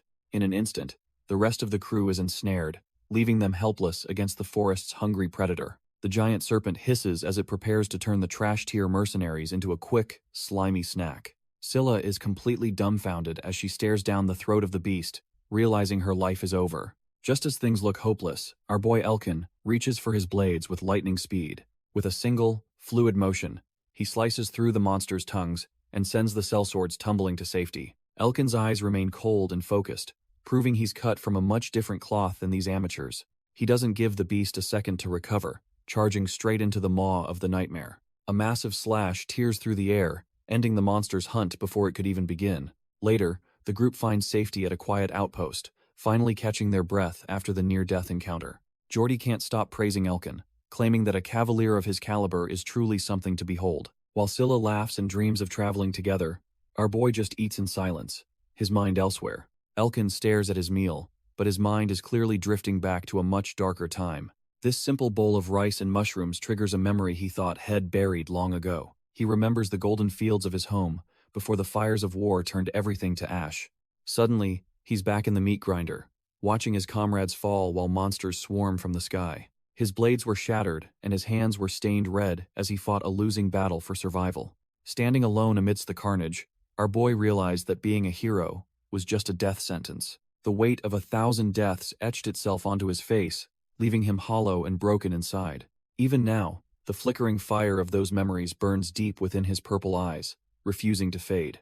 He snaps back to reality, noting that the taste of this meal is hauntingly familiar to his past. When he mentions the name Valbus, the mercenaries are left completely dumbfounded by his sudden, grim intensity. Jordy sighs about the harsh life of a mercenary, noting that darkness always follows their every step. He admits that life would be far easier if they just served a powerful, reputable, noble family. When he brings up the legendary House Pendragon, our boy nearly chokes on his dinner from the shock. Scylla chimes in, gushing over the hero of Laius, who single-handedly crushed the orcs at the governor's manor. They keep praising the young lord's charm, leaving Raven sweating bullets as his own legend grows before him. Jordy asks for his opinion, but Raven can only sit there in stunned silence, hoping they don't notice. Their dark-haired companion scoffs, claiming he'd never want to be some noble's pampered pet dog anyway. He spits that the rulers of Sisuk are absolute trash-tier humans who only care about exploitation and greed. Turns out he'd rather return to his life as a thief than serve such corrupt, high and mighty garbage. Jordy then mentions House Balt, recalling that the family who once ruled this land wasn't actually corrupt. Raven is dumbfounded to hear his family's name spoken with such unexpected respect by a common mercenary. Jordy explains that the old lord actually fought against the oppressive systems the other trash-tier houses loved. He remembers the man as a true knight who put his life on the line for his people. Scylla notes the contrast, since the current rulers have branded the entire Balt line as filthy traitors. Jordy sighs, noting how quickly a family's honor can be dragged through the mud after one false accusation. Despite the imperial propaganda, he reveals that the local villagers still secretly mourn their lost protectors. Hearing his father described as a knight of dignity hits our boy right in the heart. He flashes back to the sight of his father, a man who truly embodied chivalry and strength. A fire ignites in Raven's eyes as the weight of his family's stolen legacy finally sinks in. The rhythmic clip-clop of hooves signals that it is finally time for him to move out. A messenger suddenly interrupts their meal, shouting for all mercenaries to gather for an urgent deployment. He frantically explains that Count Brescia is currently marching his entire army toward House Tylan. Our boy and his crew exchange sharp looks, realizing their quiet break has officially come to an end. Under a heavy downpour, the Brescia army advances toward the estate to settle their scores with steel. Their golden horse banner snaps in the wind, signaling the arrival of the region's most ruthless forces. Raven doesn't hesitate for a second, sprinting through the manor to get ahead of the impending chaos. He bursts through the doors with a sense of urgency. Knowing every second counts in this high-stakes game, he finds Soldrake and his inner self waiting, the tension in the room thick enough to cut. With a grim expression, he declares that the long-awaited battle has finally kicked off in earnest. His past self questions if this entire mess is just another layer of Rube Tylan's grand scheme. The original Raven warns that if Rube Tylan dies now, the truth behind the assassination disappears forever. He gets right in our boy's face, but Aaron just shuts down, asking why any of this matters. The ghost of his past life is stunned, watching the man inhabiting his body lose all his resolve. Aaron clutches his head in agony, feeling like a fraud who belongs to neither the Pendragon nor Balt families. He spirals further into darkness, questioning why he should even care about these ancient, blood-soaked grudges. His original soul looks on in disbelief, unable to comprehend how his successor could just give up now. Even Soldrake watches in silence, her heart heavy as she sees her contractor drowning in his own doubt. Completely broken, Aaron admits to himself that he has absolutely no reason left to keep swinging his sword. Suddenly, a sharp whack echoes through the room as someone finally loses their patience with his pathetic whining. The original Raven delivers a brutal wake-up call, throwing a heavy punch to snap Aaron out of his trance. Soldrake watches in shock as the spiritual confrontation turns into a literal beatdown right before her eyes. Our boy slams into the floor with a sickening thud, his body aching from the ghost's physical fury. A rough hand suddenly cinches around his collar, forcing him to face the man he has been failing. The original Raven pins him down, growling that he only pledged himself to the legendary Alan Pendragon. He looks absolutely disgusted, spitting that he never would have followed such a weak and hopeless man. Aaron stares up in total disbelief, finally recognizing the soul before him as the legendary warrior Islar. Islar turns away, explaining how the constant, petty wars in Valbus turned every territory into a living hell. He explains that greedy rulers there treat their people like trash-tier fodder, sacrificing lives for nothing but pride. Aaron remains silent, realizing that Sisuk is cut from the same cloth as the nightmare Islar escaped. Islar admits that killing became meaningless, eventually leaving him with no choice but to abandon his home. Islar grips his blade, admitting he was just a hollow shell of a knight back in Valbus. He looks down at our boy, explaining that everything changed the moment he met the real Pendragon. Aaron sits there absolutely dumbfounded, barely processing that this legendary warrior is opening up to him. Islar recalls the oath he made, swearing to be the sword for the only master he ever respected. A flashback reveals the original Alan Pendragon standing over a defeated Islar on the battlefield. Instead of acting like some trash-tier tyrant, Alan treated him like an equal rather than a servant. He remembers Alan's smirk as he explained they weren't master and slave, just men with different roles. It was the first time anyone had ever beaten him, and then offered such profound respect. That's why Islar chose to follow him, and now he's demanding Aaron live up to that legacy. The two souls lock eyes in a heavy silence, the weight of the past hanging between them. Aaron is visibly shaken, stuttering in his own mind as the weight of two lives starts to crush him. He realizes that the names Housebalt and Ravenbalt are supposed to be dead and buried history. Suddenly, Islar snaps, grabbing him and reminding him that the Pendragon name isn't just a fancy title. Our boy looks up at the original soul, seeing a level of intensity that he just can't match. Islar pins him down, shouting that he needs to stop acting like some trash-tier coward right now. Aaron is completely dumbfounded, as his own face starts reflecting the scars of the man he used to be. Islar stares him down with those sharp eyes, making it clear that he isn't playing around anymore.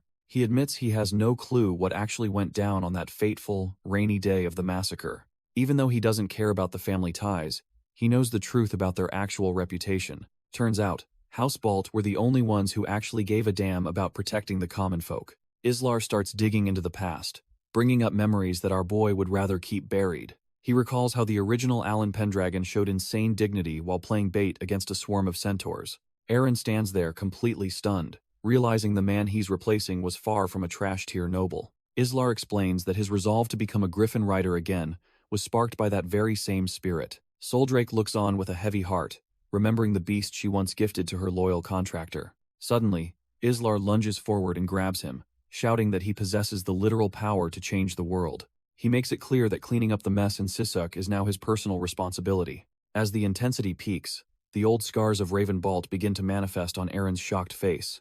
Our boy finally nods, admitting that he understands the heavy burden he's been trying to avoid.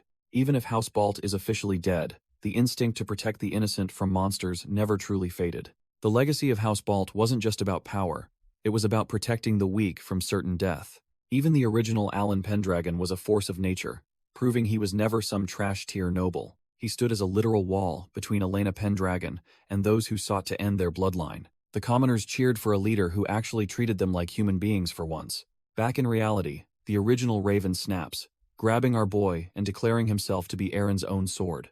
Hez completely fed up, shouting that he won't stand by while Eren tries to abandon his duty. The sheer force of his grip shows just how much weight his soul still carries. Soldrake watches the chaos with wide eyes, clearly worried about the mental strain on her contractor. Raven's eyes burn with a fierce intensity, demanding that his successor finally finds his own resolve. He continues to physically confront him, forcing Eren to face the reality of the power he now holds. The original Raven just bursts out laughing, clearly finding the irony of their shared fate way too much. He looks down at our boy, finally cooling his jets after that intense, soul-searching beatdown. The original Raven smirks when Eren calls him Islar, finding it amusing that his successor is finally showing respect. Eren looks back, feeling the weight of the world lift just a tiny bit as the tension breaks. He can't hide his own grin, admitting he never realized his master could actually look this happy. They share a rare moment of brotherhood.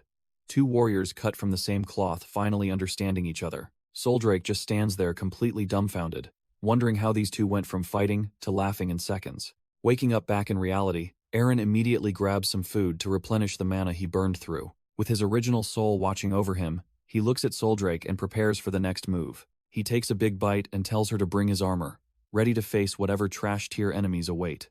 Soldrake watches him with a gentle smile, relieved to see her master finally at peace after his mental ordeal. Sunlight streams through the window as the morning marks the beginning of a very busy day for our boy. Outside the estate, the quiet atmosphere belies the growing unrest among the hired help waiting in the courtyard. The mercenary trio stands around looking restless, clearly feeling the weight of the dangerous path they have chosen. The dark-haired sellsword mutters that he is ready to bail, regardless of whether their leader shows up or not. Jordy and Scylla look visibly shaken, agreeing that picking a fight with a powerful territorial ruler is pure suicide. A heavy clack echoes across the stone floor as a pair of high-quality boots announces a sudden arrival. The sound makes the mercenaries jump, their conversation cutting short as they turn toward the source of the noise. Raven steps into view in his full gear, casually apologizing to Jordy for making the group wait so long. The trio stands there, completely dumbfounded, overwhelmed by the sudden change in the man they once considered a peer. Raven stands tall, looking every bit the high-tier warrior, as his loyal companions wait behind him. Our boy drops a total bombshell, calmly stating his plan to head straight for Rube Tylan's manor. The mercenaries are absolutely floored, their jaws hitting the floor at the sheer recklessness of the idea. Jordy demands to know if he is actually planning to back a losing horse like House Tylan. Scylla and Gus chime in, frantically warning him that picking a fight with Count Brezia is pure suicide. When Scylla questions his loyalty to such trash-tier nobles, Raven simply admits he gets where she is coming from. Despite the risks, he knows deep down he cannot just let Rube Tylan meet his end. Mounting his horse, our boy makes it clear this is his burden alone and they should not follow. He gives the trio a final, grateful look, thanking Jordy, Gus, and Scylla for their help. Without another word, he gallops off into the distance, leaving his stunned companions in the dust. The trio watches in disbelief as our boy prepares to ride into what looks like a certain death trap. Raven doesn't flinch, his gaze fixed on the path ahead with a cold and unwavering resolve. He reminds himself that he isn't just a simple mercenary. He is the sword that will carve a future. With a thunderous dash, he and Soldrake tear across the plains, leaving the past and his companions behind. Jordy, Scylla, and Gus stand frozen on the road, watching the dust settle as their leader slowly disappears. Scylla trembles as she watches him go, her conscience finally winning out over her fear of the trash-tier nobles. Suddenly, she leaps onto her mount and screams for Raven to wait, refusing to let him go alone. Geordie just chuckles at the sight, noting that she has always had a soft spot for trouble and debts. Before Gus can even process the madness, Geordie is already swinging himself back into the saddle to join them. Turns out, he also thinks it would be a damn shame to let Raven face the fire all by himself. Gus watches the dust trail, realizing he can't just let our boy ride into a death trap alone. He hesitates for a split second, his survival instincts clashing with a sudden, annoying sense of loyalty. Cursing his luck, he leaps into the saddle and calls his companions hopeless idiots for being so reckless. Meanwhile, Raven leads the charge toward a horizon choked with the black smoke of a burning village. The settlement is a living nightmare, with terrified commoners fleeing as their lives go up in literal flames. A young girl weeps amidst the ruins, a heartbreaking reminder of the collateral damage caused by trash-tier power plays. Raven's expression turns murderous as he witnesses the devastation, his resolve hardening into cold, sharp steel. Romelda pulls his mount alongside, asking for his master's take on this suspiciously timed bloodbath. They ride through the falling ash, the weight of the situation pressing down on them with every hoofbeat. Raven notes that while Count Brescia is likely responsible, the sheer suddenness has even the local knights dumbfounded. Raven suspects this chaos is a trash-tier move, calculated to wipe out Rubtailan for good. He realizes the mastermind likely has ties to Prince Zion's death, or holds an even higher position. Romelda's grip tightens on his blade, his loyalty burning as hot as the surrounding fires. The steel clicks into place as he prepares to unleash hell on anyone in their path. Our boy quickly warns him not to just slaughter everyone they come across in this mess. He reminds his butler that most of these soldiers are just pawns following their master's orders. Romelda looks dumbfounded by the mercy but nods, acknowledging his master's cold logic. They gallop toward the manor, which is being swallowed by a massive, roaring inferno. Even Soldrake looks tense as they realize the situation is far worse than they initially feared. Brescia's guards storm the burning grounds with a bloodthirsty roar, leaving no room for negotiation. Raven and Gus realize the slaughter is still ongoing as they approach the burning estate. Our boy knows Rubtailan isn't the type to choose honor over his own skin. He orders the group to split up and hunt down the cowardly noble before he escapes. Gus and Soldrake lock eyes with him, ready to follow whatever crazy plan he has next. Suddenly, the rest of the mercenary crew gallops in, refusing to let their leader fight alone. Gus notes with a smirk that their numbers just got a lot more respectable for this raid. Raven realizes that being a former warrior of Valbos means winning people's trust comes naturally. Gus can't help but grin, clearly impressed by the sheer charisma of their mysterious employer. With the full squad assembled, they charge headfirst into the chaos to settle the score. Meanwhile, the manor continues to burn as Brescia's trash-tier guards swarm the grounds like vultures. Our boy Raven charges straight into the inferno, his eyes locked on the target ahead. The estate is a complete graveyard, littered with the bodies of servants who couldn't escape the flames. A few trash-tier guards are dumbfounded to see survivors, but they greedily charge in for the kill. But they clearly don't recognize the legendary blade that's about to end their miserable careers. With a single, fluid motion, Raven carves through the mob like they aren't even there. He doesn't have time for small fry since finding Rubtailan is the only priority right now. One guard gets a face full of steel before he can even process how outmatched he is. Turns out Romelda is cut from the same cloth, proving he's much more than just a simple butler. The poor fool hits the floor with a heavy thud, his dreams of glory extinguished instantly. Romelda stands tall amidst the wreckage, ensuring no one interferes with his master's path to vengeance. Our boy stands amidst the inferno, his gaze fixed on a presence that shouldn't be here. He prepares his steel, sensing that the real threat has finally decided to show its face. A twisted smirk reveals fangs, as the intruder mocks him for leaving those trash-tier guards alive. Raven turns to face the man walking through the flames, feeling a chilling sense of familiarity. The undead knight laughs, calling Raven's mercy naive for someone supposedly cut from Valbos cloth. Looking at the bodies littering the floor, Raven calmly notes that they have actually met before. He recognizes the man as the captain of the Brescia Guard, a warrior he once respected. But as he looks closer, he realizes the soul behind those eyes is long gone. If this monster wants a fight, our boy is more than happy to oblige. He draws his blade with lethal intent, ready to put this walking corpse out of its misery. Gus stands there completely dumbfounded as the manor erupts into a chaotic, fire-filled nightmare. Our boy meets the undead captain's blade head-on, realizing this walking corpse still has some serious moves. Fillmore flashes a wicked, fanged grin, clearly relishing the chance to spill some noble blood tonight. A massive surge of blue mana suddenly erupts, cutting through the darkness with absolute authority. Soldrake joins the party, her aura blades making quick work of the trash-tier monsters surrounding them. She remains stoic and deadly, her only concern being the safety of the man she's bound to. Even with a monster's head lying at her feet, the battle is far from over. The beast's limbs begin to twitch and flinch, defying the very laws of life and death. Geordie throws himself into the struggle, realizing that regular swordsmanship might not be enough here. Scylla and the crew are horrified to find that these demonic monsters just won't stay down. Geordie panics as he realizes that standard combat is completely useless against these regenerating, trash-tier freaks. The mercenaries decide to stop wasting time and rush upstairs to locate Tylan before everything burns. Our boy stands over a decapitated beast, yet the severed head continues to snarl and snap. He spots a glowing purple crest, realizing these monsters are being fueled by a sinister necromantic source. The estate has become a hellscape, littered with the bodies of servants caught in the crossfire. Raven senses a deeper conspiracy, knowing this coordinated attack is far too sophisticated for local thugs. He stands alone in the inferno, trying to piece together who would use such forbidden magic. Suddenly, a gravelly voice mocks him, noting that he seems far too skilled for a common sellsword. Raven is momentarily dumbfounded as the weight of that familiar, oppressive aura hits him like a truck. Valtai strolls through the flames with his staff, amused that a mere mercenary survived his undead horde. Raven is completely dumbfounded, instantly recognizing the gravelly voice of the man who once ended his life. He vividly recalls being pinned to the ground, helpless as his former commander prepared the final blow. Valtai had laughed in his face, explaining that Raven's entire existence was just a pawn's move. With a final goodbye, the traitor swung his weapon to extinguish the last of the Balt bloodline. The world faded to white, as Raven felt the cold steel separate his head from his shoulders. Now, that same monster steps out of the fire, eager to kill him a second time.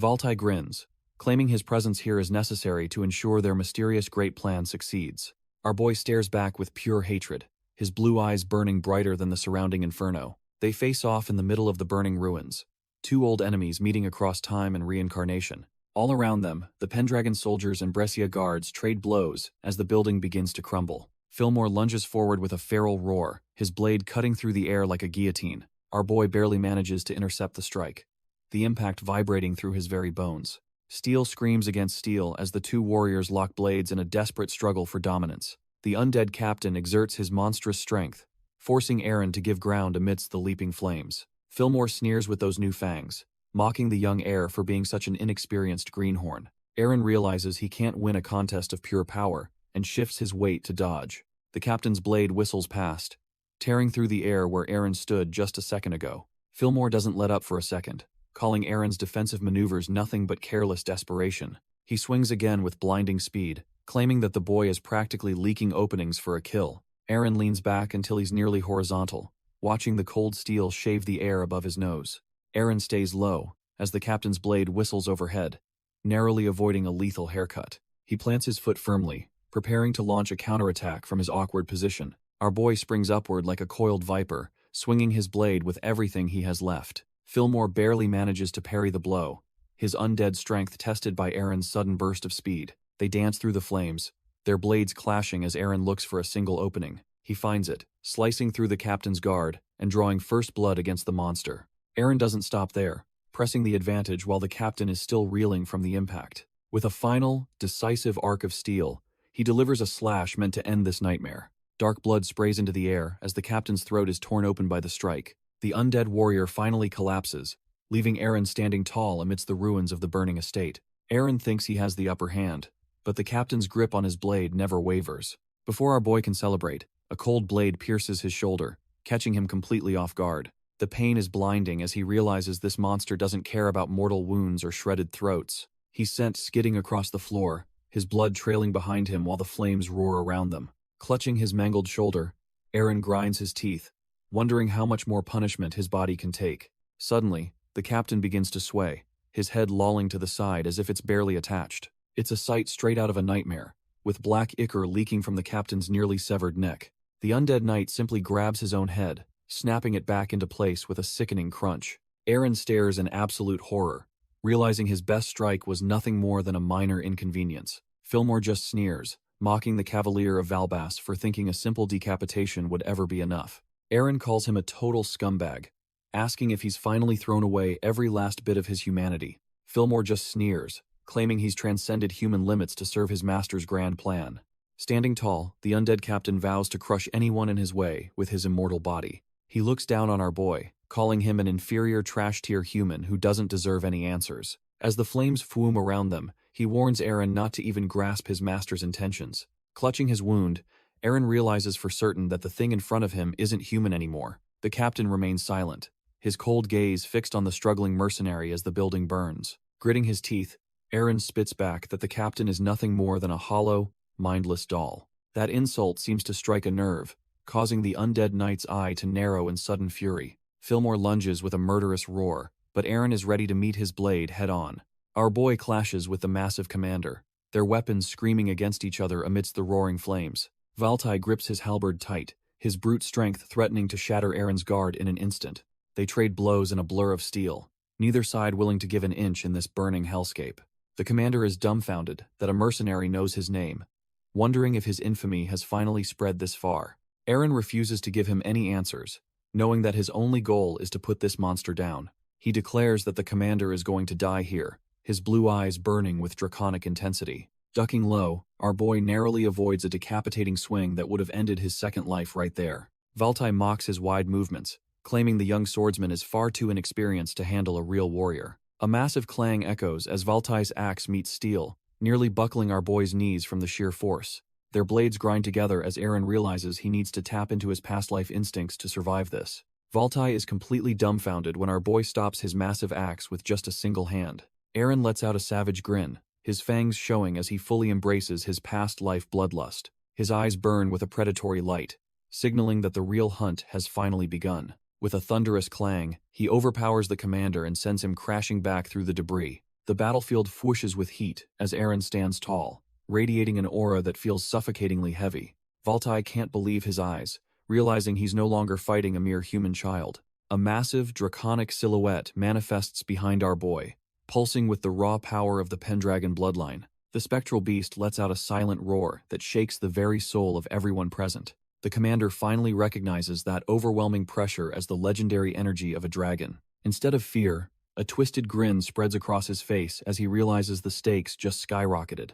Valtai stares down our boy, finding it amusing that he finally has some prey worth hunting. The commander licks his thumb, feeling the blood of the Devil Army's mad dog start to boil. Eren doesn't back down, flashing a predatory grin as his draconic instincts take full control. With a sudden burst of speed, he closes the distance to end this trash-tier reunion. He is enjoying the thrill of the fight, his soul vibrating with the power of his past vengeance. Valtai remains unfazed, his battle-hardened instincts relishing the challenge this reincarnated heir provides. Eren plants his foot and lunges forward, a blur of motion fueled by pure draconic mana. He descends like a vengeful god, aiming a strike that would shatter any ordinary soldier. Realizing he needs backup, the commander lets out a sharp whistle to summon his feral pets. Suddenly, a pack of demonic monsters pounces from the shadows, swarming our boy to protect their master. Eren clicks his tongue in annoyance, his eyes glowing with a feral, draconic hunger for blood. He roars that these trash-tier pests are just getting in his way,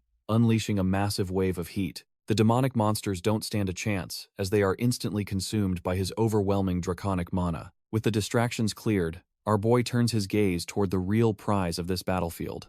Valtai realizes the tide has turned and tries to create distance, riding his beast through the burning hall. Eren isn't about to let him go, igniting his blade with a flare of pure, vengeful energy. He swings with a massive whoosh, the air itself screaming as he executes a perfect, circular strike. The resulting explosion of fire tears through the estate, leaving no room for the commander to hide. Despite the heat, Valtai pushes his mount to the limit, desperately trying to outrun the encroaching inferno. Eren just wipes the blood from his nose and grins, certain that his prey won't be escaping tonight. Raven looks like a true monster now, promising his enemy that this burning hall will be his final grave. He stands his ground against Valtai and his pack of demonic wolves, ready to settle an old score. The commander just smirks, clearly underestimating our boy's newfound draconic power and raw bloodlust. Meanwhile, the mercenary trio sprints through the inferno, realizing the chaos has finally given them an opening. They're relieved to have ditched the monsters, though they suspect the beasts just found a more interesting target. Gus reminds the group that their real mission is finding Rube Tylan before the whole place collapses. Suddenly, he freezes as he spots something through the smoke that makes his heart skip a beat. Turns out the Brezia guards have already cornered Rube, who is currently groveling on the floor like trash. The soldiers declare that by the Count's orders, the noble is being punished for his supposed act of revolt. Rube is completely dumbfounded, desperately screaming that there must be some mistake while his world burns down. The guard prepares to end Rube, claiming Sir Fillmore's report is absolute and error-free. He brings his blade down with full force, certain that this trash-tier noble deserves no mercy. Suddenly, Gus intervenes with a heavy parry, shocking the soldier who thought the execution was finished. Gus just smirks at the terrified Rube, mockingly asking if the noble is enjoying his miserable state. Rube is completely dumbfounded, recognizing the man as the lowly mercenary he previously looked down upon. Before the guards can react, the rest of the crew charges in like a whirlwind of steel. Gus leads the charge, effortlessly slicing through the front line while the soldiers scramble in fear. Scylla follows up with a lethal slash, proving she's far more dangerous than her tattered gear suggests. Geordi joins the fray with a clean strike, making sure no guard is left standing in their way. In a matter of seconds, the room is cleared, leaving the trio standing over the defeated soldiers. Gus looks down at the noble, noting with a smirk that the man actually managed to stay alive. Scylla adds her own insult, mocking him for pretending to be something he clearly isn't. Rube stands there, completely dumbfounded, unable to process that these low-tier mercenaries are his only hope. Instead of showing gratitude, the trash-tier noble starts screaming about their tardiness and demanding where the others are. That's the final straw for Gus, who suddenly lunges forward and snaps his hand around the noble's throat. Our boy Gus warns the wretched noble to shut his mouth before he decides to end him right here. He promises to hunt Rube's entire family for the gold they're owed, while Geordi begs them to focus. Suddenly, a massive swarm of Brescia guards floods the burning hallway, looking for blood. Realizing they're outnumbered, Gus decides it's time to make a run for it before they get pinned down. Meanwhile, ravens passed as the legendary Islar burns bright, his draconic mana incinerating everything in his path. Islar carves through the demonic wolves with a massive arc of draconic mana, refusing to back down. One beast sinks its fangs into his shoulder, but he just stabs it right back without flinching. He finds himself completely surrounded by the pack, with Valtai watching the carnage from atop his mount. The commander mocks him, asking if he still thinks he can actually follow through on his death threat. Another wolf gets a piece of him, but Islar's eyes burn with a lethal, unyielding fury. Instead of screaming in pain, our boy just grabs the beast by its throat with his bare hands. He slams the monster into the dirt with enough force to shatter the floor beneath them. As two more wolves pounce from the shadows, he readies his blade for a final, desperate counter. He spins in a whirlwind of fire, incinerating the trash-tier monsters in a single, blinding flash. Huffing and drenched in blood, Islar realizes he needs to end this before his body gives out. Valtai watches in awe as Islar continues to move despite being torn, bitten, and stabbed by the pack. The commander realizes that a man wielding a dragon's energy is the true monster in this blood-soaked arena. With a wicked grin, Valtai decides that this isn't a fair fight anymore. It's a full-blown hunt. He loads his crossbow, planning to let our boy run wild until every drop of his energy is spent. Islar roars in pure bloodlust, his fangs baring as he loses himself to the overwhelming draconic fury. Valtai can't help but chuckle at the sight of such a noble warrior reduced to a cornered beast. He aims his weapon, reveling in the sheer thrill of hunting down the last of the dragon's bloodline. Suddenly, the memory fades into a burning reality, where steel rings out across a crumbling, flame-licked balcony. The blonde heir clashes with the undead, Sir Fillmore, whose blinded eyes and fangs prove he's far from human. Even with his superior skills, our boy feels his muscles throb as the relentless pressure starts to weigh him down. Fillmore roars with a mindless hunger, his fangs baring as he swings his blade with unnatural, undead strength. Their swords collide in a shower of sparks, the impact rattling Raven's bones through his weary, one-handed grip. High above the inferno, the two dance on a crumbling balcony that threatens to give way at any second. Fillmore sneers, mockingly impressed that a mere human has managed to hold out this long against his pressure. Suddenly, the heavy boots of the Brescia guards thunder through the halls as they rush to support their captain. The reinforcements charge in like a pack of starving wolves, ready to tear down the exhausted Pendragon heir. Fillmore locks their blades tight, whispering that Raven's fate is sealed the moment those soldiers reach the balcony. With a twisted grin, the undead knight offers a choice between dying now or being hunted like a dog. He tightens his grip on the hilt, pouring every ounce of his cursed mana into this final, crushing struggle. Despite the searing heat and the impossible odds, our boy grinds his teeth and prepares to push back. Raven is at his limit, his lungs burning as the heat from the inferno closes in on him. He knows he can't keep this up forever, but giving up isn't in his blood. Their blades scream against each other, a metallic screech that echoes through the burning ruins. Our boy realizes he needs to change tactics to overcome this trash-tier undead's overwhelming strength. He intentionally lets go of his blade, a desperate gamble that leaves him defenseless for a heartbeat. He focuses on the strength in his scarred hand, ready to use his momentum against his foe. He launches himself into a frantic flip, soaring right over the blinded captain's head like a predator. Below them, the jagged remains of the balcony railing wait like hungry teeth amidst the flames. With a powerful strike, he sends the undead captain crashing into the spikes, ending the struggle. Fillmore lets out a gut-wrenching scream as the jagged spikes tear through his cursed, undead flesh. The Brescia guards are completely dumbfounded, watching their supposedly invincible captain fall in such a pathetic way. They charge forward in a frantic frenzy, desperate to save their leader and slaughter our boy. Raven just stands there, mockingly noting how popular the captain is, even in this trash-tier state. Fillmore just laughs through the agony, reminding Raven that even a master can't survive an entire army. He boasts that a few puny spikes aren't nearly enough to put down a true undead warrior. Our boy looks down with cold eyes, realizing this monster is far more persistent than he anticipated. He reaches down and grabs the captain's own fallen blade, deciding to finish this with poetic justice. He raises the steel high, knowing that if one strike won't work, hell just keep cutting. Raven vows that this grueling fight is finally coming to an end. He brings the stolen blade down with enough force to shatter the earth. The strike is true, sending a massive spray of blood across the scorched ground. A violent explosion of mana erupts, signaling the end of his past life struggle. In his memories, he recalls the feeling of arrows piercing his flesh during that final stand. Our boy was gasping for air back then, barely clinging to his fading consciousness. Even surrounded by demonic wolves, he forced his mana to ignite in a desperate circle. He gritted his teeth, refusing to give those trash-tier creatures the satisfaction of his death. With a final roar, he slammed his flaming edge right through the beast's skull. Our boy Islar rips through the air,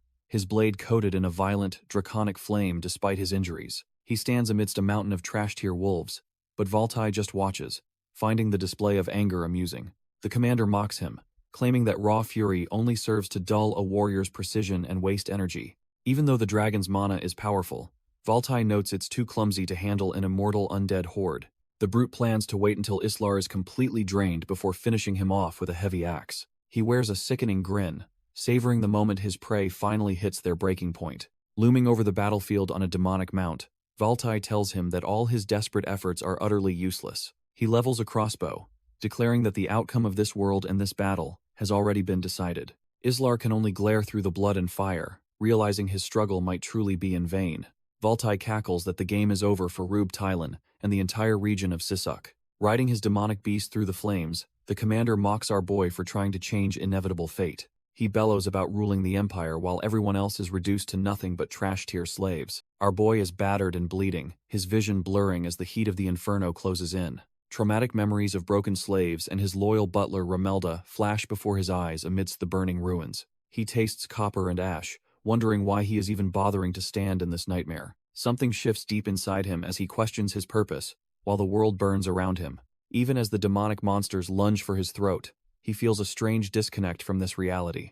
Valtai loses patience and pulls the trigger, screaming for the fallen noble to finally just die. Suddenly, a massive explosion of blue draconic mana erupts, signaling that the tide is finally turning. The arrow meant for his heart is effortlessly sliced in half before it can even graze his skin. Valtai watches in horror as our boy stands tall, the flames of the dragon flickering around his blade. The commander is completely dumbfounded, unable to comprehend how this trash-tier noble is still breathing. With the majestic aura of Soldrake looming behind him, Eren unleashes a strike that shatters the enemy's momentum. He doesn't just kill the demonic monsters, he systematically dismantles them with surgical precision.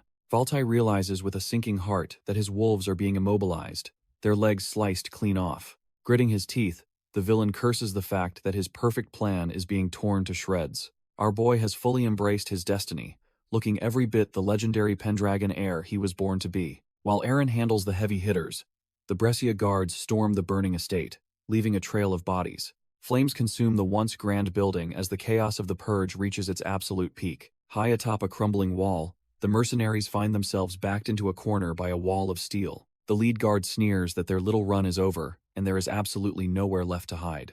Exhausted and panting, the mercenary trio and the butler realize they have walked straight into a death trap. Ramelda loses his cool, frantically questioning why these sellswords even bothered coming to this doomed place. Scylla snaps back that they were just trying to survive the inferno, and happen to end up here. Jordy is at his limit, threatening to silence the old man permanently if he does not stop whining. Gus adds with a grim smirk that sacrificing the butler might actually be their best solution right now. The group stands dumbfounded as the guards close in, realizing their situation has gone from bad to worse. The Brazier guards charge forward with a feral roar, certain that their prey has nowhere left to run. Just as the trash-tier soldiers close the distance, the mercenaries brace for a fight they know they will lose. Suddenly, a heavy boot strikes the pavement, sending a tremor through the ground that halts everyone in their tracks. A violent crack echoes as brilliant blue mana erupts from the stone, signaling the arrival of a true monster. Our boy Raven slams into the center of the chaos, his draconic aura creating an impassable wall of fire.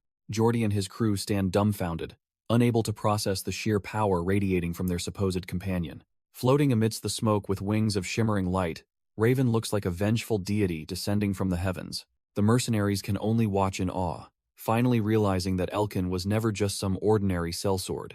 The guards' confidence instantly evaporates into cold sweat as they realize they are staring death in the face. With draconic mana surging through his, Soldrake descends like a celestial executioner, her wings of light casting a massive shadow over the entire battlefield. She remains completely unfazed by the surrounding chaos, her cold gaze fixed on the task Raven entrusted to her. Jordy and Scylla are absolutely dumbfounded, wondering if they have finally kicked the bucket and met a goddess. From the heavens, she looks down at the trash-tier guards who are far too slow to even react. Suddenly, she tucks her wings and dives, cutting through the air with the grace of a true predator. The mercenaries can only stare in terror as the dragon spirit hurtles toward them at breakneck speeds. Before they can even scream, she snatches Jordy and Scylla right off their feet with effortless strength. Gus and the rest of the crew are scooped up next, feeling the raw power of her draconic grip. She carries the whole squad into the clouds, leaving the pathetic Brescia guards staring at the empty sky. As she soars, Soldrake only cares about completing the mission and reuniting with her master as soon as possible. The trash-tier guards can only watch helplessly as their targets vanish into the purple sunset. They scream in total confusion, wondering who that mysterious woman is and how she stole their prey. High above, Soldrake effortlessly hauls the four adults through the sky like they weigh absolutely nothing. Scylla and Jordy are completely dumbfounded, unable to process the sheer, monstrous strength of their savior. Gus and Romelda just hang there in silence, likely praying they don't get dropped from this height. Below them, the estate is swallowed by a massive blaze as the chaos reaches its boiling point. Inside the mansion, the fire crackles and consumes everything, turning the grand halls into a literal hellscape. A fresh squad of guards prepares to strike, but they realize they're facing something far more dangerous. Emerging from the smoke, Raven looks like a demon of vengeance, his blade already slick with blood. He grips his sword tight, knowing that in this world, only the strong decide who gets to live. Fillmore, or what is left of him, greets his former subordinates with a chilling, upside-down welcome. The Brescia guards are completely rattled, unable to reconcile this twisted creature with the man they once respected. Our boy Raven just stands there, unfazed by the heat or the madness unfolding right in front of him. Fillmore continues to dangle like a macabre puppet, his mind clearly gone as he eggs the soldiers on. He demands they kill the intruder, but the sight of their mangled captain has them frozen in place. The men can barely whisper his name, desperate to believe their eyes are playing tricks on them. The thing wearing Fillmore's face just tilts its head, seemingly unable to comprehend their hesitation or fear. Reality finally sinks in, and the guards realize this trash-tier nightmare isn't the leader they once followed. They point their fingers in terror, finally seeing the monster hiding behind the captain's familiar armor. The sheer weight of the situation finally hits home, leaving them paralyzed by the captain's horrific transformation. The guards start piecing it together, realizing the captain's intel about a rebellion was just a total lie. Our boy Raven watches silently as the soldiers begin to wonder if they've been played for absolute fools. They look at the broken man on the floor, questioning how they could have followed such a monster. Fillmore just stares back with those dead eyes, his mind completely warped by whatever dark magic took hold.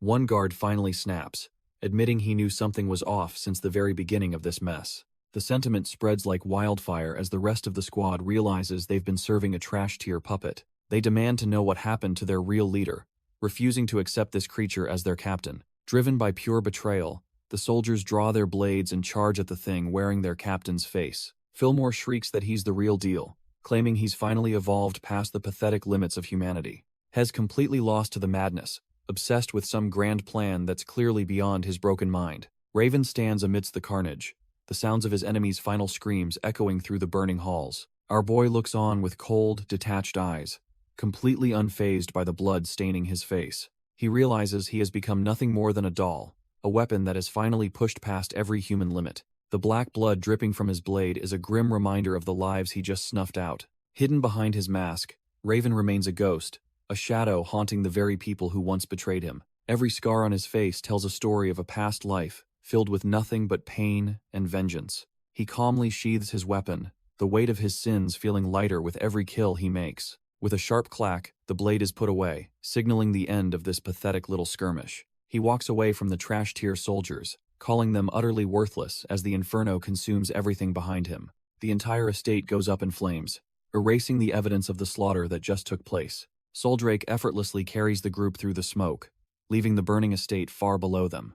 Jordy and Gus are completely dumbfounded, struggling to process the fact that they are actually flying. Below them, the Brazier guards stand frozen as they realize their prey has vanished into the sky. Soldrake remains stoic, her only concern being the safety of the people her master entrusted to her. The inferno consumes the manor, leaving nothing but the echoes of a name whispered in the heat. Confusion spreads through the trash-tier guards as they realize their legendary captain was nothing but a fake. In the heart of the fire, Raven finally confronts Valtai, the monster from his dark past. Valtai scoffs at the loss of his undead puppet, calling the fallen captain a truly useless doll. Raven calmly states that checkmate is no longer possible and demands a real fight from the commander. The commander narrows his eyes, sensing an overwhelming aura of death radiating from the young warrior. Valtai is dumbfounded as he watches our boy's wounds knit back together in real time. He wonders if Raven is just another undead, but the pure energy feels far too different.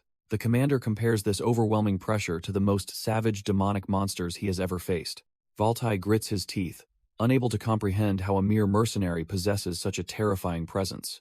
Standing amidst the flames, the commander demands to know how this stranger even knows his name. Raven takes a breath, finally ready to drop the act and reveal his true self. He declares his real identity as Raven Bolt, the man who came back from the grave. With a cold smirk, our boy prepares to show the commander the true meaning of fear. He unleashes a massive wave of draconic mana that tears through the burning manor like paper. The sheer force of the strike makes Valtai's head throb as his instincts scream of imminent death. Valtai is completely dumbfounded, as the mana around him begins to shift into something holy and terrifying. Through the swirling blue flames, a set of pristine white armor begins to manifest over our boy's body. The dark, tattered mercenary gear vanishes, replaced by the legendary silver-white greaves of the Pendragon family. As the chestplate locks into place, Valtai realizes the trash-tier mercenary has completely transformed before his eyes. Standing tall amidst the inferno, Raven reveals his true form as the rightful heir of the White Dragon. He calmly announces that he is the contractor of Soldrake and the true Alan Pendragon. Facing his former executioner, our boy looks ready to settle the score once and for all. Valtai can't believe his ears, struggling to process that the dead heir is standing right in front of him. The commander's shock turns into a murderous rage as he realizes he's been played by a mere ghost. With the dragon's spirit roaring behind him, Alan prepares to unleash a world of pain on his enemy. Valtai is absolutely fuming, his face twisted in a mix of disbelief and pure, unadulterated hatred. Our boy remains cold as ice, his blue eyes locking onto his target with predatory precision. Valtai charges forward on his beast, desperate to crush the ghost that has come back to haunt him. The commander swings his massive axe, putting every ounce of his trash-tier rage into one final blow. Alan effortlessly weaves through the air, his movements enhanced by the overwhelming power of the White Dragon. He ignites his blade with draconic mana, the blue flames roaring as they prepare to consume everything. With his focus sharpened to a razor's edge, Alan decides it is time to end this pathetic struggle. Valtai's eyes widen in terror as he realizes his strength is nothing compared to a true contractor. A massive wave of blue fire erupts, tearing through the air and shattering the commander's desperate defense. The strike connects with devastating force, sending Valtai's weapon flying as the debt is finally paid. Alan moves with lethal grace, his eyes locked on the target as draconic power surges through him. Valtai lets out a pathetic cry as the blue flames tear through his trash-tier armor and flesh. The massive commander hits the floor with a heavy thud, seemingly defeated by our boy's superior strength. His blade crackles with residual energy, humming with the satisfaction of a strike that should have been fatal. Alan stands amidst the chaos, the blue mana swirling around him as he prepares to finish the job. Suddenly, the fallen commander mocks Alan's impressive strength, his voice sounding eerily hollow and detached. Our boy is left dumbfounded, sensing that the man on the ground isn't actually dying, He looks down at the carnage while the voice laments what a pity this whole encounter is. Turns out the real Valtai wasn't there at all, as the body dissolves into a disgusting black ooze. Even the demonic beast melts into a dark puddle, proving the entire fight was against a mere doll. Our boy grits his teeth, realizing the enemy is just a puppet playing games with his head. The melting commander demands to know how a mere human obtained the power of immortality, and his name. Raven remains silent, his cold gaze fixed on the trash-tier decoy that dares to insult his family name. He stands amidst the roaring flames, watching the remains of the fake commander turn into a foul puddle. The hollow voice warns him that his existence is now a major threat to their grand, dark plan. Even as it dissolves, the puppet vows to use every ounce of power to ensure Raven's eventual demise. The decoy screams out its identity, claiming to be the Empire's mad dog and the Devil's army leader. A chilling laugh echoes through the hall as the doll's eyes glow with a final, malicious purple light. The black ooze finally evaporates into nothingness, leaving our boy alone in the middle of the inferno. He knows this was just a taste of the real battle, and the war is far from over. Aaron stands in the wreckage, realizing that this puppet was merely the opening act of a larger play. His eyes narrow as he names Rube Tylan, the snake who ruined his family, as his next target. As the sun dips below the horizon, the weight of his mission settles over the quiet waters. Far across the sea, the city of Sisuk remains oblivious to the storm our boy is bringing. Deep within a dark chamber, flickering candles cast long, ominous shadows against the cold stone walls. The camp followers tremble in fear, their eyes wide as they witness something truly horrific unfolding before them. They stare at the massive, scarred back of the real Valtai, who sits motionless in the dim light. Suddenly, the commander's chest splits open, leaking dark blood as a sinister purple aura begins to radiate. He starts shaking violently, his body reacting to the destruction of the magical decoy Raven just incinerated. One girl nervously points out his bleeding wounds, but the monster just remains deathly silent and brooding. Valtai is absolutely dumbfounded that a mere decoy's destruction could actually leave a physical wound on his real body. Realizing the threat is far greater than anticipated, the commander decides he must immediately report this to his master. Meanwhile, under the cover of a starry night, the quiet atmosphere of the city is about to be shattered. A massive estate erupts into a violent blaze, signaling that the long-awaited purge of the traitors has finally begun. Our boy stands tall amidst the heat, flanked by the White Dragon and his allies as they watch it burn. Rube Tylan can only gasp in horror, his world crumbling as he realizes his past sins are finally catching up. Raven looks on with cold, sharp eyes, feeling no pity for the man who once orchestrated his family's downfall. Walking through the embers, the reincarnated heir confronts the pathetic noble who thought he was untouchable. He coldly reminds the traitor that their positions have completely reversed, and now he holds all the power. The once arrogant noble is left utterly speechless, unable to comprehend how this trash-tier prey became his ultimate executioner. Raven's eye burns with the cold intensity of a man who has returned from the grave. He vividly recalls the humiliation of Rube Tylan, dragging him through the dirt while his world burned. Back then, the arrogant noble mocked him, claiming a peasant like him could never fight back. Cast out and abandoned in the rain, he watched the heartless elite celebrate his family's ruin. The memory of that helplessness makes him grit his teeth in a fit of pure, unadulterated rage. His sword gleams with a murderous light, ready to settle a debt that is long overdue. Our boy strikes with terrifying speed, nearly taking the head off the man who once mocked him. He demands the truth about the letter sent to House Balt, catching the traitor completely off guard. The noble is left trembling as the cold steel of the blade presses firmly against his throat. Raven reveals the secret of the poison ink used to target the crown prince, sealing Rube's fate. Rube is absolutely dumbfounded, feeling an overwhelming pressure that makes his very soul want to crawl out and hide.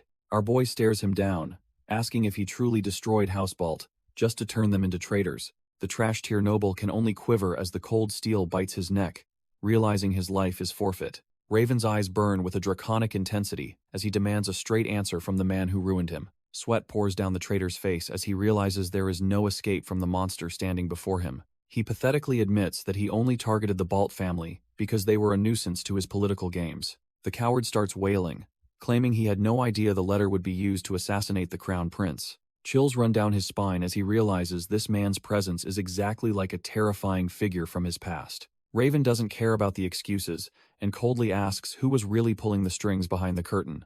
As the estate burns, our boy stands tall, while the traitor grovels, finally getting the answers he has hunted. Rube Tylan trembles as he reveals the mastermind behind the entire plot was actually an orc. Raven is completely dumbfounded, unable to process why a monster would be involved in high-stakes human politics. The trash-tier noble grovels, explaining the pirate leader gave him a letter to eliminate the Count's guest. Our boy's eyes widen in shock at the mention of pirates, sensing a much larger conspiracy. Even the elven companions are stunned, realizing the scope of this betrayal goes far beyond a simple assassination.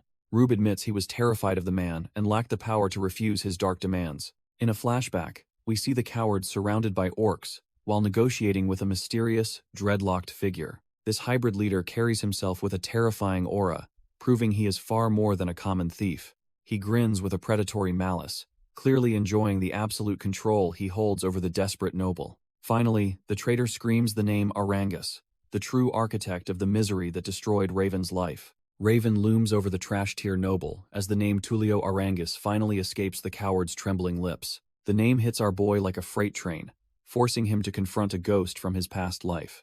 This isn't just any pirate, but a member of the family that commands the legendary Sea Dragon King. Memories of a blood-soaked past resurface, reminding Raven of the hybrid monster who once hunted him down. As the estate burns, the weight of this revelation leaves every witness standing in the courtyard completely dumbfounded. Mark questions what is happening, sensing the sudden shift in atmosphere but failing to understand the hidden connection. The elven companion catches himself before revealing too much, acknowledging that the pieces are finally falling into place. Our boy stares into the distance, realizing that the web of betrayal is far more complex than he imagined. The silence is shattered by a knight's desperate cry as he wails for someone named Sophia amidst the chaos.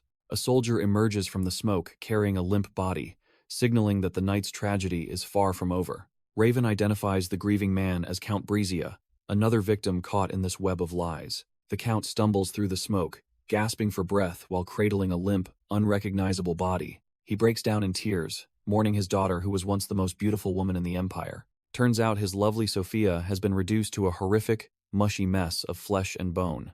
Consumed by grief, Brescia turns his fury toward the pathetic Tilan and blames him for this tragedy. He bellows that he will pluck Tylan's eyes out and make him crawl before ending his life. Our boy and his crew watch the traitor grovel in the dirt as the estate continues to burn. The elven companions are left completely dumbfounded, struggling to process the sheer madness of the Count's claims. Raven calmly explains that the captain was just a puppet, a literal zombie being used as a doll. It becomes clear that Sophia met the same fate, serving as a disposable tool for a dark master. Raven asks if they didn't find the behavior of those they fought a bit awkward and unnatural. Count Brescia stands frozen, while his men begin whispering about the unsettling truth they all witnessed. Our boy explains that this entire meaningless war was sparked because they were all played like fiddles. The realization hits the Count hard, leaving him sweating as the gravity of his mistake sinks in. Raven challenges him to ask the soldiers why the attack suddenly stopped, if he doubts the truth. Brescia trembles while holding the grotesque remains of his daughter,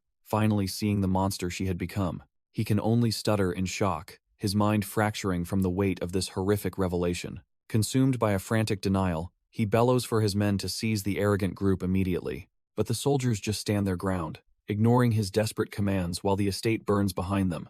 They glare at their commander with cold eyes, clearly finished following a man who led them into ruin.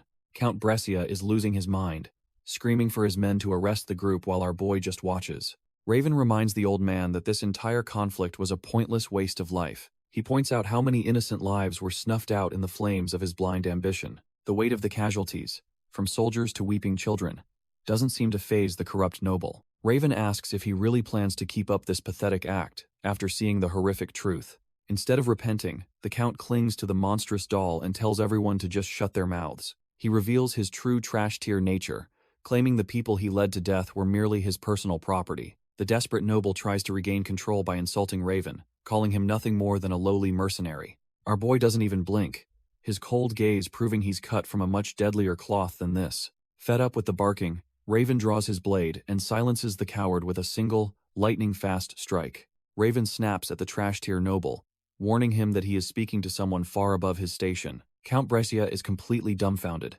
his face pale as he realizes he has messed with the wrong person.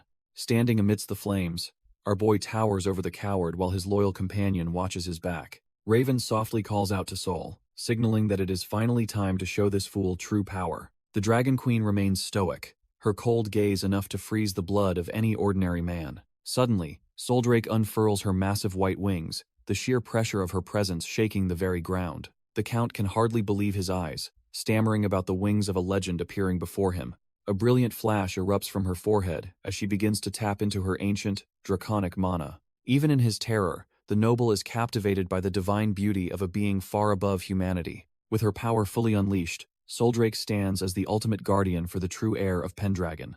A massive pillar of draconic mana erupts behind Raven, signaling that the time for games is officially over. The sheer force of the transformation sends the companions scrambling for cover as the wind howls. Even the arrogant Rube Tylan is sent tumbling like a rag doll, his dignity vanishing along with the oxygen. Our boy stands unmoved, while the trash-tier soldiers are swept away by the overwhelming pressure of the pact. The atmosphere thickens with ancient magic, swirling into a vortex that marks the return of a legend. Within the storm, Soldrake's cold eye opens, reflecting the impending doom of those who dared cross her master.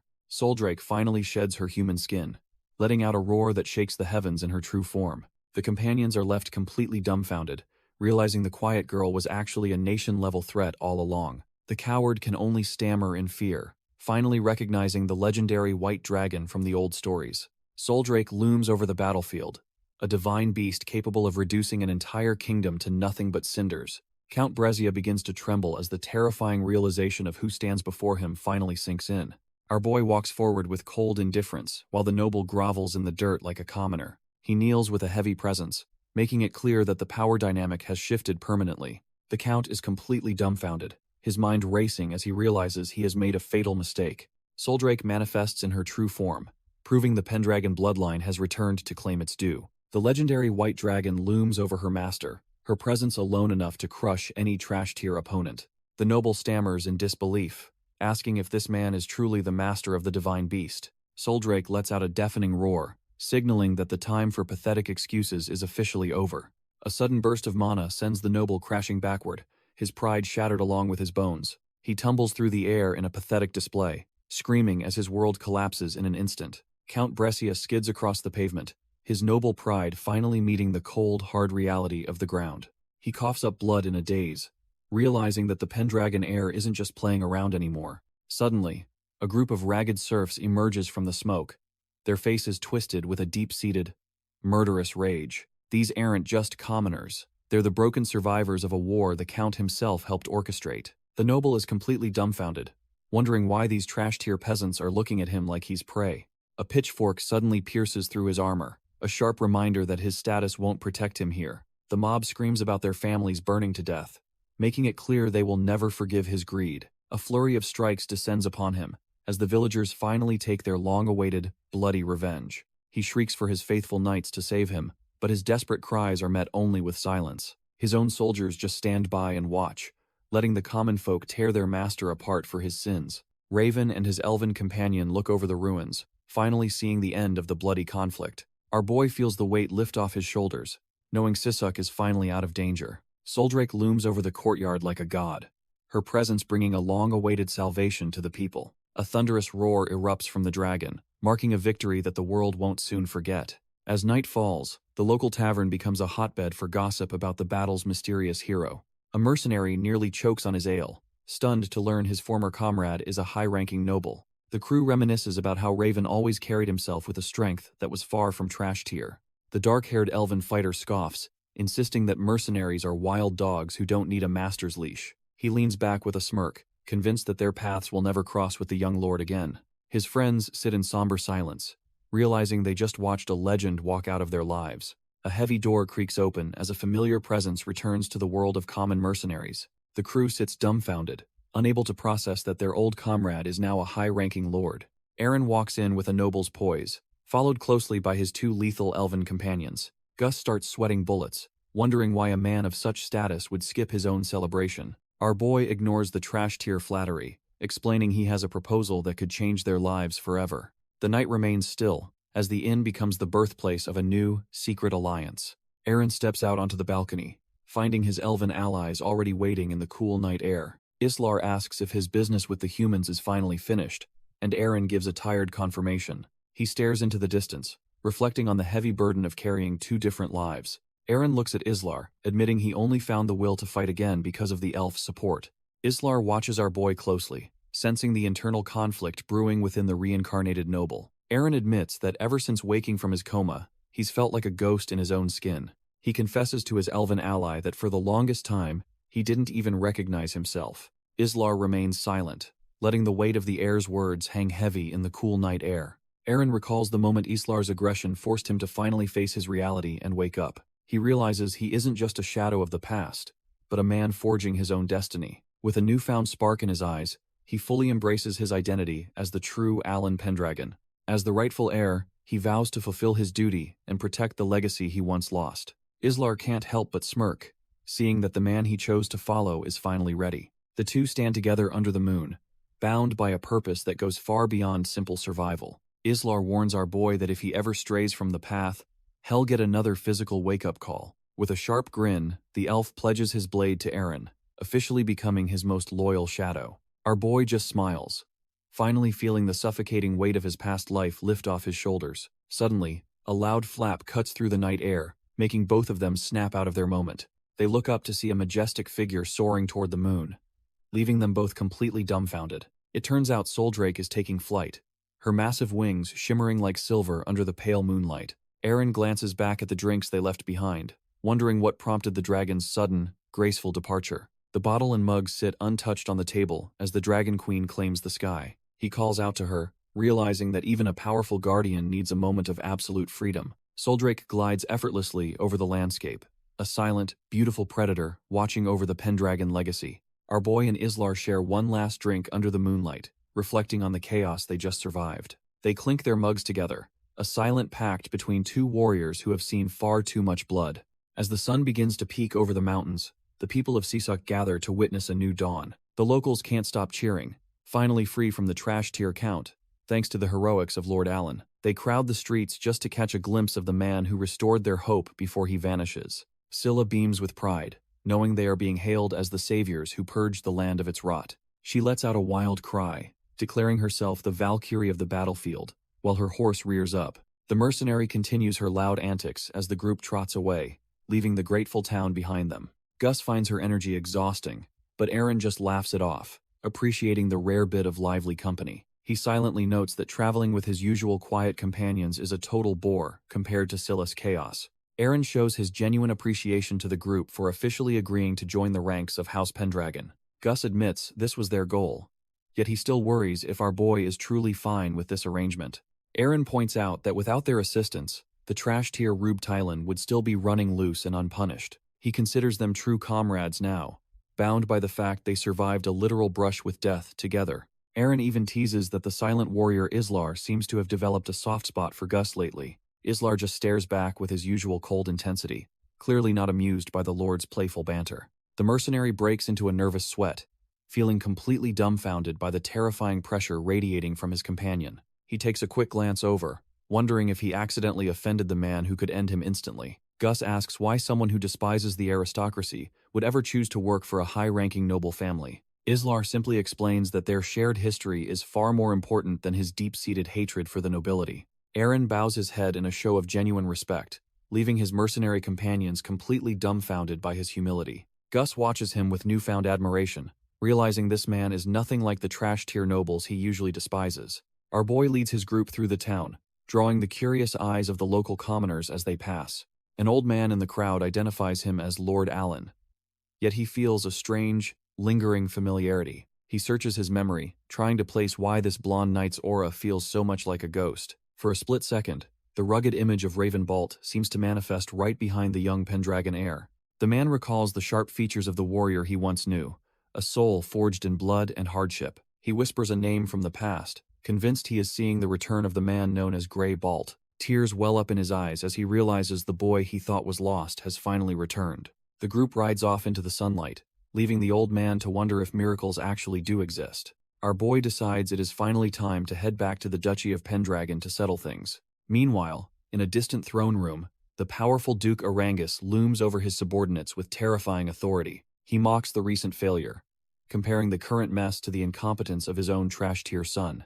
Valtai trembles on the floor, begging for any punishment the Sea Dragon King deems fit for his defeat. Surprisingly, Arangus decides to spare him, acknowledging that only a truly powerful foe could have bested his commander. The Duke leans in, curious if his loyal dog has a backup plan to salvage this disaster. Valtai's lips curl into a sinister grin, proving he is definitely cut from the same cloth as his master. He thanks the Duke for his mercy, ready to unleash his next scheme alongside his monstrous companions. As the Sea Dragon King watches, the weight of his political and military might fills the entire hall. Orangus fixates on the name Alan Pendragon, realizing the White Dragon's master is a threat he cannot ignore. The mere mention of our boy's name is enough to make his enemies feel utterly sick. Meanwhile, back at Conrad Castle, the vibe is a total 180 from the gritty battlefield. Irene and Lindsay are absolutely dumbfounded to hear the news that their favorite hero is finally returning. A messenger confirms the Sisuk mission is a wrap, sending the girls into a state of pure joy.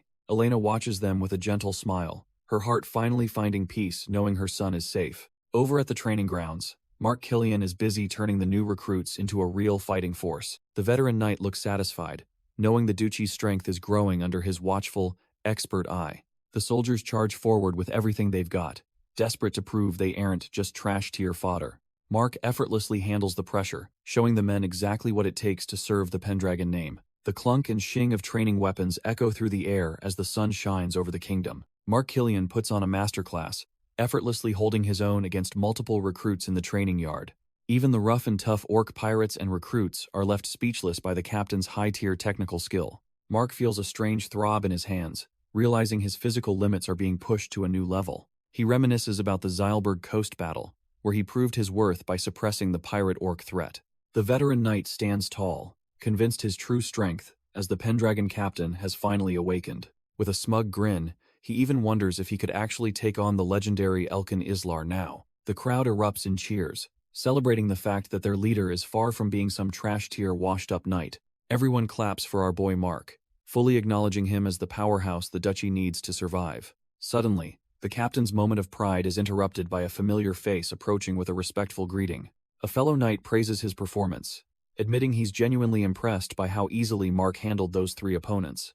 Mark politely asks the newcomer if he is just a visitor wandering onto the training grounds. The man introduces himself as Vincent Ron, explaining he is here by the personal invitation of Aaron Pendragon. Mark stands there dumbfounded as the surrounding recruits begin to gossip about the stranger's sudden appearance. Vincent feels the weight of the stairs and realizes his name carries more weight than he expected. Recalling Aaron's previous warnings about this man, Mark draws a wooden sword to initiate a greeting. He remembers hearing about Vincent's ambitious goals to personally set the entire empire on the right path. Mark points his weapon aggressively, questioning if Vincent still has the guts he showed during his recruitment. The newcomer is startled by the sudden hostility, trying to clarify that he never made such arrogant claims. Mark's face darkens with intensity, as he commands the man to arm himself for a mandatory entrance exam. He demands that Vincent prove his skills immediately, because in this house, only strength earns respect. Vincent feels the pressure as the surrounding recruits cheer for him to finally step up and prove himself. Our boy Aaron watches from above with a sly smirk,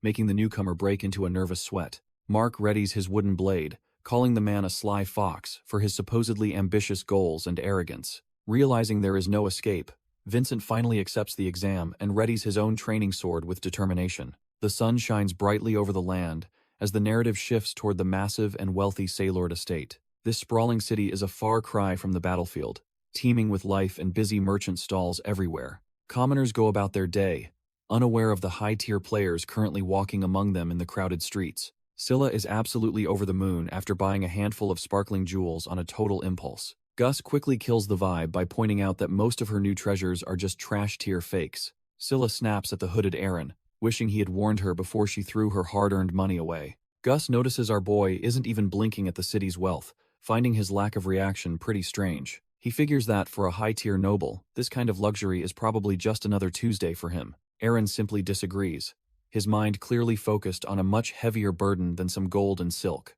When Gus asks why they even bothered coming here, the whole crew stops in their tracks. Our boy reveals his true goal is paying his respects to House Saylord, finally facing his past head-on. The group arrives at the massive estate, a place where the air itself feels heavy with old history. Count Saylord and Luna are absolutely dumbfounded when they see who just walked through their front door. Standing tall in his formal gear, Aaron looks like a completely different man compared to the old Alan. He offers a polite greeting, acknowledging the long time that has passed since their last meeting. The duo can't believe their eyes, realizing the weakling they once knew has transformed into a true predator. Luna can't wrap her head around the fact that this is the same man she once knew. Our boy just stands there with a cold, predatory aura that makes everyone in the room sweat. The sun shines through the grand windows, but the mood inside is anything but bright and cheery. Sitting across from the Count, Eren begins recounting his exploits and the chaos he handled back in Sisuk. He drops a bombshell, explaining that the supposed mastermind was just a puppet for a much bigger threat. Eren plans to take this straight to the Emperor, knowing the truth will shake the entire Imperial Foundation. Count Sailord looks worried, mentioning how the rumors of Count Brezia's death have put Eren in a tight spot. Taking a calm sip of tea, our boy bluntly remarks that the foolish ruler got exactly what he deserved. The duo is completely dumbfounded by his coldness, realizing the man before them is truly cut from different cloth. Count Sailord starts sweating buckets, terrified that Eren's actions might have just shattered the Empire's fragile order. Eren explains that the citizens themselves took down the tyrant who abused his power for far too long. He declares that, if the Empire punishes those people, hell lead the charge against the crown itself. Count Sailord is absolutely terrified, realizing the blonde heir is basically threatening a full-blown rebellion against the throne. Luna stands there frozen, unable to believe the sheer weight of the words coming out of his mouth. Later, our boy stands on the balcony with Luna, watching the sun dip below the horizon in silence. He turns his gaze toward the city, acknowledging how much the Sailord family has actually flourished over time. Eren notes that their estate has prospered far more than the broken duchy of Pendragon ever did. Luna is caught off guard by his sudden change in tone, feeling the tension shift between them. He unexpectedly offers an apology for the mess in Laos, admitting he never truly listened to her side. She looks away, clearly shaken by his rare moment of vulnerability after such a cold display of power. Eren reflects on how he was once completely blind to the true meaning of his existence. Back when he was Raven, he was just another soul wandering through life without a real purpose. He spent those days moving like a pawn, never understanding what he was truly meant to protect. Now, standing before the horizon with Luna, he finally speaks with a newfound sense of absolute conviction. Flashes of Elena's love and his comrade's loyalty remind him why he is fighting this time. Our boy makes a silent vow to fully embrace his destiny as the true heir of House Pendragon. He decides to devote his life to the Empire, ensuring its citizens never face the darkness he did. This is the final answer he forged while surviving the absolute hell of the Sisuk labor camps. As the sun dips low, his resolve settles over the city like an unbreakable shield of draconic mana. Luna remains silent, utterly dumbfounded by the sheer weight of the path he has chosen to walk. Luna listens to his heavy truth and finally admits she understands the weight he carries. She notes that with such a massive burden, he probably has no room for a woman's company. Our boy just looks away, silently confirming that his path leaves little room for romance. Suddenly, she catches him off guard by suggesting he hire her as his personal secretary instead. Eren is completely dumbfounded, never expecting his former fiancée to make such a bold move. She insists she has the skills to assist him, leaving our boy stuttering in total confusion. Hearing his resolve sparked something inside her, making her realize she can't just stay stagnant. Instead of being a sheltered noble, she is determined to finally live life on her own terms. She is done waiting for some fairy tale prince and wants to prove her worth through her actions. Luna assures him she will thrive even without his protection.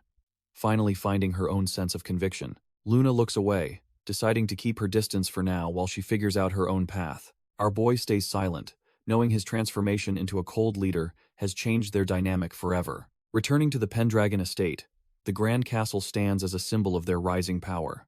Irene comes rushing out with pure joy, calling for her brother the moment he steps inside. She throws herself into a hug, catching Eren off guard with her unfiltered affection. The entire household gathers, but the reunion feels heavy as the family notices his new, dominant aura. Elena stands paralyzed, her maternal instincts screaming that something is fundamentally different about her son. She breaks into a cold sweat, terrified by the sheer pressure radiating from the boy she raised. While he holds little Mia, Elena realizes the soul behind those eyes isn't the one she remembers. Eren notices her trembling, silently questioning if the Duchess has finally seen through his perfect disguise. Elena is visibly shaken, her maternal instincts clashing with the cold, powerful presence standing before her. The tension in the hall is thick enough to cut as our boy approaches the Duchess with measured steps. He reaches out with hands that have seen more blood than any noble should ever witness in a lifetime.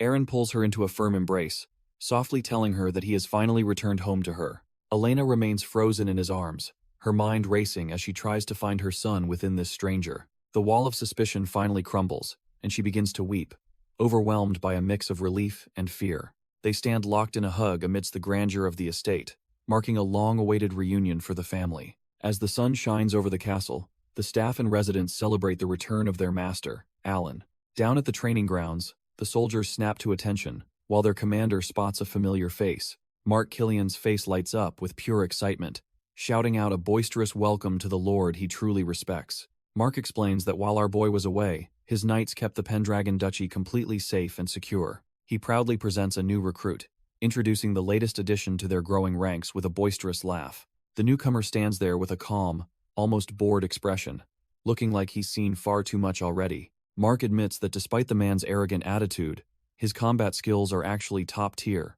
and worth the praise. However, the captain can't help but brag that his own skills are still superior to any new blood. The elven companion watches this display with a look of pure disbelief, clearly unimpressed by the captain's ego. Mark laughs about their recent duel, claiming the recruit surrendered because of the massive gap in their training. The new guy just shrugs it off, humbly claiming he's just a civil servant who can't beat a veteran.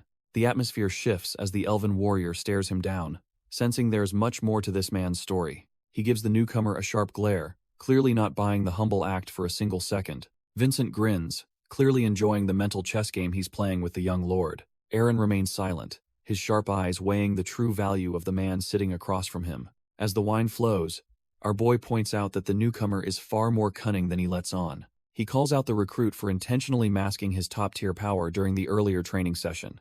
Vincent just takes a sip, playfully turning the tables by calling the young master the truly sly one. He realizes that the duel wasn't just a spar, but a calculated test of his character. Aaron doesn't deny it, knowing that in this world, trust is a luxury you have to earn. During the spar, Vincent moved with a grace that shouldn't belong to a simple civil servant. He knew that crushing the captain would only breed resentment among the loyal men watching. By letting the popular Mark keep his pride, he secured his place without making a single enemy. Vincent compliments the veteran knight, noting that Aaron has managed to gather some truly fine talent already. He then shifts the mood, asking if our boy actually likes the current state of the Pendragon Duchy. Aaron's eye twitches as he realizes this conversation is about to dive into much deeper, more dangerous waters. Raising his glass, the newcomer prepares to drop a truth bomb that could change everything for the estate. He notes the local beer is unique, yet feels something vital is missing from the flavor and land. Vincent leans in, challenging the young master to explain why the Empire's foundation feels so hollow lately. Our boy just smirks, knowing this is the exact moment the real test of their partnership finally begins. Turns out this man is the legendary master of the Twilight Tower, destined to shake the Empire's commerce. They sit in the silence, two masterminds finally speaking the same language of power and hidden ambition. Aaron cuts to the chase, asking what the Empire truly needs most to survive the coming storm. Vincent pours the drink, casually asking what the difference is between the two regions. His eyes flare with a terrifying intensity, signaling that this isn't just some trash-tier small talk anymore. To Aaron, it feels like a literal blade is being held to his throat by a master. Our boy remains still, sensing the sharp edge of Vincent's ambition pressing against his very soul. He realizes this verbal sparring is just as deadly as any duel he's fought before. Their hidden intentions clash like steel, two titans testing each other's resolve in a silent war. If he slips up now, he knows this legendary tactician will walk away without a second thought. Vincent continues pouring, waiting to see if the young master truly understands the Empire's fundamental flaws. He compares the bustling port of Leos to the current state of the Pendragon lands. The conversation shifts toward what the Empire desperately lacks to maintain its crumbling foundation. Aaron stays sharp, realizing he needs to prove he isn't just another trash-tier noble with no vision. He identifies the root of the problem as a lack of population, the lifeblood of any thriving territory. Vincent listens intently, curious to see if our boy can actually back up such a bold claim. Aaron points out that despite their massive land, they have barely a fraction of the people they need. He looks over his quiet domain, mourning the potential that remains untapped due to this demographic ghost town. He compares their isolation to the vibrant ports where a mix of cultures breeds innovation and wealth. Without outsiders to stir the pot, technology stagnates and even the local brew stays mediocre and unrefined. He makes it clear that Pendragon needs that same spark if they ever hope to challenge the status quo. Vincent concedes that, while tradition is fine, it's a poor substitute for the raw power of a growing nation. He sips his drink, agreeing that material superiority is the only language the Empire truly understands. Aaron feels the pressure as the conversation shifts toward the actual management of his rapidly growing territory. Vincent notes that while our boy's reputation is attracting an endless stream of immigrants, it's creating a new crisis. He points out that these newcomers are currently stuck in trash-tier poverty, barely surviving on the cold streets. Aaron acknowledges the struggle and explains that supporting these people is his top priority for the Empire's development. Vincent remains skeptical and asks for the specifics on how he plans to lift them out of such misery. Our boy lets his mana flare as he prepares to drop a plan that would make most traditional nobles dumbfounded. He reveals his intent to let the immigrants cultivate the wastelands, granting them the official right to farm. By making them full citizens, he expects food production to surge while securing the absolute loyalty of the masses. Vincent watches him closely, realizing that Aaron is essentially trying to rewrite the rules of imperial land ownership. However, Aaron looks down and admits that even a plan this bold comes with a dangerous drawback. Vincent sips his wine and tells our boy to keep talking, clearly intrigued by the radical proposal. Aaron explains that if thousands start farming, the duchy's borders will expand faster than they can manage. The real kicker is security, as they lack the manpower to defend these new settlements from monsters. Vincent wonders if the legendary griffins could be the solution to their lack of mobile defense forces. Aaron leans forward, his mana pulsing as he prepares to explain the harsh reality of using monsters. He notes that even tamed griffins are still demonic beasts that could terrify the very people they protect. To truly welcome these immigrants as citizens, Aaron knows he must provide a human touch of safety. He plans to dispatch his most trusted knights and mercenaries to live alongside and guard the new villages. Clasping his hands, he vows to ensure these people never feel like trash-tier serfs under his rule. Vincent is left dumbfounded, realizing Aaron's vision for the duchy is far more compassionate than any typical noble. Aaron explains that people flock to the duchy specifically to escape the crushing weight of poverty and desperation. If he treats them like trash-tier serfs, the dream of a better future dies, and the migration stops. He recalls the trashy nobles in Sisuk, who thought they could maintain power through nothing but raw force. Our boy knows a nation built on fear and suppression can never truly thrive in the long run. He envisions the cycle of ruin, where neglected lands lead to bloody revolts and the fall of corrupt lords. Vincent stares back, completely dumbfounded by the depth of Aaron's political philosophy and his focus on the people. Aaron firmly declares that the true owners of any nation aren't the nobles, but the citizens living there. Suddenly, a sharp needle of draconic mana manifests, hovering dangerously close to his own throat to make a point. With a swift swoosh, the mana blade dances through the air, vibrating with intense, concentrated power. A blinding light erupts as he shows Vincent that his vision is backed by the strength of a dragon. Vincent admits he was vaguely aware of this shift the moment they crossed paths again. He looks at the man before him, realizing the heir has truly become someone else entirely. Our boy just smiles, casually questioning if he really has changed that much in such short time. Vincent takes a drink, acknowledging that he finally understands the weight behind those revolutionary words. However, he warns that even the best intentions are meaningless without a solid plan for the future. Aaron finds the tactician's strict nature amusing, as the two powerhouses sit in a heavy, contemplative silence. Vincent explains that if he only wanted to use Aaron, he would have just played along. Since he plans to be sincere, he decides to drop the formalities and starts chugging the bottle. Our boy watches, dumbfounded as the master of the tower downs the alcohol with raw intensity. Liquid spills as he finishes the drink, signaling his total commitment to this wild, revolutionary path. Vincent taps the table, jokingly claiming his real motivation for this revolution is just to drink better beer. Aaron stares back, realizing the master of the tower is far more eccentric than the history books suggested. Our boy leans in, genuinely curious to hear the tactician's professional take on the duchy's current mess. They sit as equals, two masterminds finally beginning to sync their visions for a brand new world order. Vincent gets serious, outlining a strategy to handle the immigrant crisis while simultaneously boosting the local population. Aaron hums in thought, weighing the logistical nightmare of such a massive undertaking against the potential rewards. Suddenly, Vincent smirks and points out that the solution was something Aaron had actually mentioned before. Our boy looks completely dumbfounded, racking his brain to remember when he supposedly solved this complex puzzle. The tactician clarifies that the key to everything lies in launching a massive, kingdom-wide construction business. Aaron repeats the word, his mind racing as he tries to connect the dots of this unexpected economic play. Vincent watches the struggling immigrants, knowing that just giving them food won't solve their long-term misery. He explains to our boy that construction is far superior to forcing these people to farm barren wastelands. By centralizing the work, they can pull thousands of desperate souls into a single, manageable location. Aaron catches on quickly, realizing that a concentrated population makes maintaining security a total breeze for his guards. They sit in the quiet room, the weight of this massive economic shift finally starting to sink in. The tactician smirks, noting that nothing draws a crowd quite like the sight of other people finding success. Our boy envisions a legendary free city where a man's race or origin doesn't mean a damn thing. If this gamble pays off, the duchy's population will explode as word of this new haven spreads.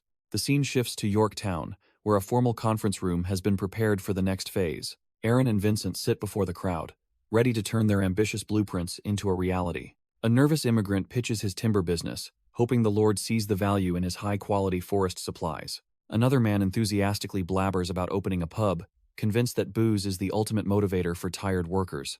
Aaron and his inner circle listen patiently as these commoners lay out their humble dreams for the new territory. Our boy finally realizes the brilliance of the tactician's plan to let the people build the city themselves. Vincent explains that gathering a crowd is the spark that will ignite a massive wave of new businesses. He leans in, reminding Aaron that the real game starts once they begin signing contracts with the big-shot merchants. The mastermind smirks, knowing they are about to flip the entire imperial economy on its head. Standing before the hopeful masses, Aaron thanks them for traveling so far to join his ambitious project. He declares Yorktown a free city where a man's bloodline or nationality doesn't mean a damn thing. As the crowd cheers, he adds that they can do whatever they want, provided they follow one simple rule. A heavy bag of gold clatters onto the table, spilling coins stamped with the proud Pendragon dragon emblem. Aaron boldly declares that every single transaction in Yorktown must now be made using his family's currency. The commoners look absolutely dumbfounded, realizing our boy is basically declaring economic war on the entire empire. Even Aaron feels the heat, questioning if printing their own money is a step too far into treason. Vincent calmly explains that while the royals will hate it, House Pendragon's unique status makes it possible. He brings up how Aaron saved Prince Ian during that bloody mess in Laos against Arangus. Plus, Aaron was the one who personally sniffed out the rats behind the assassination case in Sisuk. Since the Empire needs Soldrake's power to crush the Sea Dragon King, they cannot afford to complain. Aaron remains silent, realizing that his past heroics have finally given him the leverage he needs to rule. The mastermind concludes that minting their own gold isn't just a crazy dream, it is their new reality. Vincent explains that once these coins circulate, House Pendragon will basically own the entire empire's economy. He leans in, telling our boy that he needs even more strength to pull this off. Aaron realizes that to protect his people, he might eventually have to lead a rebellion against the crown. The weight of the future sits heavy on him as he stares out, plotting his next move. Squeezing his hands, Aaron admits the plan is solid, but has one major concern about their resources. He asks if the duchy's gold mines are actually enough to back such a massive currency shift. Vincent just stares back for a second, letting the tension in the room hang thick. Suddenly, the strategist bursts out laughing, clearly amused by Aaron's rare moment of doubt. He tells the Duke not to worry, because he has already accounted for every single variable. Outside, the city is alive with the sounds of a population ready for a new era. A commoner nervously inspects a Pendragon gold coin, wondering if this new currency can actually be trusted. The workers worry that since these coins are smaller and less pure, they might become worthless trash-tier metal. Suddenly, a distinguished man interjects, claiming it is actually the imperial coins that are destined to disappear. This is Dos Giovanni, a legendary merchant king, who leads one of the empire's most powerful trading companies. He explains that, despite the lower gold content, the identical conversion rate makes these compact coins far more practical. While the coins are technically weaker assets, their utility as a daily currency makes them superior for trade. He asks the crowd which coin they would actually spend, and which one they would hide away forever. The laborers are left dumbfounded as they realize the genius behind Aaron's plan to force imperial coins out. Using a merchant proverb, the strategist illustrates how active circulation is worth more than any stagnant hoard. Vincent tells Aaron and Luna that money only gains true power when it is moving through the market. Vincent notes that if people hoard imperial gold, the market will naturally overflow with Pendragon's superior coins. He pops a bottle, explaining that good money is the ultimate weapon to drive out the bad.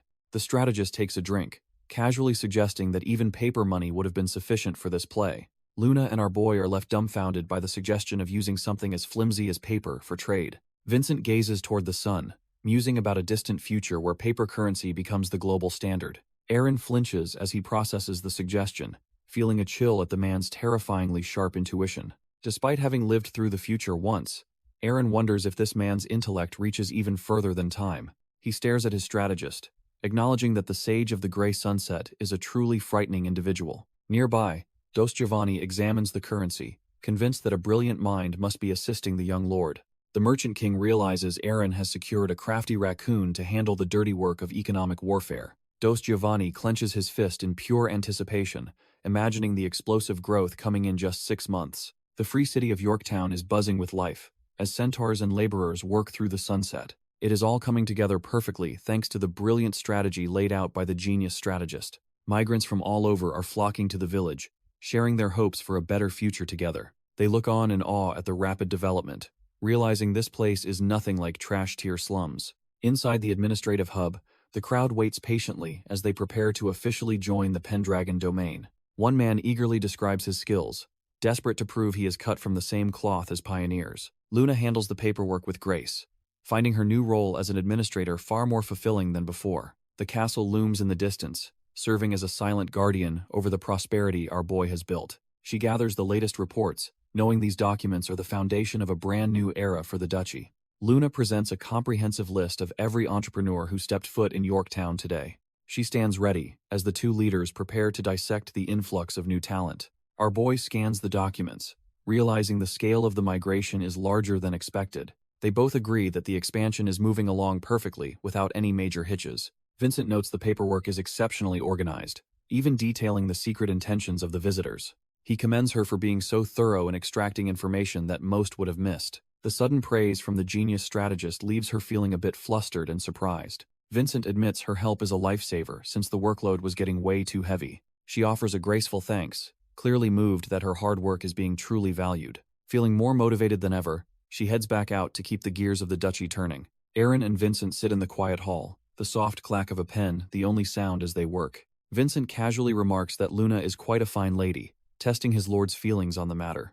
Our boy simply agrees, his stoic expression hiding whatever deeper thoughts he might have about her. Meanwhile, the construction of Yorktown is in full swing, with workers swarming the massive wooden structures. One of the orcs effortlessly heaves a massive timber, putting his monstrous strength to good use. He playfully flings the heavy beam toward a human worker, telling him to catch it or get crushed. The human barely manages to grab the timber with a heavy thud, his body jolting from the impact. The orc just laughs, calling the human's strength trash tier compared to even a small orc child. High above, Islar watches the scene from his winged mount, observing the rough integration of his diverse subjects. He remains silent, realizing that building a kingdom requires more than just stone. It needs this shared sweat. Aaron is sweating buckets alongside the commoners, hauling heavy timber like he isn't a high-ranking noble. From a distance, Luna and Vincent watch the bustling construction site while taking a much-needed breather. Luna is dumbfounded why their lord is doing back-breaking labor, but Vincent explains it's all about branding. Sipping his wine, the tactician notes that sweating with the masses proves they're cut from the same cloth. He claims this is the best way to earn their favor, leaving Luna looking completely stunned. Turns out, this whole man of the people routine was actually Vincent's calculated suggestion from the start. Even so, our boy seems to be handling the physical strain with surprising ease and genuine focus. As the sun beats down, he wipes away the grime, feeling the familiar weight of honest work. The smell of dirt and sweat triggers a sudden, sharp memory of the life he once lived. He remembers his days as Raven, back when he was just another slave planting rice in the mud. In a haze of sweat, he remembers helping others back when he was just a lowly slave. He vividly recalls his mother's warm smile as she brought food to the workers in the fields. The memory of Elena hits him hard, making the current exhaustion feel even more personal. Suddenly, a familiar voice breaks his trance as lunch finally arrives for the hardworking crew. Lindsay arrives looking like a literal savior, carrying a massive basket of fresh, steaming sandwiches. Even the orcs and monsters dig in, proving that good food is the ultimate universal language. Taking a bite, our boy realizes it's actually top tier, far better than any trash tier slave rations. Lindsay just laughs it off, mentioning her farm girl roots make this kind of labor feel like home. He notices her rough, hard-working hands, realizing she truly is cut from the same cloth as him. Aaron stays silent, feeling a deep, unspoken respect for the girl standing right in front of him. Aaron looks at the girl, realizing her simple kindness is worlds away from his past life of misery. He sees the warmth of his mother and Lindsay, the two women who represent his new reason to fight. Standing together, our boy takes a breather, finally feeling like more than just a tool for war. Meanwhile, Vincent and Luna observe from the sidelines, both aware that the peace won't last forever. Vincent jokes about finding a decent brew in the Empire, though his mind is always on the next move. Luna stays silent, her expression guarded as she wonders where she fits into this new, chaotic world. Even the genius tactician looks troubled, knowing the weight of the revolution they've just ignited. High above, Soldrake spreads her wings, her draconic eyes tracking every single change in the landscape below. She realizes the stagnant land is finally waking up, shifting under the influence of her soul-bound partner. the entire territory is transforming into a powerhouse, proving that the Pendragon name is finally back on top. Eren remembers the day he bound his soul to the White Dragon, changing his fate forever. Soldrake glides through the air, watching the land flourish under the rule of her new partner. She can't help but wonder what the previous heir, Alex, would think of this massive transformation. Looking toward the heavens, she realizes the Pendragon name is finally carrying the weight it once did. Meanwhile, a fresh face arrives at the border, staring down at the sprawling, revitalized duchy with awe. Leon John Bolt notes he has finally arrived at the legendary duchy to start his new life. He tightens his grip on his blade, the cold steel a reminder of the path he has chosen. The young man vows that he will eventually become a truly dignified knight under this banner. With a look of pure determination, it's clear our boy isn't just some trash-tier wanderer. The duchy is bustling as the people gather for a hot meal provided by their new lords. Irene takes center stage, announcing that the Pendragon territory is officially hiring for their massive new construction projects. She reassures the crowd that anyone willing to work can find a permanent home under their protection. The men in the crowd are instantly captivated, noting that the young lady is as stunning as she is kind. Watching from afar, our boy realizes that his sister is the ultimate weapon for his public relations strategy. Even the monsters have their own trash-tier beauty standards,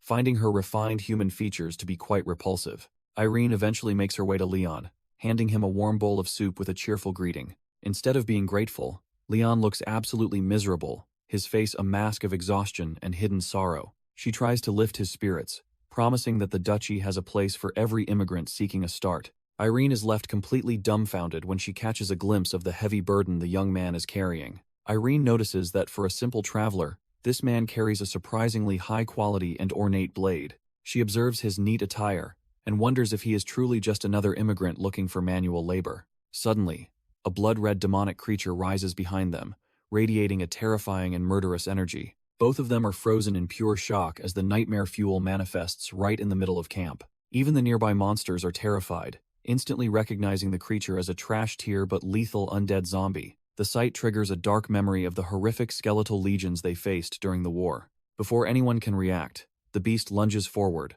targeting the defenseless lady with lethal intent. Leon snaps out of his daze, throwing himself in front of her to block the incoming strike. The impact is brutal, sending our boy tumbling back while his precious sword clatters onto the dirt. With her protector neutralized, Irene can only stare in horror as the monster prepares to finish her. Vincent Ron moves like a total blur, closing the distance before the monster can even finish its swing. With one clean slash, he decapitates the trash-tier undead, while pulling the terrified Irene out of harm's way. The creature falls apart instantly, proving that a master tactician like Vincent is also lethal with a blade. He remains on high alert, noting that these specific monsters shouldn't even be wandering around this territory. Irene is overwhelmed with relief and thanks her savior, while Leon remains crumpled on the ground in shame. She immediately rushes to check on the aspiring knight, who looks absolutely devastated by his own perceived helplessness. Leon clenches his fists into the dirt, cursing his own weakness for freezing up when it mattered most. Irene insists he was brave, and Vincent admits that Leon's initial stand bought him the time to strike.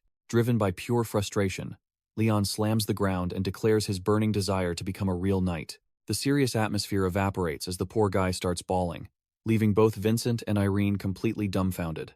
Back at the castle, our boy Eren shows some rare gratitude for the help in saving his sister. He takes his seat on the throne, questioning if the newcomer really failed the elite guard entrance exam. Leon hangs his head in shame, admitting he wasn't good enough to make the cut for the capital. Wiping away tears, the kid confesses that meeting the legendary Lord Allen is a dream come true. Eren is completely dumbfounded, wondering why a random traveler would be such a massive fan of his. Leon recalls the absolute bloodbath at the governor's banquet when those trash-tier orc pirates launched a raid. While everyone else was busy running, Leon saw a group that stood their ground and fought back. He watched Eren dive into the chaos, shredding through the green-skinned invaders like they were nothing. By the time the dust settled, Eren had pinned Arangus, becoming the undisputed hero of Laius. Inspired by that raw power, Leon traveled from the capital just to become a knight like him.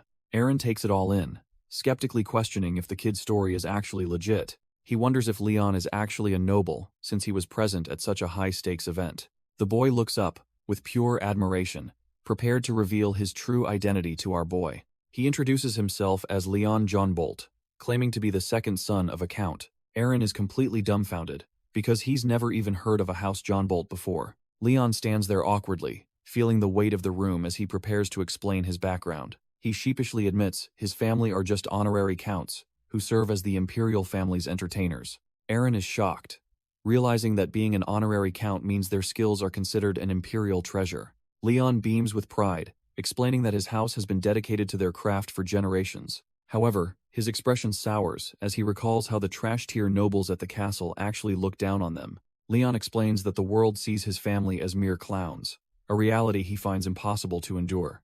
Our boy listens in silence, his sharp eyes weighing the sincerity behind the newcomer's words. Leon admits he wants to fight as a knight just to reclaim the stolen honor of his house. He clenches his fist so hard it trembles, fueled by a deep-seated resentment for the trash-tier noble's mockery. Eren realizes that even in the highest circles, the poison of discrimination still runs incredibly deep. Deciding to test him, Eren tells Leon that he wants to witness this legendary performance for himself. The room falls quiet as everyone watches, waiting to see if this boy is actually worth their time.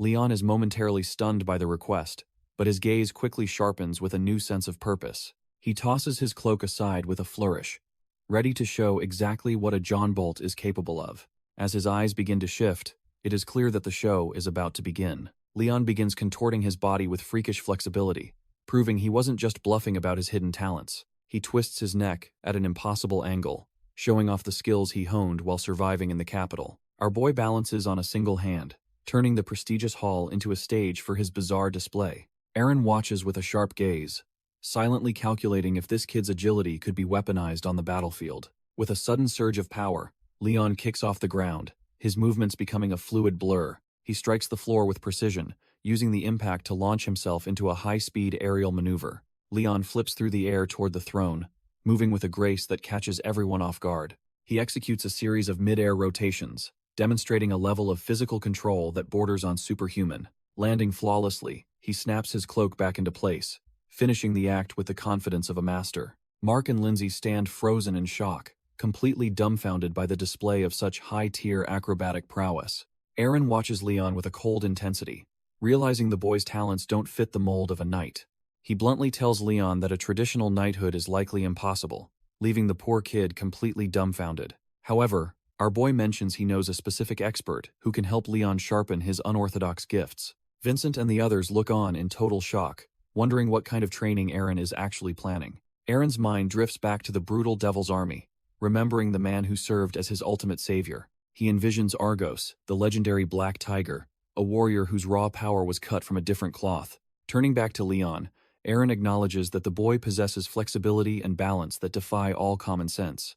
Instead of a knight, Eren declares that Leon will become a fighter, tapping his fist to seal the deal. The room stays silent, as Vincent and Lindsay struggle to process this sudden, high-tier shift in Leon's destiny. Leon's face turns bright red with excitement, thinking that being a fighter sounds like the most amazing path. Under the moonlight, Vincent questions if our boy really intends to drag Leon along to the capital. Eren calmly confirms the plan while they share a drink in the quiet of the night. He explains that the journey provides the perfect chance for Leon to meet his future master. Vincent remains skeptical, wondering if this upcoming trip has too many dangerous moving parts to manage. Eren focuses on the bigger picture, knowing the official peerage ceremony is just the tip of the iceberg. The deposition of Rube Tylan is a messy affair that still weighs heavily on the political landscape. Even the approval to use House Pendragon's own gold coins is a chess move in this game. Taking a sip, Vincent warns that keeping a close eye on a snake like Tylan is risky. Our boy knows the stakes are sky high, which is exactly why he's already preparing several countermeasures.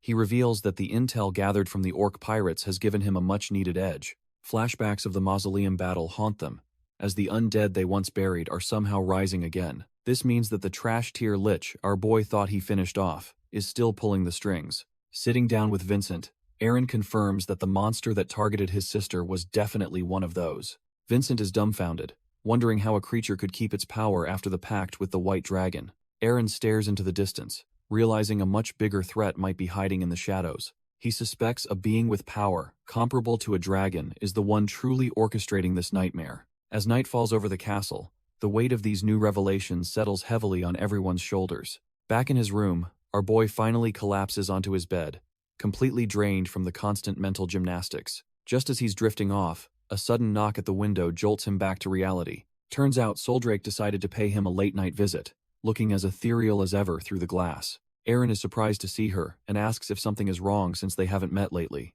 Soldrake calmly explains she was busy recovering her mana back in her dragon lair. She admits that staying in this humanoid form so far from home really drains her energy. Our boy is completely dumbfounded by this revelation, realizing the toll she's been taking for him. He gets defensive, arguing she should have warned him about the risks she was taking. Soldrake simply looks away, confessing her only desire was to stay right by his side. The weight of her devotion leaves him speechless as he stares at her in total silence. She asks if her presence made him unhappy, her wings fluttering slightly in the tense air. He remembers how she comforted him during his darkest moments, acting as his only true pillar. Aaron finally humbles himself, admitting he owes her a massive favor for everything she did in Sisuk. Soldrake tells him there's no need for apologies since their souls are already bound by a sacred pact. She then drops a bombshell, admitting she feels partly responsible for the tragic fate of his previous life. Our boy is left completely speechless, struggling to process how deep their connection actually goes. He flashes back to his brutal end as Raven Bolt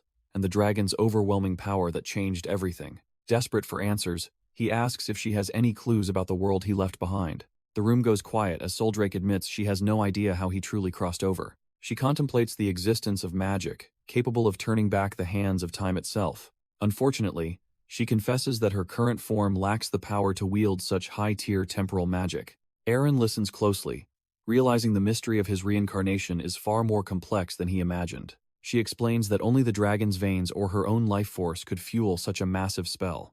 Soldrake explains that certain extreme conditions were likely required to trigger his soul's migration into this body. Our boy sinks into deep thought, trying to piece together the cosmic puzzle of his second chance. He remembers how the white dragon chose not to resist as the demonic monsters tore into her. It seems the original Alan Pendragon desperately wanted to return to the past and change his fate. In his final moments, he wished for a miracle to be reborn and save his falling house. Soldrake looks at him with a heavy gaze, acknowledging the shared burden of their tragic previous lives. She suddenly rises, deciding that it is finally time for them to make their next big move. Her destination is the very place where she and her previous master met their end. She launches into the moonlit sky, soaring toward the Roptine plains to reclaim what was lost. Down below, a carriage rattles across the grounds as the next phase of their journey begins. Luna watches the carriage from the window, wondering if this journey will finally wash away her lingering regrets. She feels a strange mix of anxiety and hope, realizing her fate is now tied to the Pendragon name. High above the clouds, Soldrake soars with majestic grace as she leads the way toward their dangerous destination. Inside the cramped carriage, Leon tries to kill the boredom by showing off some card tricks to the girls. Our boy Aaron remains silent and stoic, his mind already calculating the political moves needed for their next play. Luna and Lindsay are completely dumbfounded when they finally see the vibrant colors of the city through the window. They have arrived at the territory of Alice, a breathtaking land famous for its endless fields of cosmos flowers. The streets are packed with people and boats, proving this place is far from some trash-tier backwater village.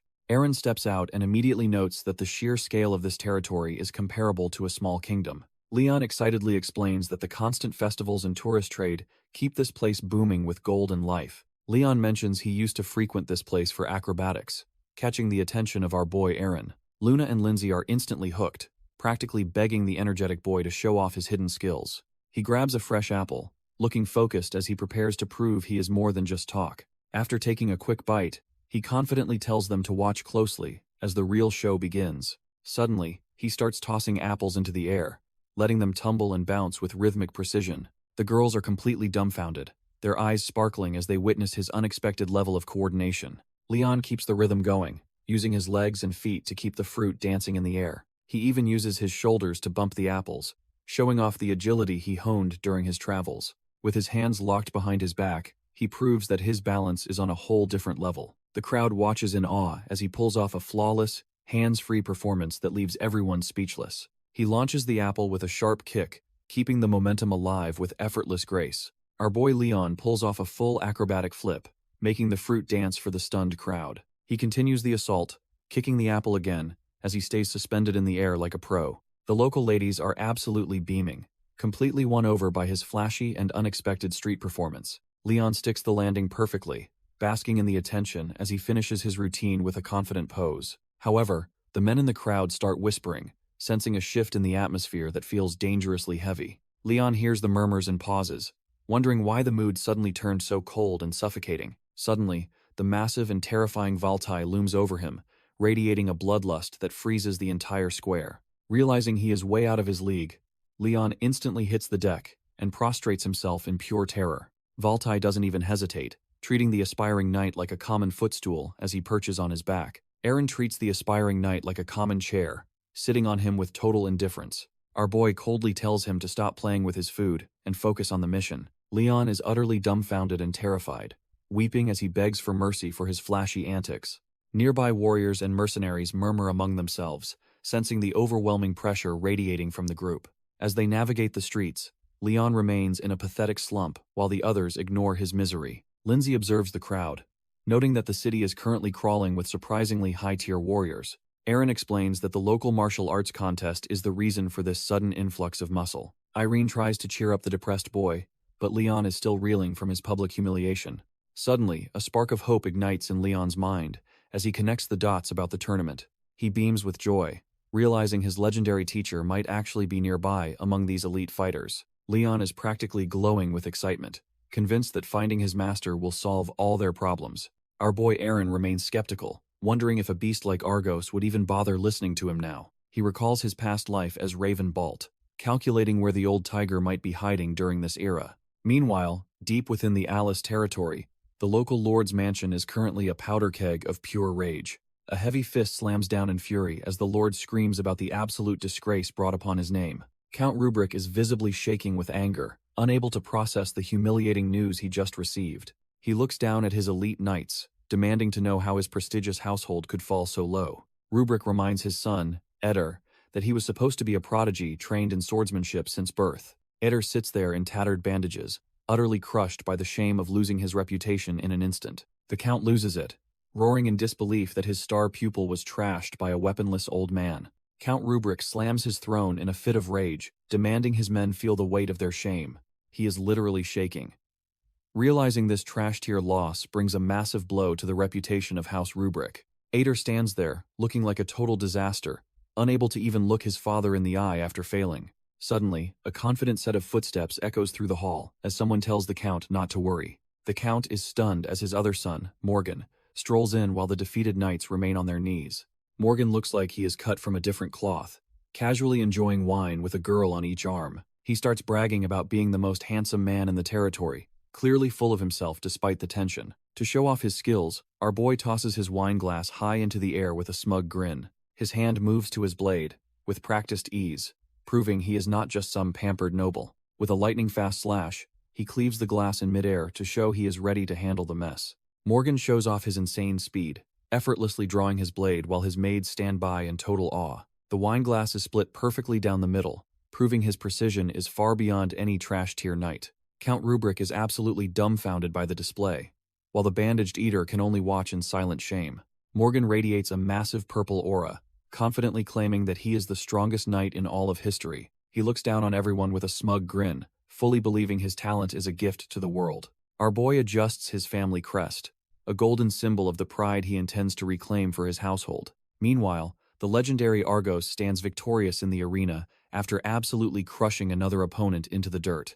Not to be outdone, Morgan stands over his own fallen foe as the crowd erupts in high-pitched squeals. It turns out, both of these powerhouses have officially secured their spots to face off in the tournament finals. News of the results reaches Dawson Manor, where the servants scramble in a panic to inform their lord. The guards excitedly suggest recruiting the powerhouse Argos, thinking his monstrous strength is exactly what House Dawson needs. Their master isn't having it though, coldly stating that there is absolutely no need for such a fighter. They try to push further, noting that people think Argos could actually trash-tier the supposedly talented Morgan. Losing his cool, the Lord bellows for them to be dismissed before he completely loses his mind. Walking away, the guards are left dumbfounded by his sudden outburst and his refusal to watch the tournament. They whisper about his lack of training and how he wasn't even born cut from noble cloth. Sitting in silence, the man wonders why someone like him was ever deemed worthy of a noble peerage. He looks down at a small golden medallion, his eyes filled with a heavy, unspoken burden of the past. His focus shifts to a portrait of a woman,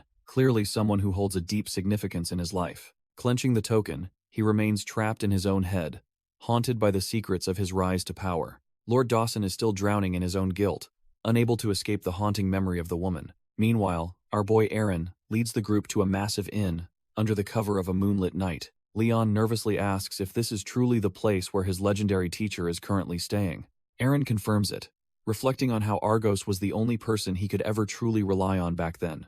However, as they step closer, Leon and Luna realize something is horribly wrong with the atmosphere. They find a pile of trash-tier knights and nobles scattered across the ground like discarded dolls. A battered knight looks up, asking if they actually came here to meet with the monster known as Argos. He desperately warns them to run, claiming the man inside has completely lost his mind and his humanity. It turns out these elite scouts were all utterly crushed while trying to recruit the Black Tiger. Lindsay and Luna are left absolutely dumbfounded, staring at the carnage left behind by a single, broken warrior. Leon is shaking in his boots, but Eren calmly tells him he knows exactly what he's doing. Our boy approaches the room alone, determined to face the beast lurking behind the heavy wooden door. He gives a firm knock, asking if the legendary fighter Argos is currently residing within those walls. Silence hangs heavy in the air as Eren waits for a response from his old, battle-hardened comrade. A growling voice from inside warns him to beat it, unless he wants a world of absolute pain. Instead of backing down, Eren just stands there, knowing the man inside is just a shell of himself. He softly mentions the names Jor and Lhasa, secret keys that only a true brother-in-arms would recognize. Suddenly, the door bursts open with explosive force as the monster inside reacts to those forbidden names. Argos lunges out with feral rage, his eyes glowing red as he prepares to crush the intruder. But as he gets closer, the Black Tiger freezes, his bloodlust replaced by a look of pure confusion. Argos lands a heavy blow, sending Eren reeling as the raw power of the Black Tiger explodes. Our boy barely has time to breathe, realizing his old comrade hasn't lost a single step in speed. Before he can recover, a devastating kick connects, rattling Eren's bones with a heavy thud. He grunts in pain, realizing Argos is genuinely trying to kill him in this blind, feral rage. The sheer weight of the strike cracks the floor, proving this man is still a top-tier monster. Argos follows up with a relentless spinning strike, forcing Eren to dance on the edge of disaster. Despite the blood, Eren can't help but admire the lethal skill of his former brother-in-arms. He narrows his eyes, focusing his draconic instincts to predict the timing of the third fatal blow. Argos launches a signature oblique kick, a move designed to shatter a man's guard and spirit simultaneously. With a sharp swish, Eren narrowly avoids the strike, knowing one wrong move means certain death. Our boy finally finds an opening and connects a heavy blow right to the big man's jaw. Argos is left dumbfounded, unable to comprehend how this noble brat just tagged him so cleanly. Not letting up for a second, Eren launches a high-flying kick to keep the pressure mounting. The strike thwacks against his guard, rattling the veteran warrior's brain as he struggles to stay upright. Eren slams another hit home, determined to break through the feral defense of his former comrade. He pivots on his heel, resetting his center of gravity to prepare for the next lethal exchange. With a massive swing, he sends a kick whistling through the air, forcing Argos to retreat. They both take a breather, staring each other down in the silent hallway like two predators. Argos wipes the blood from his brow, finally starting to see past his blind, murderous rage. He realizes Eren isn't just imitating his style. He actually knows the secret techniques of the Devil's Army. Eren looks at Argos, finally dropping the combat stance to talk business. Argos demands to know who he is and how he knows the names of those specific children. He suspects our boy might be part of Morgan Rubrick's trash-tier gang of thugs. Eren remains calm, explaining he's actually here to change the veteran warrior's grim fate. Argos listens intently, his murderous intent fading as he considers the weight of those words. Eren warns they need to strike down a beast hiding behind a human mask. To succeed, they must strike with the crushing force of a heavy iron mace. Elsewhere, Morgan Rubrick revels in the sick pleasure he gets from taking a life. He stands over his victims under the moonlight, completely unbothered by the carnage he's caused. The psycho just sneers, mocking the women for being dumb enough to trust his handsome face. Morgan thinks he can sweep any mess under the rug using the sheer influence of his noble house. The trash-tier noble loses himself in a bloodthirsty high, reveling in the absolute authority he wields over others. With the tournament finals approaching, he leaves behind another corpse, completely unbothered by the lives he's snuffed out. He plans to silence his father and any rebels, reaching for his blade to ensure they drown in blood. Morgan licks the fresh gore from his steel, looking like a true demon as his murderous intent peaks. Back in the room, Argos takes a slow drag of his cigar, clearly unimpressed by his mysterious visitor. The veteran warrior demands to know who this kid is before he even considers trusting a word he says. Our boy keeps his cool, addressing the legendary fighter by name to show he knows exactly who he's dealing with. Eren looks him dead in the eye, declaring that his only goal is to rescue the man from himself. Argos just laughs at the audacity, wondering how this blonde noble thinks he can save a hardened killer like him. Argos scoffs at the sentiment, asking if any words can truly bring back the children who were lost. Our boy stays silent, feeling the heavy weight of the veteran's grief and the world's harsh reality. His eyes glow with a murderous red hue as he curses that trash-tier human, Morgan Rubric. He explains how those high and mighty nobles think they are the law, completely untouchable by common standards. The warrior's rage begins to manifest as a dark purple aura, fueled by years of systemic injustice. If the world refuses to punish the wicked, then he'll gladly take on the role of judge himself. Eren watches the display of raw power, realizing this man is truly cut from a different cloth. He calmly admits that he actually believes in the specific brand of justice the veteran is seeking, but he warns that once the blood is spilled, the system will only label Argos as the criminal. Despite the grim warning of being sent back to the front lines, the old tiger's resolve remains unshaken. Eren warns him that he'll just spend his life crawling through mud and fighting meaningless, endless wars. He continues the grim prophecy, saying the veteran will become a living corpse until his inevitable, lonely end. The room falls silent, as the weight of those words hangs heavy between our boy and the old tiger. Argos narrows his eyes, sensing that this young noble speaks with the haunting clarity of someone who's seen the future. He points out that the way the young lord countered his strike earlier was far too precise to be luck. In that moment of combat, Eren's timing and response were so perfect, they bordered on the impossible. The veteran demands to know how a total stranger could possibly be so familiar with his secret combat techniques. Leaning in with a piercing gaze, he asks one more time who the man sitting before him truly is. Eren remains tight-lipped, simply stating that his true identity is a secret he absolutely cannot share right now. He maintains his stance, insisting that despite the mystery, his advice is the only thing that will save him. Argos sits in silence, weighing the offer while the smoke from his cigar fills the cramped room. He lets out a long breath, finally deciding to play along with this strange noble's game. The veteran agrees to the terms, just as the roar of the crowd signals the tournament's climax. Down in the dusty arena, the final round of the Alice martial arts contest is about to kick off. The crowd goes wild for Morgan Rubric, the local prodigy, who everyone expects to take the crown easily. Facing him is Argos, the mysterious dark horse who has clawed his way to the top with brute force. Up in the stands, the guards are stunned because they've never heard the arena get this loud before. Even Lord Dawson has shown up, despite his well-known hatred for these types of violent spectacles. The old lord looks exhausted, his eyes carrying a weight that suggests he's searching for something in the dirt. Argos ignores the noise, focusing entirely on the trash-tier noble standing between him and his goal. Eren and his crew take their seats, noticing how eerily calm the veteran looks despite the deafening noise. Lindsay asks if the secret meeting went well, and our boy confirms he managed to strike a deal. The group is left dumbfounded, wondering what kind of shadow play their lord is up to this time. As Argos stands alone, Eren tells Leon to pay close attention to how a real monster actually fights. Up in the VIP section, Count Rubric laughs, convinced his son Morgan is on a whole different level. The Count is desperate to prove that trash-tier commoners and high nobles aren't cut from the same cloth. The two fighters finally meet in the center, a clash of polished steel against raw, scarred muscle. Morgan starts barking about how Argos bullied his little brother, trying to bait the veteran into a mistake. Argos just stares back with dead eyes, completely unfazed by the noble's pathetic attempts at intimidation. Getting triggered by the silence, Morgan demands the old man listen up before he gets put in the dirt. Morgan loses his mind, letting his murderous intent flare up like a typical trash-tier villain. He erupts with a massive burst of energy, trying to overwhelm the veteran with pure pressure. The group watches in shock as the arena is swallowed by the noble's sudden, violent display. Eren realizes that only those chosen by fate can manifest such a heavy, oppressive aura. Morgan lunges forward, reminding everyone that killing is perfectly legal once the blades start swinging. Despite the lethal threat, the old tiger doesn't even flinch, his heart rate staying perfectly steady. Argos actually smiles, feeling relieved that he doesn't have to hold back against this arrogant brat.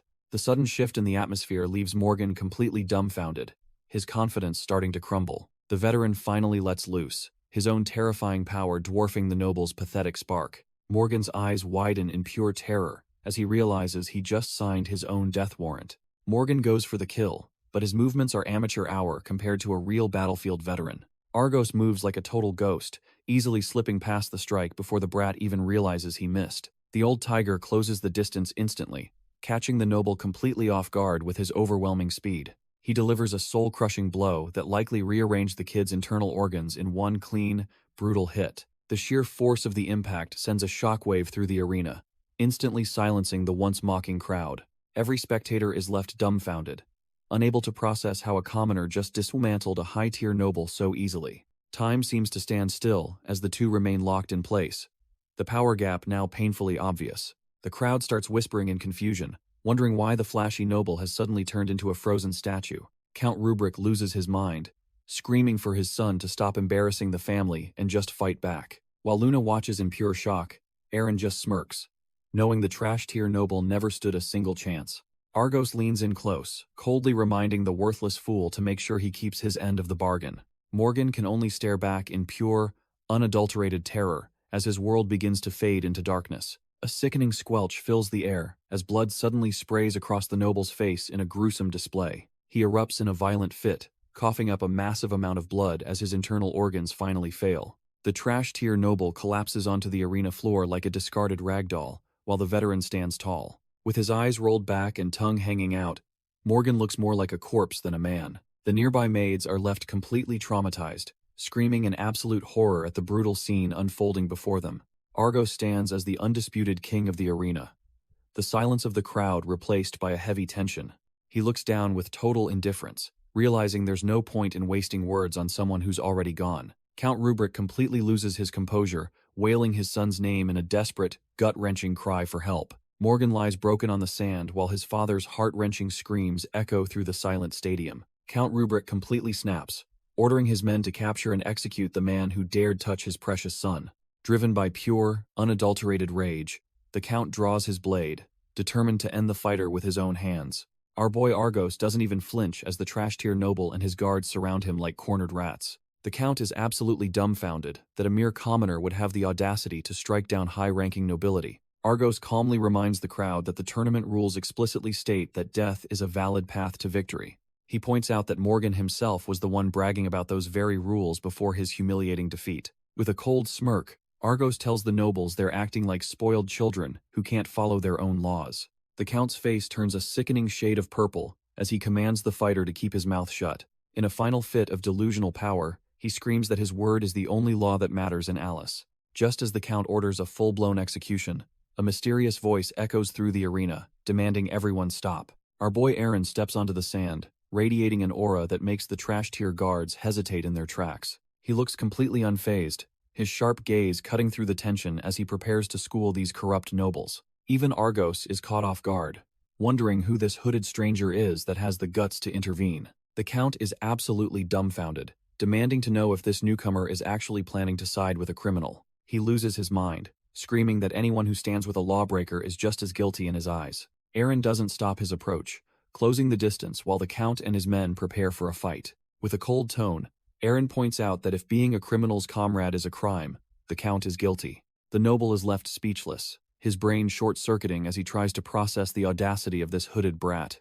Eren lays it all out, calling the Count a disgrace for ignoring his own rules and blaming the innocent. Count Rubric is absolutely livid as Eren calls him nothing more than a piece of human trash. Our boy doesn't flinch, staring the noble down and making it clear he knows exactly who he's judging. The Count starts sputtering in disbelief, his ego taking a massive hit from such a blatant, public insult. He screams at the top of his lungs, demanding to know the identity of the bastard daring to mock him. Eren's gaze sharpens as his draconic instincts flare up, signaling that the talking phase is officially over.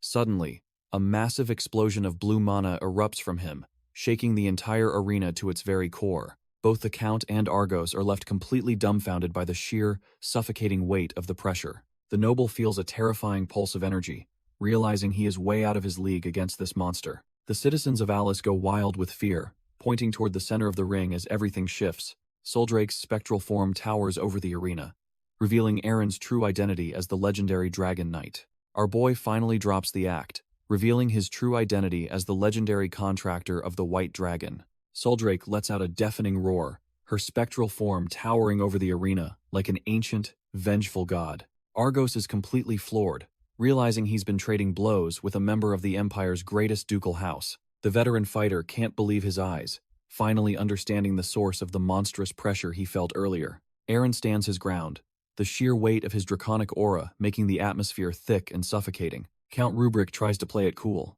but the sweat on his face betrays his absolute terror. The noble starts barking about his army and status, desperately trying to hide how small he truly feels. Soldrake looms over the trash-tier noble, who still has the audacity to claim he is justice itself. Eren just looks at him with pure disgust, calling him a pathetic criminal who failed to listen properly. As the mana flares, the Count realizes his political power means nothing against a literal force of nature.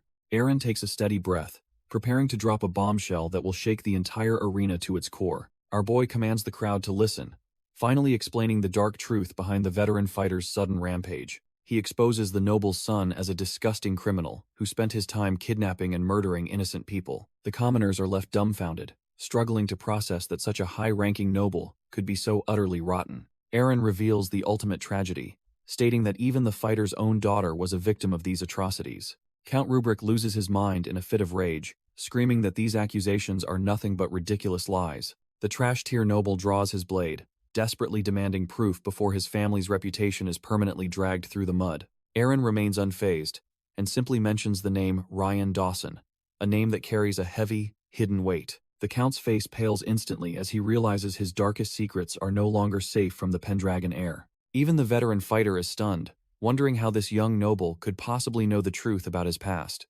Eren bellows for Ryan Dawson to show himself, his voice cutting through the tension of the crowded arena. An older man slowly stands among the murmuring commoners, looking like he's just seen a ghost from his past. Lord Dawson's face is a mask of pure regret as he realizes his dark bargain is finally being exposed. Our boy points him out, claiming this man holds the undeniable proof needed to bury the Rubric family forever. The crowd begins to buzz with nervous energy as Eren prepares to drop a truth that will shatter everything. He roars that Morgan Rubric murdered the man's daughter 2 summers ago, leaving the entire stadium completely dumbfounded. Eren exposes the sickening truth that Dawson accepted a baron's title just to keep his mouth shut about it. The broken father stands in a heavy silence, unable to look the horrified citizens of Alice in the eye. The trash-tier Count is visibly sweating now, his mind racing as he realizes his political shield has totally evaporated. Dawson looks down at the arena, finally forced to confront the blood-stained legacy of his own noble status. Lord Dawson breaks down in tears, finally admitting to the crowd that he was a truly foolish father. He recalls the agonizing day his beloved daughter was found cold and dead within the dark forest. The memory of her blood-stained body and unseeing eyes still haunts his every waking moment with pure regret. He clenches his fists, revealing that his daughter died while holding onto a vital piece of her killer. That evidence was a gold button, specifically one bearing the engraved emblem of the trash-tier Rubric family. The citizens of Alice are left completely dumbfounded as this horrific, noble scandal finally comes to light. Dawson screams that he originally intended to seek justice at the castle with a heart full of rage. However, Morgan Rubric intercepted him, cornering the grieving man before he could ever reach the authorities. The sadistic noble gave him a choice between disappearing forever or taking a bribe for his silence. With a chilling look, Morgan offered a peerage in exchange for burying the murder of his own child. Dawson trembles as he recalls the impossible choice forced upon him by the trash-tier Rubric family. Finally snapping, he thrusts the evidence into the air and screams for the world to see the truth. The gold button glints, bearing the unmistakable flower emblem that links the murderer to the crime. A massive clamor erupts from the stands as the weight of the accusation hits the entire territory. The citizens of Alice are left dumbfounded, finally connecting the dots regarding Sir Ryan's suspicious rise to power. As Dawson collapses in grief, others inspect the button, confirming it truly belongs to the Rubric household.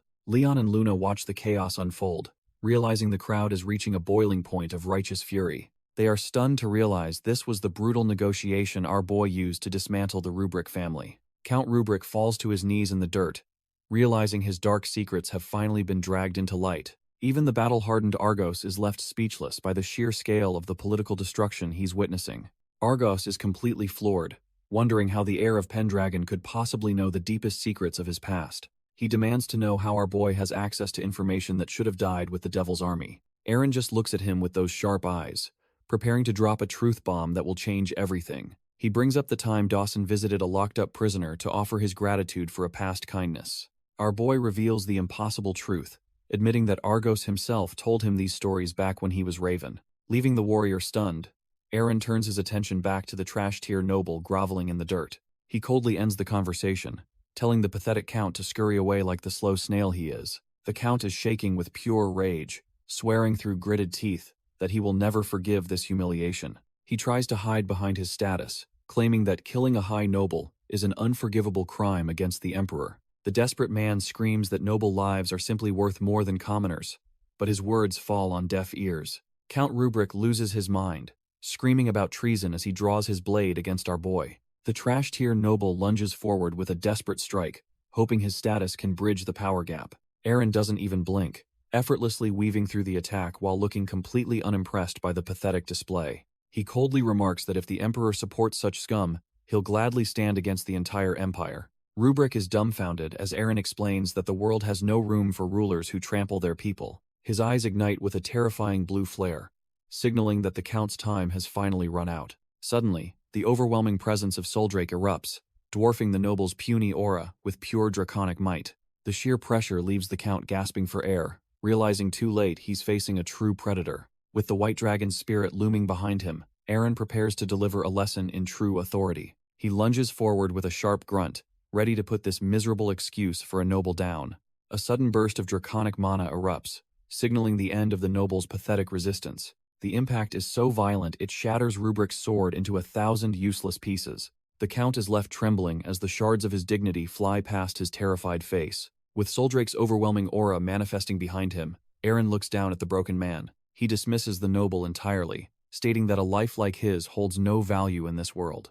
Our boy walks away from the wreckage, leaving the knights and the crowd completely dumbfounded. Argos watches him closely, recognizing the shadow of a true king in the young man's stride. The Black Tiger approaches, admitting he's impressed by the sheer bravery Eren showed today. Eren reveals he only saved him because the world is in desperate need of real warriors. Argos stands there stunned, realizing he might have finally found someone worth following. Argos makes it clear he isn't joining the family yet, since he still needs to judge Eren's character. Even so, the Black Tiger is willing to repay the debt of his life with a massive favor. Our boy just gives a knowing smile, as if he already expected this kind of stubborn warrior pride. With a heavy smack to the back, Argos seals the deal with a laugh that shakes the air. The two walk together like old comrades, leaving the onlookers wondering what kind of bond they just forged. Luna and Lindsay notice the strange harmony between them, feeling as though they've known each other for years. It's almost as if their souls are cut from the same cloth, sharing a history only they understand. Leon is completely starstruck, convinced he's witnessing the peak of masculine camaraderie and true warrior spirit. Suddenly, Argos shifts his focus and points a massive finger toward the aspiring young knight. He asks Eren if this noisy brat is really the student he is supposed to take on. While our boy handles his business, news of the tournament bloodbath finally reaches the Imperial Palace. Luna is completely dumbfounded when she hears that Eren is being blamed for a high-profile murder. She immediately brings the report to Vincent Ron, who is already calculating the potential damage. He listens carefully, knowing this isn't just a simple case of a duel gone wrong. Turns out Morgan was a trash-tier noble who spent his life terrorizing the weak and innocent. When Argos finally crushed him in the arena, it was a long-overdue act of brutal justice. Luna admits the kill was justified, but she worries about the political target now on their backs. Vincent sips his wine, realizing their enemies will use this scandal to try and bury House Pendragon. Despite the pressure, he's certain his judgment of Eren's character was the right move for the future. High above it all, the prince vows to shield Eren until he's ready to claim his true power. Vincent Ron contemplates his ultimate goal of protecting the masses while watching the training commence. Our boy watches from the ground as the new Griffin riders take to the skies for their drills. The soldiers trade blows mid-air, clashing their spears as they master the art of aerial combat. One rider executes a sharp dive, demonstrating the sheer agility these legendary beasts bring to the battlefield. Back on the ground, arrows thud into training dummies as the infantry keeps pace with the flyers. Eren stands stoic, his mind likely comparing these fresh recruits to the hardened veterans of his past life. Vincent Ron strolls over, admitting that the progress made under the name Islar is nothing short of incredible. He sips his wine, acknowledging that Griffin riders are usually the rarest and most elite units in any army. The sky remains a whirlwind of feathers and steel as the training intensity reaches its peak. Vincent isn't sure if the Griffins are naturally gifted or if Eren is just an elite-tier leader. Our boy Islar keeps his poker face tight, hiding whatever schemes are brewing in that head of his. Vincent checks in on the status of their secret project, and Islar confirms everything is going perfectly. The tactician flashes a rare smile, admitting this massive transfer operation would have been impossible without Islar's help. Despite the praise, Islar remains cold as ice, his gaze fixed on something far beyond the current conversation. An awkward silence hangs in the air as they stand beside the massive, feathered beast of war. Vincent sips his wine, nervously wondering if the port incident is still weighing heavy on the mercenary's soul. He tries to read Islar's expression, questioning if he's just naturally a man of few words or something more. The quiet stretches on, making even a genius like Vincent feel a bit out of his element. Suddenly, Islar reaches out to pet the griffin, and the fierce creature lets out a soft, affectionate chirp. Shifting gears, Vincent prepares to drop some even more important news as the bonding moment continues. Islar asks the beast if it knows where the white dragon went, his mind clearly elsewhere. Vincent watches him closely, trying to gauge the depth of the connection between the man and the dragon. Taking a sip of his wine, the tactician recalls Aaron mentioning that the dragon had urgent business. Turns out, she soared across the horizon to handle a task vital for the future of the Pendragon name. The majestic creature dives through the clouds, her scales shimmering as she nears her secret destination. She weaves through the jagged canyons, guided by a trail of ancient, glowing green mana.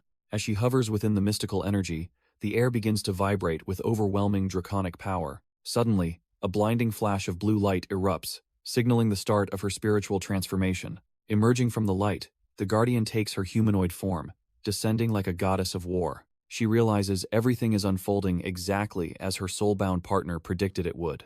Deep within the Roptine Plains, our girl senses a massive reservoir of mana pulsing through the ancient dragon veins. She realizes this desolate canyon isn't just a wasteland, but the hidden lair of a legendary, high-tier dragon. A thunderous roar suddenly shakes the earth, forcing her to look up as the atmosphere grows heavy with pressure. Descending from the crimson sky, a massive dark dragon appears, its presence alone enough to crush a lesser being.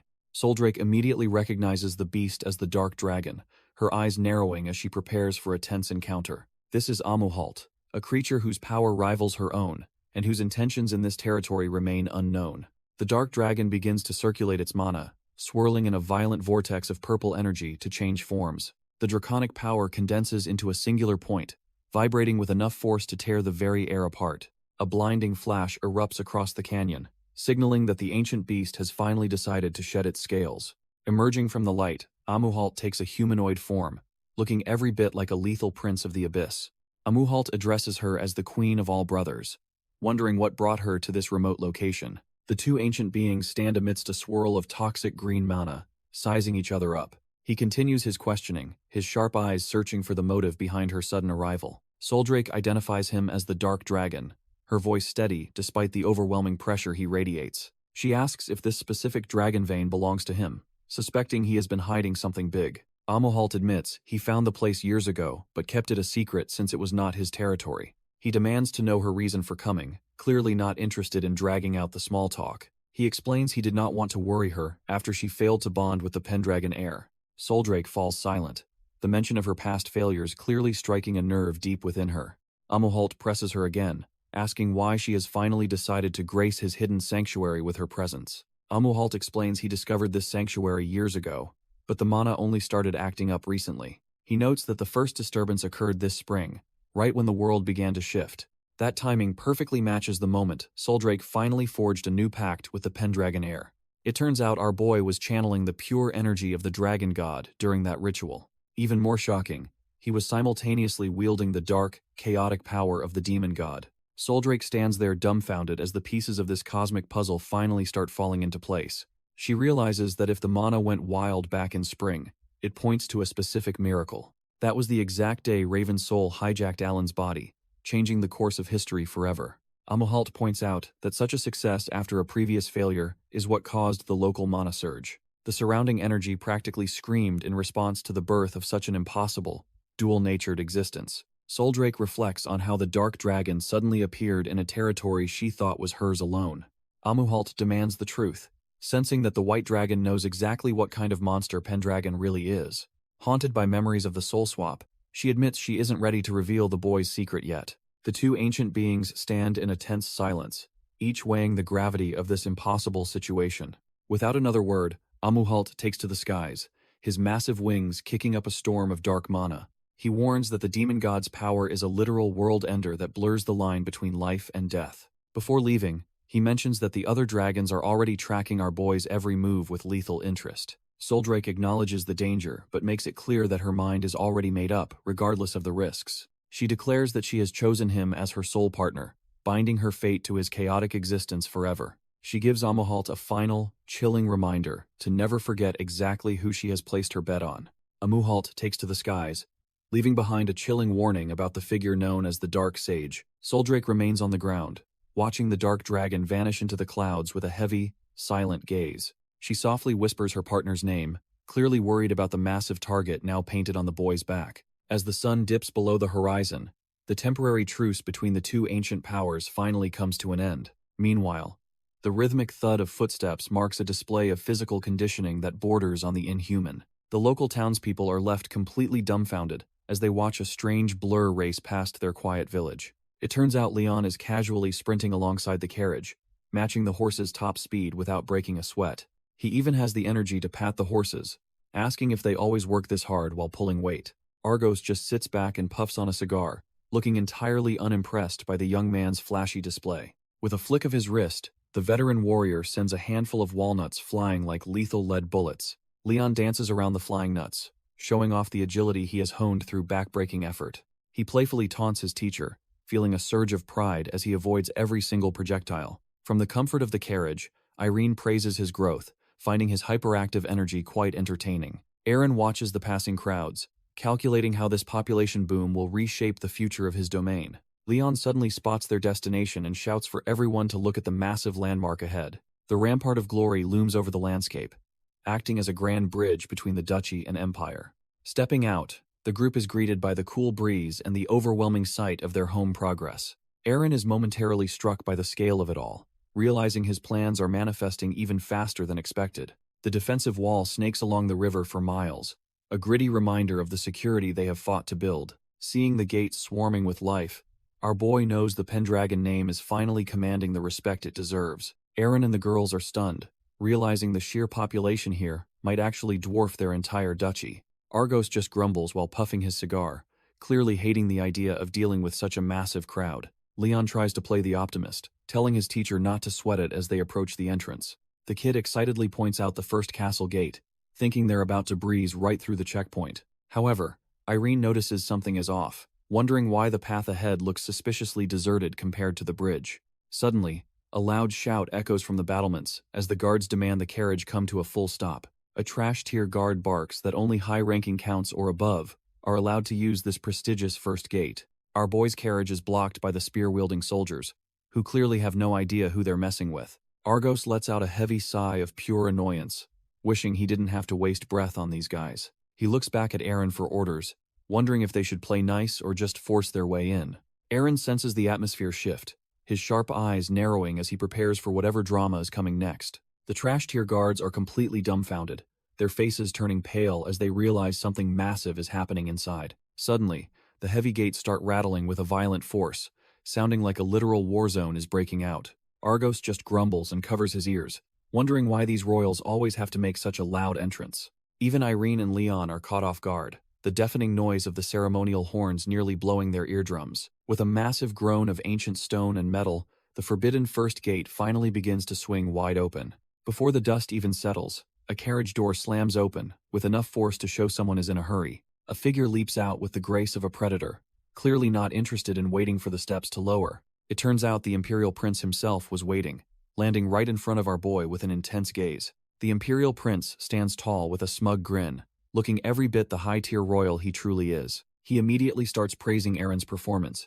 clearly impressed by the absolute chaos our boy stirred up recently. Aaron just smirks back, telling Prince Ian he's still the same noisy guy he's always been. The group moves inside the Grand Palace, leaving the dumbfounded guards behind to process the royal arrival. Ian notes that Aaron is currently the talk of the town, while Ingrid watches the two trade barbs. They settle into a massive hall for a private chat, finally away from the prying eyes of nobles. Our boy points out that the prince looks a bit thin, likely drained from cleaning up political messes. Ian snaps and shouts that it's all Aaron's fault for causing a scene everywhere he sets foot. He looks completely exhausted, explaining how worried Ingrid was after the insanity at Sisuk and Alice. Aaron plays it cool, claiming he was merely fulfilling his duties as the rightful ruler of his duchy. Ian and Ingrid exchange a look, clearly dumbfounded by how casually our boy treats such a massive scandal. The prince leans in, getting straight to the point by asking about the witness captured back at Sisuk. Aaron remains unbothered, explaining that Rube Tylan will be moved by his own trusted men later that day. Ian isn't sold on the plan, worrying that such a high-value target is just asking for an ambush. Our boy just smirks over his wine, confident that his secret countermeasures will handle any trash-tier interference.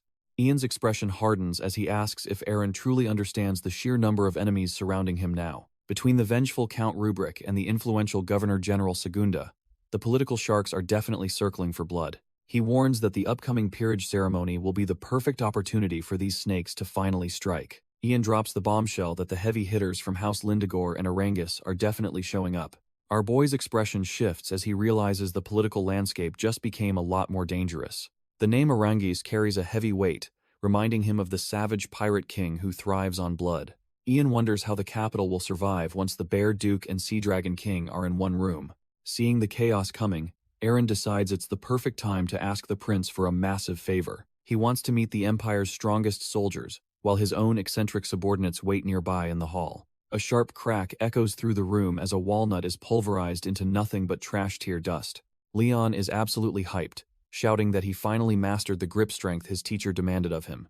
Argos remains unimpressed by the display, casually beckoning the kid over to continue his grueling training. Argos ups the ante by dropping 3 more walnuts into the kid's palm for the next round. He gives Leon a measly 10 days to master the feat, leaving the boy completely dumbfounded. Lindsay watches as the training intensity hits a level that seems borderline impossible for a rookie. Leon stares at the nuts in his hand, realizing his current grip strength is basically trash tier. To show him how it's done, Argos effortlessly pulverizes the shells like they were made of paper. He explains that a fighter without a solid grip is as useless as a knight without a horse. The sheer weight of the task drains every bit of energy from our boy's newest recruit. Meanwhile, Eren and the prince stroll through the lavish hall toward the chaotic training session. Our boy casually introduces Leon and Argos as the newest heavy hitters joining the Pendragon ranks. Ian wonders if this Argos guy is really the beast who dismantled the strongest man in Alice. He recognizes Leon as a member of House John Bolt, a family usually treated as the Empire's laughingstock. Our boy immediately shuts that down, claiming Leon isn't some clown but a true warrior of Pendragon. Standing beside the prince, Eren admits the kid is just a green apprentice for now. He believes that once Leon hits his peak, he'll be an absolute powerhouse in their future wars. Ian finds the whole situation intriguing and decides he'll be watching these two very closely. Eren just gives a knowing smirk, clearly satisfied with the potential he's gathered under his wing. Meanwhile, Argos stands there like a stone wall, while Leon continues his desperate struggle with the walnuts. The veteran warrior grumbles to himself about how much he's always loathed being in such noisy environments. Argos realizes that as much as he hates noise, he despises these gaudy, high-class halls even more. Our boy and the prince approach the duo, calling out to get their attention for the next phase. Eren reveals that Ian has officially granted them access to the Empire's most prestigious training grounds. He points toward the elite Golden Lion Guard, announcing they will be the ones whipping his recruits into shape. The group watches as the field below erupts into a chaotic display of high-level combat and raw discipline. The Imperial elites clash with a ferocity that makes standard trash-tier soldiers look like total amateurs. Every strike is calculated, showing the kind of lethal precision Leon needs to master to survive the future. Seeing the carnage, Argos finally cracks a grin, realizing this place is actually worth his time. He drags a hyped-up Leon along, eager to test their mettle against the Empire's finest right then and there. The training grounds transform into a chaotic symphony of violence, as every military branch pushes their absolute limits. Our boy stands alongside the prince and Segunda, silently judging if these elites are actually worth the hype. The swordsmen clash with a lethal speed that proves they aren't just some trash-tier recruits playing soldier. Even the archers show terrifying focus, knowing a single missed shot in a real battle means certain death. The cavalry thunders across the dirt, their coordination showing the raw power of a well-oiled imperial war machine. High above, the Griffin Riders dominate the skies, providing the kind of aerial superiority most lords only dream of. Eren remains unimpressed, his sharp eyes searching for any hidden weakness in this supposedly invincible formation. Ian turns to him with a smug look, asking for his honest opinion on the legendary Golden Lion Guard. Segunda beams with pride, boasting that every man here is a high-born elite cut from the finest cloth. The prince just grins, claiming a single one of his knights could easily lead an entire foreign battalion. Eren stays silent, his cold gaze seeing right through the flashy performance of these so-called elite soldiers. Meanwhile, our boy Leon is busy struggling with his training, trying to crush walnuts with his bare hands. Argos leads him through the training grounds, explaining that they aren't here for a tour, but to find playmates. He tells the kid to quit worrying and just focus on the task of strengthening his grip. Leon suddenly senses a presence, his newfound instincts flaring up as something heavy hurtles toward them. A member of the Golden Lion Guard suddenly tumbles into the dirt, looking like a total amateur. Another knight approaches the pair, casually excusing himself for the mess he just made. He smugly explains that he just went a bit too hard while disciplining the new recruits. However, the man's face instantly pales when he realizes he's looking at a literal monster in human skin. Argos and Leon are left completely dumbfounded by the soldier's sudden change in attitude. The guard leans in close, realizing this new recruit's face is one as seen many times before. He mocks Leon for being unrecognizable without his makeup, making the poor kid flinch in pure embarrassment. The soldier loudly identifies him as the second son of Count John Bolt, exposing his identity to the entire field. Leon is left trembling, his past as a laughingstock coming back to haunt him at the worst moment. The other soldiers start whispering, laughing about how the infamous House of Clowns is trying to play soldier. He continues the humiliation by bringing up the pathetic acrobatics Leon used to perform for the imperial court. A painful memory of Leon rolling around like a jester for the amusement of nobles flashes through his head. The guard loses it, laughing hysterically at the thought of a literal circus act trying to become a knight. Leon can only look down in shame, feeling like a total failure, while his mentor watches the verbal beatdown. The bully questions if a clown can actually handle a sword, mocking Leon's lack of a real weapon. The bully continues his trash talk, mockingly asking if Leon plans to throw knives or cards like a circus performer. Suddenly, a small projectile whistles through the air, cutting off the Imperial Guard's obnoxious laughter. The soldier catches the object out of instinct, his face twisting into a look of pure confusion. Argos steps into the fray, his massive presence immediately making the trash-tier bully reconsider his life choices. With a cold grin, the veteran warrior holds out more walnuts, suggesting the guard was looking for these. The soldier stares at the nut in his palm, completely dumbfounded by the bizarre choice of weapon. Argos explains that Leon is a true fighter who has conditioned his body to be a lethal weapon. To prove his point, he effortlessly crushes the hard shells into dust with a single, terrifying squeeze. As the debris falls, he mocks the idea of needing cumbersome weapons when your hands are enough. Argos stands firm, declaring that Leon is a warrior who can dominate any battlefield without any restrictions. The soldier stares at the nut, wondering if this is some kind of sick joke from the veteran. He scoffs, thinking a simple walnut is beneath him, and tries to replicate the feat of strength. Despite his best efforts, the shell won't budge, making him look like a complete amateur in front of everyone. Argos just smirks and tosses another nut to Leon, deciding it is time for a real demonstration. Leon catches it instantly, focusing his grip as he prepares to show what true conditioning looks like. With a sharp crack, the young trainee obliterates the shell, proving his hands are deadlier than any blade. The surrounding elites are left speechless, unable to believe a mere newbie possesses such raw, explosive power. Argos can't help but chuckle at the guard's pale face, enjoying the sight of an arrogant bully being humbled. He boldly claims that after just one day of his training, Leon would easily wipe the floor with him. Enraged by the blatant disrespect, the guard snaps and reaches for his weapon to regain some shred of dignity. Before the guard can even unsheath his steel, Argos moves with blinding speed to shut him down. Our boy's mentor catches him right by the face, making the elite soldier look like a helpless child. He effortlessly pins the trash-tier bully, reminding him that drawing a sword requires a life-or-death resolve. Argos calmly tells the brat to quit making a scene before things get truly ugly for him. Paralyzed by a primal fear, the guard can only tremble as he realizes he is completely outclassed. Watching the master at work, Leon is absolutely dumbfounded, his eyes sparkling with newfound respect and ambition. Suddenly, a high-ranking captain arrives, demanding an explanation for the chaos unfolding in the middle of the camp. The humiliated guard immediately starts sniveling, claiming that these provincial nobodies dared to insult their prestigious order. Argos doesn't back down, coolly stating that the guard's very existence is the real insult to their reputation. Just as the tension reaches a breaking point, a sharp clap echoes out, commanding everyone to stand down instantly.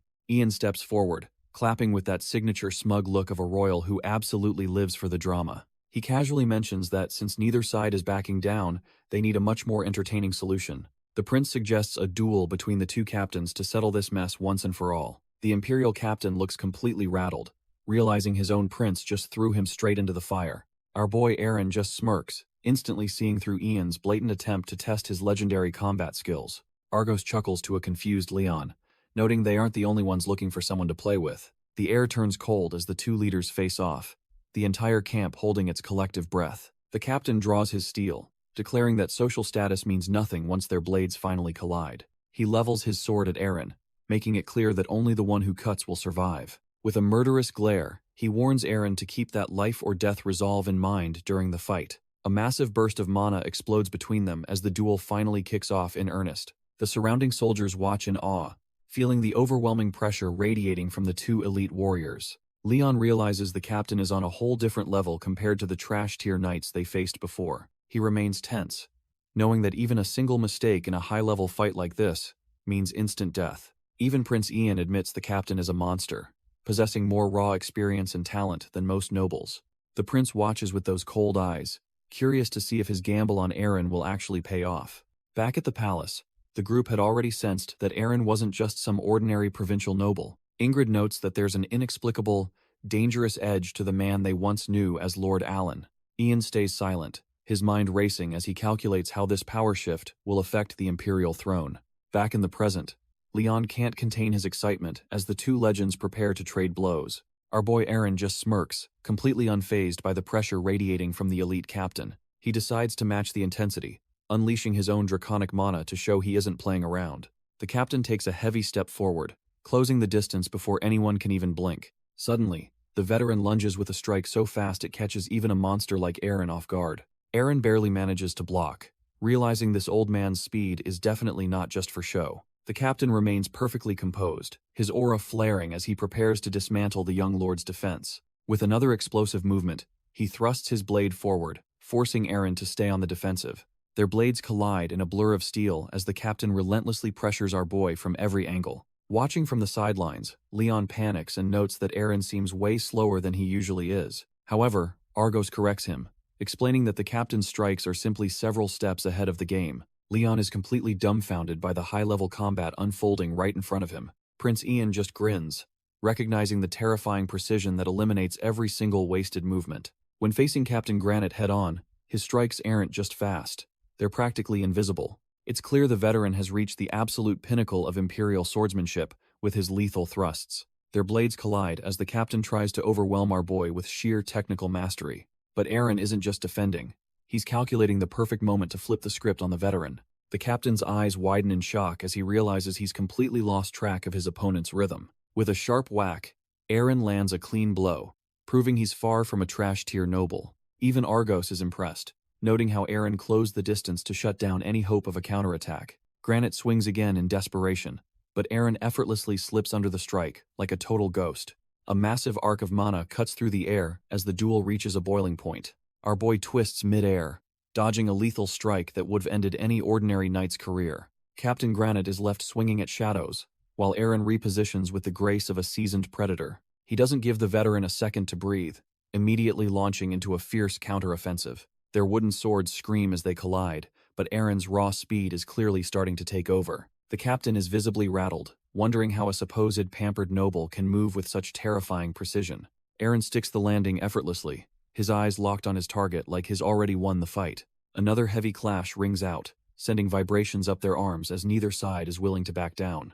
The surrounding soldiers can only watch in silence as the dirt kicks up from their intense exchange. The Imperial guards are completely dumbfounded, unable to believe their captain is being pushed back by a kid. Prince Ian watches the spectacle with a smirk, clearly enjoying the unexpected display of high-tier talent. Leon can't contain his excitement, shouting about how this is the greatest duel he has ever witnessed. Argos remains stoic, realizing our boy is using movements suspiciously similar to his own Black Tiger style. Captain Granite grunts under the pressure, acknowledging that Eren possesses a truly unique and dangerous swordsmanship technique. The veteran captain knows that flashy tricks won't be enough to secure a win against a seasoned warrior. He pours his entire weight into a massive strike, determined to break the young noble's momentum, once and for all. Their wooden blades grind together in a desperate struggle for dominance as the tension reaches its breaking point. Neither man is willing to yield an inch, their hands trembling from the sheer force of the collision. Suddenly, Eren uses the captain's own momentum against him, slipping past like a ghost while Granite stumbles forward. Granite is completely caught off guard by the sudden shift, leaving the prince and his guards totally dumbfounded. Granite skids across the dirt, his breath hitching as he struggles to regain his footing after that sudden reversal. He drops to a knee as the surrounding soldiers watch in silence, realizing our boy is no pampered noble. Argos and Leon watch closely, with the veteran mentor genuinely impressed by the display of skill. The captain is left reeling, wondering how a mere brat could possess such a refined and lethal technique. Aaron just gives a cold smirk, knowing he successfully rattled the veteran's confidence without breaking a sweat. He casually lowers his blade, signaling that the warm-up is over and the real fight is about to begin. Argos realizes that Aaron has decided to stop holding back and finally treat this duel with actual intent. Suddenly, a massive surge of draconic mana erupts from Aaron, chilling the air and shaking the very ground. Granite counters with his own golden aura, but it feels like a flickering candle against a raging storm. He grits his teeth, sensing the heavy, suffocating pressure of a predator that has finally stopped playing around. Argos and Leon realize our boy has finally stopped playing around and is getting serious. Even the Imperial Prince is left dumbfounded by the sheer weight of the draconic energy filling the air. The two warriors collide, their contrasting auras exploding as the real battle finally kicks off. Granite lunges with everything he has, but Aaron's draconic mana forms wings that make him look like a god.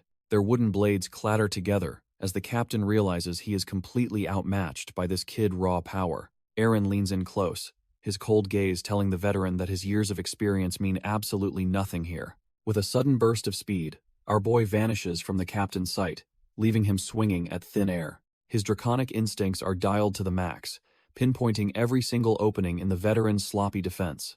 Before the captain can even react, Aaron delivers a bone-shattering strike that sends him flying. Granite hits the dirt in a pathetic heap, proving that the Pendragon name is not just for show anymore. The Imperial soldiers are absolutely dumbfounded, watching their supposedly invincible captain get tossed around like trash. Granite forces himself back up, but he can feel the weight of Aaron's overwhelming presence crushing his spirit.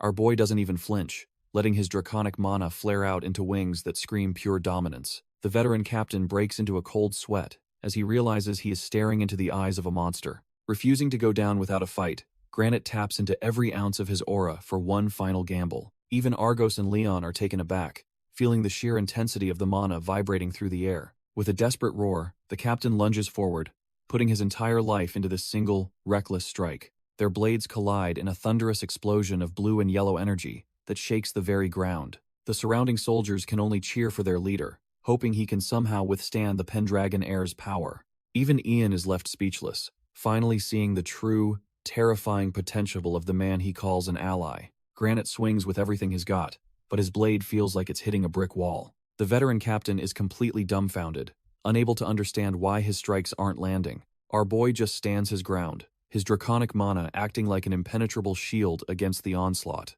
Watching from the sidelines, Ian realizes this overwhelming pressure is exactly what he felt back in Laos. Argos notes that Aaron is using a southern power release technique, though he's never seen it used so effectively. Aaron smirks, remembering how he struggled to grasp these complex movements during his grueling training sessions. Back when he was still operating as Islar, he spent countless hours being humbled by Argos's brutal martial arts. Their practice swords clash again as the heir applies everything he learned from those life-or-death sparring matches. The training ground erupts as blue and yellow auras collide, showcasing the massive gap in their raw potential. Granite is left gasping for air, his stamina completely drained after realizing he never stood a chance.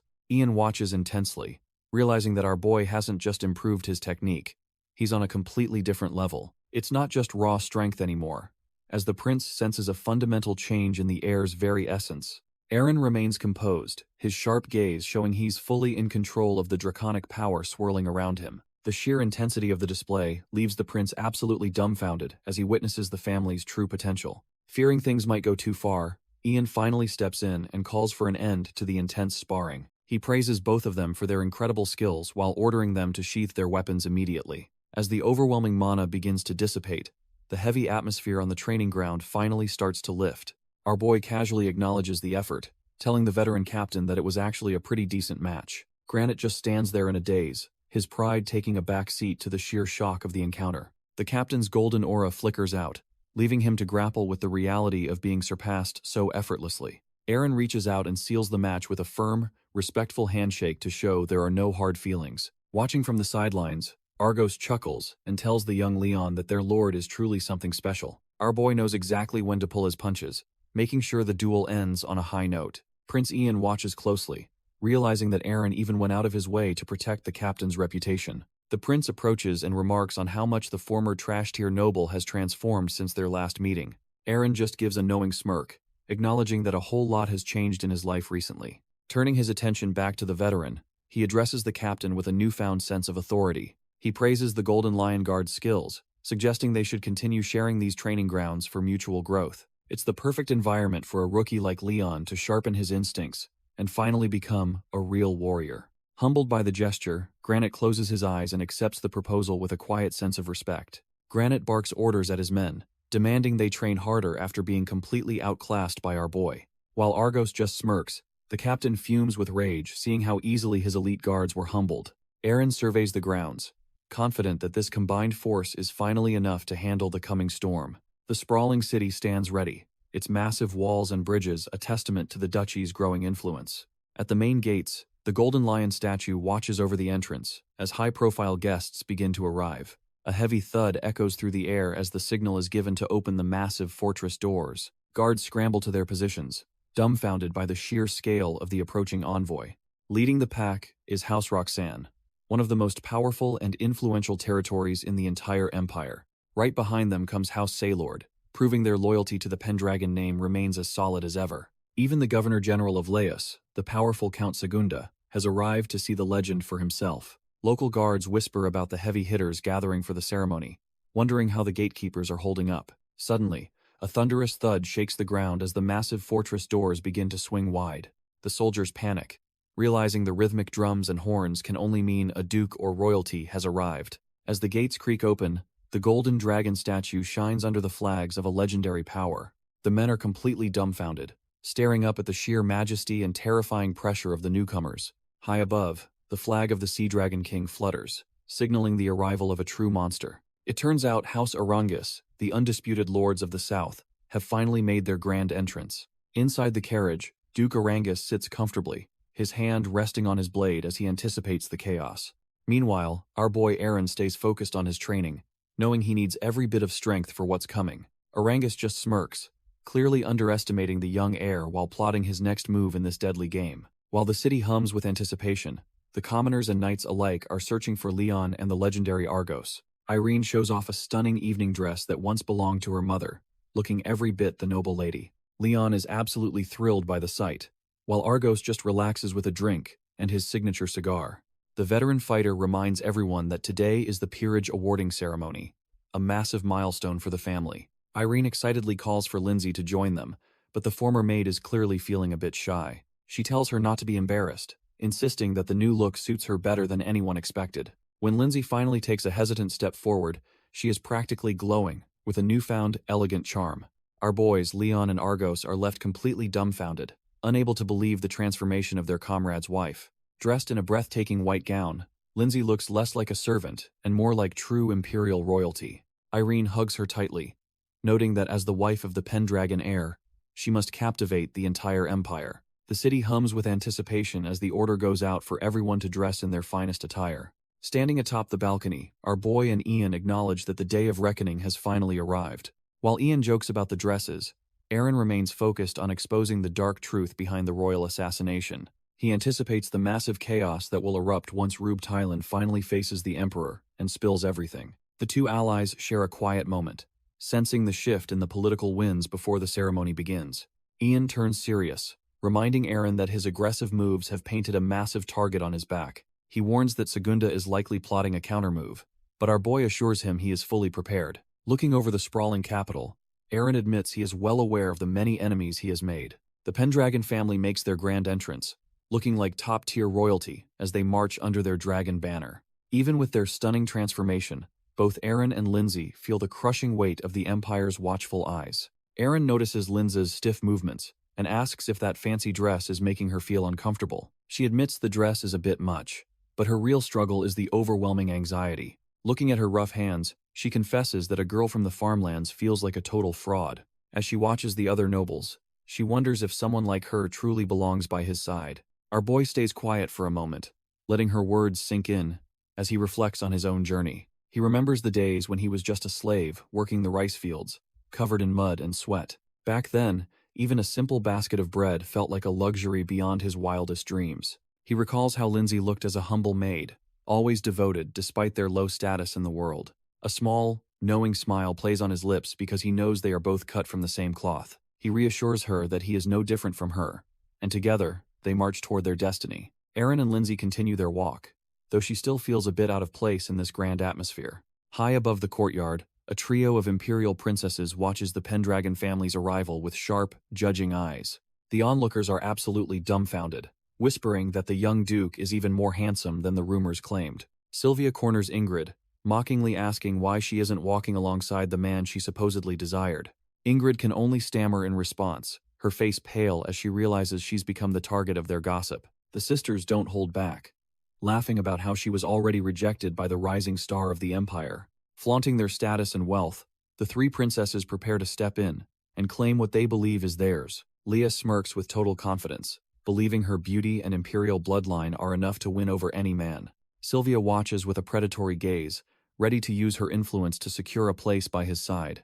Elaine remains composed but equally ambitious, certain that the Pendragon heir is the prize they've been waiting for. The three princesses are already treating this like a blood sport to see who can snag the duke. Meanwhile, the rest of the high society trash-tier nobles are busy gossiping in the massive conservatory. Count Saylord approaches, casually asking our boy if his daughter has been useful during her stay. Aaron keeps it professional, noting that Luna is doing a great job, and his officers agree. The Count seems satisfied with the answer, letting out a relieved laugh as he plays the political game. As the old man walks off with his guards, the group watches his retreating back in silence. Irene starts connecting the dots, wondering if the Count is fishing for a renewed engagement between them. The sudden suggestion catches Aaron and Lindsay completely off guard, making them break their noble composure. Instead of being worried, Irene is all for it, claiming a powerful household needs more than one wife. She playfully pressures a flustered Lindsay to agree, turning the political tension into a chaotic family moment. Our boy is visibly sweating, clearly overwhelmed by the chaotic family banter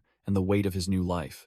Suddenly, Leon Johnbolt makes a scene, sprinting toward the crowd while shouting in a state of pure shock. Turns out, a group of men are losing their minds, weeping because they actually managed to touch a lady's hand. Argos just stands there, completely dumbfounded by the absolute idiocy and lack of composure from these trash-tier nobles. The source of the chaos is a trio of women in extravagant dresses, currently surrounded by kneeling, desperate fanboys. They walk with an air of supreme arrogance, clearly used to being the absolute center of every single room. Leon recognizes those specific loosely draping dresses, realizing exactly which high-tier players have just graced the party. It is the imperial trio themselves, Princess Leah, Princess Sylvia, and the ever-calculating Princess Elaine. Irene notes the family resemblance to Ingrid, while Aaron realizes his political headache has just tripled in size. Argos turns to his lord, using his alias to snap him back into the reality of the mission. The three peacocks of the Empire finally make their move, strutting forward with an air of absolute dominance. Their heels click against the floor like a death knell for our boy's peace and quiet. They offer a formal greeting to Aaron, though their eyes suggest they're hunting for much more than pleasantries. The trio wears matching smirks, clearly enjoying the fact that they've cornered the most eligible bachelor in the room. Aaron breaks a sweat, realizing these high-tier predators aren't just here for the party, they're definitely after him. Poor Lindsay watches from the sidelines, looking completely overwhelmed by the sheer presence of the imperial royalty. She lowers her head in a moment of insecurity, feeling like a commoner again next to these polished princesses. Suddenly, the sisters swarm him, giggling about the legendary tales of his heroics they heard from Ingrid.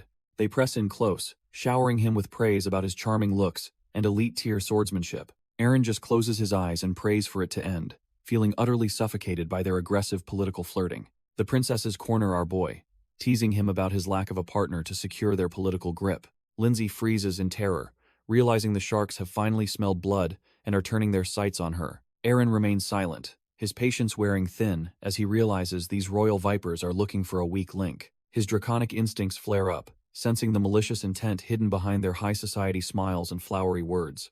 Leah strikes first, calling out Lindsay's past as a mere maid to publicly strip away her new noble dignity. The trio laughs like trash-tier bullies, questioning if she's even the daughter of a knight or just some nobody.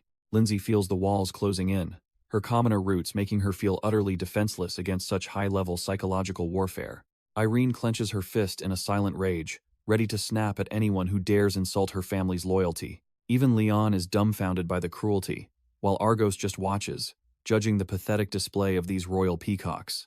Our poor girl can barely find her voice, trembling as her carefully built confidence shatters under their relentless mockery. Leah digs into Lindsay's past, revealing her father was just a lowly farmer in the Pendragon Duchy. The royal vipers smirk, enjoying the sight of the commoner girl shrinking under their elitist pressure.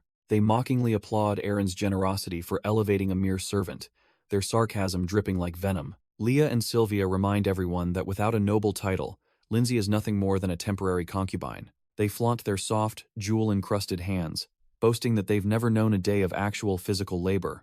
The trio surrounds our boy, pitching themselves as the only perfect candidates worthy of the Pendragon name. Aaron finally speaks up, coldly noting that their pristine, scarless hands are exactly what makes them worthless. He stares them down, preparing to school these sheltered peacocks on what real nobility actually looks like. While they played with jewels, Lindsay was out in the dirt, plowing fields, just to survive another day. Her people actually bled, picking up swords against demonic monsters, while these trash-tier princesses stayed hidden away.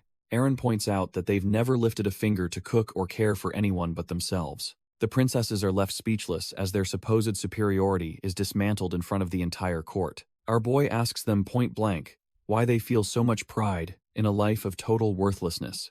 They are completely dumbfounded that their highborn status means nothing to a man of his caliber. He makes it clear that Lindsay is the pillar that has held him up until this very moment. Looking at her scarred hands, he sees a history of survival that these princesses could never understand. Lindsay can hardly believe he is defending her past so fiercely against the most powerful women around. Since their worldviews are so fundamentally different, Aaron decides it's time to end this pathetic conversation. He gently clasps her hand, proving that he values her hard work over their polished, empty lives. With a satisfied smirk, our boy leads his lady away, leaving the trash-tier trio in the dust. Lindsay is deeply moved, finally realizing that Aaron truly values her more than any highborn lady in the Empire. She tearfully confirms her loyalty, feeling like she finally belongs by his side in this den of snakes. Ingrid lets out a long sigh of relief, thankful that the explosive situation didn't end in immediate bloodshed. Leon and Argos are absolutely loving the show, proud to see their master humiliate the arrogant high society. The three princesses are left completely broken, sobbing as their status fails to shield them from the truth. As our boy makes his exit, a group of offended nobles starts howling about his blatant lack of respect. These trash-tier aristocrats are livid that someone would dare prioritize a maid over their supposed imperial dignity. They continue their pathetic tantrum, claiming that bringing a commoner into their circle is an unforgivable insult. The mob starts screaming about treason, yet Aaron doesn't even bother to look back at their desperate noise. Leon clenches his fist in worry, wondering how these people can be so unreasonably hateful toward his lord. Argos watches the trash-tier nobles flocking around and causing a massive scene over nothing. Lindsay tries to apologize for the mess, but our boy tells her to just ignore the noise. Suddenly, a mysterious figure with a massive ring notes that he arrived at a very turbulent time. The surrounding aristocrats flinch in pure terror as a heavy, suffocating pressure fills the entire hall. Aaron senses the shift in the air and turns back to see who is daring to interrupt. With a heavy step, the newcomer moves forward, his presence alone silencing the pathetic barking of the crowd. He walks straight toward the center of the garden, cutting through the mob like they aren't even there. The nobles are left trembling and dumbfounded, realizing that a true monster has just entered the fray. Even Leon and Argos are caught off guard, recognizing the legendary figure standing right before their eyes. It turns out the man is none other than Arangus, the infamous and powerful Sea Dragon King himself. Arangus stands there like he owns the place, radiating the kind of power that makes commoners choke. He reminds everyone they are in the Imperial Palace and should probably think twice before acting out.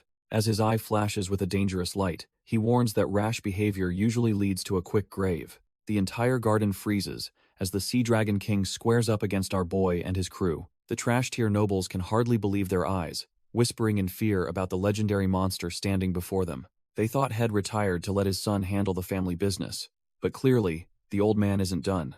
Despite the rumors of him staying in the south, here he is, personally crashing the capital's biggest party. He shoots a smug look toward Aaron, clearly enjoying the chaos his mere presence has caused among the elite. Our boy doesn't flinch, meeting the Duke's gaze with the cold intensity of someone who's seen much worse. The Sea Dragon King's predatory gaze lingers, signaling that the real games are only just beginning. Arangus flashes a calculated grin, hiding his true intentions behind a mask of friendly greeting. He approaches our boy and casually remarks on the striking beauty of Lindsay, testing his composure. Turning to Irene Pendragon, the Duke notes how the family's resemblance makes her identity obvious at a glance. His predatory eyes sharpen, searching for any flicker of fear or deceit in the young heir's expression. Even the guards don't escape his notice, as he acknowledges the reliable strength radiating from Leon and Argos. Our boy remains stoic, refusing to let the Duke's overwhelming pressure crack his calm exterior. Playing the political game, Aaron offers a formal bow to show he respects the old monster's status. Arangus leans in, whispering about how exhausting it is to deal with people obsessed with petty social standing. The trash-tier nobles nearby look absolutely dumbfounded, realizing they are being mocked by a true powerhouse. The Duke admits he's faced similar struggles with his own family, finding a rare moment of shared understanding. Aaron scoffs at the idea of comparing his noble lineage to some trash-tier half-orc pirate. Arangus plays dumb, acting like he has no clue why anyone would ever label him a lowly pirate. Suddenly, the Duke's eyes light up as he realizes a half-orc warrior actually sounds like a brilliant concept. He muses that merging human wit with raw orcish power would create something truly terrifying on the battlefield.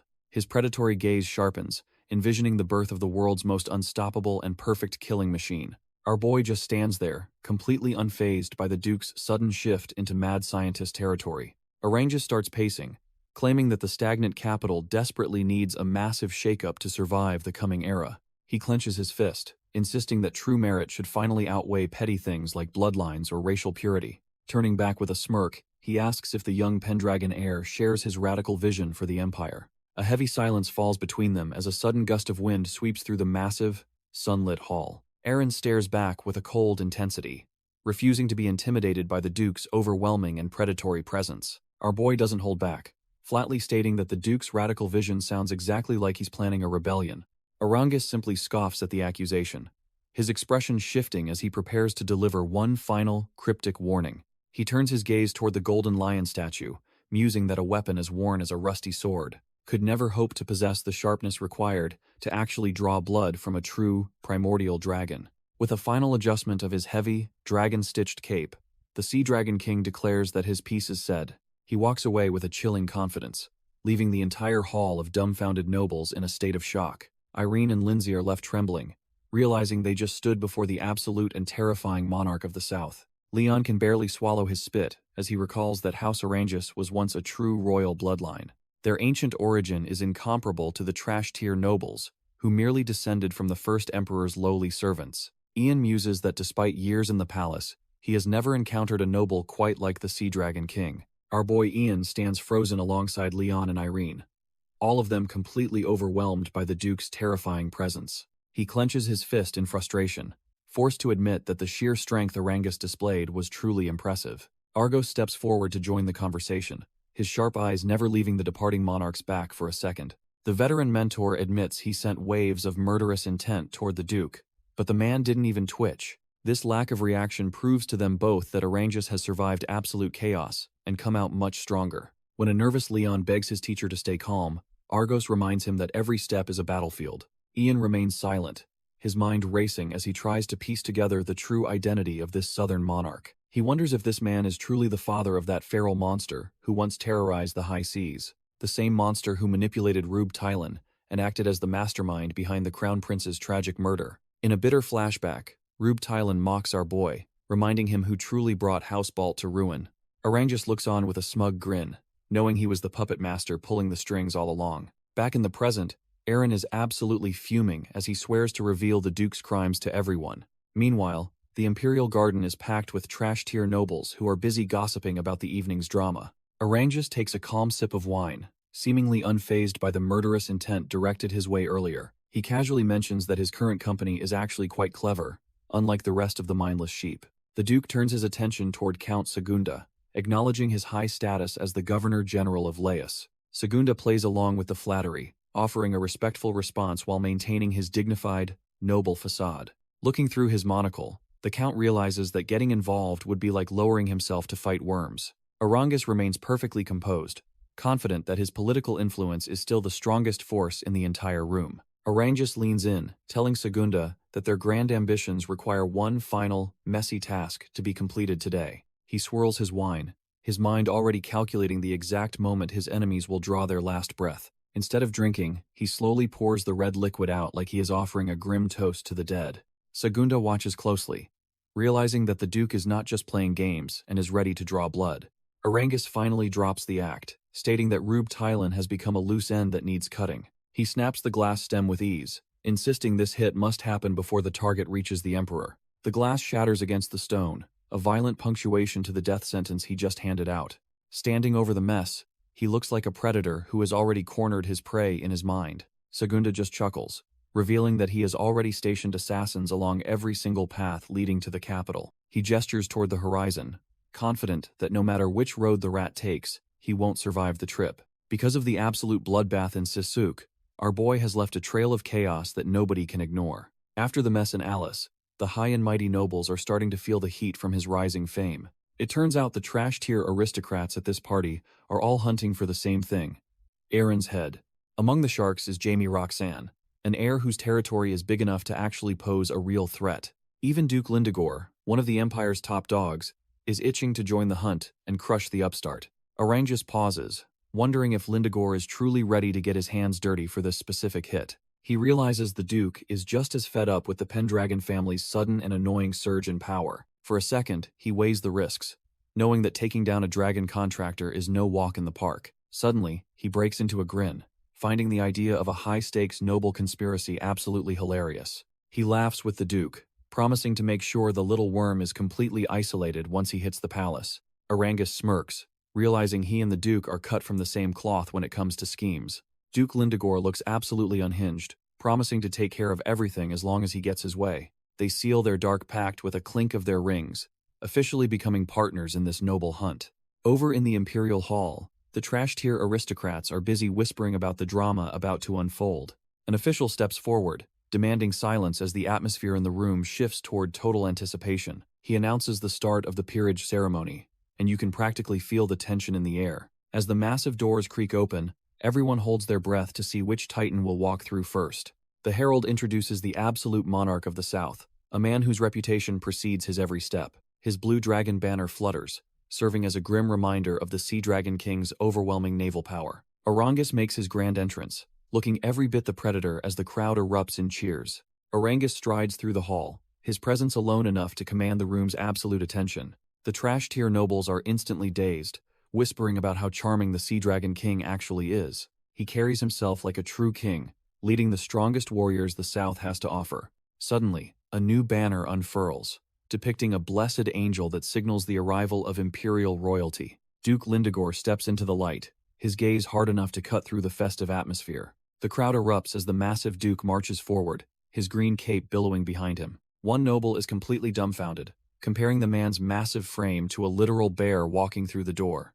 They whisper about the legend that his family possesses the mystical power to make any wish come true. While others died of old age, Lindegor survived centuries of brutal warfare, proving his house is built different.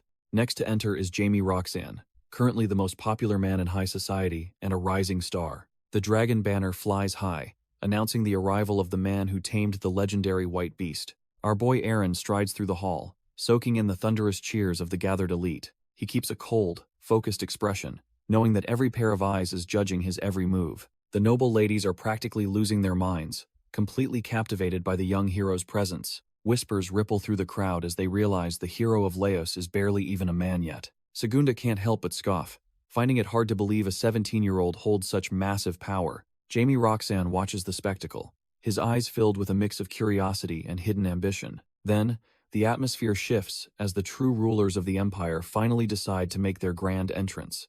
Ian leads the imperial family forward, flanked by Ingrid and the three most eligible princesses in the land. While Ian looks satisfied with the chaos, Ingrid seems genuinely thrilled to see the show finally begin. The three imperial princesses keep their heads low, but their sharp eyes are already scanning for potential prey. A group of high-ranking officers strides in, their presence enough to make the lesser nobles hold their breath. Our boy notices the striking family resemblance between Ian, Ingrid, and the rest of the royal bloodline. He sharpens his focus, realizing the political web of the Aragon Empire is far more tangled than he thought. The heavy thud of boots on the red carpet signals the arrival of a very specific, high-stakes guest. Prince Gufly Aragon makes his grand entrance to thunderous cheers, looking every bit like a future ruler. He carries himself with a cold, detached air, seemingly bored by the worship of the trash-tier nobility. Aaron is suddenly dumbfounded, the prince's name hitting him like a physical blow from his past life. He remembers his time as Raven, specifically a classified document that predicted the Empire's dark future. Turns out this unassuming prince is the man destined to seize the imperial throne and change everything. Aaron watches the young prince walk by, feeling an eerie chill from the boy's presence. He compares Ian's fiery nature to this kid, who feels more like a deep, stagnant lake. Our boy realizes he can't read a single emotion on the prince's cold, porcelain face. He wonders if this kid is even 15 yet, despite the heavy aura he's putting off. The prince keeps moving with a sharp, focused gaze that doesn't acknowledge anyone in the room. A sudden flash in the boy's eyes makes Eren realize he's dealing with a total monster. He stands there completely dumbfounded as a realization from his past life finally clicks into place. The future tyrant marches down the carpet while the trash-tier nobles cheer for their own demise. A boisterous noble screams for attention, announcing the arrival of the ultimate imperial authority. Count Saylord looks on as the ruler of the 9 provinces is finally called to the stage. The announcer screams about the Golden Lion's bravery, while the trash-tier nobles lose their minds in excitement. Heavy doors fly open as the elite Golden Lion Guard marches in with the precision of a killing machine. Captain Granite leads the way, his golden armor shining as he maintains a gaze that could pierce through stone. Our boy recognizes the captain instantly, recalling his status as the legendary commander who protects the imperial throne. He wonders what kind of monster the emperor must be to command such a terrifyingly loyal elite force. Eren keeps his face stone cold, but his mind is racing as he prepares for the ultimate political showdown. Veiny, trembling hands grip a golden cane, signaling that the ruler of the 9 provinces has finally arrived. A thick gray beard and a face weathered by decades of imperial rule emerge from the grand entrance. The Emperor of Aragon finally steps into the light, looking more like a tired relic than a living god. He looks completely exhausted, his eyes shadowed as if the weight of the entire empire is finally breaking him. Jaime Roxanne steps forward, loudly announcing his lineage as the heir to the great lord of Paleon. He offers a respectful bow, hoping his formal greeting reaches the ears of the silent monarch. The emperor remains motionless, his eyes looking like hollow pits as he stares into nothingness. An oppressive silence fills the grand hall, making the gathered nobles hold their collective breath. Jaime starts to sweat, feeling the weight of the emperor's eerie, unmoving gaze pressing down on him. He tries to maintain his composure while confirming his identity to the silent figure on the throne. Captain Granite finally speaks up, declaring that the boy will officially be granted the title of Count. Jaime is completely dumbfounded, his mouth hanging open as he processes the unexpected promotion. The captain reaffirms the royal decree, leaving the new count fumbling to find his voice. Our boy and his family watch with tense expressions, sensing that this political move smells like trouble. Captain Granite continues the ceremony, announcing that Mobris Baron is officially being promoted to the rank of Baron. The captain's voice booms through the hall as he moves on to the next name on the imperial list. It seems the emperor is handing out titles like candy today, with Argon Parpsbluck being the next recipient. Some of the trash-tier nobles just sigh in frustration, clearly unimpressed by the caliber of the new peers. Segunda just scoffs, whispering that these new nobles are nothing more than useless ornaments for the imperial court. Ian and Ingrid watch the farce unfold in silence, their expressions unreadable as the political landscape shifts. Even the Sea Dragon King, Arangus, too, looks on with a grimace, likely calculating how this affects his own schemes. Irene leans in to ask a guard if the emperor is always this quiet during such important events. The guard confirms he hasn't spoken in years, leaving everyone wondering if a corpse is sitting on the throne. Our boy Eren remains vigilant, knowing that whether it's illness or age, the emperor's silence is a dangerous omen. Eren reflects on how Housebolt was framed for treason and left to rot in total ruin. He wonders if the emperor had the strength to see through lies and crush the noble rebellion. From the misery of slaves in Sisuk to the corruption in Alice, everything is falling apart. Our boy realizes the blame for this empire-wide rot falls squarely on the man at the top. If the leader is the problem, then Eren knows he must take matters into his own hands. A heavy realization settles in as he prepares himself for a path that leads to high treason. He imagines the inevitable clash, knowing he might eventually have to trade blows with the emperor himself. Striding toward the throne, he passes Captain Granite, while keeping his eyes locked on the silent ruler. His resolve hardens as he refuses to let his family legacy be ruined by a failing monarch. However, getting closer reveals that this monarch might be hiding a secret far darker than he imagined. Eren stands before the throne, realizing the man he thought was a puppet might be something else entirely. Our boy introduces himself with the dignity of a Pendragon, hiding his true intent behind a mask of honor. He notices the emperor's scarred hand tightening, a sign of hidden strength that doesn't match his frail appearance. As the throne creaks, the atmosphere in the room shifts, catching Eren and the guards completely off guard. The old monarch stands tall, shedding his image as a weak placeholder to reveal a truly suffocating presence. The surrounding nobles and guards begin to murmur, sensing a power they haven't seen in years. Aaron is dumbfounded as the ruler he planned to overthrow suddenly towers over him with terrifying intensity. Suddenly, the Emperor's eyes ignite with a golden light, signaling the awakening of a legendary imperial power.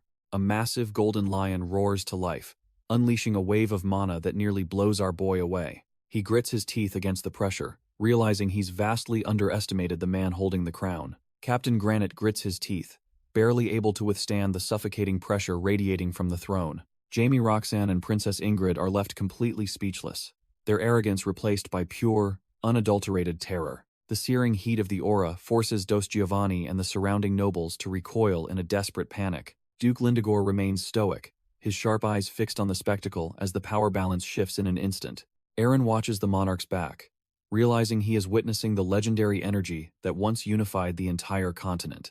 Our boy calculates the gap in power, horrified to find the Emperor is twice as strong as Ian. He can't wrap his head around how such a scrawny, aging body can produce this level of overwhelming mana. Realizing he's in deep trouble, he prepares to fight back by tapping into the White Dragon's ancient soul. The Emperor looms over him like a mountain, making even the proud Pendragon heir feel like a mere ant. When those piercing red eyes meet his, Aaron knows his life depends on how he handles the next few seconds. Aaron suddenly recalls a vital lesson from his past life that might just save his skin. He remembers Argos teaching him to match an enemy's pace rather than just standing against their power. Our boy realizes that fighting the Emperor's overwhelming mana head-on is a one-way ticket to the grave. Argos explains that he must sink his own energy and then completely offer himself up to the flow. Taking the leap, Aaron stops resisting and lets his draconic mana surge out to meet the golden pressure. The entire room trembles as the two titanic forces finally collide in a spectacular swirl of energy. Captain Granite is left completely dumbfounded by the sheer scale of the power clashing before his eyes.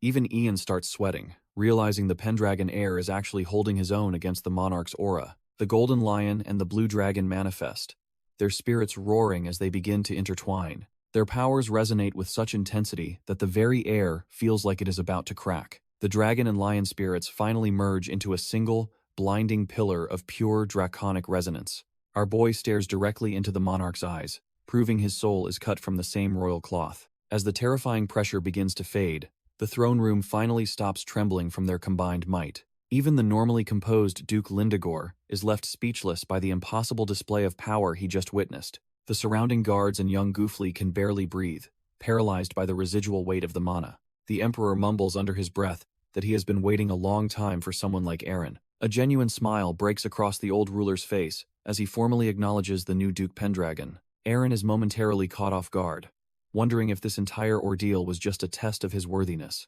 Captain Granite wipes the sweat from his brow, still reeling from the narrow escape from total annihilation. With the trial over, the Emperor settles back into his throne, leaving everyone in the room utterly dumbfounded. Captain Granite finally shouts out our boy's name, officially announcing the return of the Pendragon bloodline. The announcement echoes through the hall, as the Emperor prepares to grant him the legendary title of Duke. As the crowd erupts in cheers, Aaron walks forward with a composure that belies his young age. He remains silent, his mind likely racing through the political minefield he just successfully navigated. The surrounding nobles are left sweating, unable to believe the Emperor still possesses such a terrifyingly dominant energy. Arangus watches with a smirk, noting that the old ruler is still very much a lion at heart. Aaron offers a respectful bow, acknowledging the gravity of the moment and the eyes watching his every move. Instead of being crushed by the pressure, he stands tall as the golden mana begins to swirl around him. In a legendary display, the Emperor's lion, aura, and Aaron's dragon spirit actually merge into one. Duke Lindigor can only gulp in fear, realizing that the balance of power has shifted forever. Ian and Ingrid are completely dumbfounded by the display of power they just witnessed. Even the Sea Dragon King, Arangus, realizes our boy is someone he needs to keep a very close eye on. Meanwhile, Governor General Segunda is absolutely fuming, his face twitching with a rage he can barely contain. He mentally curses Aaron, viewing him as a mere worm who is simply showing off while he still can.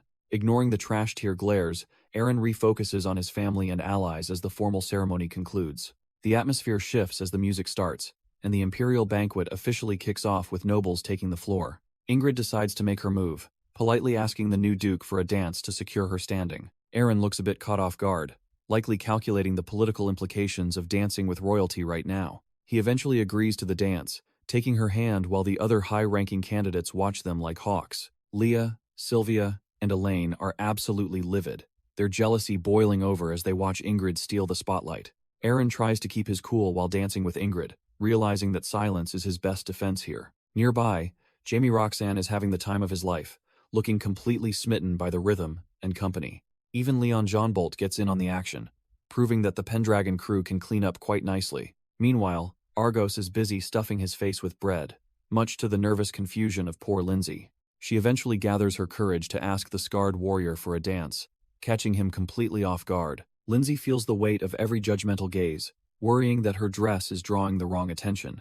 Argos goes silent for a moment, his intense eyes fixed on her as he processes the unexpected request. Without a word, he suddenly reaches out and grabs her wrist with a grip like cold iron. The rough veteran marches her onto the floor, ignoring the confused stares of the surrounding trash-tier nobles. He bellows for Aaron's attention, clearly out of his element but determined to follow his master's lead. Aaron is busy spinning Princess Ingrid around the floor when a loud shout suddenly interrupts their rhythm. Our boy Argos comes charging in, dragging a terrified Lindsay along like he is heading into battle. Aaron stops dead in his tracks, wondering what kind of chaos his veteran mentor is cooking up now. Lindsay is practically shaking, stammering that she could never dream of interrupting his dance with imperial royalty. Without missing a beat, Argos just shoves the poor girl forward, nearly sending her flying into Aaron's arms. The rough warrior reminds her that she is a lady of the Pendragon house and needs more confidence. Aaron finds himself face to face with his nervous maid-turned-noble, the atmosphere in the room shifting instantly. Instead of being annoyed, he softens his gaze and gives her a look that melts her remaining doubts. Lindsay clenches her hands, her heart racing as she realizes this is her moment to finally step up. She reaches out with a trembling hand, softly asking her lord if he would grant her this dance. Aaron accepts the request with a charming smile, telling her it would be his absolute pleasure to dance. As their fingers interlace, the weight of her newfound status finally starts to feel real for the former maid. Our boy leads her onto the floor, moving with a grace that leaves the surrounding trash-tier snobs completely dumbfounded. Watching from the sidelines, Argos takes a satisfied swig of wine, proud of the confidence he forced out. Even Ian and Ingrid can't help but stare, realizing the Pendragon heir is far more than just a warrior. Leon Johnbolt beams with genuine joy, seeing his fellow recruit finally find her footing in this den of vipers. Ingrid watches the display with a complicated expression, perhaps realizing she's lost the spotlight to a mere commoner. Count Saylord breaks into a cold sweat, fearing the political ripples this public display of affection will surely cause. Aaron pulls her into a perfect, dramatic dip, making sure every eye in the room is locked onto them. The music swells as they blend into the crowd, proving that the new Duke always plays by his rules. The romantic atmosphere is suddenly shattered when a desperate voice screams for the Emperor's immediate attention. Our boy and Lindsay freeze mid-dance, sensing the shift in the room's mana as the music abruptly dies. Jamie Roxanne steps forward, standing before the throne, while Captain Granite watches him like a hungry hawk. He introduces himself as the newly appointed count, though his trembling hands betray his internal panic and fear. Bowing low, he claims he has a grave report that the imperial family simply cannot afford to ignore. Captain Granite gives the nod to speak, while the Emperor remains a silent, terrifying presence on his throne. Jamie argues that the Empire's very foundation is crumbling because the feudal lords are currently under siege. He narrows his eyes and reveals that the one responsible for all this chaos is none other than Aaron. The ballroom erupts into a frantic clamor as the trash-tier nobles realize a political execution is finally underway. He brings up the gruesome death of Count Brezia, painting Aaron as a tyrant who incites bloody rebellions. Jamie brings up the tragic end of Morgan Rubric, who was absolutely dismantled during that brutal tournament. He admits the guy wasn't a saint, but argues that such a public execution was a total overstep. Turning to the throne, he insists that only the Emperor has the divine right to pass such judgments. Count Saylord and the rest of the trash-tier nobles start sweating, sensing a chance to finally corner Aaron. He begs the Emperor to see that our boy is acting way beyond his authority and destroying tradition. Segunda and the other corrupt elites start howling in agreement, eager to see the Pendragon line fall again. Jamie's fake grief vanishes into a smug grin as he lists the powerful families joining this political hit. Segunda looks on with pure satisfaction, realizing their coordinated trap is finally closing around the young Duke. With a look of pure malice, Jamie prepares to reveal the heavy hitters backing this formal execution request. He declares that even the Sea Dragon King, Arangus, demands that Aaron be stripped of everything and punished. The trash-tier nobles are absolutely dumbfounded as the political pressure in the room reaches a boiling point. Ian can't believe the sheer audacity of the move being played right in front of the throne. While Lindsay trembles with fear, our boy Aaron remains cold, watching the circus unfold with a sharp gaze. Jamie Roxanne drops to his knees, desperately begging the Emperor to approve the execution of the Pendragon heir. The entire hall erupts as the corrupt elites howl for blood, demanding that Aaron be punished for his actions.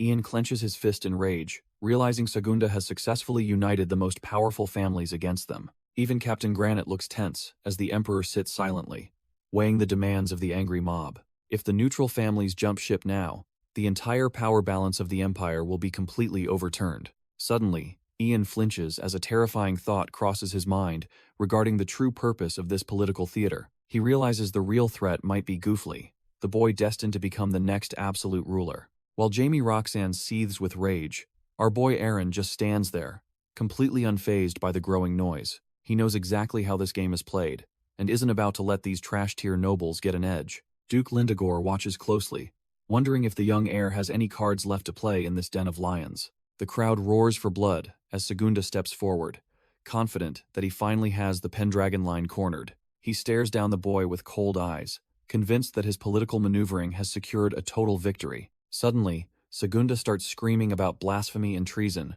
trying to incite the Emperor into immediate action. He demands that Aaron be punished right now, his face contorting with a desperate need to see his rival fall. Instead of begging for mercy, Aaron just starts laughing, leaving the entire hall and a terrified Lindsay completely dumbfounded. He tells the old man that the situation is simply hilarious because the logic being used is utterly pathetic. With a sharp gaze, Aaron flips the script, declaring that the only real traitor in the room is Segunda himself. Segunda is skeptical, but our boy calmly claims he has the evidence to back up his words. The old man just laughs, boasting that his assassins have already blocked every path from the duchy. He thinks Aaron is finished, but a panicked guard suddenly rushes in, screaming for the captain. The soldier reports that intruders are breaching the palace, leaving Captain Granite completely dumbfounded by the news.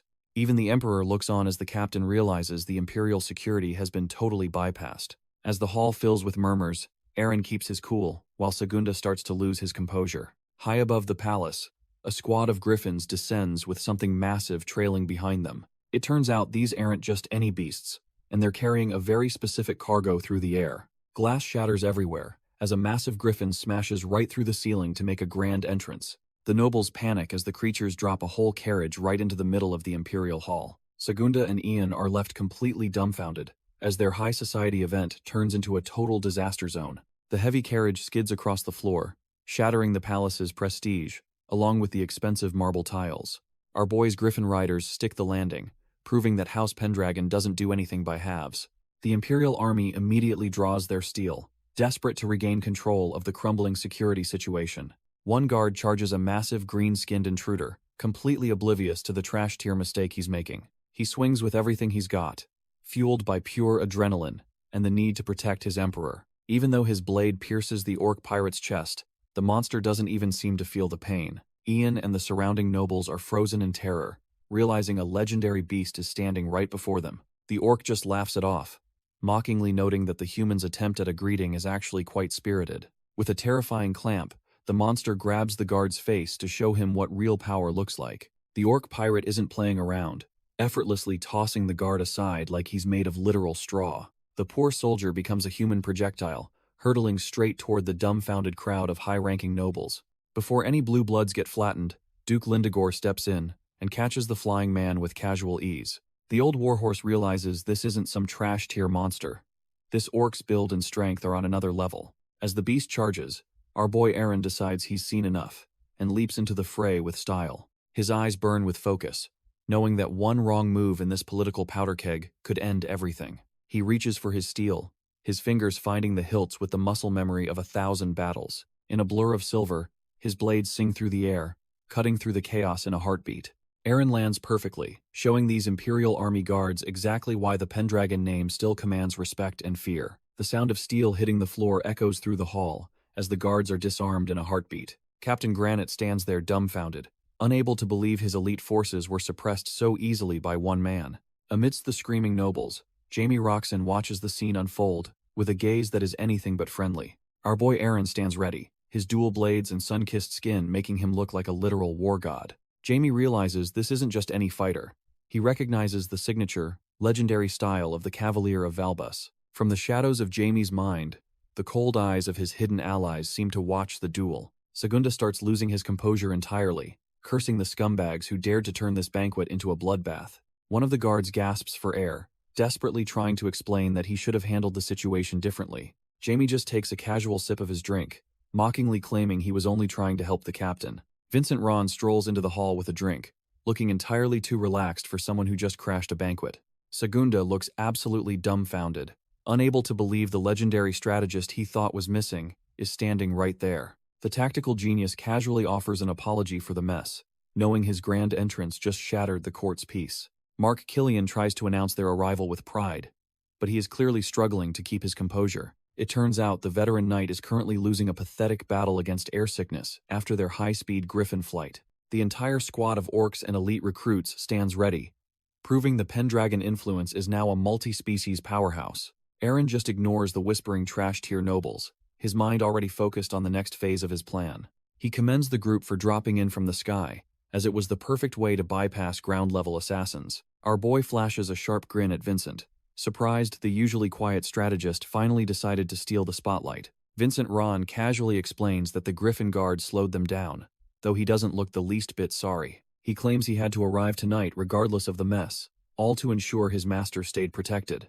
Aaron just gives him a skeptical look, clearly unimpressed by his strategist's dramatic flair and questionable drinking habits. Duke Lindigore approaches the pair, commenting on how the subordinate is just as eccentric and bold as Aaron himself. Argos lets out a rough chuckle, while Leon Johnbolt practically glows with excitement at seeing their leader again. A trembling Segunda demands to know who these newcomers are, forcing Aaron to introduce his latest heavy hitter. Our boy declares that Argos will be joining their side to purge the filth currently rotting the Empire's core. Jamie Roxanne watches the exchange with a grim expression, realizing the Pendragon influence is growing far too fast. Backed by his hidden hooded assassins, the desperate heir prepares to strike before Aaron can completely seize control. Our boy stands tall with his elite crew, looking like a force that could topple the entire palace. Segunda loses his mind, screaming that this whole situation is absolute nonsense and shouldn't be happening. He points at the Griffins, accusing the group of committing blasphemy right in front of the Emperor. While the old man rants about treason, Aaron just watches him with a cold, mocking smirk. Aaron flips the script, calmly telling the governor that he's actually the one who's been betraying the crown. To prove his point, one of the orcs yanks a hidden figure out like he's handling trash-tier cargo. The body hits the floor with a thud, leaving Segunda completely dumbfounded as his secrets start unraveling. The governor's eye twitches behind his monocle, realizing that his cozy little world is about to come crashing down. Aaron stands over the broken Rube Tylan, finally bringing the man who destroyed his past life to justice. Segunda is absolutely losing it, trembling like a leaf as his carefully constructed lies start to crumble. Jamie Roxanne and the other nobles are completely lost, wondering who this pathetic old man even is. Even the Sea Dragon King, Arangus, watches the spectacle with a grim and silent intensity. Our boy Aaron doesn't miss a beat, introducing the broken man at his feet as Rube Tylan. He explains that this trash-tier noble hails from Sisuk, the former territory of the corrupt Brezia family. Then comes the real kicker, as Aaron names Rube the mastermind behind the Crown Prince's assassination. Ian is left speechless, his eyes widening as the weight of this treasonous revelation finally sinks in.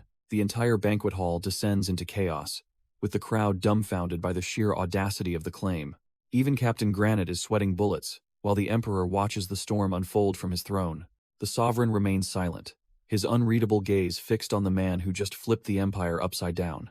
Aaron reveals he infiltrated Sisuk with Prince Ian's help to uncover the truth behind the Crown Prince's murder. He explains that this trash-tier noble was the one who sent the poisonous letter to Crown Prince Zion. However, our boy isn't finished yet, hinting that the rabbit hole goes much deeper than one man. Standing over the broken traitor, Aaron declares that Rube Tylan was nothing more than a disposable pawn.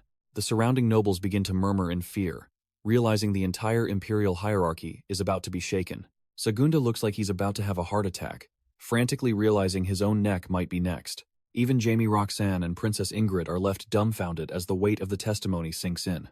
Arangus watches with a grim gaze, knowing this testimony will finally unmask the Empire's true traitor. With a cold glance, Aaron asks the Emperor for permission to proceed with the final revelation. He stands tall before the throne, ready to flip the entire banquet hall on its head once more. Captain Granite frantically grants permission, his voice cracking under the weight of the heir's overwhelming presence. Our boy Aaron marches forward, dragging the shackled and broken Rube Tylan like a piece of trash-tier laundry. The high-ranking nobles are left completely dumbfounded, sweating as they realize the imperial hierarchy is being dismantled. Panic starts to spread through the crowd as they witness the fall of a man they once feared. Jamie Roxanne watches with a cold, calculating gaze, likely wondering if he's next on the chopping block. Segunda looks like he's about to faint, his face pale as he realizes his political life is over. Arangis observes the chaos with a grim silence, his mind already spinning a new web of treachery. As Aaron approaches the throne, the entire banquet hall falls into a silence so heavy it's suffocating. Arangis subtly reaches for his hand, his fingers tightening around a ring that pulses with a strange mana. The purple gemstone begins to waft with a dark aura, hinting at a secret power hidden in plain sight. Segunda is sweating bullets, his hand trembling as he desperately clutches that suspicious purple ring. The gemstone suddenly pulses with a sinister light, releasing a surge of corrupt, trash-tier mana. Arangis stands behind him like a puppet master, fueling the governor's desperation with his own dark energy. Segunda's face contorts in pure agony as the forbidden power begins to overwrite his very soul. He lets out a guttural scream, completely losing himself to the madness of the cursed artifact. Driven by pure insanity, the old man charges straight at our boy with murderous intent. Jamie Roxanne and the other nobles are left dumbfounded, unable to believe this suicidal breach of decorum. Even Aaron is caught off guard, his eyes widening at the sheer speed of the sudden assault. Segunda lunges forward with a hidden blade, his movements fueled by a power that shouldn't exist here. Lindsay screams out in terror, fearing that her master might not be able to dodge the strike. Segunda draws a hidden blade with a sharp shing, intending to end our boy right then and there. Aaron reacts with lightning speed, smashing the governor back and forcing the weapon from his grasp. The dagger clatters to the floor as Segunda's hand dangles limply, but the madness hasn't stopped yet. Our boy braces himself, sensing that the old man's next move will be even more depraved. Segunda lets out a primal roar, his humanity completely stripped away by the dark mana's corrupting influence. Instead of attacking Aaron again, he lunges at Rube Tylan and sinks his teeth into the prisoner's neck. He brutally tears through flesh, proving he's become nothing more than a rabid beast in human skin. Blood splurts everywhere as the traitorous Rube realizes his life is ending in the most gruesome way. The entire court watches in absolute horror, while the screams of the dying man echo through the hall. Even with his past life's experience, Aaron is left stunned by the sheer, senseless brutality of it all. Mark Killian and the soldiers stand there completely dumbfounded by the sudden, gory turn of events. The surrounding nobles are left sweating in fear, unable to process the madness unfolding before them. Our boy loses his cool and grabs the old man, calling him a total scumbag for his actions. Suddenly, Segunda's body goes completely limp, his head drooping as the dark mana finally claims its price. It turns out the Governor-General is dead, leaving the entire court in a state of absolute silence. Aaron is left questioning how a frail old man could have mustered such demonic speed and power. The hall quickly erupts into a frantic clamor as everyone wonders why Segunda would do something so suicidal. Duke Lindigore narrows his eyes, realizing there is likely a much darker explanation behind this chaotic scene. Arangis watches the fallout with a hidden smirk, questioning how anyone would dare target the crown prince. The Pirate King stands tall over the carnage, feigning disbelief that Segunda was the one behind it all. Aaron is stunned by the sudden turn of events as the chaos reaches a boiling point. Arangi steps forward, offering a fake apology on behalf of the lords, while our boy stands over the corpses. The Pirate King claims Segunda was the real traitor all along, playing the room like a fiddle. Aaron grits his teeth, realizing he is being painted as the hero for exposing a man who is already dead. Arangis continues his performance, declaring that the Pendragon heir is the Empire's greatest asset. With a manic glint in his eyes, he calls Aaron a treasure, hiding his true, twisted intentions. The crowd of nobles erupts into cheers, completely falling for the Pirate King's masterclass in manipulation. Our boy is absolutely fuming, knowing he has just been used as a pawn in someone else's game. The hall fills with whispers as the aristocrats gossip about the sudden shift in the court's power dynamic. Arangis finally takes his leave, leaving a frustrated Aaron to deal with the political mess left behind. Arangis bids a fake friendly farewell, already planning his next move against the Pendragon line. Aaron plays along for now, but his voice carries a weight that suggests he is done being polite. Our boy makes it clear that their next encounter won't be in a ballroom, but on a battlefield. The Pirate King's eyes flare with a predatory light, proving he is just as eager for the slaughter. As Arangis struts away with his shadowy entourage, the tension in the room finally begins to snap. Aaron watches the traitors back, his mind racing through every possible strategy to dismantle the man's influence. His gaze is cold enough to freeze hell, fueled by the memory of every life Arangis ruined. The villain exits the Grand Hall, flanked by his personal guard as he prepares to ignite the Empire. Arangis whispers a chilling promise that Aaron's time is running out, relishing the chaos he is unleashing. These aren't just common thugs. The 3 Knights of Valbus are the elite killers standing in Aaron's way. Aaron stands over the trash-tier governor's corpse, while the Imperial Court watches in absolute, terrified silence. Ian and Lindsay can barely process the violence, their faces pale from the sudden and bloody turn of events. Our boy and his dark-haired companion remain stoic, knowing this mess is far from over as tension peaks. Suddenly, the Emperor breaks the silence by naming the true architect behind this nightmare, the Pirate King Arangus. The mention of that name sends a jolt through Aaron and Ian, confirming their worst fears about the conspiracy. Aaron turns his attention toward the throne, realizing the sovereign has been watching the shadows all along. The Emperor leans in, demanding confirmation that the man they fought in Laos is indeed the culprit. A heavy, suffocating atmosphere fills the room as the Empire's top players gather to discuss the coming war. Ian looks completely grim as he remembers the sheer terror the monstrous Pirate King once inflicted on them. The memory of Arangus looms over them like a dark omen, proving the real slaughter is only just beginning. Captain Granite is sweating buckets, reeling from the realization that someone actually dared to poison the Crown Prince. The room falls into a heavy silence as the Empire's power players process the weight of this treason. The Emperor finally breaks the tension, his voice carrying the weary authority of a man tired of shadows. He drops a massive bombshell, appointing our boy as Governor General with a secret mission to crush Arangus. Ian and the captain look completely dumbfounded by the sudden promotion and the dangerous path laid before them.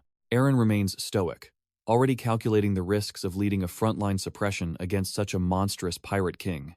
To fuel the upcoming war, the sovereign grants the ultimate privilege by making Pendragon gold official imperial currency. Even as his advisors panic over the radical economic shift, the emperor remains chillingly calm about his choice. Our boy bluntly questions if the ruler truly trusts his word after all the chaos in the court. Turns out, Ian's earlier vouching was enough to convince the old man that Aaron is a truly sincere man. The emperor leans in, asking our boy what he truly thinks about the state of this crumbling empire. He specifically wants to know how Aaron felt while witnessing the chaos back in Sisuk and Alice. Our boy stays silent, his sharp eyes weighing the heavy implications of the sovereign's sudden curiosity. Suddenly, the ruler drops his guard, admitting he lacks the strength to keep this empire under control. He laments over the trash-tier nobles like Jaime Roxon, who continue to rot the court from within. Even worse, the looming threat of Arangus is a monster the emperor can no longer face alone. His scarred hands tremble, revealing the physical toll of maintaining a facade of absolute power for so long. Aaron notices the cracks in the old man's armor, realizing the lion is far weaker than he looks. Ian watches his father with a pained expression, realizing the heavy burden the crown has placed on him. Turns out, that massive golden lion aura from earlier was just a desperate bluff to hide his exhaustion. The emperor notes that our boy didn't just resist his aura, he stood his ground like a true king. It was a clash of souls where the dragon didn't devour the lion, but chose to assimilate its power. The sovereign admits that even his own blood, Ian and Sir Jean, couldn't handle that level of pressure. His weary eyes reflect the disappointment of a father whose eldest son, Zion, failed to meet his expectations. With a heavy heart, the old ruler officially entrusts the empire's crumbling future to Alan and Ian. Aaron sits in silence, processing the weight of a crown he never actually asked to help carry. He closes his eyes, likely calculating how this alliance will help him finally crush those trash-tier traitors. Despite his immense pride, he recognizes that some roles require a bit of tactical humility for now. Our boy finally kneels, giving his word to follow the emperor's orders and secure the realm's survival. As the sun sets over the capital, a new era begins where the Pendragon name carries absolute authority. Duke Lindegor stands on the balcony, watching the sun set while weighing his next move. He wonders if joining forces with the other factions is a stroke of genius or a death sentence. The veteran noble remains uncertain, knowing that one wrong step could lead to his house's ruin. It was obvious that the Sea Dragon King and Segunda never intended to play fair with him. He notes that a certain unexpected guest has arrived, despite being told they would stay away. A sudden burst of golden mana erupts behind him, signaling the arrival of something beyond human. Divine feathers rain down as a heavenly aura fills the air, manifesting an ancient, terrifying power. The envoy of Elena finally reveals himself, stepping out of the light as a literal archangel. Sael looks down with a cold, knowing smile, making the Duke feel utterly insignificant. The celestial messenger questions why the two dragons are meeting in the open rather than their nests. Duke Lindegor is skeptical, questioning if there's actually something worth finding in that trash-tier wasteland. Sael notes that a dragon is basically a kingdom unto itself, possessing power that dwarfs mortal men. If two of these monsters meet, It means something beyond their wildest imagination is going down. The Duke starts connecting the dots, asking if this chaos stems from the Emperor's own golden energy. The Archangel just stares into the distance, clearly burdened by knowledge the old noble can't grasp. He knows the Emperor's energy is a different beast entirely, manifesting as a literal golden lion. This overwhelming aura is the ultimate flex, reserved only for those sitting on the Aragon throne. Lore-wise, this power was a divine handout from goddess Elena to keep the peace. It was the glue holding human society together, preventing the world from spiraling into total madness. But as Sale looks on, he realizes that this long-standing balance is finally starting to crumble. Ian is haunted by the past, specifically the brutal assassination of the former Crown Prince Zion. High up on the palace balcony, our boy Aaron listens as the political weight of the empire shifts. Ian explains that the divine energy of the Aragon line is fading with every new generation. He laments that his father is trapped on the throne because the rightful heir was taken out. The emperor is a shell of his former self, clinging to power despite his body failing him. Curious about the toll this takes, Aaron asks just how old the sovereign actually is. Ian reveals his father is only 55, a shockingly young age for someone looking so ancient.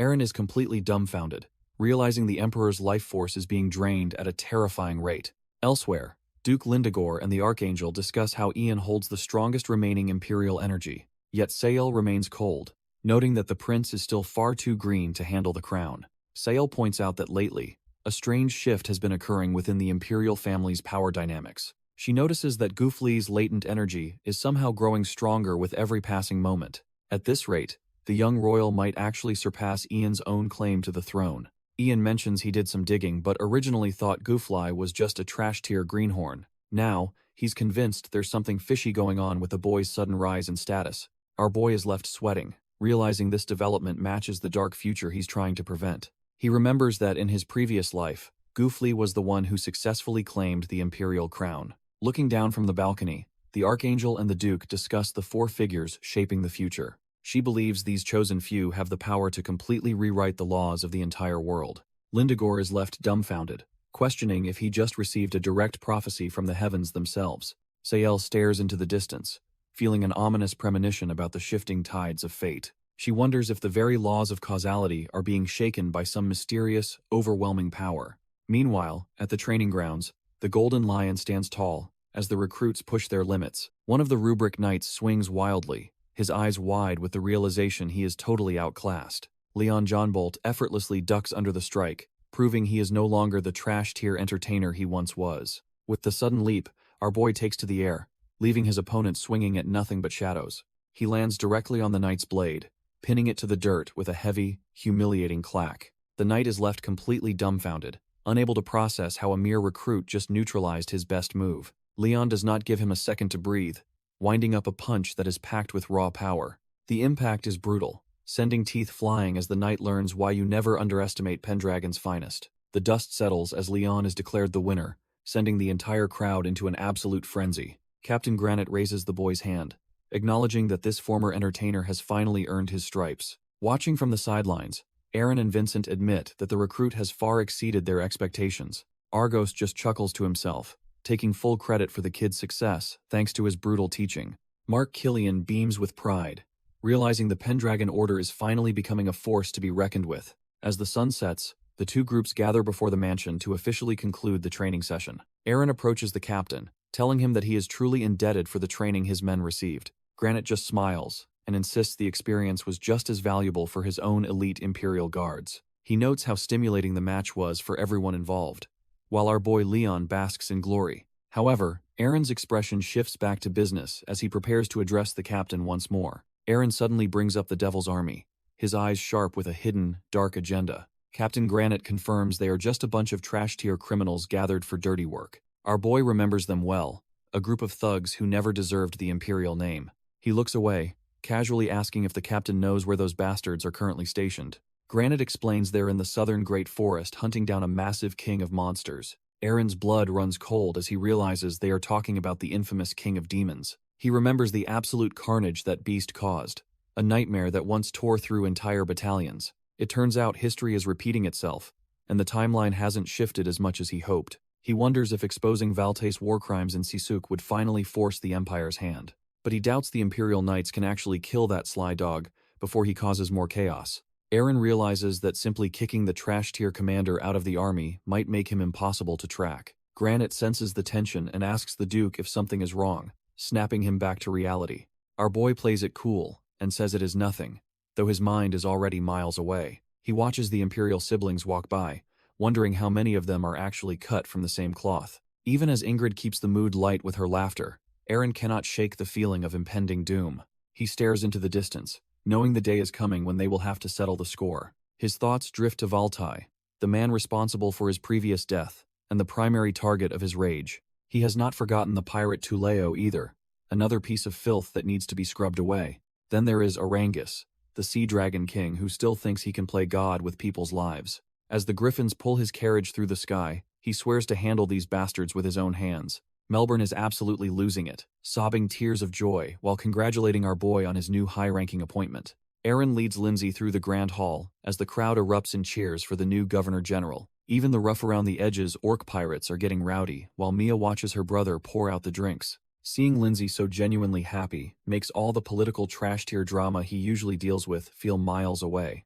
Elena approaches her eldest daughter, unable to keep her eyes off the pair as they navigate the room. The Duchess leans in to whisper, wondering if the bond between the two has deepened during their trials. It is clear to everyone watching that the former maid and the Pendragon heir have grown remarkably close. Irene agrees with a knowing smile, realizing just how much has changed since our boy took the lead. Meanwhile, Luna stands alone in the crowd, likely feeling like a fish out of water amidst the festivities. Vincent Ron breaks her solitude, offering a drink while gauging if the former fiancée is actually enjoying herself.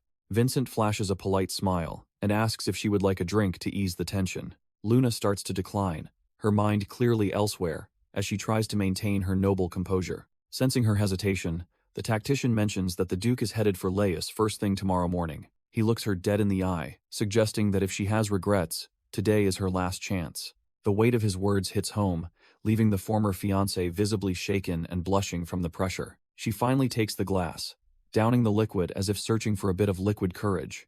After a moment of silent resolve, she sets her sights on the man she once pushed away. Our boy is caught off guard when a familiar voice calls out his title from across the room. Lindsay watches curiously as the silver-haired lady marches straight toward them through the crowded ballroom. Aaron turns to face her, greeting his former fiancé with a calm, steady gaze that masks his thoughts. Luna looks at him, her heart racing as she realizes how far he's climbed since their engagement broke. She bites her lip, struggling to find the right words for the man who was once her trash-tier fiancé. Swallowing her pride, Luna offers a formal curtsy, congratulating him on his prestigious new appointment in Lace. Despite her polite exterior, she looks down in shame, knowing she missed her chance to truly reconnect. As she makes a quiet exit, our boy watches her go, while the tactician observes from the shadows. Vincent sighs into his drink, noting that she ultimately lacked the courage to say what was really on her mind.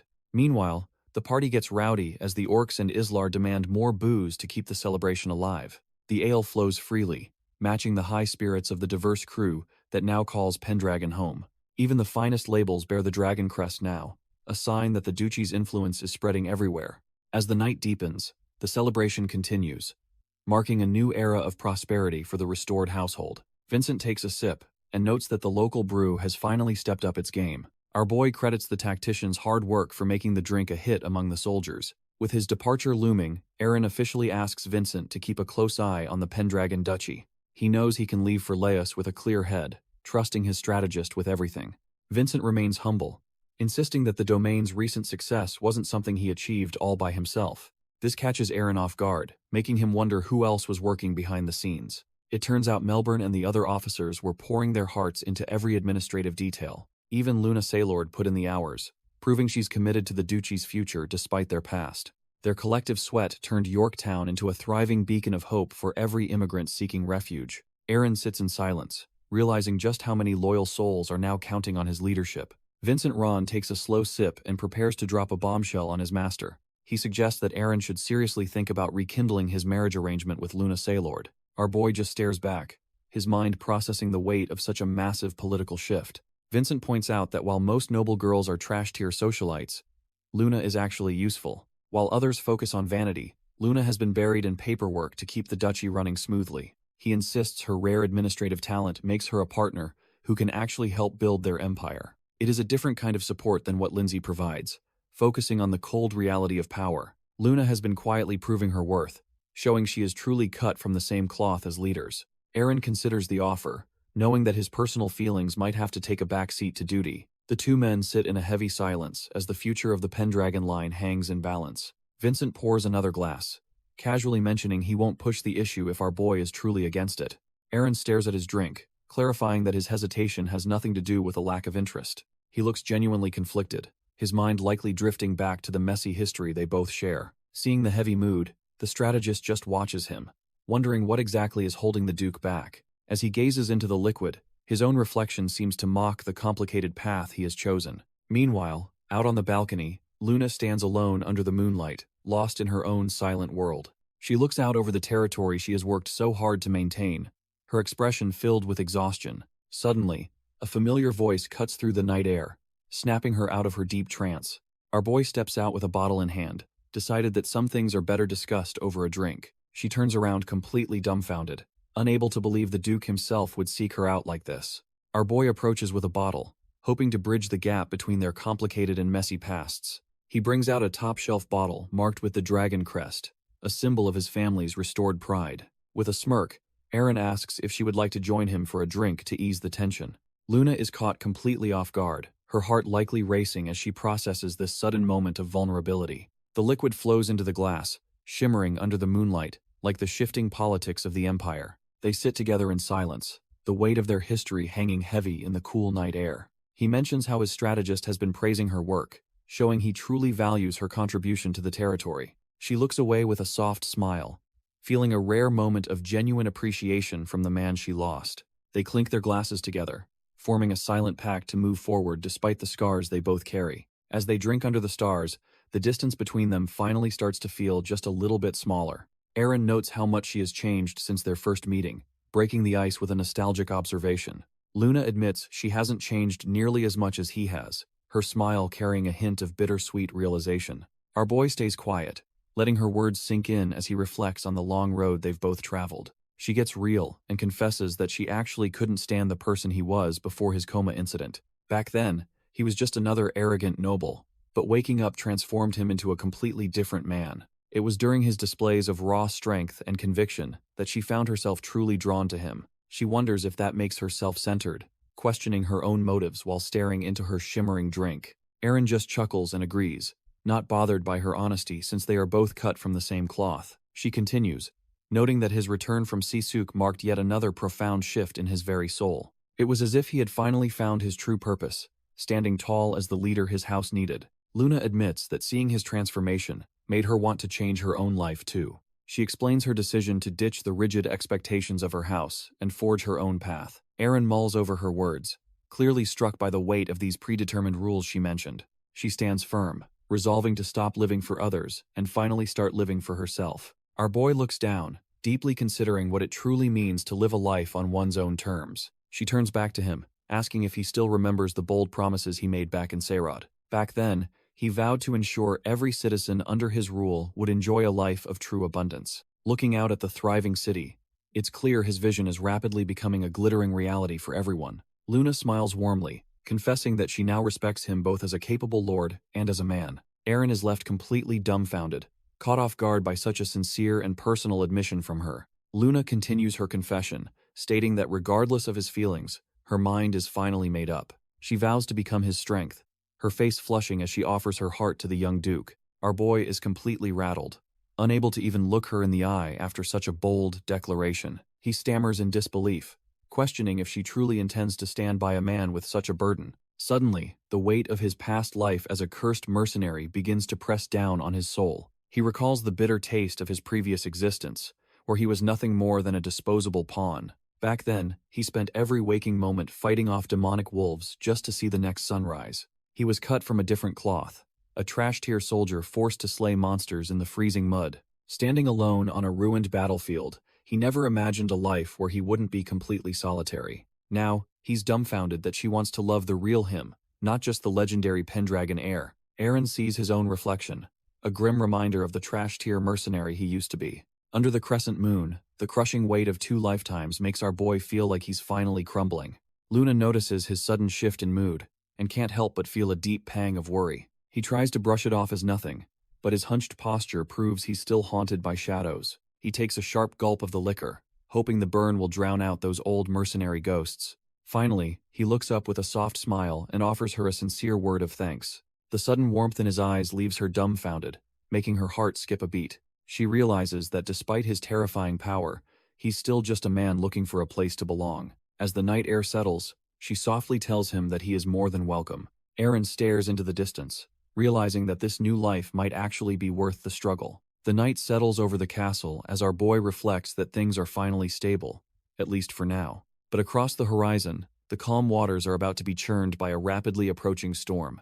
A black flag bearing the mark of death unfurls, signaling the arrival of a ruthless pirate fleet. The nobles on the vessel are instantly dumbfounded, realizing their wealth can't save them from this nightmare. Feral orc pirates swarm the deck like hungry wolves, ready to tear through the pampered elite. Blades flash in the sun as the screams of the dying fill the air during the brutal boarding. One man desperately begs for the Empire Navy to appear, clinging to a hope that is already dead. His prayer is answered with cold steel, silencing his cries as his lifeblood stains the deck. Tuleo looms over the carnage, coldly stating that no one is coming to save these pathetic fools. He sneers with a savage grin, calling the fallen noble a pig, while relishing in the absolute chaos. Tuleo lets out a manic laugh, declaring himself the undisputed apex predator of the entire ocean. His celebration is cut short when something on the blood-soaked deck catches his sharp, predatory eyes. He finds a discarded document detailing the surprising political movements of a certain high-ranking noble. The report confirms that the Pendragon Duke is officially taking over as the governor of Laos. Surrounded by his blue-skinned orc crew, the captain realizes our boy is actually thriving in the empire. He viciously shreds the paper, vowing to settle his debts with that pathetic white worm very soon. Far away, the sun shines over the prosperous port of Laos, unaware of the coming pirate storm. A disciplined unit of cavalry marches through the city, drawing the curious eyes of the local commoners. Their banner waves proudly, signaling the arrival of the heavy hitters tasked with protecting the imperial coast. Leading the pack is Viscount Moraine, the legendary navy commander known as the Great White Shark of Mulade. Moraine looks more intimidating than ever, as he prepares for his high-stakes meeting with the Pendragon Duke. He can't forget how the trash-tier former governor, Sagunda, sold out the empire to those filthy pirates. Those orc marauders and their demonic beasts basically owned the seas while the navy was forced to watch. If the new governor shows even a hint of weakness, the Great White Shark will definitely pounce. The peaceful view of the port belies the intense political storm brewing within the city walls. Our boy stands ready with his guards, looking every bit the high-ranking noble he has become. Moraine enters the room with his elite officers, bringing an aura of pure, unadulterated imperial authority. Aaron formally announces his intention to take over as the governor of Laos, shocking the gathered crowd. The admiral keeps his gaze fixed on the young duke, silently measuring if he is actually worth the hype. Known as the Emperor's Sword, Viscount Moraine stands as the ultimate gatekeeper for the Empire's naval power. Islar warns that it would be wise for everyone to keep their heads during this delicate transition. Our boy and Captain Granite look on, sensing that the atmosphere is getting thicker by the second. Aaron demands a full report on the city's status now that the corrupt Sagunda is finally out. Islar casually mentions that they have already dealt with the majority of the former governor's trash-tier allies. The mercenary pauses, gauging the reaction of the high-ranking naval officers standing right in front of him. Aaron coldly cuts him off, reminding the man that he isn't the one currently being addressed. Islar looks completely drained, clearly tired of the stiff formalities and political games being played. Suddenly, he unleashes a massive surge of purple mana, manifesting wings that fill the entire room. Aaron and Granite watch the display, realizing the mercenary is cut from a much more dangerous cloth. Viscount Moraine just lets out a small smirk, seemingly impressed by the raw power being flaunted. Viscount Moraine offers a formal apology for his earlier disrespect toward the Pendragon heir. He explains that as a veteran, he prefers to judge a man's worth with his own eyes. Our boy remains unfazed, asking exactly how the commander intends to measure his value. Without hesitation, the Great White Shark of Mulade challenges him to a direct duel right then and there. The room goes silent as Islar and Mark Killian process the sheer audacity of the old man's request. Moraine reveals he was close with the late Duke Gordon, making this personal rather than just professional. He remembers the original Aaron as a trash-tier weakling who preferred painting flowers over holding a sword. Hearing that this same boy allegedly fought Captain Granite to a standstill sounds like a total fairy tale. The commander's gaze sharpens, clearly doubting that such a radical transformation is even possible. He demands a test of strength to see if the Pendragon name has truly regained its former glory.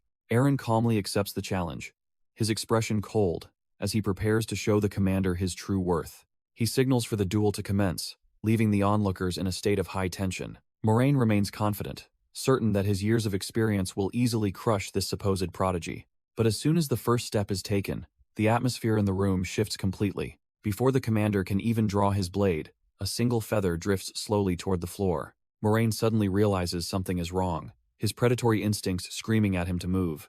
It's too late. As our boy moves like a blur and seizes the old man by the throat. With overwhelming strength, he drives the commander toward the ground in a single, fluid motion. The impact is brutal, and Moraine is left dumbfounded by the terrifying power radiating from the young duke. Islar panics and moves to intervene, unable to believe his eyes as the legendary commander is instantly pinned. A sudden flash of movement shatters the tension, as the room is consumed by a suffocating pressure. Islar draws his weapon in a desperate panic, but he is already far too slow to stop our boy. Captain Granite stands there completely dumbfounded, watching the hierarchy of power crumble in a single heartbeat. The mercenary grits his teeth and calls them cowards, though his shaking hands betray his growing fear. He starts to wonder if the terrifying legends about the pirates were actually underselling the truth. His eyes widen in shock as he finally realizes the massive gap in their respective strengths. Eren keeps the commander pinned to the floor, asking if they truly understand the monster they are facing. He reminds them of the orc pirates, those bloodthirsty savages who have turned the coast into a slaughterhouse. Their leader, Tuleo Arangus, is a hybrid nightmare who is far more dangerous than any regular soldier. Our boy stares them down, stating that the pirate king is clearly stronger than both of them combined. Viscount Moraine lies there trembling, finally realizing he just tried to bite off way more than he can chew. Eren turns his back on the mess, dismissing their petty power struggles as a total waste of time. Captain Granite and his men stand frozen, watching the hierarchy they knew get dismantled in seconds. The great white shark of Mulade finally yields, admitting that the young duke has him completely outclassed. He looks up with a sharp glint in his eyes, realizing this monster is exactly what the Empire needs. The surrounding soldiers are left speechless, as the atmosphere shifts from a death match to a negotiation. Eren points out that the Navi's cooperation is the only way to actually wipe those pirates off the map. He offers a hand to the kneeling commander, extending an invitation to join forces against their common enemy. They seal the pact with a firm handshake, turning a potential execution into a powerful new alliance. Down in the streets, the local citizens remain oblivious to the high-stakes game being played above them. The investigation leads them to a tavern marked by a scarred whale, a clear sign of pirate influence. This trash-tier bartender tries to play it cool, claiming his establishment is just a regular local shop. Viscount Moraine isn't buying the act, noting that it's only natural for pirates to be among his regulars. He and our boy Isaac corner the man, the atmosphere growing heavy as the commander gets aggressive. Tired of the blatant lies, Moraine draws his sword in a flash that catches the informant off guard. With the blade pressed against his throat, the man realizes he's dealing with the great white shark himself. The rat begins to stammer in terror, his cool facade crumbling as he realizes his life is over. Moraine signals to his subordinate, knowing they have the one piece of evidence that will end this charade. Isaac produces a hidden document, his cold gaze fixed on the man who thought he could play them. He points out the blood print on the paper, proving the man is deep in the pirate's pockets. The trash-tier informant is dumbfounded, as the document proves he was bribing the late governor to smuggle goods. Moraine doesn't play around, threatening to take the man's fingers if he doesn't start cooperating with the warrant. With a cold blade pressing against his skin, the rat realizes his little game of deception is finally over. Our boy Eren watches as the Imperial army drags the traitor away, finally cleaning the filth from the city. Moraine looks on with grim satisfaction, knowing they've finally cracked the shell of this pirate-infested harbor. Standing beside Mark Killian, Eren remains stoic, his mind already racing toward the next phase of his plan. Turns out Vincent Ron's intel was spot on, exposing how deep the corruption ran within the local administration. By seizing every business tied to the pirates, they're effectively strangling the criminal underworld's influence in one move. Eren knows that if they purge these rats from Lias, they can finally isolate the bigger fish. It's all about cutting off the lifeblood of Arangus, ensuring the Sea Dragon King's funds dry up completely. Moraine makes it clear that anyone siding with trash-tier pirates gets absolutely zero mercy from the Empire. Because of the new governor's aggressive policies, the sea rats are forced to flee toward the Mulade Islands. However, they quickly realize that running only leads them straight into a waiting Imperial trap. The sight of the white dragon flag flying high signals that the Pendragon forces have arrived for blood. The pirates are absolutely dumbfounded when they realize our boy's army is already breathing down their necks. A feral orc pirate lunges forward, desperately trying to turn the tide with a brutal boarding strike. It's a total bloodbath as the superior Pendragon steel cuts through the pirate scum like butter.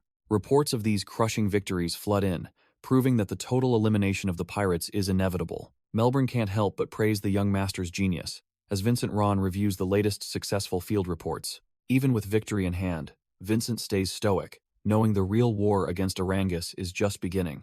A hand carefully pens a message, detailing the recent victories and the shift in the tides of war.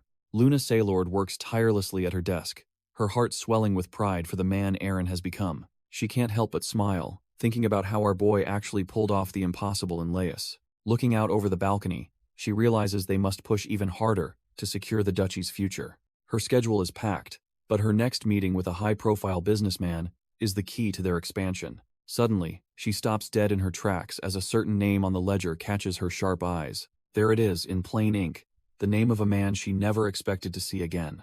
The document confirms that Joseph Bryden is somehow involved in these high-stakes trading operations. Luna is absolutely dumbfounded, wondering why the former head knight of her house is resurfacing now. She remembers him as the loyal knight who lost everything after crossing paths with the Pendragon heir. Luna stares at the name on the paper, her heart racing as she realizes a ghost has returned. Looking out over the flourishing Yorktown, it is clear why this city has become a magnet for everyone. The tension in the office is thick when the man finally steps forward to greet her after years. She notes how much he has changed, no longer the arrogant knight but someone weathered by the world. It is definitely Joseph Bryden, though the pride of his old life has been replaced by quiet desperation. He explains he has traded his sword for ledgers, using his remaining connections to start a trading company.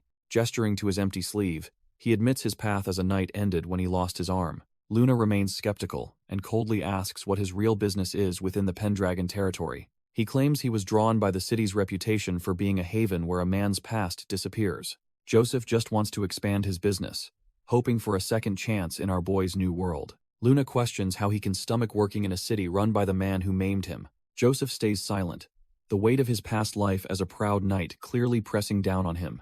He remembers being just another arrogant soldier who thought he was untouchable until our boy finally humbled him. Despite his plea, Luna remains cold and declares she won't allow a potential traitor into her city. She admits he has changed, but the risk to the Pendragon name is simply too high to ignore. Luna realizes that Joseph isn't looking for a handout.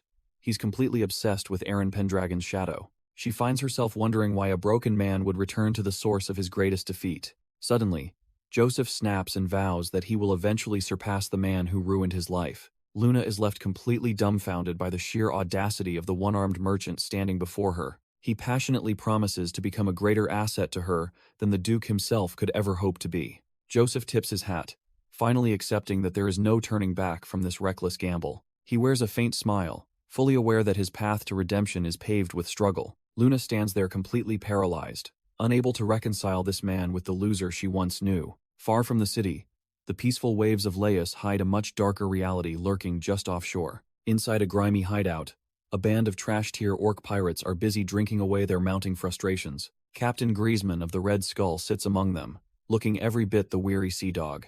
He narrows his eyes in suspicion, demanding to know why a rival captain has suddenly appeared. The infamous Tullio makes himself at home, radiating an aura of smug superiority that fills the room. He mocks them with a predatory grin, clearly enjoying the news of their recent failures at sea. He knows our boy Aaron is currently mounted on a griffin, ruthlessly purging every pirate in the territory. Griezmann is losing his patience with Tullio's uninvited presence and his usual trash-tier attitude. The orc growls that he won't take lectures from a man who lost everything in a single fight. Tullio flashes back to the humiliation of being dismantled by the Pendragon heir's superior swordsmanship. During that bloody encounter, he paid a heavy price, losing both an arm and an eye. He remembers being pinned down like a dog, realizing he had severely underestimated the young duke's power. Despite the permanent scars, Tullio just sticks his tongue out, still radiating that same smug energy. He points out how the new governor's strict policies have effectively choked out the orcs' primary income. While they rot, our boy Aaron is busy coordinating with the Imperial Army to secure the territory. Tullio picks at a tiny, pathetic fish, noting that the Red Skull pirates are clearly struggling to eat. He mocks the orc for eating such trash-tier scraps, laughing at how far they have both fallen. Griezmann slams his hand down in frustration, unable to stomach the current state of their failing operations. He demands to know why this half-orc bastard has the audacity to stroll into his territory. Tulio just smirks while eating a fish, claiming his powerful patron ensures he never goes broke. Since the entire pirate world is facing a total collapse, he suggests they finally join hands. He laughs while imagining their combined manpower, thinking they can finally push back against the Empire. Griezmann admits the idea isn't half bad, but notes there is still one massive problem to solve. Tulio looks on with genuine curiosity, wondering what could possibly be holding the orc captain back. The blue-skinned captain makes it clear that they first need to decide who the real boss is. The atmosphere in the room turns heavy as the orc crew looms over the smug pirate captain. Tulio just widens his grin, asking exactly how they should settle this little leadership dispute. Griezmann loses his cool and flips the table, sending their meager meal flying everywhere in a blind rage. Even with debris raining down, Tulio doesn't even blink, clearly unimpressed by the orcs' trash-tier intimidation tactics. Griezmann lunges forward with a mana-infused fist, declaring they will settle this power struggle with pure violence. The massive orc captain slams his fist down with enough force to shatter the floorboards, certain he's won. His crew watches with sadistic grins, fully expecting their boss to turn the smug human into a smear. Suddenly, a strange light flickers in Tulio's eye, revealing a hidden power that definitely is not human. To everyone's shock, the pirate captain catches the heavy strike with a single hand like it is nothing. Tulio just smirks and mocks the orc's shallow thinking, his gaze burning with a terrifying, golden intensity. He begins to squeeze, and the sound of cracking bone makes the once arrogant orc realize he has messed up. As Griezmann howls in agony, his crew can only watch as their boss is utterly humbled by our boy. Griezmann howls in pain, begging for mercy as his bones begin to give way under the crushing pressure. Tulio just smirks, noting that the orc's hand is about to snap like a dry, pathetic twig. The rest of the trash-tier crew finally snaps out of their shock and lunges forward to save their captain. Our boy doesn't miss a beat, flipping through the air to effortlessly dodge their clumsy, desperate strikes. He lands with perfect balance and draws his blade, his expression shifting from playful to deadly serious. A draconic seal flares within his eye, signaling that he is done playing around with these seafaring thugs. Mana surges through his arm, causing his sword to ignite with a blinding, golden inferno of draconic fire. He swings the flaming steel in a massive arc, engulfing the entire deck in a wave of absolute destruction. Griezmann and his goons are instantly swallowed by the flames, their arrogant threats replaced by desperate, guttural screams. The remaining pirates are left trembling in fear, realizing they have just witnessed the power of a true monster. Tulio swings his flaming blade, letting the pirates know their lives are now entirely in his hands. He stands tall amidst the inferno, mocking the trash-tier crew for ever thinking they could challenge him. His eye flares with a draconic seal, proving that his power comes from a much darker patron. He tells the terrified orcs that this power is a gift, one they aren't worthy of witnessing. Since he believes he is the strongest, he claims it is only natural he wields the strongest weapon.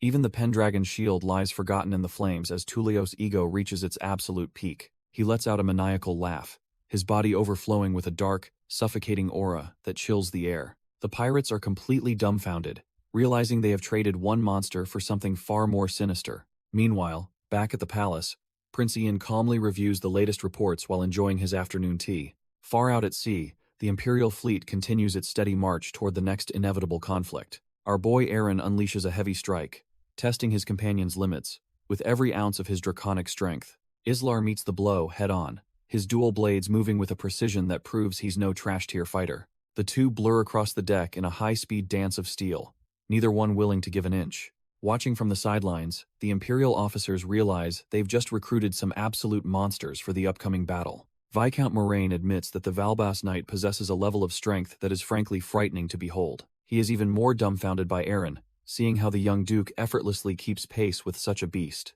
Nearby, Argos is busy whipping the orc recruits into shape, showing them what real physical dominance looks like. Even Leon is putting in work, proving that his agility makes him a lethal asset in a messy brawl. Moraine realizes that with these powerhouses joining the Navy, the local pirates don't stand a single ghost of a chance.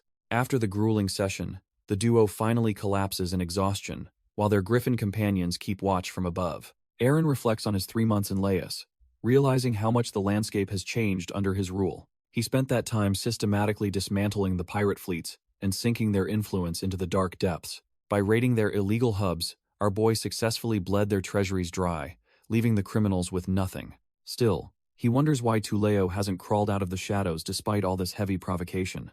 As the group rests with their griffin, Mark Killian is suddenly called over to address some urgent matters. Aaron asks his loyal knight if those 3 pirate lords have finally decided to make a move.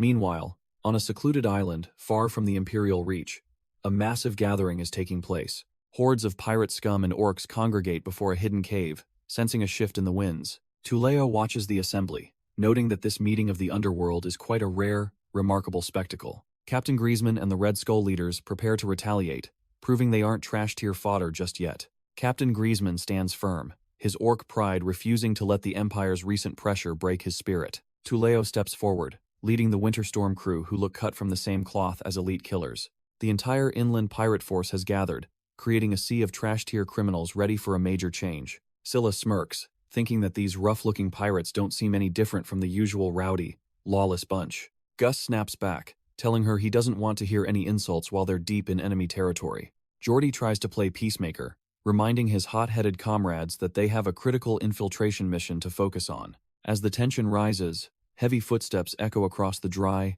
cracked earth of the secluded pirate hideout.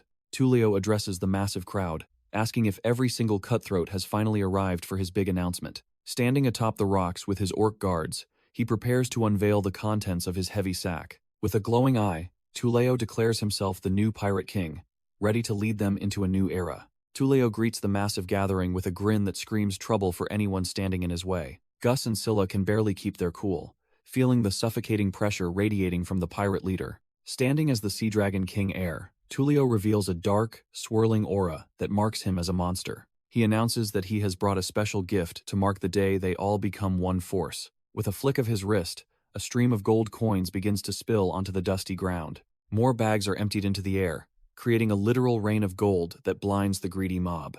The trash-tier pirates lose their minds, scrambling like animals to grab every single coin they can find. Gus is completely dumbfounded, questioning how a simple pirate could ever get his hands on this much wealth. The criminals realize that this mountain of gold makes the Empire's recent economic crackdowns look like a joke. It finally clicks for Gus that this massive funding must be coming directly from the powerful Orangus household. The trash-tier pirates are so desperate they're practically begging to keep the scraps of gold. Tuleo stands tall as the crowd erupts, finally seeing him as the savior they've been waiting for. He brushes off the massive wealth like it's nothing, acting like a true king of the seas. He claims that taking care of his crew is simply his duty as their new captain. Looking over the mob, he reminds them that the new governor of Laos is the reason they're starving. The criminals' faces darken as they realize Aaron Pendragon is the one who ruined their lawless paradise. Declaring himself their king, Tuleo reaches for his blade to seal the deal with blood and fire. He ignites his draconic mana, sending a massive pillar of flame into the sky to show his true power.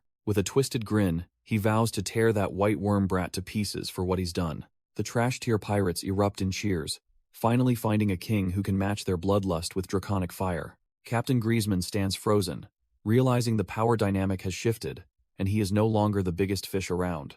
He watches the mana swirl, sweating as he considers the terrifying future under this new, volatile leadership. Just as the tension peaks, a hand rises from the mob, signaling someone has a serious bone to pick. Tuleo turns with a predatory grin, wondering which fool thinks they can talk back to the Sea Dragon heir. The man introduces himself as John Myers, the Winter Storm captain, and he is not here to play games. He admits Tuleo is a monster, but points out a glaring hole in their plan to retake the seas. If they cannot ground the Pendragon Griffin riders, their entire fleet will be sitting ducks for aerial bombardment. Tuleo just laughs it off, his eyes gleaming with the confidence of a man who fears no bird. John Myers waits for an answer, wondering if this pirate prince actually has a plan for the skies. Tuleo just grins, reminding everyone that he believes in taking back exactly what was stolen from him. With a sharp snap of his fingers, he decides it is time to show off his secret weapon. From the shadows of the cave, a group of hooded riders on massive griffins slowly begins to emerge. The heavy talons of the beasts crush the stone beneath them, signaling a power shift no one expected. One of the riders reaches for their blade, radiating an aura that feels far too elite for pirates. John Myers and his crew stand frozen, their faces turning pale as they realize they are outclassed. He breaks into a cold sweat, stuttering as he recognizes the legendary name of these terrifying warriors.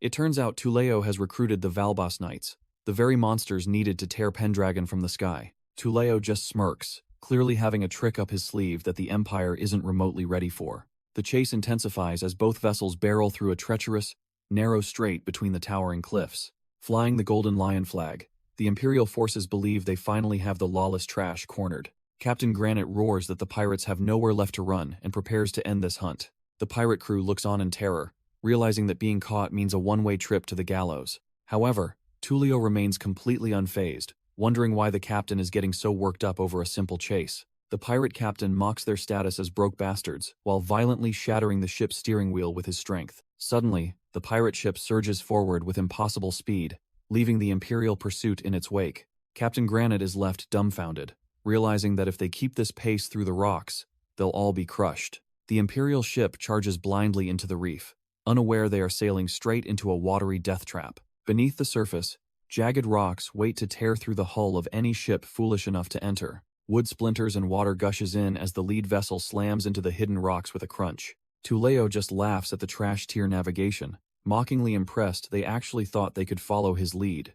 The pursuit comes to a grinding halt as the lead ship begins its slow descent to the ocean floor. Captain Granite fumes in rage while Captain Griezmann realizes they must prioritize saving their drowning men. The captain is completely dumbfounded by the loss, his eyes burning with a lethal hatred for being outplayed. While the Imperial forces struggle to stay afloat, the black-sailed ship disappears toward the distant horizon. Tullio smirks at his victory, already planning to gather the pirate scum and claim his new island territory. News of the Navy's defeat spreads like wildfire, leaving the Pendragon name dragged through the mud of total helplessness. Viscount Moraine's blood boils as he crushes the report, his grip tight enough to snap bone from sheer humiliation. He slams the table in a fit of rage, cursing the pirate scum for making a mockery of his fleet. Our boy Aaron stares out at the sea, realizing the situation is far messier than they initially anticipated. He turns back with cold eyes, admitting they completely misjudged how deep this trash-tier conspiracy actually goes. Turns out Tullio isn't just lucky. He is being fueled by a massive influx of gold from a shadowy benefactor. That benefactor is none other than Arangus, the Sea Dragon King, who is pulling strings from the southern shadows. Aaron explains that simply cutting off the local funds won't stop a monster with such deep pockets and ambition. If they want to survive, they will have to face the secret weapon of Arangus, the elite Valva's Knights. The Valbas Knights prepare their mounts, proving that the Sea Dragon King is finally going all out. Viscount Moraine looks visibly shaken, feeling the weight of the impending war crushing his spirit. Our boy Aaron grips his blade tightly, refusing to back down from the coming storm. If they want a war, hell give them one, as his draconic mana begins to flare. Deep in the city, some of his crew try to relax over a meal in a tavern. A trash-tier crab leg sends the orc into a frenzy, calling the meal an absolute ripoff.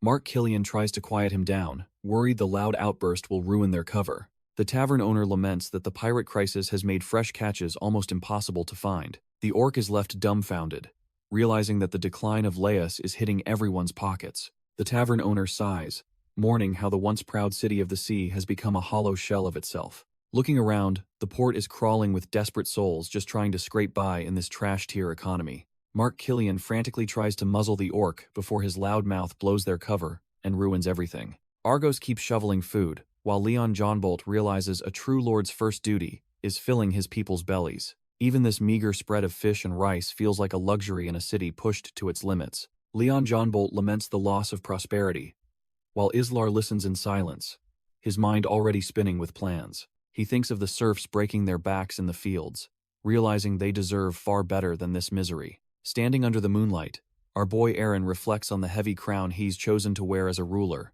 Islar knows the coming war will be brutal, but he's prepared to become a monster for House Pendragon.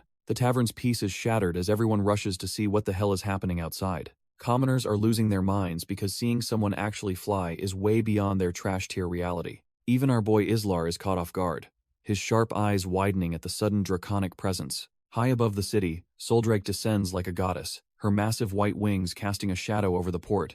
Islar stares up in disbelief, realizing his powerful companion has finally tracked him down in this dump.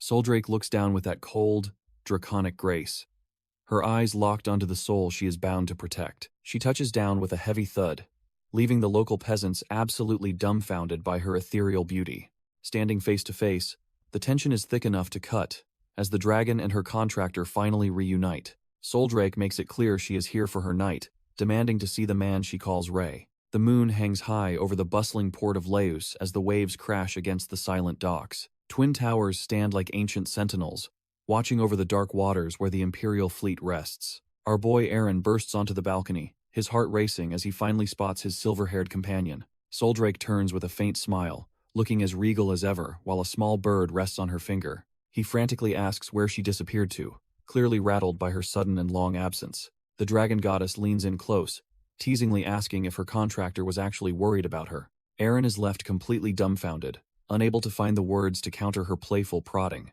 Leaning against the cold stone railing, he admits that things felt off without her around for so long. She watches him with a soft expression, sensing the genuine bond that has formed between their souls. Changing the subject, she asks about his time at Lobstein Prairie while her massive wings flutter softly. Soldrake's expression turns serious as she reveals she crossed paths with another of her kind. It turns out she met Amuhalt, the black dragon who had been watching over the dragon vein.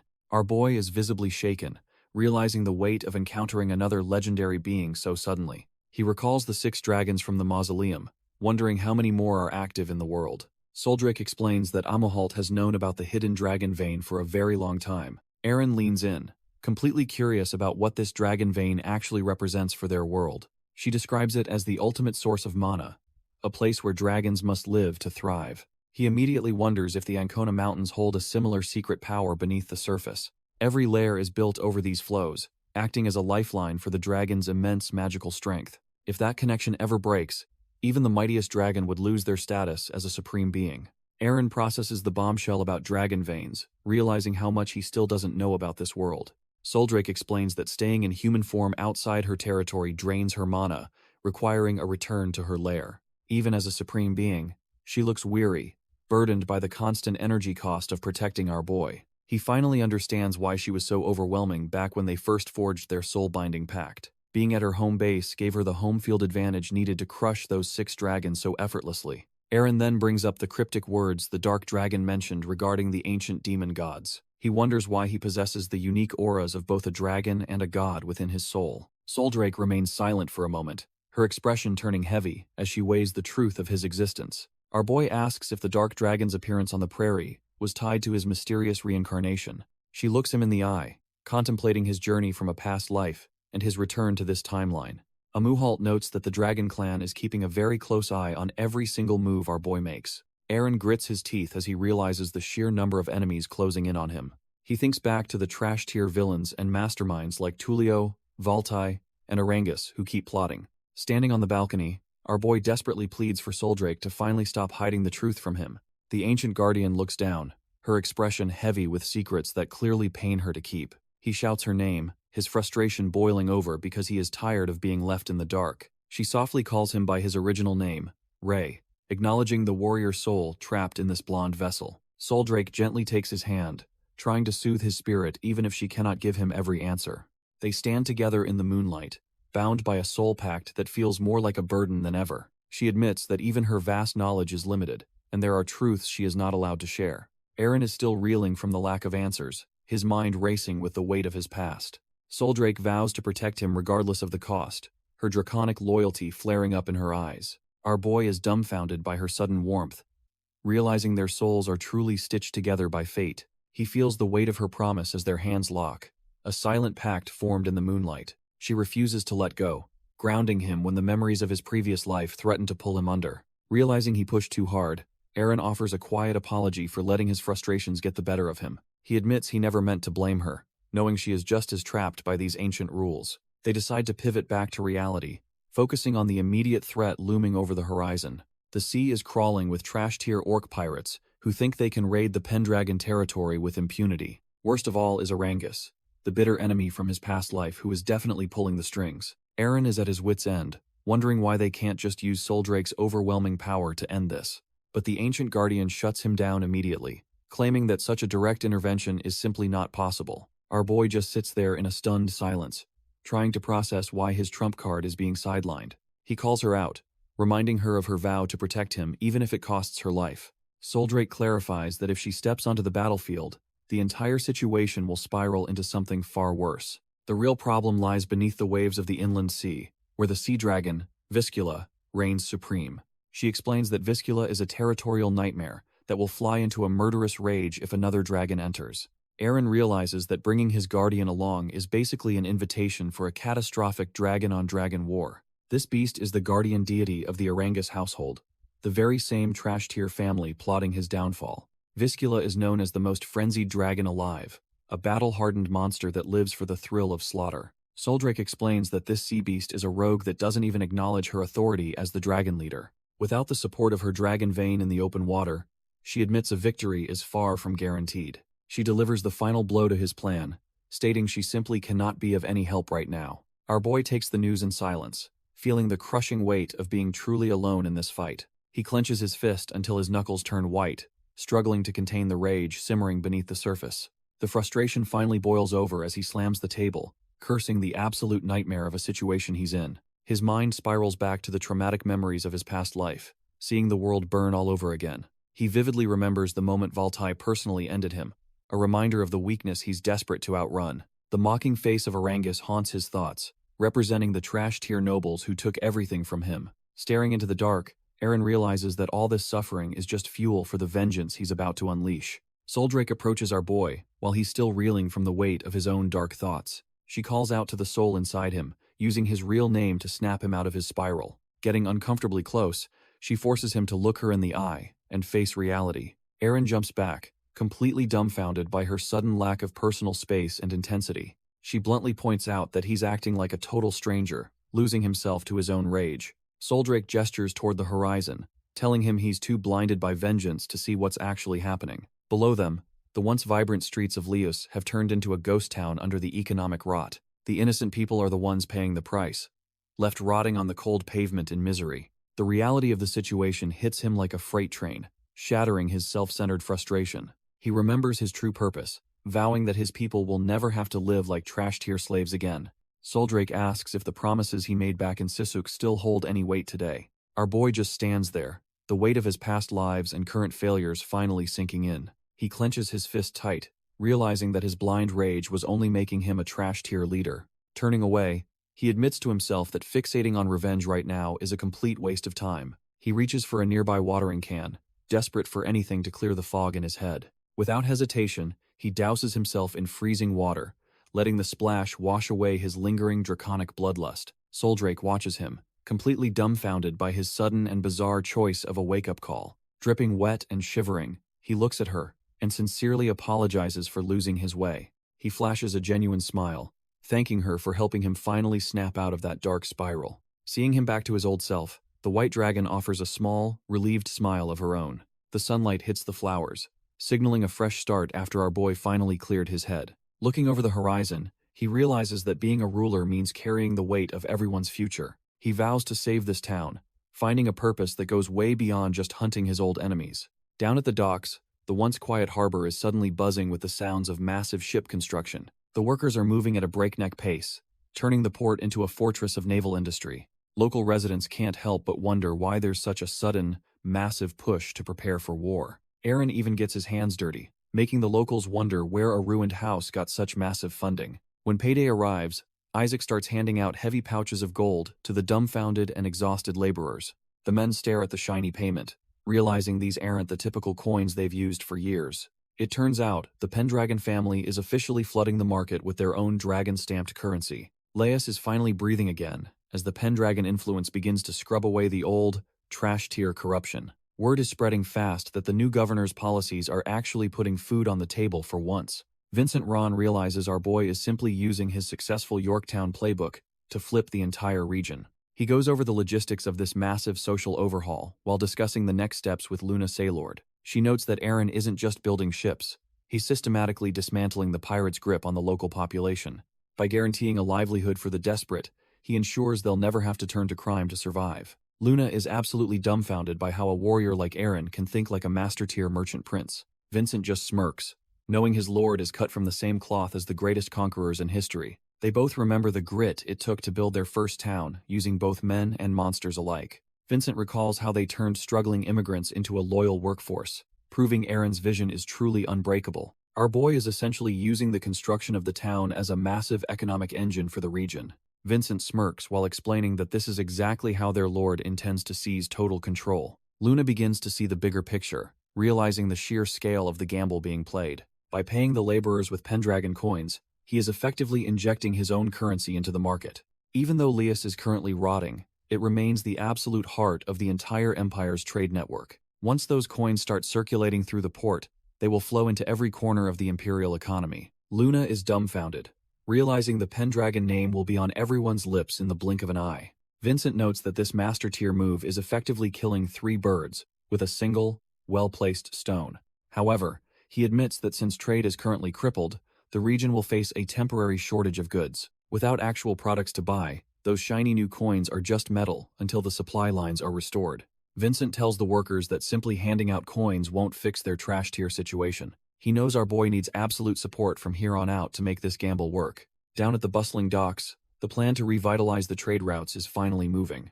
Joseph explains to Luna that using the canal is the fastest way to get goods to Laos. When she asks about protection, he mentions he's already hired mercenaries to handle the dirty work. Luna wonders if using the elite Pendragon soldiers for a simple transport job is just total overkill. Joseph looks her in the eye and asks if she truly trusts him with this operation. She stays silent, clearly feeling the pressure of the massive political weight resting on her shoulders. To prove his loyalty, he offers himself up as a hostage until the goods safely arrive. He walks off, promising to stay put and face the music if anything suspicious happens during transit. Joseph tips his hat, telling her she can deal with him however she wants if things go south. Luna is visibly shaken, wondering why he is willing to put his life on the line like this. He looks back with a heavy gaze, carrying the weight of his past failures as a knight. With a rare smile, he admits he is doing this simply because he owes her a great debt.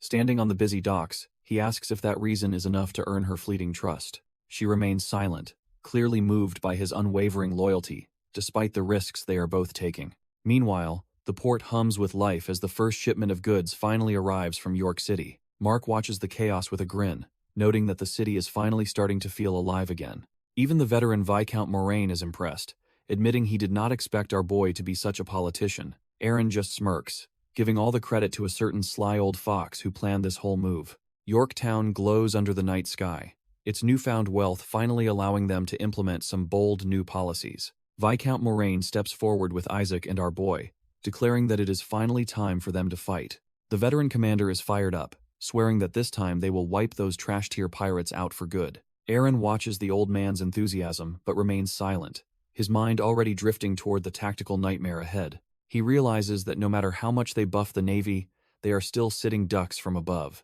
The Valbus Knights are a different breed, raining death from the clouds while the Imperial forces watch helplessly. Even with his own Griffin riders training hard, the gap in raw experience is still way too wide.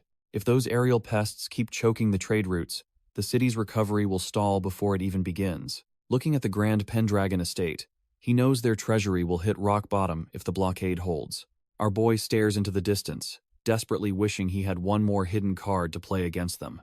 Islar spends his night in the stables, personally tending to the griffins to ensure they are battle-ready. Even these proud beasts seem to soften under his touch, finding a rare moment of peace together. But his mind is far from peaceful as he calculates the looming threat of the Valbas Knights. He remembers the horror of those black-winged shadows descending from the sky to slaughter the helpless serfs. The memory makes his blood boil, knowing his current forces are not yet ready for that aerial hell. He mutters a curse toward the moon, feeling the weight of their disadvantage pressing down on his shoulders. Suddenly, Aaron approaches and calls out to his loyal ally, breaking the dark-haired warrior's grim trance. Islar turns around, surprised to see the young duke out and about at such a late hour. Without wasting any time, Aaron gets straight to the point and asks to borrow one of the griffins. Our boy looks back with a sharp gaze, wondering what kind of crazy plan the duke has cooked up. Under the pale crescent moon, a lonely island sits amidst the crashing waves of the dark sea. A group of rowdy pirates waste the night drinking,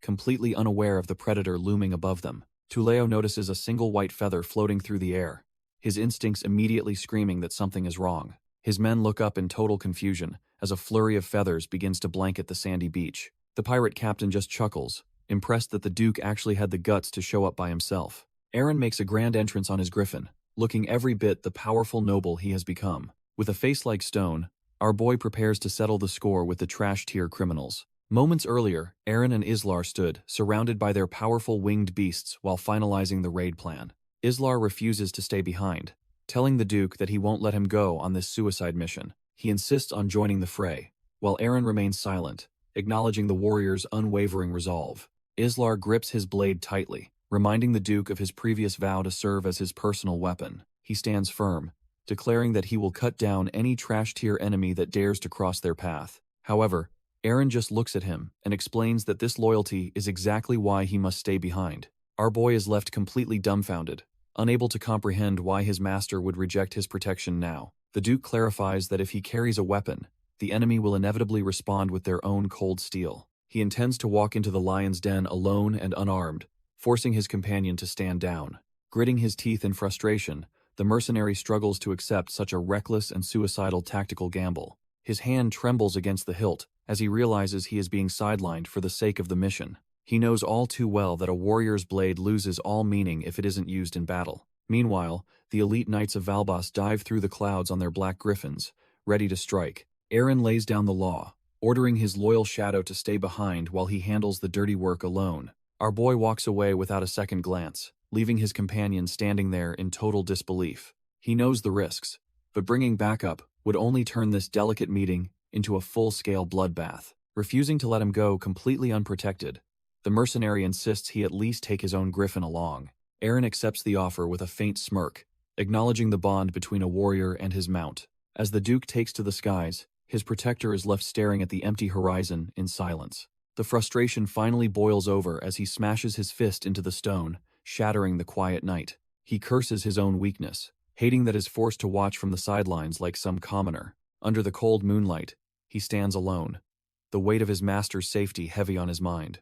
Meanwhile, Aaron touches down on the sand to confront John Myers and his crew of trash-tier pirates. Aaron cuts straight to the chase, demanding a private audience to settle the unrest in Laos. John Myers just smirks from the shadows, letting his men test the mettle of the new governor-general. A bold pirate grabs our boy by the collar, mocking the long journey he took just to be humiliated. He shoves a mug of swill toward Aaron, insisting he take a drink before they discuss any terms. Aaron looks at the offering with cold indifference, knowing exactly where this disrespectful display is headed.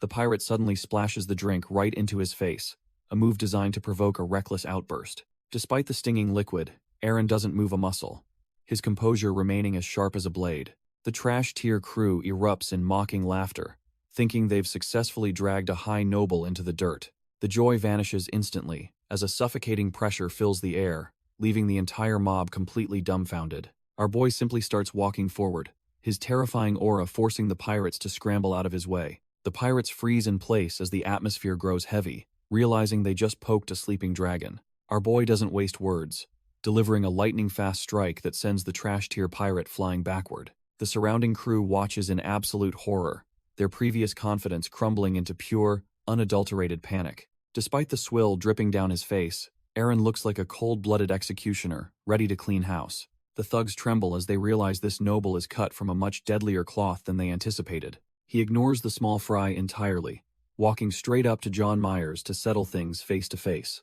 Aaron maintains a terrifyingly calm expression, while stating he simply wants to have a word with the captain. Myers remains silent, his sharp eyes scanning the young man for any sign of weakness or hesitation. The rest of the crew bristles with rage, reaching for their steel to defend their captain's honor. Myers quickly raises a hand, signaling his men to stand down before the situation turns into a bloodbath. John Myers stands atop the rocks, looking down at our boy, like he's just another trash-tier noble to exploit. The surrounding crew looks absolutely dumbfounded, wondering if this blonde kid has a death wish or just massive balls. Myers finally hops down to acknowledge the new governor, realizing Aaron didn't come all this way for the scenery. He gestures toward his massive ship, suggesting they move this conversation somewhere private to discuss some real pirate business. Soon they're locked in a cabin, maps and bags of gold spread out as the high-stakes negotiation finally begins. The pirate captain flips a coin with a smug grin, clearly thinking he holds all the winning cards here. Aaron remains terrifyingly calm, his sharp eyes focused on the gold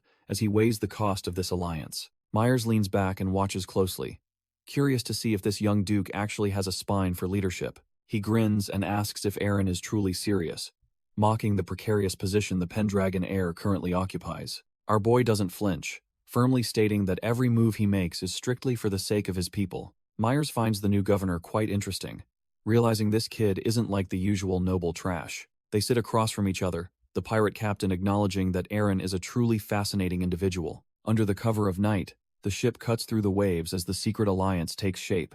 As the sun rises over the coastal towers, the weight of the governor's new responsibilities settles in. Suddenly, a heavy hand slams onto the desk, shattering the quiet atmosphere of the governor's office. Viscount Moraine is absolutely livid, demanding to know if our boy has actually lost his mind. The veteran commander can't believe Aaron would ever consider joining hands with those filthy, lawless pirates. Aaron stays cool, explaining that the pirates are a necessary piece to survive the current political mess. He knows that restoring the city's trade requires taking measures that go beyond traditional imperial laws. If they don't act now, those shadow-dwelling Valbus knights will continue to exhaust the territory's resources. Aaron confirms the need for a decisive battle, admitting he bought off the pirates to ensure his plan succeeds. He reveals he doubled the bribe Tuleo Arangus originally offered just to secure their loyalty with better gold. As our boy walks away, he notes that Captain John Myers already saw through his shipbuilding industry scheme.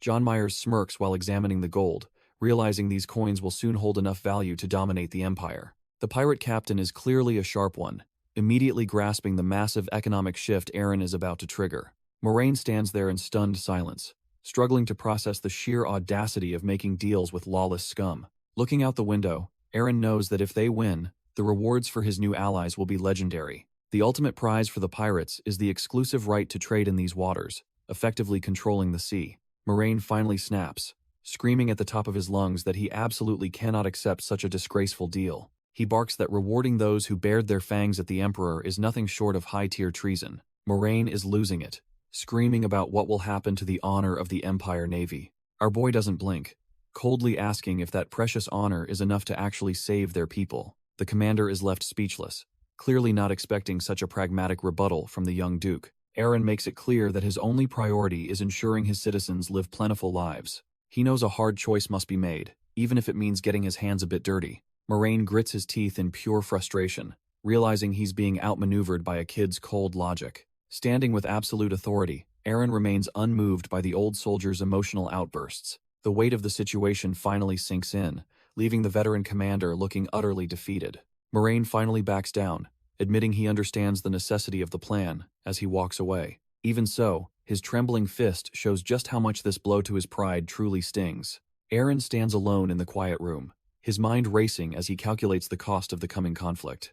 Staring into the rain, our boy vows that the villains will soon pay for their absolute arrogance. He mutters the names of Tuleo and Arangus, already planning their inevitable downfall in his head. Far across the water, a pirate ship docks at a lawless shore, where mercy is a forgotten concept. These trash-tier pirates have turned the beach into a playground of misery for their high-born captives. A crossbow bolt suddenly snaps through the air, cutting the tension with a sharp, lethal whistle. It buries itself in a woman's shoulder, making her realize her noble blood won't save her here. The other captives are left dumbfounded and trembling as they witness the sheer cruelty of their captors.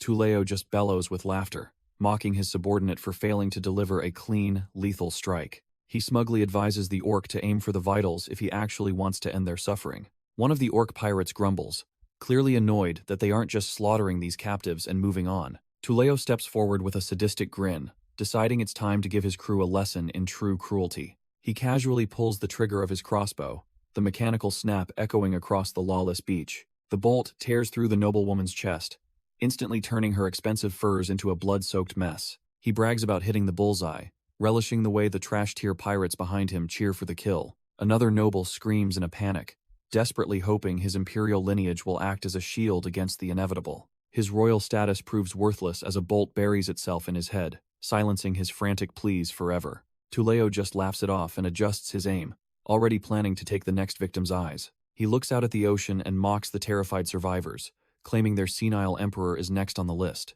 With a cold and predatory look, he vows that he'll personally ensure the entire imperial line meets a bloody end. The bolt finds its mark, leaving the remaining nobles shaking in their boots as they witness the carnage. Tuleo looks down from his perch and calls out to the knightess, clearly looking for some entertainment. He flashes a trash-tier grin, challenging her to a duel just to prove who is the superior warrior. Pointing toward the sinking wreckage, he tells her to take a shot at the pathetic captives hanging there. Our girl barely reacts, giving him a look that says he is not even worth her time or effort. Annoyed by her silence, Tuleo tosses his own crossbow down, forcing her to play along with his game. The weapon tumbles through the air, nearly clipping the griffin as it falls toward the silent warrior. She catches the heavy bow with ease, her movements fluid and completely unfazed by the sudden projectile. Without a second thought, She turns and fires a bolt back with the kind of precision only a master possesses. The projectile pierces another noble's skull, proving that she is far more dangerous than any common pirate. Tuleo and his crew stand dumbfounded by the display of skill they just witnessed from the mysterious warrior. He lets out a dark chuckle, while a sweaty tavern owner rushes up with some urgent news. The nervous Rex stammers that he has something critical to report regarding the recent movements in Laos. He reveals that a massive shipment of gold is currently being transported right out of the city. The blue-skinned orcs practically drool at the thought of such a massive catch ripe for the taking. Tuleo narrows his eye, questioning if the cargo consists of those newly minted Pendragon coins. The informant confirms his suspicions, trembling as he realizes the weight of the information he is providing. Examining a coin, Tuleo realizes the Governor-General is trying to flood the South and buy total influence. If Jamie Roxanne and his shadowy knights succeed with this economic play, the entire power dynamic will shift. The informant warns that if this continues, even the legendary Sea Dragon King will lose his grip. Tuleo ponders the situation, realizing the Governor-General's economic play is more dangerous than a simple blade. He identifies the real thorn in his side, a man whose wealth could topple empires if left unchecked. That man is Carl Mandy, the legendary Gold King of the South, who sits atop a mountain of riches. Currently, this tycoon bankrolls the Arangus household, proving that in this world, gold is the ultimate weapon of war. Tuleo worries that if Pendragon's currency takes over, even a greedy merchant like Mandy might switch sides and betray them. He decides this is the perfect moment to prove his loyalty to his father and secure their dominance. With a roar, he commands his crew to sink the gold-laden ship and crush those imperial bastards once and for all. The blue-skinned orcs howl in excitement, their bloodlust rising at the promise of endless loot and glory. Nearby, the elven mercenary watches the chaos unfold while his griffin stays alert for the coming slaughter. Tuleo promises his men they can waste the spoils on whatever vices they desire once the ocean swallows their enemies. Aaron looks out at the horizon, already certain about the enemy's next move in this high-stakes game. He gathers his top brass, knowing the trash-tier pirates are likely salivating over the bait he's laid out. Our boy toys with a gold coin, explaining how this wealth will lure the greedy bastards to their doom. The plan is for Viscount Moraine's fleet to act as the primary escort, serving as a very tempting target. While the pirates focus on the gold and the admiral's retreat, they'll be blinded to the real threat. Aaron's own hidden fleet in Laos is already prepped and waiting to spring a massive, coordinated ambush. He intends to wait until the enemy is funneled into the rocky shallows, where maneuverability becomes a nightmare. Showing off a miniature ship, he reveals that John Myers has already betrayed the other pirate lords. It's a brutal three-way pincer attack designed to crush the enemy before they even realize they've been played. Leon and the boys are absolutely hyped, realizing their lord is cut from a much deadlier cloth than expected. Aaron stands ready, leading the 20 ships of the Pendragon fleet to reclaim the southern seas. Viscount Moraine provides the heavy lifting, bringing 60 imperial vessels to serve as the main escort. Even the turncoat John Myers joins the fray against Tuleo's massive 60-ship pirate armada. Laying out the map, our boy explains how this formation will trap the pirates in a deadly crossfire. Has dead certain that with this strategy, they'll wipe the floor with those sea-dwelling trash tiers. Down at the docks, the final preparations are made as the fleet readies for a night departure. Suddenly, Irene comes running in, her eyes filled with tears at the thought of her brother leaving. She tackles him into a desperate hug, begging him to promise he'll return home safely no matter what. Aaron just smiles awkwardly, trying to reassure her that he's always managed to survive his crazy stunts. Luna and the maids watch the emotional farewell, knowing the entire Duchi's future is now at stake. Aaron officially entrusts the safety of his sister and the entire state to Lindsay's capable hands. Hearing this, Lindsay feels the heavy weight of his trust and struggles to keep her composure. She clutches her chest, silently promising herself that she won't let our boy down while he's away. Putting on a brave face, she vows to pray for his victory and safe return from the front lines. Aaron looks at her with a soft expression, clearly moved by her unwavering loyalty and strength. He pulls her into a final, comforting hug before he heads out to face the pirate scum. Turning his gaze upward, he spots the white dragon perched silently on a nearby roof. He asks Soldrake to keep a watchful eye over the household while he handles the naval mess. The ancient guardian simply nods, her silent presence offering more reassurance than any words ever could. With everything settled, our boy finally turns and marches toward the ships to begin the hunt. A commander rallies the troops, his voice booming as they prepare to set sail for absolute glory. Our boy leads a motley crew of knights and orcs down the docks, ready to bring the heat. Carta roars with feral bloodlust, promising to personally claim the head of that trash-tier half-orc captain. Leon feels the weight of the mission, while Argos remains a silent, steady pillar of veteran strength. Islar keeps his guard up, his sharp eyes mirrored by the predatory gaze of his loyal griffin mount. Eren stands tall in his naval gear, his mind already calculating the most efficient way to dismantle the enemy. Under the cold light of a crescent moon, the Pendragon fleet cuts through the dark waves toward battle. Standing firm on the deck, Islar prepares his mana, knowing this fight will be anything but easy. Looking out over the endless horizon, the team realizes there is no turning back from this naval hunt. With the wind whipping through his hair, Islar focuses on the kill, ready to unleash his dark power. Leon and Argos trade blows on the deck while Islar keeps a sharp eye on the training session. Our boy Leon is struggling to keep up with the veterans' overwhelming strength and calm demeanor. Every punch Leon throws is effortlessly parried by Argos, who treats the spar like a simple walk. Desperate to make a mark, Leon focuses his mana into a heavy strike that glows with intensity. Even with the extra power, Argos just ducks the blow, leaving the recruit punching at shadows. The veteran enforcer just smirks, clearly unimpressed by the kid's predictable and sloppy movements. Leon tries a low sweep to regain his footing, but he's completely outclassed by the master's instincts. Before he can even blink, Leon is sent flying backward, his balance shattered by a single counter. He manages to snag a rope mid-air, barely stopping himself from crashing into the ship's railing. Gritting his teeth, Leon grips the line tight, knowing he needs more than just spirit to survive. Leon uses the ship's rigging to launch a high-flying kick, trying to catch his mentor off guard. He dances through the ropes with the agility of his entertainer past, surprising even the veteran enforcer. Landing firmly on the mast, our boy flashes a confident smirk, finally feeling in his element. From his high vantage point, he calculates the distance, ready to bring the hammer down on Argos. With a roar, Leon descends like a meteor, putting every ounce of his weight into a final strike. The collision sends a shockwave across the deck, marking the most intense moment of their session. Despite the flashy entrance, Argos blocks the blow effortlessly, proving the gap in their power remains massive. Leon stares at his trembling hands, dumbfounded by how easily his best move was neutralized. However, Argos just grins and tells him that he has finally mastered the basics of shipboard combat. Overjoyed by the rare praise, Leon beams with pride and vows to work even harder for the duchy. Leon feels like trash tier trash, because he couldn't even graze his master during their intense sparring session. Argos bluntly points out that shouting during a surprise attack completely ruins the point of a blind spot.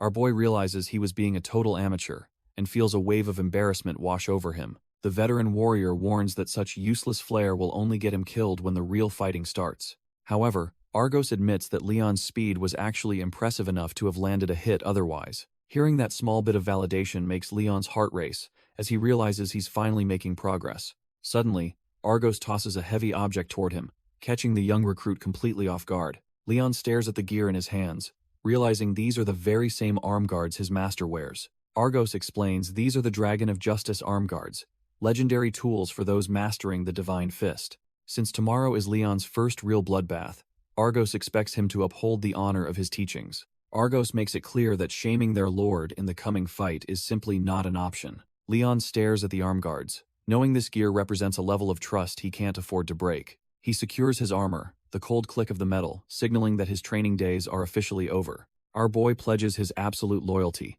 determined to show he's finally cut from the same cloth as legends. Eren watches the horizon alongside his loyal griffin, his draconic instincts sensing the stench of salt and blood. The quiet night air near the coast feels heavy, like the calm before a total slaughter. A massive pirate fleet emerges from the shadows, their black sails carrying the weight of 1,000 sins. Tulio looks on with a twisted smirk, anticipating the carnage of the boy's first real taste of war. He checks in with his hooded companion, curious if this silent shadow is ready to earn his keep. The masked knight from Valbas stares back with glowing eyes, radiating an aura of pure, unadulterated death. Soldrake watches the dark waves, her soul bond with the air, making her restless as the storm gathers. She whispers his old name in her heart, fearing his path might lead to another tragic end. Out on the open water, the pirate fleet cuts through the surf, ready to tear Lias apart. It is a clash of destinies between the vengeful pirate prince and our boy, who is finally ready. On the Imperial deck, Isaac reports that Eren made a massive financial play to outbid their enemies. Viscount Moraine breaks a sweat, realizing the sheer scale of the political gamble the young duke is taking. Isaac worries that if the pirate captain decides to play both sides, their entire plan will crumble. Turns out John Myers is exactly that kind of snake, weighing his options while staring at Pendragon gold. If Tulio offers a better deal, these trash-tier mercenaries will flip faster than a coin in the dirt. Isaac notes that in this lawless sea, loyalty is just a fancy word for the highest bidder. John Myers smirks, claiming that as a veteran of these waters, he knows pirate filth better than any governor. Back on the Imperial ship, Isaac is losing his cool while his men stand ready for a bloodbath. He shouts in frustration, wondering if they can actually trust these trash-tier mercenaries with the Empire's future. Viscount Moraine grits his teeth, the pressure of the mission weighing heavy on the old shark's shoulders. Suddenly, a scout points toward the horizon as the Admiral spots something that makes his blood run cold. A pirate vessel emerges, flying a massive sail that displays a grotesque mockery of the Aragon Emperor himself. The message is clear. The crown is dead weight, and the old man's time has finally run out. Moraine and Isaac stand dumbfounded, unable to process the sheer audacity of this public declaration of war. High above the deck, Tuleo perches like a predator over the bound and broken Imperial nobles he's captured. The pirate prince just grins, relishing the chaos he's about to unleash on the entire world. Moraine and Isaac are paralyzed as they realize the pirates have taken high-ranking hostages to use as shields. Lord Dawson hangs there, a broken shell of a man used as a human shield by the pirate scum. His son loses it, swearing he'll never forgive these trash-tier pirates for this absolute humiliation. Isaac quickly grabs the telescope to assess the full, sickening scale of the enemy's depravity. He spots even more nobles bound to the masts of John Myers' ship, serving as living shields. Moraine is completely dumbfounded, realizing the pirates have stripped away all their tactical options with this move. Isaac tries to steady the grieving soldier, knowing they need to fire the signal flare to start the battle. The enemy fleet looms large, outnumbering the Imperial forces with their sheer, overwhelming mass and audacity. Our boy Isaac calculates that if they can just take out Myers, the odds might finally even out. Moraine stares ahead, knowing the next few minutes will decide the fate of the entire southern coast. The plan is simple. Crush the pirates before they regroup and meet the Pendragon fleet near the rocks. Our boy Isaac is hyped, screaming that they will finally have the upper hand if they strike now. But Moraine is feeling the heat, his face tightening as the weight of the decision crushes him. His men are still full of fire, convinced their elite training makes these trash-tier pirates look like jokes. They roar about being the Empire's finest, refusing to believe they could ever fall to mere sea scum. The deck erupts as the soldiers beg the Admiral to finally fire the signal flare and start the party. Moraine grits his teeth in silence, knowing that one wrong move means a death sentence for the hostages. Watching from the shadows, Tuleo just smirks, finding the Admiral's desperate struggle for morality absolutely hilarious. With a sharp snap of his fingers, the pirate leader decides it is time to escalate the chaos. Suddenly, a massive griffin screams through the sky, signaling that the Pendragon reinforcements have finally arrived. A single spear whistles through the air, cutting through the tension like a hot knife through butter. A Pendragon soldier dives in on a griffin, shredding the pirate flag with a single, brutal stroke. The tattered remains of the sea scum's pride flutter away, as the sky belongs to the duchy now. Ropes snap, and Lord Dawson falls free with the other nobles, finally escaping their roles as human shields. Viscount Moraine and Isaac stand dumbfounded, watching the impossible rescue unfold right before their very eyes. Tuleo just throws his head back and laughs, calling the whole chaotic scene a masterpiece created by Valvas. He mocks the Empire, claiming pirates can do whatever they want, while the Navy just watches helplessly. Isaac and the Imperial Army officers are absolutely fuming, their faces twisting as the pirates' taunts dig deep. Isaac realizes they can't just stand there anymore. The time for playing by the rules is officially over. Moraine looks down in grim silence, knowing the Empire's reputation is hanging by a very thin thread. Tuleo keeps cackling, calling the Emperor a senile old man, who is way past his prime. Viscount Moraine finally reaches his breaking point, his grip shattering the wooden railing into splinters. The Imperial Army officers are absolutely fuming, their eyes glowing with a murderous intent to silence the trash-tier pirate. Moraine bellows for the signal, realizing they can no longer tolerate this blatant disrespect to the crown. A massive flare streaks across the sky, signaling the start of a full-scale Imperial retaliation. Our boy Aaron spots the smoke trail, his sharp eyes tracking the sudden shift in the battlefield tempo. The orc pirates and the rest of the crew are caught off guard by the Navy's sudden aggression. Vincent Ron watches in silence, his tactical mind already calculating how this chaos affects their carefully laid plans. Mark Killian realizes with a jolt that the battle has ignited far sooner than anyone expected. As the smoke billows over the fleet, it is clear that the original plan has just been tossed overboard. Aaron watches the signal flare light up the sky, realizing the situation just went from bad to worse. He is momentarily dumbfounded by the sudden escalation, knowing the fragile peace has officially been shattered. Our boy immediately roars for all ships to push forward at maximum speed to join the fray. As his vessel cuts through the waves, he curses Moraine for being so reckless with their carefully laid plans. The entire fleet maneuvers into a tight combat formation, charging headlong into the brewing maritime disaster. Meanwhile, Moraine stands ready on his deck, convinced that these trash-tier pirates must pay for insulting the Emperor. He leads his men in a bloodthirsty war cry, demanding the lives of every last criminal on the water.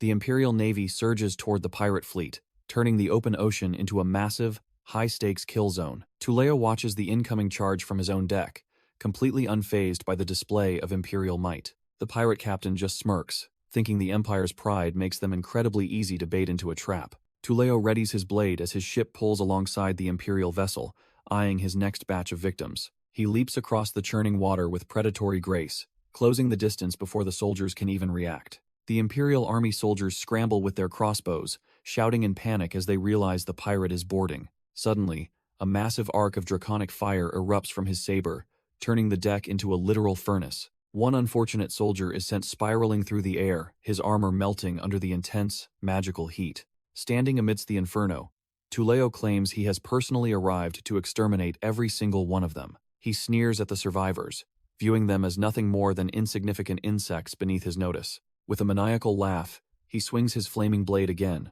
relishing the absolute chaos he is creating. He carves through the front line like a hot knife through butter, leaving only scorched wood and screams. The remaining soldiers roar for their comrades to hold the line and desperately try to push him back. Tuleo raises a massive shield, leaving the Imperial soldiers completely dumbfounded as they lose sight of his blade. The soldiers realize they are in deep trouble and try to flank him from the sides to find an opening. One desperate soldier puts all his weight into an overhead strike, hoping to shatter the pirate's defense. His blade connects with a heavy thud, but the shield doesn't even budge under the impact. Tuleo just sneers at the pathetic attempt, calling the man stupid for falling right into his trap. Suddenly, a violent burst of lightning explodes from the shield, catching the soldier completely off guard.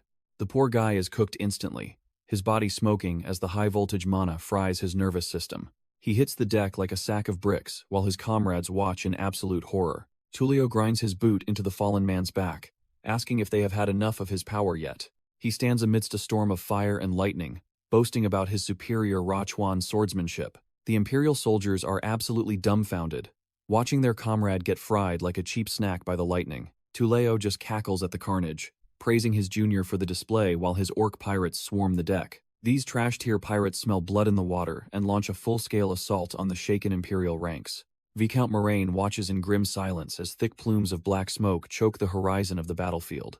The reports coming in are a total nightmare, with multiple ships already sinking into the depths of the ocean. Isaac can hardly believe his eyes, realizing that Tuleo's monstrous strength is far beyond anything they had anticipated. If this slaughter continues, the entire fleet will be wiped out before House Pendragon even makes an appearance. Refusing to back down, the young Dawson guard steps forward with a desperate fire burning in his eyes. He screams about Imperial honor and his duty to avenge his captured father, charging headfirst into the chaos. But his heroic speech is cut short as a sudden strike sends him reeling back into the shadows. Moraine and Isaac are dumbfounded as their own men start dropping like flies from precision fire. High above, a griffin cuts through the air, leaving the Imperial officers scrambling for a target. Isaac can hardly believe the speed of the elven marksman who just threaded a needle through a soldier's ear. The elven companion doesn't give them a second to breathe, diving straight for the heart of the flagship. With a screeching descent, the beast and its rider plummet toward the deck, like a vengeful comet. Moraine loses his cool, screaming at the top of his lungs as the shadow of death looms over. A brutal strike tears through wood and bone, turning the once pristine deck into a total bloody mess. Even the mighty griffin howls in agony as a heavy counterattack connects with devastating force. The elven warrior's stoic mask finally cracks as she realizes the tide has suddenly turned against her. While her mount crashes into the freezing depths, she barely manages to scramble onto the railing to survive. Isaac stares at the bubbling wake where the griffin just sank into the freezing depths. He and Moraine look up to see the elven warrior standing tall amidst the burning wreckage. Her eyes burn with a cold fury as she mourns the loss of her loyal winged companion. The two Imperial officers are completely dumbfounded by the sheer pressure radiating from this mysterious assassin. Balancing perfectly on the railing, she promises that they will pay for their sins with their lives. Isaac snaps, retorting that these trash-tier griffin riders have already spilled enough innocent blood. Our boy charges forward like a madman, refusing to let her look down on the Empire's pride. Their blades collide in a shower of sparks as she effortlessly holds back both veteran commanders, Isaac starts sweating bullets when he realizes his strikes aren't even grazing her shadow. Moraine is left shaking, finally understanding the terrifying gap in power between them and a valvous knight. Isaac screams in pure desperation as his dual blades are effortlessly parried by the assassin's blinding speed. The sound of clashing steel echoes across the deck as she blocks every strike with her twin daggers. Even with Moraine jumping in, the two commanders are dumbfounded by how easily she handles their combined assault. Her eyes remain cold and focused, treating these high-ranking Imperial officers like nothing more than trash-tier practice targets. With a sudden burst of agility, she finds a gap and delivers a brutal kick to the veteran commander. Moraine lets out a pained cry as he is sent reeling back, his pride shattered along with his defense. Isaac's heart sinks as he watches his superior fall, realizing they are both completely out of their league. She plants her foot firmly on the deck, already pivoting to finish off the remaining Imperial officer. A powerful spinning kick connects squarely with Isaac, sending him tumbling across the wooden planks like a ragdoll. Our boy hits the floor hard, groaning as he realizes his skills aren't even enough to graze her shadow. She pins his blade down with a heavy boot, crushing any hope of a counterattack in an instant. The elite warrior looms over Isaac like a reaper, her cold gaze signaling the end of the line. Isaac stares up in pure terror, finally understanding that he's completely outmatched by this monster in human form. Her eyes glow with a predatory light, showing that she views him as nothing more than a nuisance. Moraine screams for her to stop, his voice filled with a desperate panic he's never known before. Without a second thought, she swings her blade down to deliver a final, merciless blow to the fallen soldier. The strike connects with lethal precision, and Isaac's world quickly fades into a dark, crimson haze. Moraine is left dumbfounded, his face contorted in a mask of pure horror at the sight of the slaughter. He reaches out as if he could turn back time, but the elite knight has already finished her work. She looks away with total indifference, already moving on as if she just stepped on a common insect. Moraine is losing his mind, charging at the assassin with everything he has left in the tank. The knight just scoffs, calling his pathetic struggle completely and utterly useless in the face of true power. She looks down on him, claiming a swordsman who can't even fight is better off dead. As blood drips from her cold steel, she decides it is finally time for him to kick the bucket. Just as she lunges for the kill, a sudden force interrupts her lethal momentum with a heavy thud. A massive gust of wind and steel cuts through the air, stopping the execution in its tracks. Turns out our boy Aaron arrived just in time, parrying the strike before it could claim another life. He stands tall on the deck, the Pendragon flag waving proudly as he faces the trash-tier assassin. Moraine can hardly believe his eyes, trembling as he realizes the Governor-General himself has come to the rescue. Aaron doesn't say a word, his cold gaze proving that the real master of the sea has finally arrived. Aaron's eyes burn with a cold fury as he locks onto the assassin who dared touch his men. The deck becomes a tense standoff between our boy and the knight while the fleet burns behind them. He doesn't waste breath on words, his sharp gaze already calculating the quickest way to end this trash. Moraine can only watch in horror from the floor, his spirit broken as he stares at the carnage. Poor Isaac lies motionless in a growing pool of blood, his life slipping away after that brutal ambush. Aaron lashes out with a surge of draconic mana, cursing the woman for her cowardly and lethal methods. The assassin is momentarily dumbfounded by the sheer pressure, barely managing to track his blindingly fast movements. A twisted smile creeps across her face as she realizes this target is far more interesting than expected. She readies her twin blades, admitting that the Pendragon heir isn't just some pampered noble after all. Their weapons collide with a bone-shaking force, sending splinters flying as the real battle finally begins.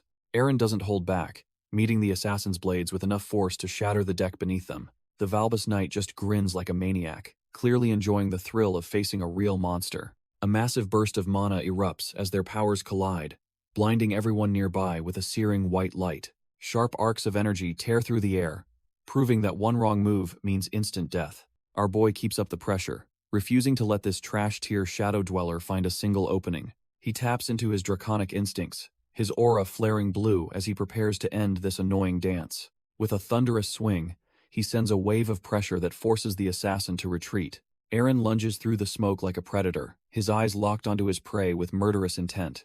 Their steel screams as they trade blows again, neither side willing to give an inch.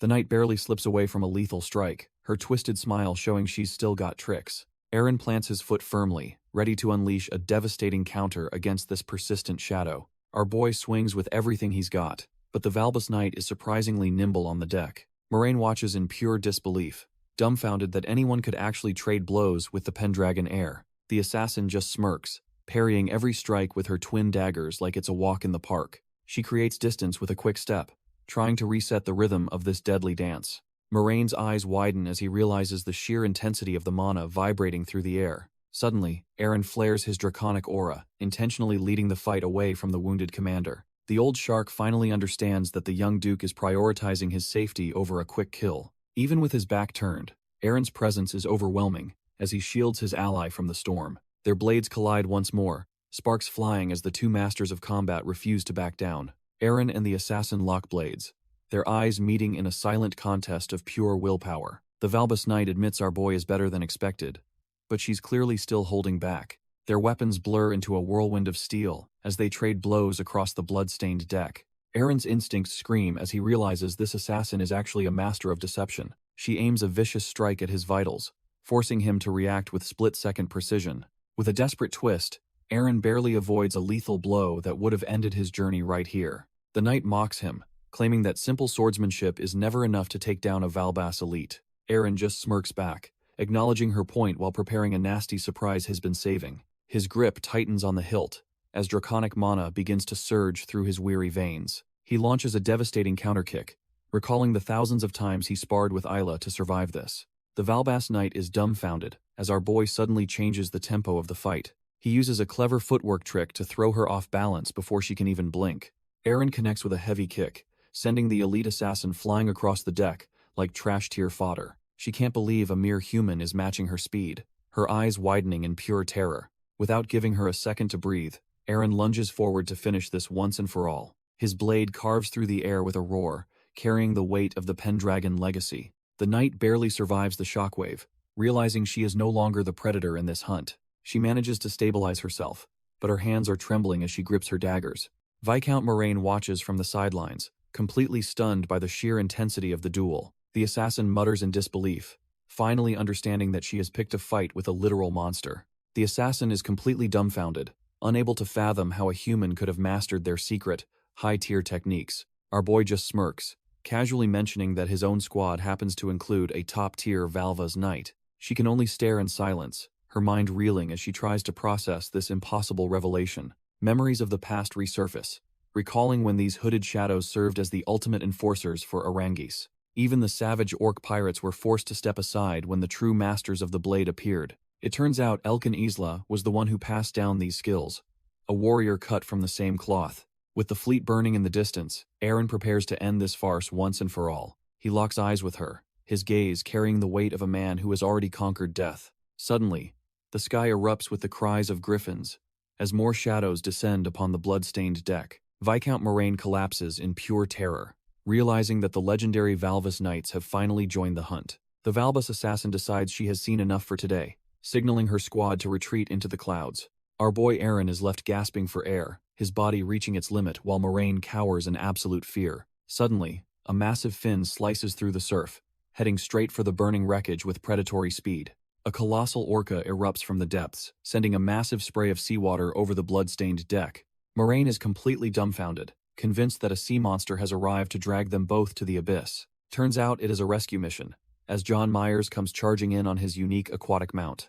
The shock is written all over their faces when they realize the pirate captain actually came back for them. Realizing the ship is a lost cause, Eren grabs the old commander to prepare for a desperate leap. He narrowly dodges a lethal blade from a lingering shadow, throwing himself toward their only chance at survival. John does not miss a beat, providing cover fire with his crossbow to keep the remaining assassins at bay. John parries a projectile mid-air, desperate to keep their escape path clear of any more trash-tier interference.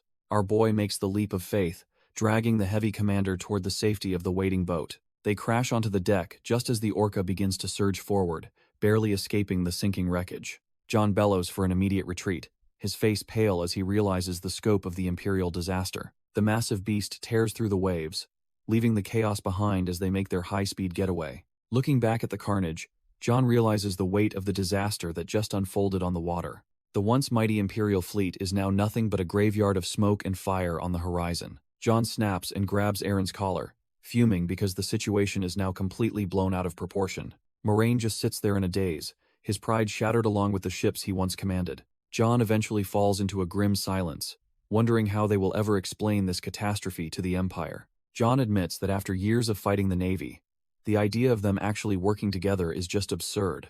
Our boy starts to speak, his voice heavy with the weight of the lives lost in the smoke. Eren drops to his knees, staring at the burning wreckage, while Moraine watches his commander crumble under the pressure. He takes full ownership of the defeat, insisting that every single mistake made today rests solely on his shoulders. Moraine tries to protest, shouting that the governor shouldn't blame himself for a disaster of this magnitude. John softens his tone, promising that since Eren saved them, the agreed-upon payment is still coming his way. However, the pirate captain has a lingering question about the real prize they were after. He presses Eren about the promised sea trade rights, knowing that without them, his crew has no future. John snaps that gold is trash tier if they can't live proper lives, and this loss makes everything feel useless. Eren remains silent, his sharp blue eyes reflecting a resolve that suggests this battle is far from over. Viscount Moraine turns his attention to John Myers, demanding to know the truth about the nobles on that ship. He recalls the horrific sight of those aristocrats dangling like puppets from the mast of the pirate vessel. John Myers calmly explains that Tulio did the deed, insisting they only followed the plan without seeking slaughter. The old commander sinks into a heavy silence, realizing the lines between good and evil are starting to blur. Looking out over the vast sea, Viscount Moraine wonders if his lifelong hatred for these criminals was misplaced. Our boy watches the veteran officer struggle with his conscience, seeing the cracks in his rigid imperial worldview. He realizes that even the most trash-tier criminals are still human, driven by the same basic survival instincts. Eren Pendragon knows better than anyone that some people are forced into darkness just to keep living. The crushing weight of poverty can turn even the most honest serfs into desperate predators on the streets. Whether it is the sting of hunger or Argos seeking revenge, everyone is just trying to survive. Our boy remembers the sting of false charges and the fire that consumed his previous life. Back on the boat, he asks the commander if he truly protects the people or just a crown. Eren questions if his own hands are any cleaner than the trash-tier villains they just took down. The old warhorse looks completely dumbfounded as the harsh truth finally starts to sink in. He makes it clear that the Emperor never intended for such senseless slaughter to happen. The weight of his failures becomes a physical burden that the veteran commander can no longer carry. Hunched over in shame, Moraine offers a desperate apology for the lives lost under his watch. John Myers watches the scene unfold, realizing that even Imperial officers are cut from the same cloth. The pirate captain remains silent, letting the heavy atmosphere settle over the small, drifting vessel. They continue their journey across the vast blue, leaving the ghosts of their past in the wake. The sun sets on the horizon, painting the sea in the color of the blood they just spilled. Our boy calls a meeting in the cabin, ready to hear just how bad the situation really is. Captain Granite explains that the Pendragon coins were saved, but the battle was a total meat grinder. He delivers the crushing news that half the Empire's fleet has been turned into scrap metal. John Myers listens intently, realizing that their naval strength has been cut from the same cloth as paper. Eren stays quiet, his mind racing as he realizes his plans are starting to fall apart. Viscount Moraine admits the situation is dire, and their odds of winning this war are looking trash tier. Even the toughest orc soldiers are sweating, feeling the pressure of a conflict that is spiraling out of control. Argos and Leon Johnbolt watch their leader, sensing that the weight of leadership is becoming a heavy burden. Viscount Moraine looks completely dumbfounded and broken, his eyes reflecting the lives lost while Isaac watches in silence. Someone finally snaps and grabs Viscount Moraine by the collar, refusing to let his defeatist attitude slide.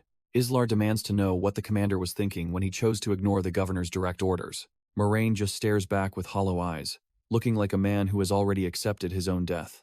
Our boy Eren finally breaks his silence, his presence instantly commanding the attention of every soul present.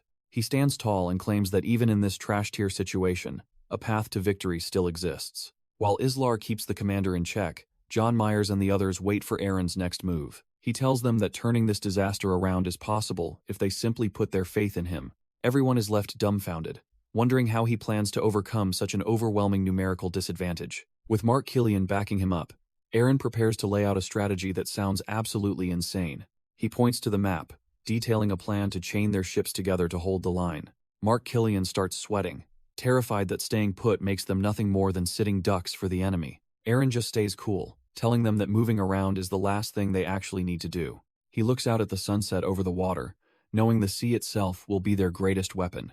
The heavy hitters in the room wait with bated breath as our boy prepares to drop his master plan. Mark is completely dumbfounded, unable to wrap his head around how such a reckless move could ever work. Even John Myers looks nervous, realizing that if this fails, they are all going to the bottom. Argos and Leon are the only ones hyped, fully believing their master has another miracle up his sleeve.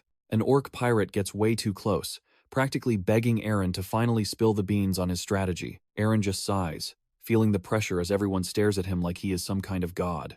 Argos and Leon are ready for war, but the rest of the room is drowning in doubt. Mark is sweating bullets, while Islar watches the high-ranking officers start to lose their collective minds. Our boy grits his teeth, knowing the strategy he is proposing sounds like a one-way ticket to the afterlife. He remembers this exact maneuver from his past life as Raven, back when he was just a fodder soldier. He realizes that coming clean about his reincarnation would just make him look like a total lunatic. Islar senses the shift in the air as the soldiers begin questioning if the Pendragon heir is actually competent. The Imperial troops finally boil over, demanding the governor explain the logic behind such a suicidal gamble. They corner Eren, insisting on seeing some concrete proof that they actually have a chance at winning. Islar snaps and calls them out for their insolence, refusing to let these trash-tier soldiers disrespect the boss.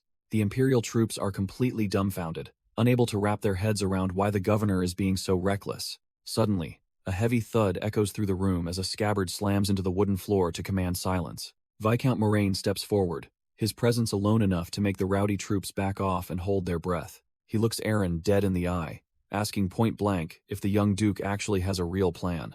The commander realizes there are secrets involved that our boy simply can't reveal to a room full of people. Eren remains silent, his expression unreadable as he waits to see if the veteran officer will fold or fight. Moraine takes a deep breath and decides that despite the insanity, they have no choice but to trust him. Our boy is genuinely caught off guard when the legendary Great White Shark of Mulade starts showing such loyalty. Moraine drops to one knee, declaring that while the plan is trashed here, he believes in the man leading them. Moraine bellows at his men, demanding to know if anyone actually dares to object to his command. He declares that the governor is a great ruler who truly cares for his people's survival. The Imperial soldiers stand there absolutely dumbfounded, unable to believe their legendary commander is actually submitting. They realize that if the Great White Shark is all in, they have no choice but to follow. The entire room drops to their knees, finally acknowledging our boy as the undisputed leader of this mission.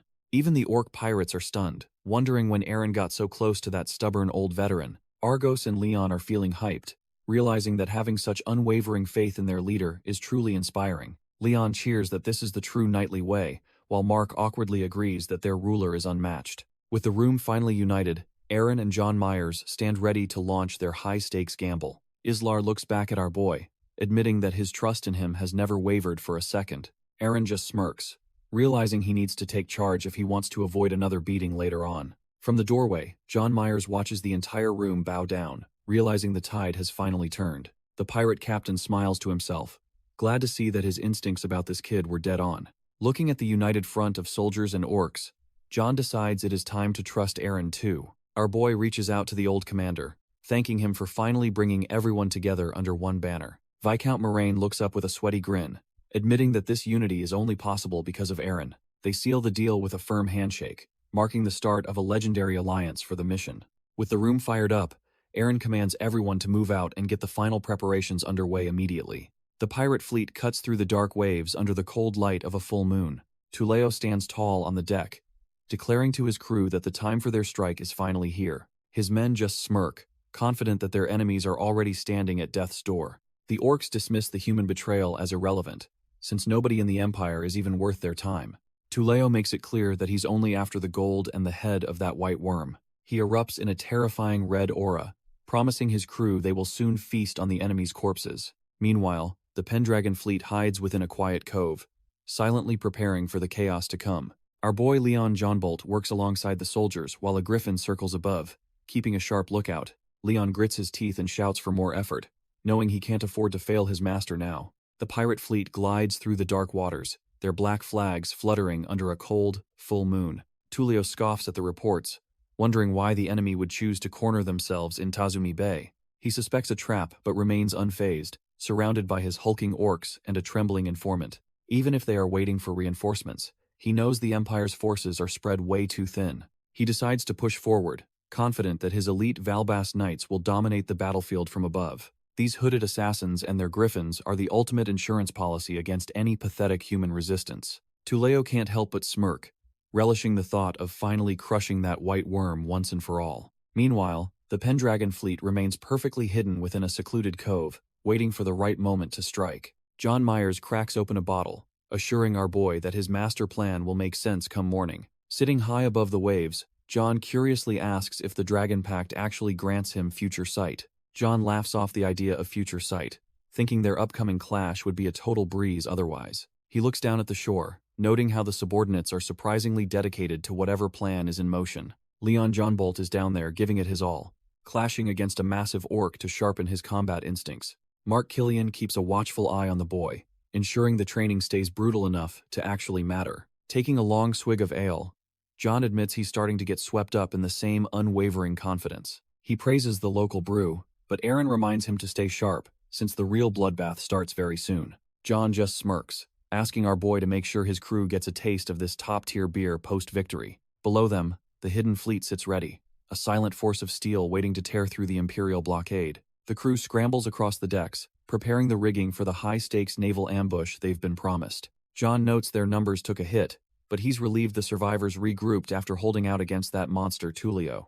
Aaron wonders why these men chose a life of struggle over the easy gold Tulio offered them. He asks John why they'd stick with their side instead of joining the winning team for freedom. John simply smiles, admitting that our boy hit the nail right on the head with that question. Aaron stays silent, waiting for the pirate captain to explain what makes his crew so different. John opens up about his orphan past, explaining he only became a pirate to avoid starving. He claims fancy titles like Pirate King mean nothing compared to a simple, full stomach. It turns out he's never been one to follow leaders who rule through pure intimidation. He snaps a branch, making it clear that ruling by fear is a total trash-tier strategy. For his crew, true freedom is just roaming the seas and enjoying a decent meal together. John looks at Aaron, betting everything that the young Duke can finally make that dream a reality. Aaron looks slightly dumbfounded, realizing the pirate captain has a heart of gold beneath that rough exterior. Our boy just smiles, finally giving a straight answer and confirming he is fully committed to the cause. As they sit on the cliffside,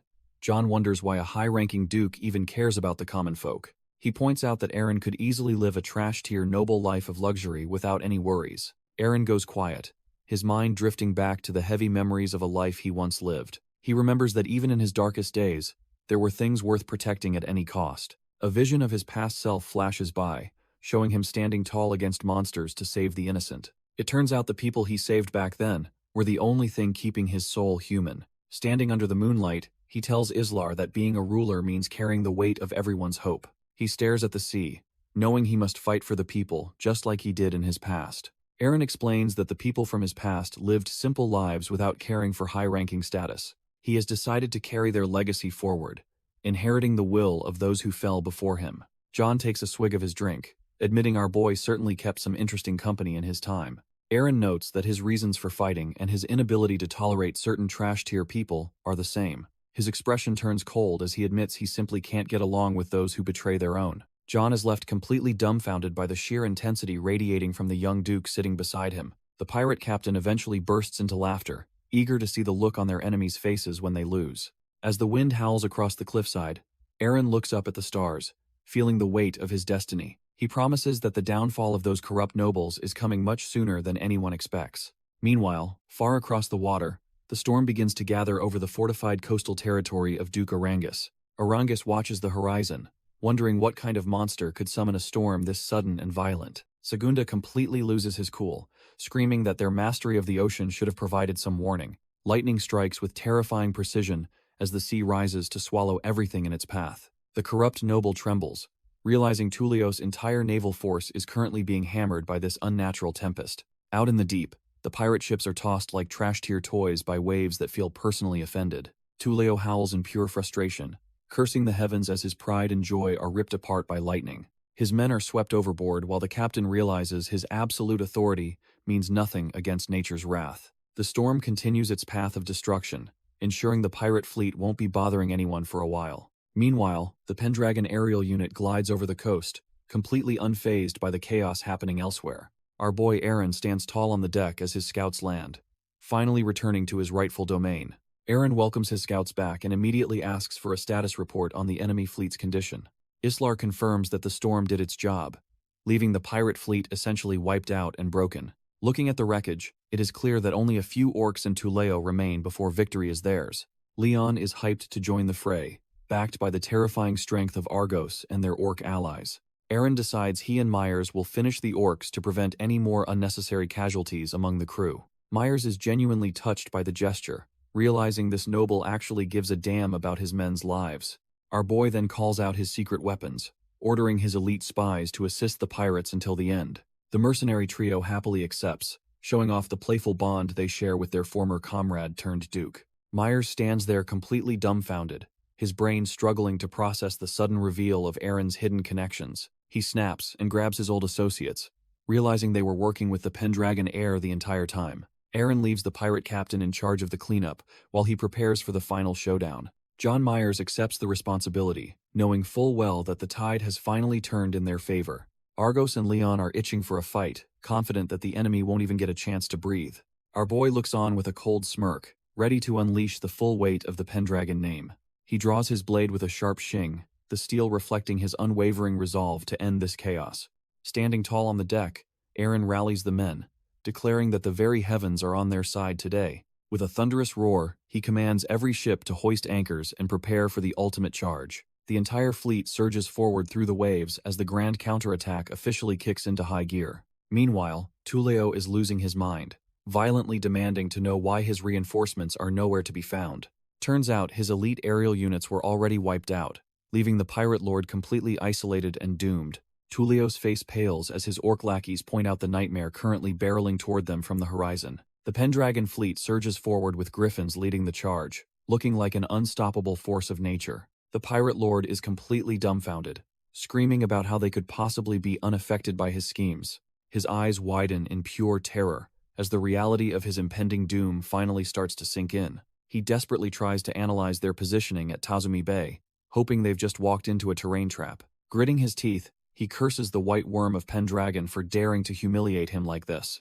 Leon leads the aerial assault, diving from the clouds to carve through the trash-tier pirates with ease. Argos and Leon start handing out a brutal beatdown, proving these orcs aren't even cut from the same cloth.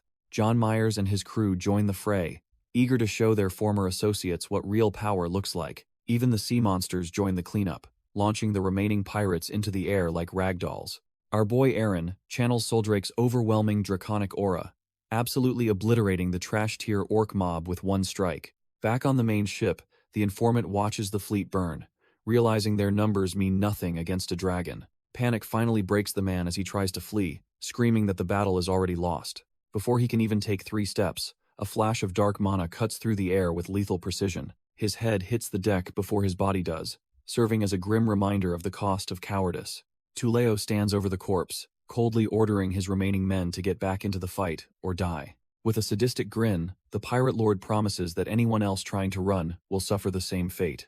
The blue-skinned brutes are left trembling, realizing their captain is far more terrifying than the enemy they're facing. Driven by pure terror, the pirates launch a desperate boarding party, hoping to somehow survive the day. Tuleo himself charges forward, convinced that killing the Pendragon heir is his only ticket out of this nightmare. Just as Tuleo prepares to charge, the Pendragon aerial unit drops in like a nightmare from above. Our boy Mark Killian and a reformed orc warrior block his path, refusing to let him pass. Tuleo is absolutely livid, snarling that these trash-tier flies have no right to stand in his way. The duo doesn't flinch, swearing on their lives that the pirate king won't touch their master. Below them, the sea turns into a graveyard, as the pirate fleet gets systematically dismantled by Pendragon's forces. Blades clash with a violent spark, but Mark immediately feels the crushing weight of Tuleo's draconic strength. He grits his teeth in frustration, realizing that this monster is way out of his league for a solo. Tuleo just laughs at the human struggle, mocking his weakness while his eyes glow with predatory hunger. With a single, explosive strike, Mark is sent flying across the deck as his sword clatters away. He slams into the mast, but his orc comrade tells him to stay down before he gets killed. Carta steps up, radiating a blood-red aura and vowing to handle this trash-tier pirate himself. He lunges forward with a heavy stomp, putting every ounce of his weight into a desperate charge. Their weapons collide with a deafening screech as the orc tries to overpower the pirate captain's insane speed. Tuleo just smirks, noting that while orcs are naturally stronger than humans, he isn't exactly a normal human. The sheer pressure of their clashing steel sends sparks flying, but the pirate doesn't even break a sweat. Carta grunts in pain, realizing that his massive axe is being pushed back by a much smaller blade. The pirate captain mocks him, explaining that possessing both orc and human traits makes him a superior breed. Before the orc can react, Tulio sweeps his leg with a movement so fast it is almost invisible. With a brutal follow-up, he sends the heavy warrior tumbling across the deck like a discarded toy. Carta stares up in total disbelief, completely dumbfounded by the overwhelming gap in their raw power. Carta warns the pirate that underestimating him is a one-way ticket to a world of pain. Our boy Carta launches a desperate counterattack, refusing to let the trash-tier captain have the final word. Tulio is caught completely off guard, his smug expression finally cracking as he senses the orc's hidden resolve. Carta swings his axe with everything he's got, claiming he's learned the true meaning of strength from humans. The pirate captain barely manages to block the strike, his eyes flaring with a mix of rage and shock. Carta mocks him further, declaring himself the true apex while calling Tulio nothing but a pathetic half-breed. Livid beyond belief, Tulio begins to curse, as his draconic mana starts to boil over in pure frustration. Their powers collide in a massive burst of lightning, shaking the very deck of the ship with intensity. When the smoke clears, Carta lies smoking on the deck, prompting Mark Killian to scream out in desperation. Mark glares at the pirate with murderous intent, realizing his comrade might have just paid the ultimate price. Tulio is absolutely done playing around, his face twisting with the kind of rage only a pirate captain feels. He lunges at Mark Killian, their blades clashing as the veteran knight desperately tries to hold his ground. Mark is completely dumbfounded by the sheer weight of the strike, realizing his opponent is in another league. Tulio looks down on him like trash-tier fodder, demanding he take the fallen Carta and crawl away. Refusing to let them go easily, the pirate swings his blade again to finish the job once and for all. A sickening slash echoes through the air as blood sprays across the deck in a crimson arc. The blade sinks deep into Mark's shoulder, but our boy doesn't even flinch despite the lethal wound. Instead, Mark just grins through the pain, claiming that Tulio's arrogance is exactly what will lead to his downfall. The pirate's eye widens in pure shock as he realizes something has gone horribly wrong with his finishing move. He tries to yank his weapon free, but Mark has used his own body to trap the blade completely. Tulio is caught off guard when the orc he called trash tier suddenly springs back to life for one last strike. The pirate captain's eyes nearly pop out of his head as he realizes his dominance was just temporary. Snapping back into a feral rage, he unleashes a devastating purple slash to put the warrior down for good. Blood sprays across the deck as he tells the orc to just die already and stay out of his way. Not satisfied with one kill, he erupts in a massive burst of draconic fire to clear the entire deck. Looking at the charred remains of his enemies, he scoffs at how much effort these weaklings actually required. Realizing the ship is a lost cause, he lets out a sharp whistle to summon his personal aerial ride. He leaps into the chaotic sky, landing perfectly on a dark griffin while the fleet burns below him. His plan is simple: use the stolen mount to bypass the chaos and sink the Pendragon flagship himself. Suddenly, a massive white griffin dives from the clouds, proving that the Pendragon forces aren't done with him yet. Tulio is caught completely off guard as a sudden presence disrupts his desperate escape attempt. Our boy Aaron descends from the heavens like a god of war, mounted atop his majestic white griffin. The pirate captain grits his teeth in pure hatred, immediately recognizing the man who took his eye. Aaron stares him down with icy resolve, declaring that the pirate's journey finally hits a dead end here. He commands his mount to dive, initiating a high-stakes aerial dogfight amidst the smoke of the burning fleet. Tulio refuses to go quietly, swinging his flame sword in a wide, desperate arc of draconic fire. Aaron calmly analyzes the strike, realizing the massive weapon is actually a liability in such close-quarters combat. His griffin expertly latches onto a nearby mast, providing the perfect stable platform for a lethal counterattack. Standing tall on the wreckage, Aaron prepares to end this trash-tier pirate with a single precise spear thrust. Tulio is left dumbfounded as he realizes he has been completely outmaneuvered by the Pendragon heir's superior tactics. Tulio panics as our boy closes the distance, fearing his own dragon flames will backfire at this range. Their weapons collide with a violent spark, neither side willing to give an inch in this sky-high duel. They zip through the air like streaks of lightning, turning the sky above the fleet into a chaotic battlefield. The pirate captain loses his cool and decides to incinerate everything, regardless of the risk to himself. He unleashes a torrential wave of fire, certain that no human can survive such a concentrated draconic blast. The searing heat surrounds them, but Aaron keeps a cool head, while his mount dives straight through the inferno. In a move that defies logic, the griffin flips upside down to shield its delicate wings from the flames. Tulio is left dumbfounded as he realizes the griffin is flying upside down specifically to protect its wings. Frustrated, he commands his mount to ignore the beast and aim its next lethal strike at the rider. Our boy simply maneuvers through the air with predatory grace, preparing to end this trash-tier pirate once and for all. Tuleo is absolutely rattled, wondering how a supposed trash-tier deserter could suddenly display such terrifying, high-level combat prowess. He feels the momentum shifting as our boy relentlessly pushes him back, leaving the pirate captain's confidence completely shattered. The struggle intensifies as they grapple for control, their mounts screaming while the wind whips around their deadly duel. Eren executes a flawless aerial maneuver, proving that his mastery over his griffin is on a completely different level. Tuleo curses his luck as he realizes Eren has seized the high ground, using the blinding sun as cover. His vision fails him at the worst possible moment, leaving him vulnerable to a strike he can't even see coming. Our boy descends like a vengeful god, his spear cutting through the air with the weight of Pendragon's restored honor. The pirate captain is left breathless and desperate, unable to reconcile the rumors of a failure with this monster. Eren remains focused and deadly, his sharp blue eyes showing no mercy for the man who dared challenge his house. Tuleo is left utterly dumbfounded, questioning why such a powerful warrior would ever be considered a mere Valbus deserter. Tuleo is baffled, wondering why a warrior of this caliber would waste his strength on a weakling like Pendragon. Our boy just listens with a cold expression, his mind drifting back to his dark days in the army. The pirate captain screams that strength exists only to rule, claiming it as a privilege for the elite. Eren scoffs at the idea, reflecting on how that twisted logic has caused nothing but endless suffering and blood. He stares Tuleo down, asking if trash-tier killers like them really deserve to roam the world so freely. Eren admits that both he and the knights are nothing more than murderers who have stained their hands. His gaze sharpens as he realizes that men like them aren't meant to enjoy a peaceful or carefree life. Standing tall atop his mount, he confesses he's been searching for a purpose since leaving his old life. Turns out, he finally found his answer the moment his path crossed with the true heir of the house. He vows to be the ultimate sword for the man who dreams of a world where people live plentifully. Eren declares this is his path to atonement, ready to lay down his life for the true heir. Tuleo looks visibly dumbfounded, his eyes twitching at the mention of such noble-sounding nonsense. The pirate captain just scoffs, finding the idea that they aren't cut from the same cloth utterly boring. He erupts in a pillar of draconic flames, shouting that the strong should only care about their own desires.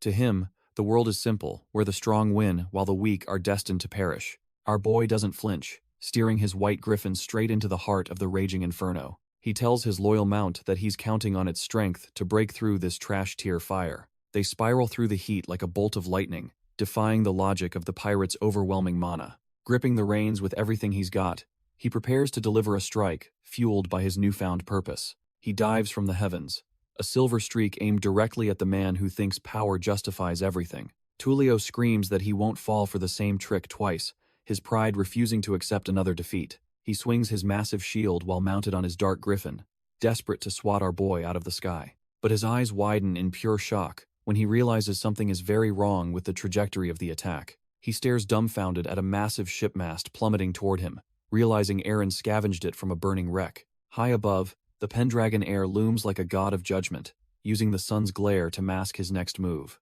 Tuleo grits his fangs, the cold sweat of realization dripping down as he feels his draconic mana being suppressed. Our boy dives with the speed of a falling star, his spear aimed to pierce through the pirate's arrogant facade. The impact is brutal, drawing blood and forcing a pained grunt from the man who thought he was invincible. Infuriated, the pirate captain curses the White Griffin, calling it a deserter for siding with a mere human.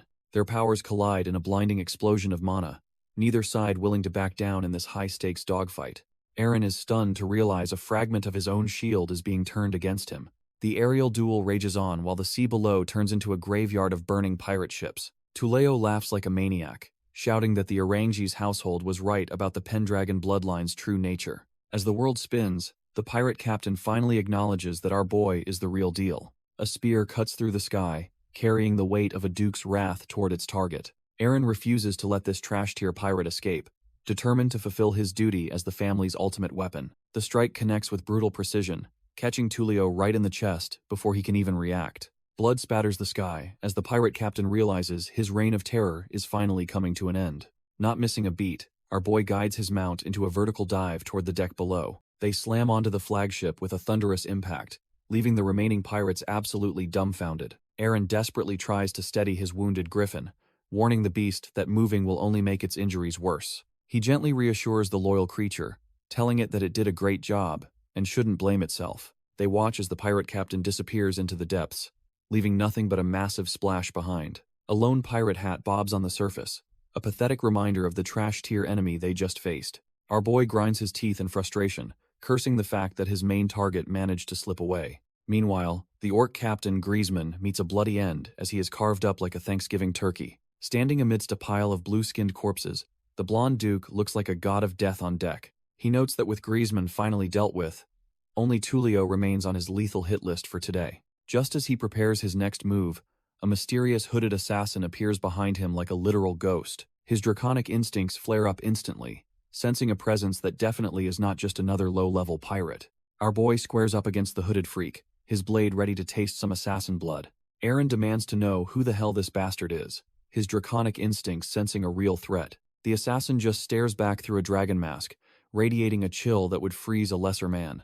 Meanwhile, Tullio is absolutely losing it, swinging his fire-coated blade like a cornered beast against the recruits. Leon is barely hanging on, realizing that even a trash-tier pirate captain is a total monster in combat. He finds himself dumbfounded as a dark shadow looms over him, realizing he might have bitten off too much. Tullio presses the advantage with a desperate strike, hoping to carve a path through the blonde duke's men. Argos calmly tells the kid to stop panicking and actually watch how the pirate hides his lethal stabs.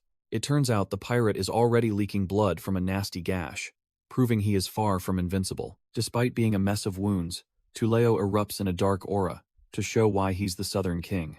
Tullio's eye flares with draconic rage, refusing to let these insects provoke him any further. He roars for them to just die, unleashing a savage strike that tears through the ship's deck. Our boy Leon barely scrambles away, realizing the sheer gap between a rookie and a true pirate king. Argo steps in to tank the blow, his veteran instincts keeping him one step ahead of the carnage. Leon is completely dumbfounded, wondering how a wounded man can still possess such terrifying, overwhelming strength. Suddenly, Argos drops a bombshell, telling the kid he needs to act as bait for the final strike. He reassures his best apprentice that he has the skills to survive if he just trusts his training. Leon freezes for a second, the weight of the mission sinking in as he stares at the monster. Stealing his resolve, he shouts that hell do it, finally finding the guts to face his fears head-on. Tullio isn't having it, erupting in a cursed red aura as he prepares to slaughter them both. Aaron stands his ground on the deck, facing a mysterious masked assassin who seems cut from a different cloth. The intruder repeats a chilling mantra, obsessed with the single goal of taking our boy's life right here. With a sudden burst of speed, the assassin lunges forward, his boots slamming hard against the wooden planks. Their blades collide in a shower of sparks as Aaron effortlessly parries the incoming strike with veteran precision. Aaron realizes the attack feels strangely light, lacking the raw murderous intent he usually senses from true killers. Not one to waste time, he delivers a heavy counterswing that sends the masked freak tumbling backward. The force of the blow is enough to shatter the ship's structure as the assassin crashes into wood.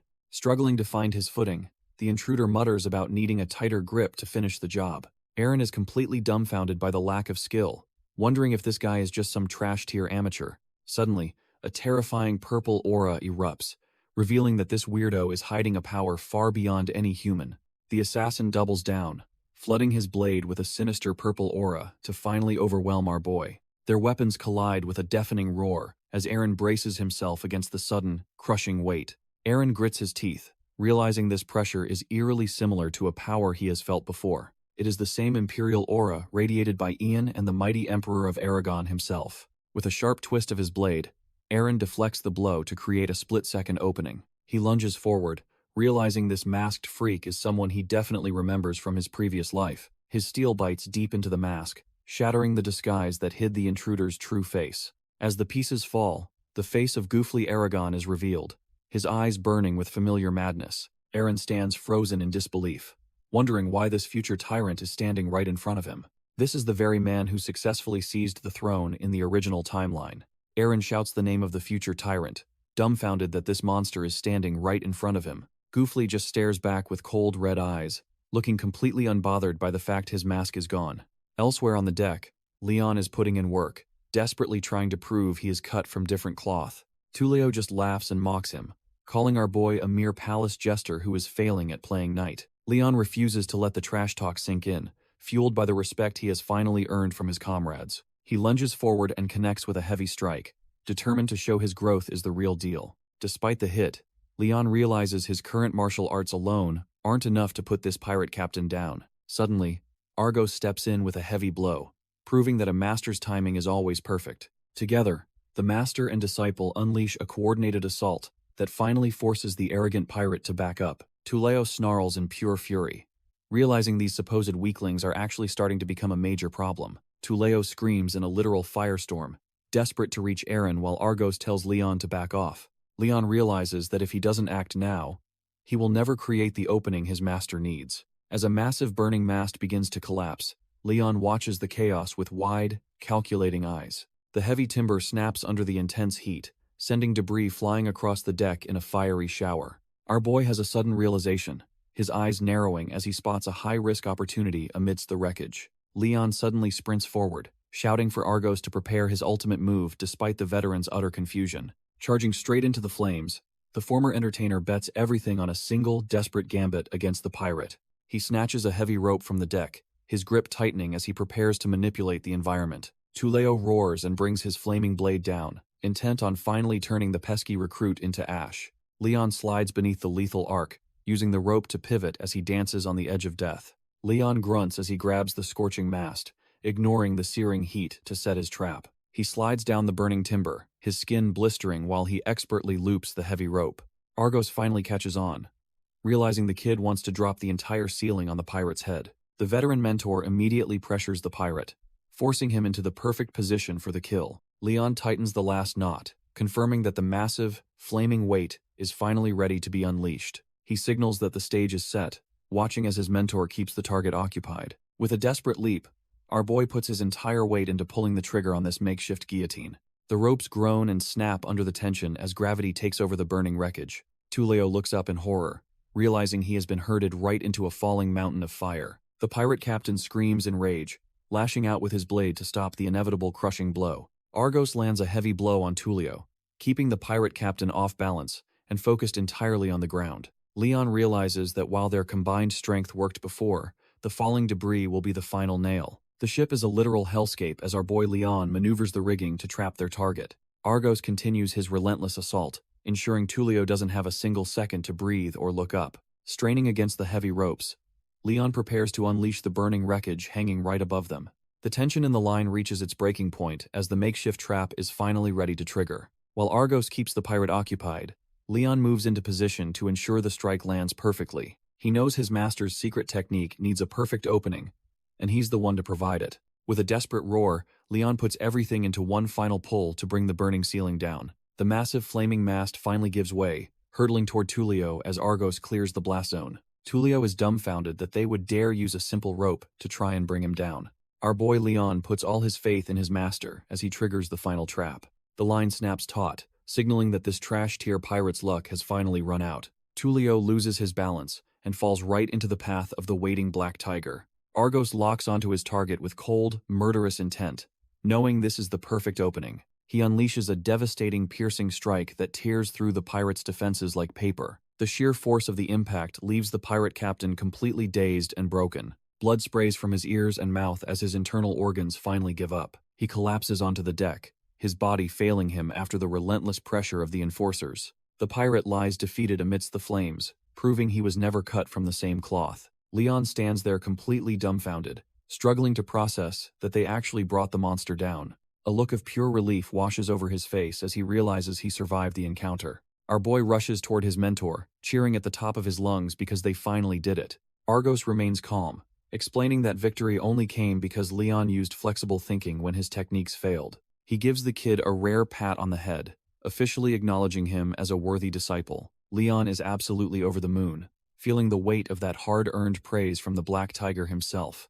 Suddenly, the atmosphere shifts as a blood-soaked hand clamps firmly onto a passing boot. Both of them freeze in total shock, realizing they made the rookie mistake of celebrating too early. Tuleo snarls with demonic fury, promising to slaughter every single person on this deck for the humiliation. He unleashes a massive surge of draconic lightning that explodes outward, catching the duo in a lethal blast. Leon screams in pure agony as the draconic lightning courses through his veins, short-circuiting his entire nervous system. Argos watches in total disbelief, his heart sinking as he realizes they fell for the pirate's desperate trap. Tuleo stands over his fallen prey, huffing with murderous intent, while his demonic aura chokes the very air. The veteran warrior finds himself paralyzed by the blast, desperately shouting for Leon to get up and run. Tuleo just sneers and brings down his flaming blade, determined to turn the talented brat into literal charcoal. Suddenly, the entire deck shatters as a massive orca lunges from the depths, snatching the pirate mid-swing. Argos is left dumbfounded as seawater rains down, wondering if their luck has finally taken a turn. Tuleo howls in pain while the beast's teeth sink deep, his arrogance finally meeting a force he cannot burn. The armored orca dives back into the ocean, dragging the screaming captain into the dark, crushing depths. John Myers peers over the edge of the wreckage, wondering how on earth the duo survived that lethal explosion. Argos is completely dumbfounded, struggling to process the sudden arrival of the legendary winter storm captain.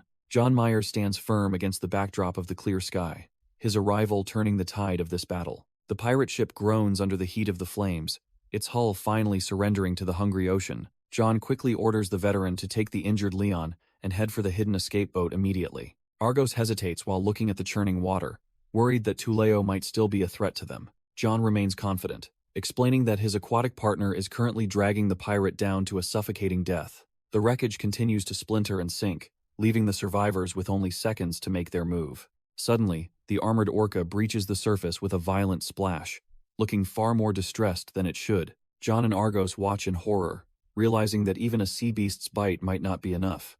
Tuleo erupts from the depths like a true demon, his murderous aura staining the very water blood red. John watches the strongest pirate in the south get cornered, knowing they won't get another chance like this. Suddenly, lightning crackles as the magic tool begins to malfunction amidst the heat of the burning wreckage. Our boy realizes the device is running wild because it's broken, forcing him into a do-or-die gamble. John shouts a final command to Argos before throwing himself into the air with reckless abandon. He calls out to his aquatic partner, telling the beast they have one more job to finish together. Mounting the orca, John vows not to let the opening his allies created go to waste. He knows that if he doesn't avenge his crew here, their entire struggle will be in vain. Tuleo rages about his lost freedom while John charges forward, cutting through the pirate's murderous aura.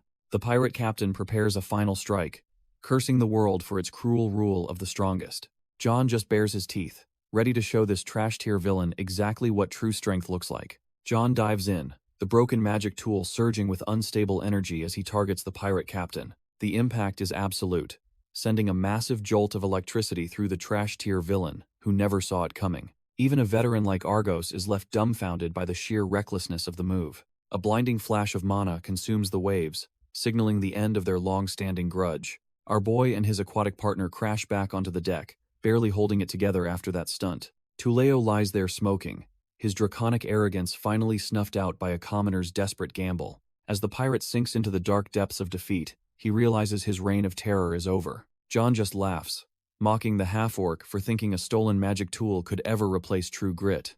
High above, the Pendragon flag waves proudly, marking their total dominance over the southern seas. Standing over his prize, John tells Argos they need to spread the word of this capture immediately. Argos notes the battle was massive, and suggests they tend to the wounded until their leader returns. John simply agrees, turning his gaze toward the horizon where the air feels thick with tension. Far across the water, a violent eruption of mana proves the conflict is far from over. Steel screams against steel, as two elite warriors trade blows that would shatter any ordinary man.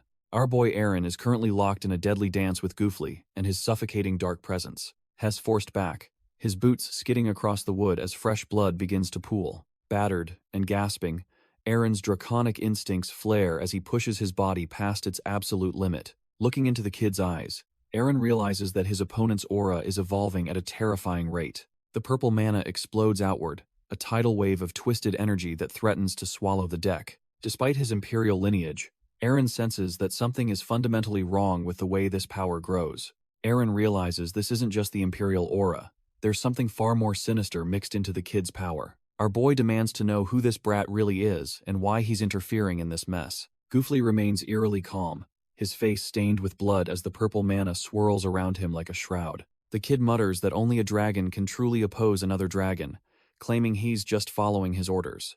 Aaron isn't buying the cryptic talk and presses the boy to explain what he's actually trying to achieve. Suddenly, Goofly's eye shifts into a draconic slit, proving he's definitely not cut from the same cloth as others. He flashes a bloody, twisted grin, admitting that he's desperately trying to reach a level beyond human comprehension. A massive, spectral purple dragon erupts from his body, dwarfing the deck and radiating a suffocating, ancient pressure. Aaron stands there completely dumbfounded, his own draconic instincts screaming at him to run from this impossible sight. As the light fades, he stares in pure disbelief. Finally recognizing the true nature of the monster before him, Aaron stares at the massive purple dragon, unable to believe someone else possesses a genuine dragon's aura. Goofly's eyes glow with a feral light as he fully embraces the monstrous power coursing through his veins. The two auras clash on the deck, creating a terrifying spectacle that defies all logic of the Empire. Our boy realizes that only a contractor of the White Dragon should be able to wield such power. He demands to know why a member of the Imperial bloodline is flaunting a conqueror's aura like this. Goofly admits he was transformed by a mysterious magician currently pulling strings for the Oranges family. The mention of a secret magician working with his enemies sends Aaron's mind racing for a name. Before he can process the truth, the kid lunges forward with a speed that catches him off guard. Their blades collide in a shower of sparks, pitting Pendragon's pride against this artificial draconic nightmare. Aaron grinds his teeth, realizing this trash-tier brat is moving way faster than any human should. The clash of their auras creates a shockwave that rattles the very foundations of the ship. Our boy is forced back, his boots skidding across the wood as he feels the crushing weight of that power. Goofly lunges again, claiming he is just a tool following orders to end the Pendragon line once and for all. Suddenly, the brat unleashes a massive purple dragon phantom that looms over the deck like a physical nightmare. Aaron is caught in the blast, his eyes widening as the overwhelming pressure threatens to crush his spirit. Blood trickles down his face, and he is dumbfounded that this artificial monster actually managed to draw first blood. He looks up to see the deck above him sliced clean through, realizing the terrifying reach of that aura. Before he can even wipe the blood away, the kid is already airborne, coming down for the killing blow. Aaron realizes that if he does not stop holding back, this trash-tier puppet is actually going to kill him. He ignites his own draconic mana, determined to show this fake what a real dragon contractor looks like. Aaron and Goofly clash, their conflicting draconic auras tearing up the very air between them. Even with a shattered blade, Goofly refuses to back down, fueled by that unstable, artificial power. They dance across the deck like two monsters, each strike carrying enough weight to sink the entire ship. Goofly sneers that victory is impossible for Aaron, convinced his borrowed strength is enough to end the Pendragon. Our boy just narrows his eyes as the draconic scales begin to manifest, proving he is finally getting serious. The brat grips his hilt, preparing to unleash everything he has left in one final, desperate gambit. Suddenly, a massive purple dragon phantom erupts behind Goofly, a twisted mockery of a true guardian's power. Aaron remains unfazed, his gaze sharpening as he prepares to call upon the soul of the White Dragon. In response, Soldrake's majestic blue form towers over the deck, dwarfing the fake with pure, unadulterated draconic majesty. The two spectral titans collide in a deafening roar, turning the battlefield into a chaotic storm of mana.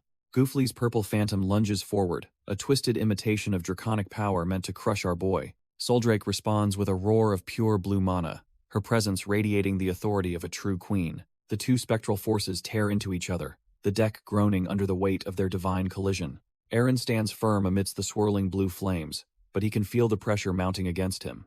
His eyes widen in disbelief as he realizes the sheer, raw output of the brat's artificial strength. In a shocking turn of events, the majestic blue aura begins to shatter like glass under the purple onslaught. Goofly looms over the battlefield, his fake dragon towering high as he prepares to finish the job. Aaron notes that despite the insane power, the kid moves like someone who has never seen a real battlefield. He stares down the blade, calculating how a trash-tier assassin can manifest such an overwhelming, world-ending force. Even with his draconic blood, our boy realizes that this artificial monster might actually be stronger than the queen. Aaron looks out at the burning ships, realizing he's facing the most combat-proficient dragon of them all. Our boy is completely dumbfounded as he recognizes the terrifying pressure radiating from the trash-tier assassin. Turns out Goofly is channeling the sea dragon Viscula, his eyes glowing with a murderous, artificial light. The brat smugly claims that since they are on the open water, Aaron stands zero chance of winning. A cold realization hits Aaron as he remembers the fundamental laws governing a dragon's true power. He recalls a conversation with Soldrake about the dragon vein, the absolute source of all draconic mana. The queen explained that if a dragon's vein ever runs dry, they lose their ability to fight back. Goofly explains that they are currently in the Southern Sea, which is Viscula's home turf and primary source. The fake dragon roars to life, fueled by the massive mana reserves of the local ocean depths. Aaron is forced onto the defensive, struggling to survive against a force that shouldn't even exist. Aaron gets slammed into the wood, the purple mana of the sea dragon proving way too much to handle. Blood sprays everywhere as the sheer pressure of the artificial aura starts tearing our boy apart. He grits his teeth in agony, realizing that without a dragon vein nearby, he is basically a sitting duck. Goofly mocks him, pointing out that the white dragon is effectively powerless out here on the open water. The trash-tier brat claims he is only following orders, yet his strikes are still cold and lethal. As the blade nears his throat, the fake dragon promises to end the Pendragon line right here. Desperate and cornered, Eren calls out to his guardian, begging for a miracle to stop the impending execution. He suddenly remembers Soldrake telling him about a legendary blade forged from her very own dragon horn. Back then, she entrusted him with the weapon, explaining it held a massive reserve of her ancient mana. If his own aura ever failed him at sea, that hidden power would finally wake up and roar. Soldrake reminds him that she accepts both his Raven and Eren personas as his one true self. Because he is no longer conflicted, she grants him the right to wield her power to its fullest. Suddenly, a massive surge of blue mana explodes outward, drowning the entire deck in draconic light. The shockwave is so intense that Goofly is nearly blown off his feet by the sheer pressure. He watches in horror as his own dark aura is completely extinguished by the overwhelming blue flames. The trash-tier brat is left dumbfounded, unable to comprehend how his master's power was just surpassed. Our boy stands tall amidst the chaos, now wearing a majestic crown forged from pure draconic energy. Behind him, the massive phantom of the white dragon manifests, ready to tear this pretender apart. Goofly realizes too late that the weight of the aura has shifted into something truly godlike. With a cold, piercing gaze, Eren looks down on his enemy like a king judging a peasant. Goofly is frozen in place, his eyes wide as he senses the shift in the atmosphere. A massive, corrupted purple dragon aura erupts, trying to reclaim the dominance it just lost. Our boy doesn't even flinch, standing his ground as the phantom of Viscula looms over him. The artificial beast roars and lunges, desperate to crush the true air under its weight. Suddenly, a flash of brilliant blue mana slices through the darkness like a hot knife through butter. Soldrake's true power manifests as a majestic blue dragon, completely devouring the trash-tier imitation. Goofly is left shaking, realizing his master's precious Viscula aura has been utterly consumed. The blue phantom doesn't stop, diving straight for the pretender to finish the job. He tries to raise his blade, but the sheer pressure of the draconic light swallows him whole. The brat stares at his hand in disbelief, wondering how he was just cut by a mere human. Goofly is absolutely dumbfounded, watching the deck get shredded by a high-tier aura blade he never expected. Our boy stands tall, radiating a chilling blue mana that makes the previous fake beast look like a joke. The pretender tries to steady his grip, but his hands won't stop shaking from the overwhelming pressure. Eren doesn't hold back, letting his draconic power explode in a massive wave of azure energy. The entire ship trembles as the blue flames reach for the heavens, swallowing everything in their path. Goofly realizes too late that these aren't just sparks, but the legendary azure flames of the white dragon. He is sent flying back, tasting the deck, as the sheer force of the dragon's breath humbles him. Staring up in horror, he realizes nobody warned him that the air possessed such terrifying, monstrous potential. The true white dragon phantom looms over the battlefield, proving that our boy has finally become the dragon. Eren coldly declares that it is the end for Godfrey, as no fake aura can save this trash-tier puppet. Goofly is losing it, claiming he possesses an aura even stronger than the legendary white dragon. Our boy just stares him down, completely unfazed by the trash-tier posturing of this fake prince. Eren explains that the power sealed in his sword only responds to the dragon's true partner. Activating his soul's eye, Eren looks deep into the pretender's spirit to confirm his suspicions. He realizes the link between Goofly and the sea dragon is nothing but a cursed, magical sham. Goofly is dumbfounded, his eyes burning with a desperate rage as his secret is laid bare. He grits his teeth, insisting that regardless of its origin, this monstrous power belongs to him alone. The fake heir screams that he was the one chosen to contract with the world's strongest dragon. Before he can finish his delusional rant, Eren's blade is already resting against his throat. Standing with the true white dragon, Eren asks what this fraud actually knows about the being he serves. The trash-tier pretender freezes in terror as the cold steel of the blade finally grazes his throat. Our boy makes it clear that dragons aren't just tools but living beings with their own hearts. Later, Eren checks in on Sol, wondering if something is weighing on his legendary partner's mind. She meticulously examines the sword, ensuring its draconic power remains sharp for the looming southern conflict. Sol confesses that despite her immense strength, she still feels uneasy whenever she's away from her contractor. Since they're entering the sea dragon's domain, she insists on staying right by his side for protection. Eren can't help but ask why she's so determined to safeguard the Pendragon family through the ages. She looks back at him, her expression softening as she prepares to reveal a centuries-old secret. It turns out the first Pendragon saved her life, and his final wish ensured she'd never be alone. Our boy just smiles, finally understanding that their soul bond is built on much more than just ancient magic. Saul leans in, explaining that her protective streak isn't just about the contract or ancient duty. She reveals that they're cut from the same cloth because the wounds on their hearts are identical. Our boy is momentarily dumbfounded, realizing just how deep their emotional connection actually goes. They've both lost everything, from her companion Alex to his entire family in a past life. Saul vows to shield him so he never has to taste that bitter flavor of loss ever again. Turns out, the sword hums with a power that isn't just mana, but Soul's literal memories. When a trash-tier enemy tries to use magic, Eren shows them that dragons aren't mere tools. The white dragon's phantom roars, unleashing a localized storm that turns the sea into a graveyard. The opponent can only scream in terror as the overwhelming draconic pressure crushes his very soul. With a final call to his partner, Eren prepares to end this farce with her legendary strength. The trash-tier mage screams for his guardian to protect him as the purple energy surges forward. But our boy isn't alone.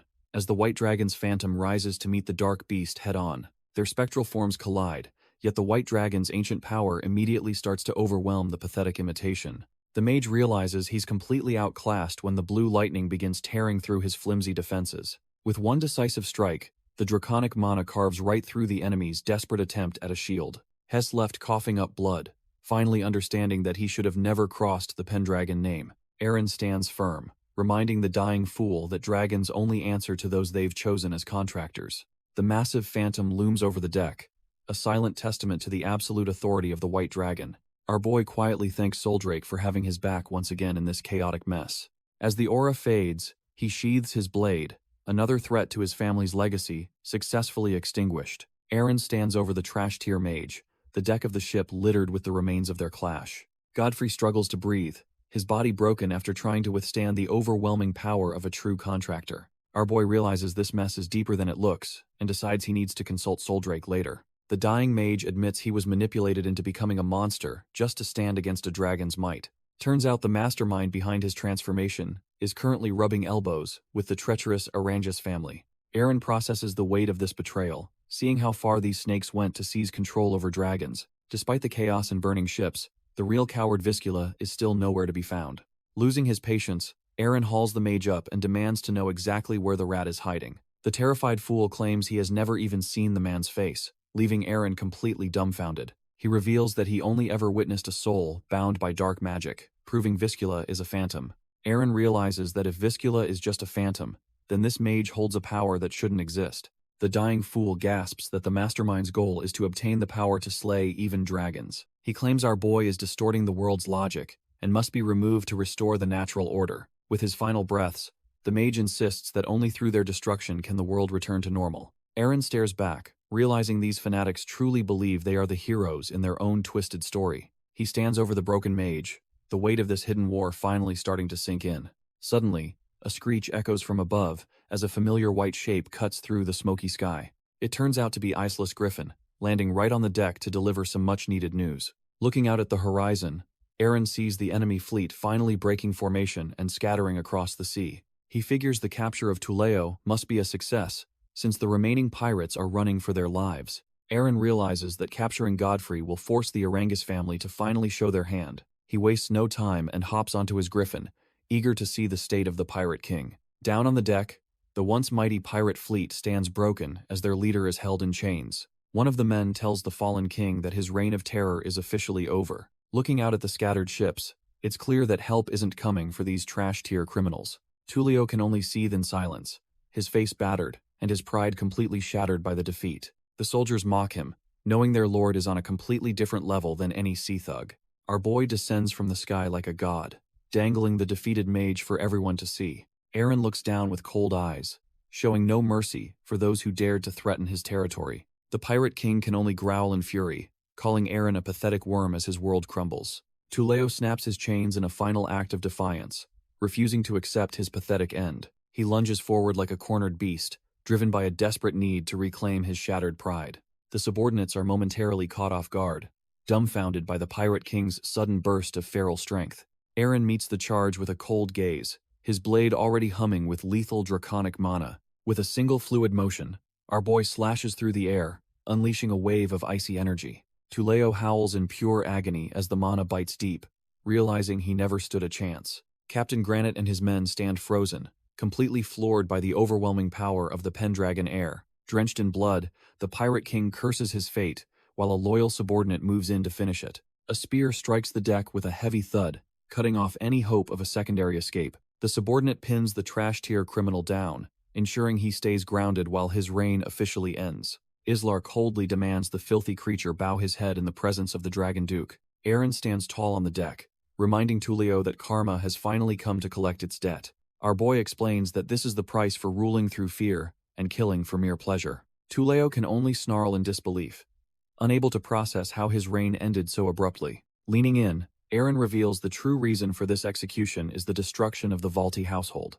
The Pirate King is left completely dumbfounded, wondering what kind of ghost from the past he's facing. Suddenly, a massive surge of draconic mana erupts, shaking the very foundation of the ship. Even the loyal subordinates are floored, feeling the sheer weight of their master's true power. Tuleo realizes the aura is far heavier than before, suffocating any remaining hope of survival. With his draconic crown manifest, Aaron prepares the final strike to wipe this filth away. Aaron tells the trash-tier pirate that a swift beheading is the only fitting end for his heinous crimes. Tuleo screams in a final, desperate rage, refusing to believe he would fall to those he considers vermin.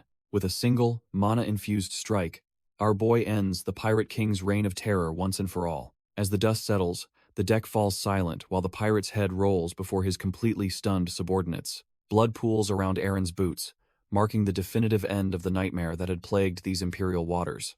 Captain Granite can only stare in awe, finally realizing the true weight of the Pendragon heir's overwhelming presence. Even the hardened subordinates are left speechless, seeing their master handle the execution with such cold, lethal efficiency. Turning to his men, Aaron acknowledges their hard work and knows this victory belongs to everyone who fought. He looks back with a rare, confident smirk, declaring that this hard-fought win is finally theirs to claim. The entire crew erupts into thunderous cheers, their voices echoing across the sea to celebrate the pirates' fall. The massive imperial vessel finally docks, bringing a heavy silence to the busy port of Laius. Locals watch the horizon, fearing the small fleet was surely swallowed by the southern storms and pirate raids. A few commoners look up in shock, sensing a shift in the air as the ship comes to rest. Our boy stands tall on the deck, flanked by his men, as they make a truly legendary entrance. The crowd is left dumbfounded, staring at the heir they thought was just another entitled noble. Aaron draws his sword and announces that the trash-tier pirates who plagued their waters are officially history. He vows that under his rule, the city will finally be rebuilt to its long-lost former glory. The citizens' faces light up with a spark of hope they haven't felt in years. A roar of celebration breaks out as the people realize things have finally turned over a new leaf. Even the local maids scramble through the cheering crowd, desperate to see the man who saved their home. Aaron hears familiar voices and sees Irene and Lindsay sprinting toward him in a total panic. Before he can even react, the two girls tackle him with a hug that nearly knocks him over. Lindsay is practically in tears, admitting she was terrified that the massive storm had actually taken him. Our boy just gives a soft smile, feeling a bit guilty for putting his family through such stress. Suddenly, some local women recognize Lindsay, shocked to realize the girl who helped them is the governor's wife. They hand over a gift, reminiscing about how she used to get covered in soot while helping them bake. Aaron is completely dumbfounded, having no idea that his lady was out here playing baker in secret. It turns out that while he was fighting, she was busy feeding the hungry during the city's darkest hour. She bashfully explains that she simply wanted to help the people in her own way, just like him. The locals can't stop praising her, proving that the Pendragon heart is truly cut from the same cloth. Aaron looks at his lady with newfound respect, realizing she's been a guardian angel in her own right. He gently pats her head, telling her she did an incredible job while he was away fighting. Lindsay can't help but beam with joy, feeling like all her hard work was finally worth it. Suddenly, little Mia crashes the party, eagerly claiming she also did her part to help the city. The wholesome moment is shattered when a local screams in terror, pointing toward the approaching harbor. A tattered red flag bearing a dark orca symbol cuts through the sunset, signaling trouble has arrived. The crowd panics as a massive ship docks, fearing the survivors have returned to claim their bloody revenge. Heavy boots hit the stone as a group of rugged men disembark with an air of cold determination. They stand their ground against the locals, while our boy watches from the back, sensing a shift. The leader stares ahead with a hardened gaze, looking like a man who has seen far too much. The locals can't believe their eyes as the rugged men they feared suddenly drop to their knees. Instead of a bloodbath, The pirate leader begs for forgiveness, shocking everyone with a heartfelt apology. The citizens stand there completely dumbfounded, unable to process why these hardened killers are acting so humble. He admits their past was trashed here, but swears they're turning over a new leaf to serve the city. Everyone is left scratching their heads at the sudden shift, wondering if this is some kind of trick. That's when our boy steps forward, revealing that these men were actually working under his secret strategy. Aaron acknowledges their negative influence, but asks the crowd to understand the harsh reality of their situation. He reminds them that soul-crushing poverty often forces good people to make choices they'd otherwise never consider. A heavy silence falls over the harbor as the weight of his words finally starts to sink in. Aaron declares it's his ultimate duty to protect and enrich the city so no one has to suffer again. Aaron humbles himself, asking the crowd to give these trash-tier criminals a chance for the city's sake. The former pirates keep their heads down, looking like men who finally found a path to redemption. A faint smile plays on one man's lips as he realizes the nightmare is finally over. A local citizen lunges forward, enthusiastically promising to work these former sea dogs to the bone. The harbor erupts into a mix of laughter and labor as the two groups start to mesh together. The pirate leader looks on, feeling a sense of peace he hasn't known in years. Our boy begins to walk away, satisfied that his gamble on these men is paying off. The leader calls out to Pendragon, his voice filled with a newfound respect for the young governor. He expresses his deep gratitude, realizing Aaron gave them much more than just a commerce license. John Myers looks genuinely relieved, realizing that meeting the governor was the best thing for his crew's future. Aaron acknowledges that he couldn't have pulled off this victory without the unexpected help of his new allies. Turning to the veteran commander, our boy asks if the old man agrees with his assessment of the situation. Admiral Moraine stands there silently, his stern expression softening as he looks at the former trash-tier criminals. The admiral admits that the Imperial Navy would have been sunk if the pirates hadn't stepped up today. John Myers is nearly dumbfounded, never expecting a high-ranking official to show him such genuine, heartfelt respect. Aaron seals the deal with a firm handshake, officially bringing the admiral and the pirates onto the same side. The crew and the orcs are hyped, praising their lord for turning bitter enemies into brothers in arms so easily. The harbor shakes with cheers as the monsters roar about the massive feast waiting for them tonight. The harbor city finally breathes as our boy walks through the streets with his family amidst the rowdy celebration. High above the noise, the moonlight hits the balcony where the true weight of their victory finally settles in. Heavy footsteps echo against the stone as someone approaches the quiet sanctuary away from the drunken cheers below. Aaron steps out, offering a quick apology to the White Dragon for letting the victory feast drag on. Soldrake just watches him with those ancient eyes, her expression unreadable as the cool night air swirls around. He knows there is a mountain of explanations owed, but he decides to start with the most important part. Gripping his blade, he admits those sealed memories within the steel were the only thing that kept him alive. The Dragon Lady takes the weapon, her heart finally at ease knowing her contractor made it back in one piece. As fireworks paint the sky, she welcomes him home by his true name, marking the start of a new era.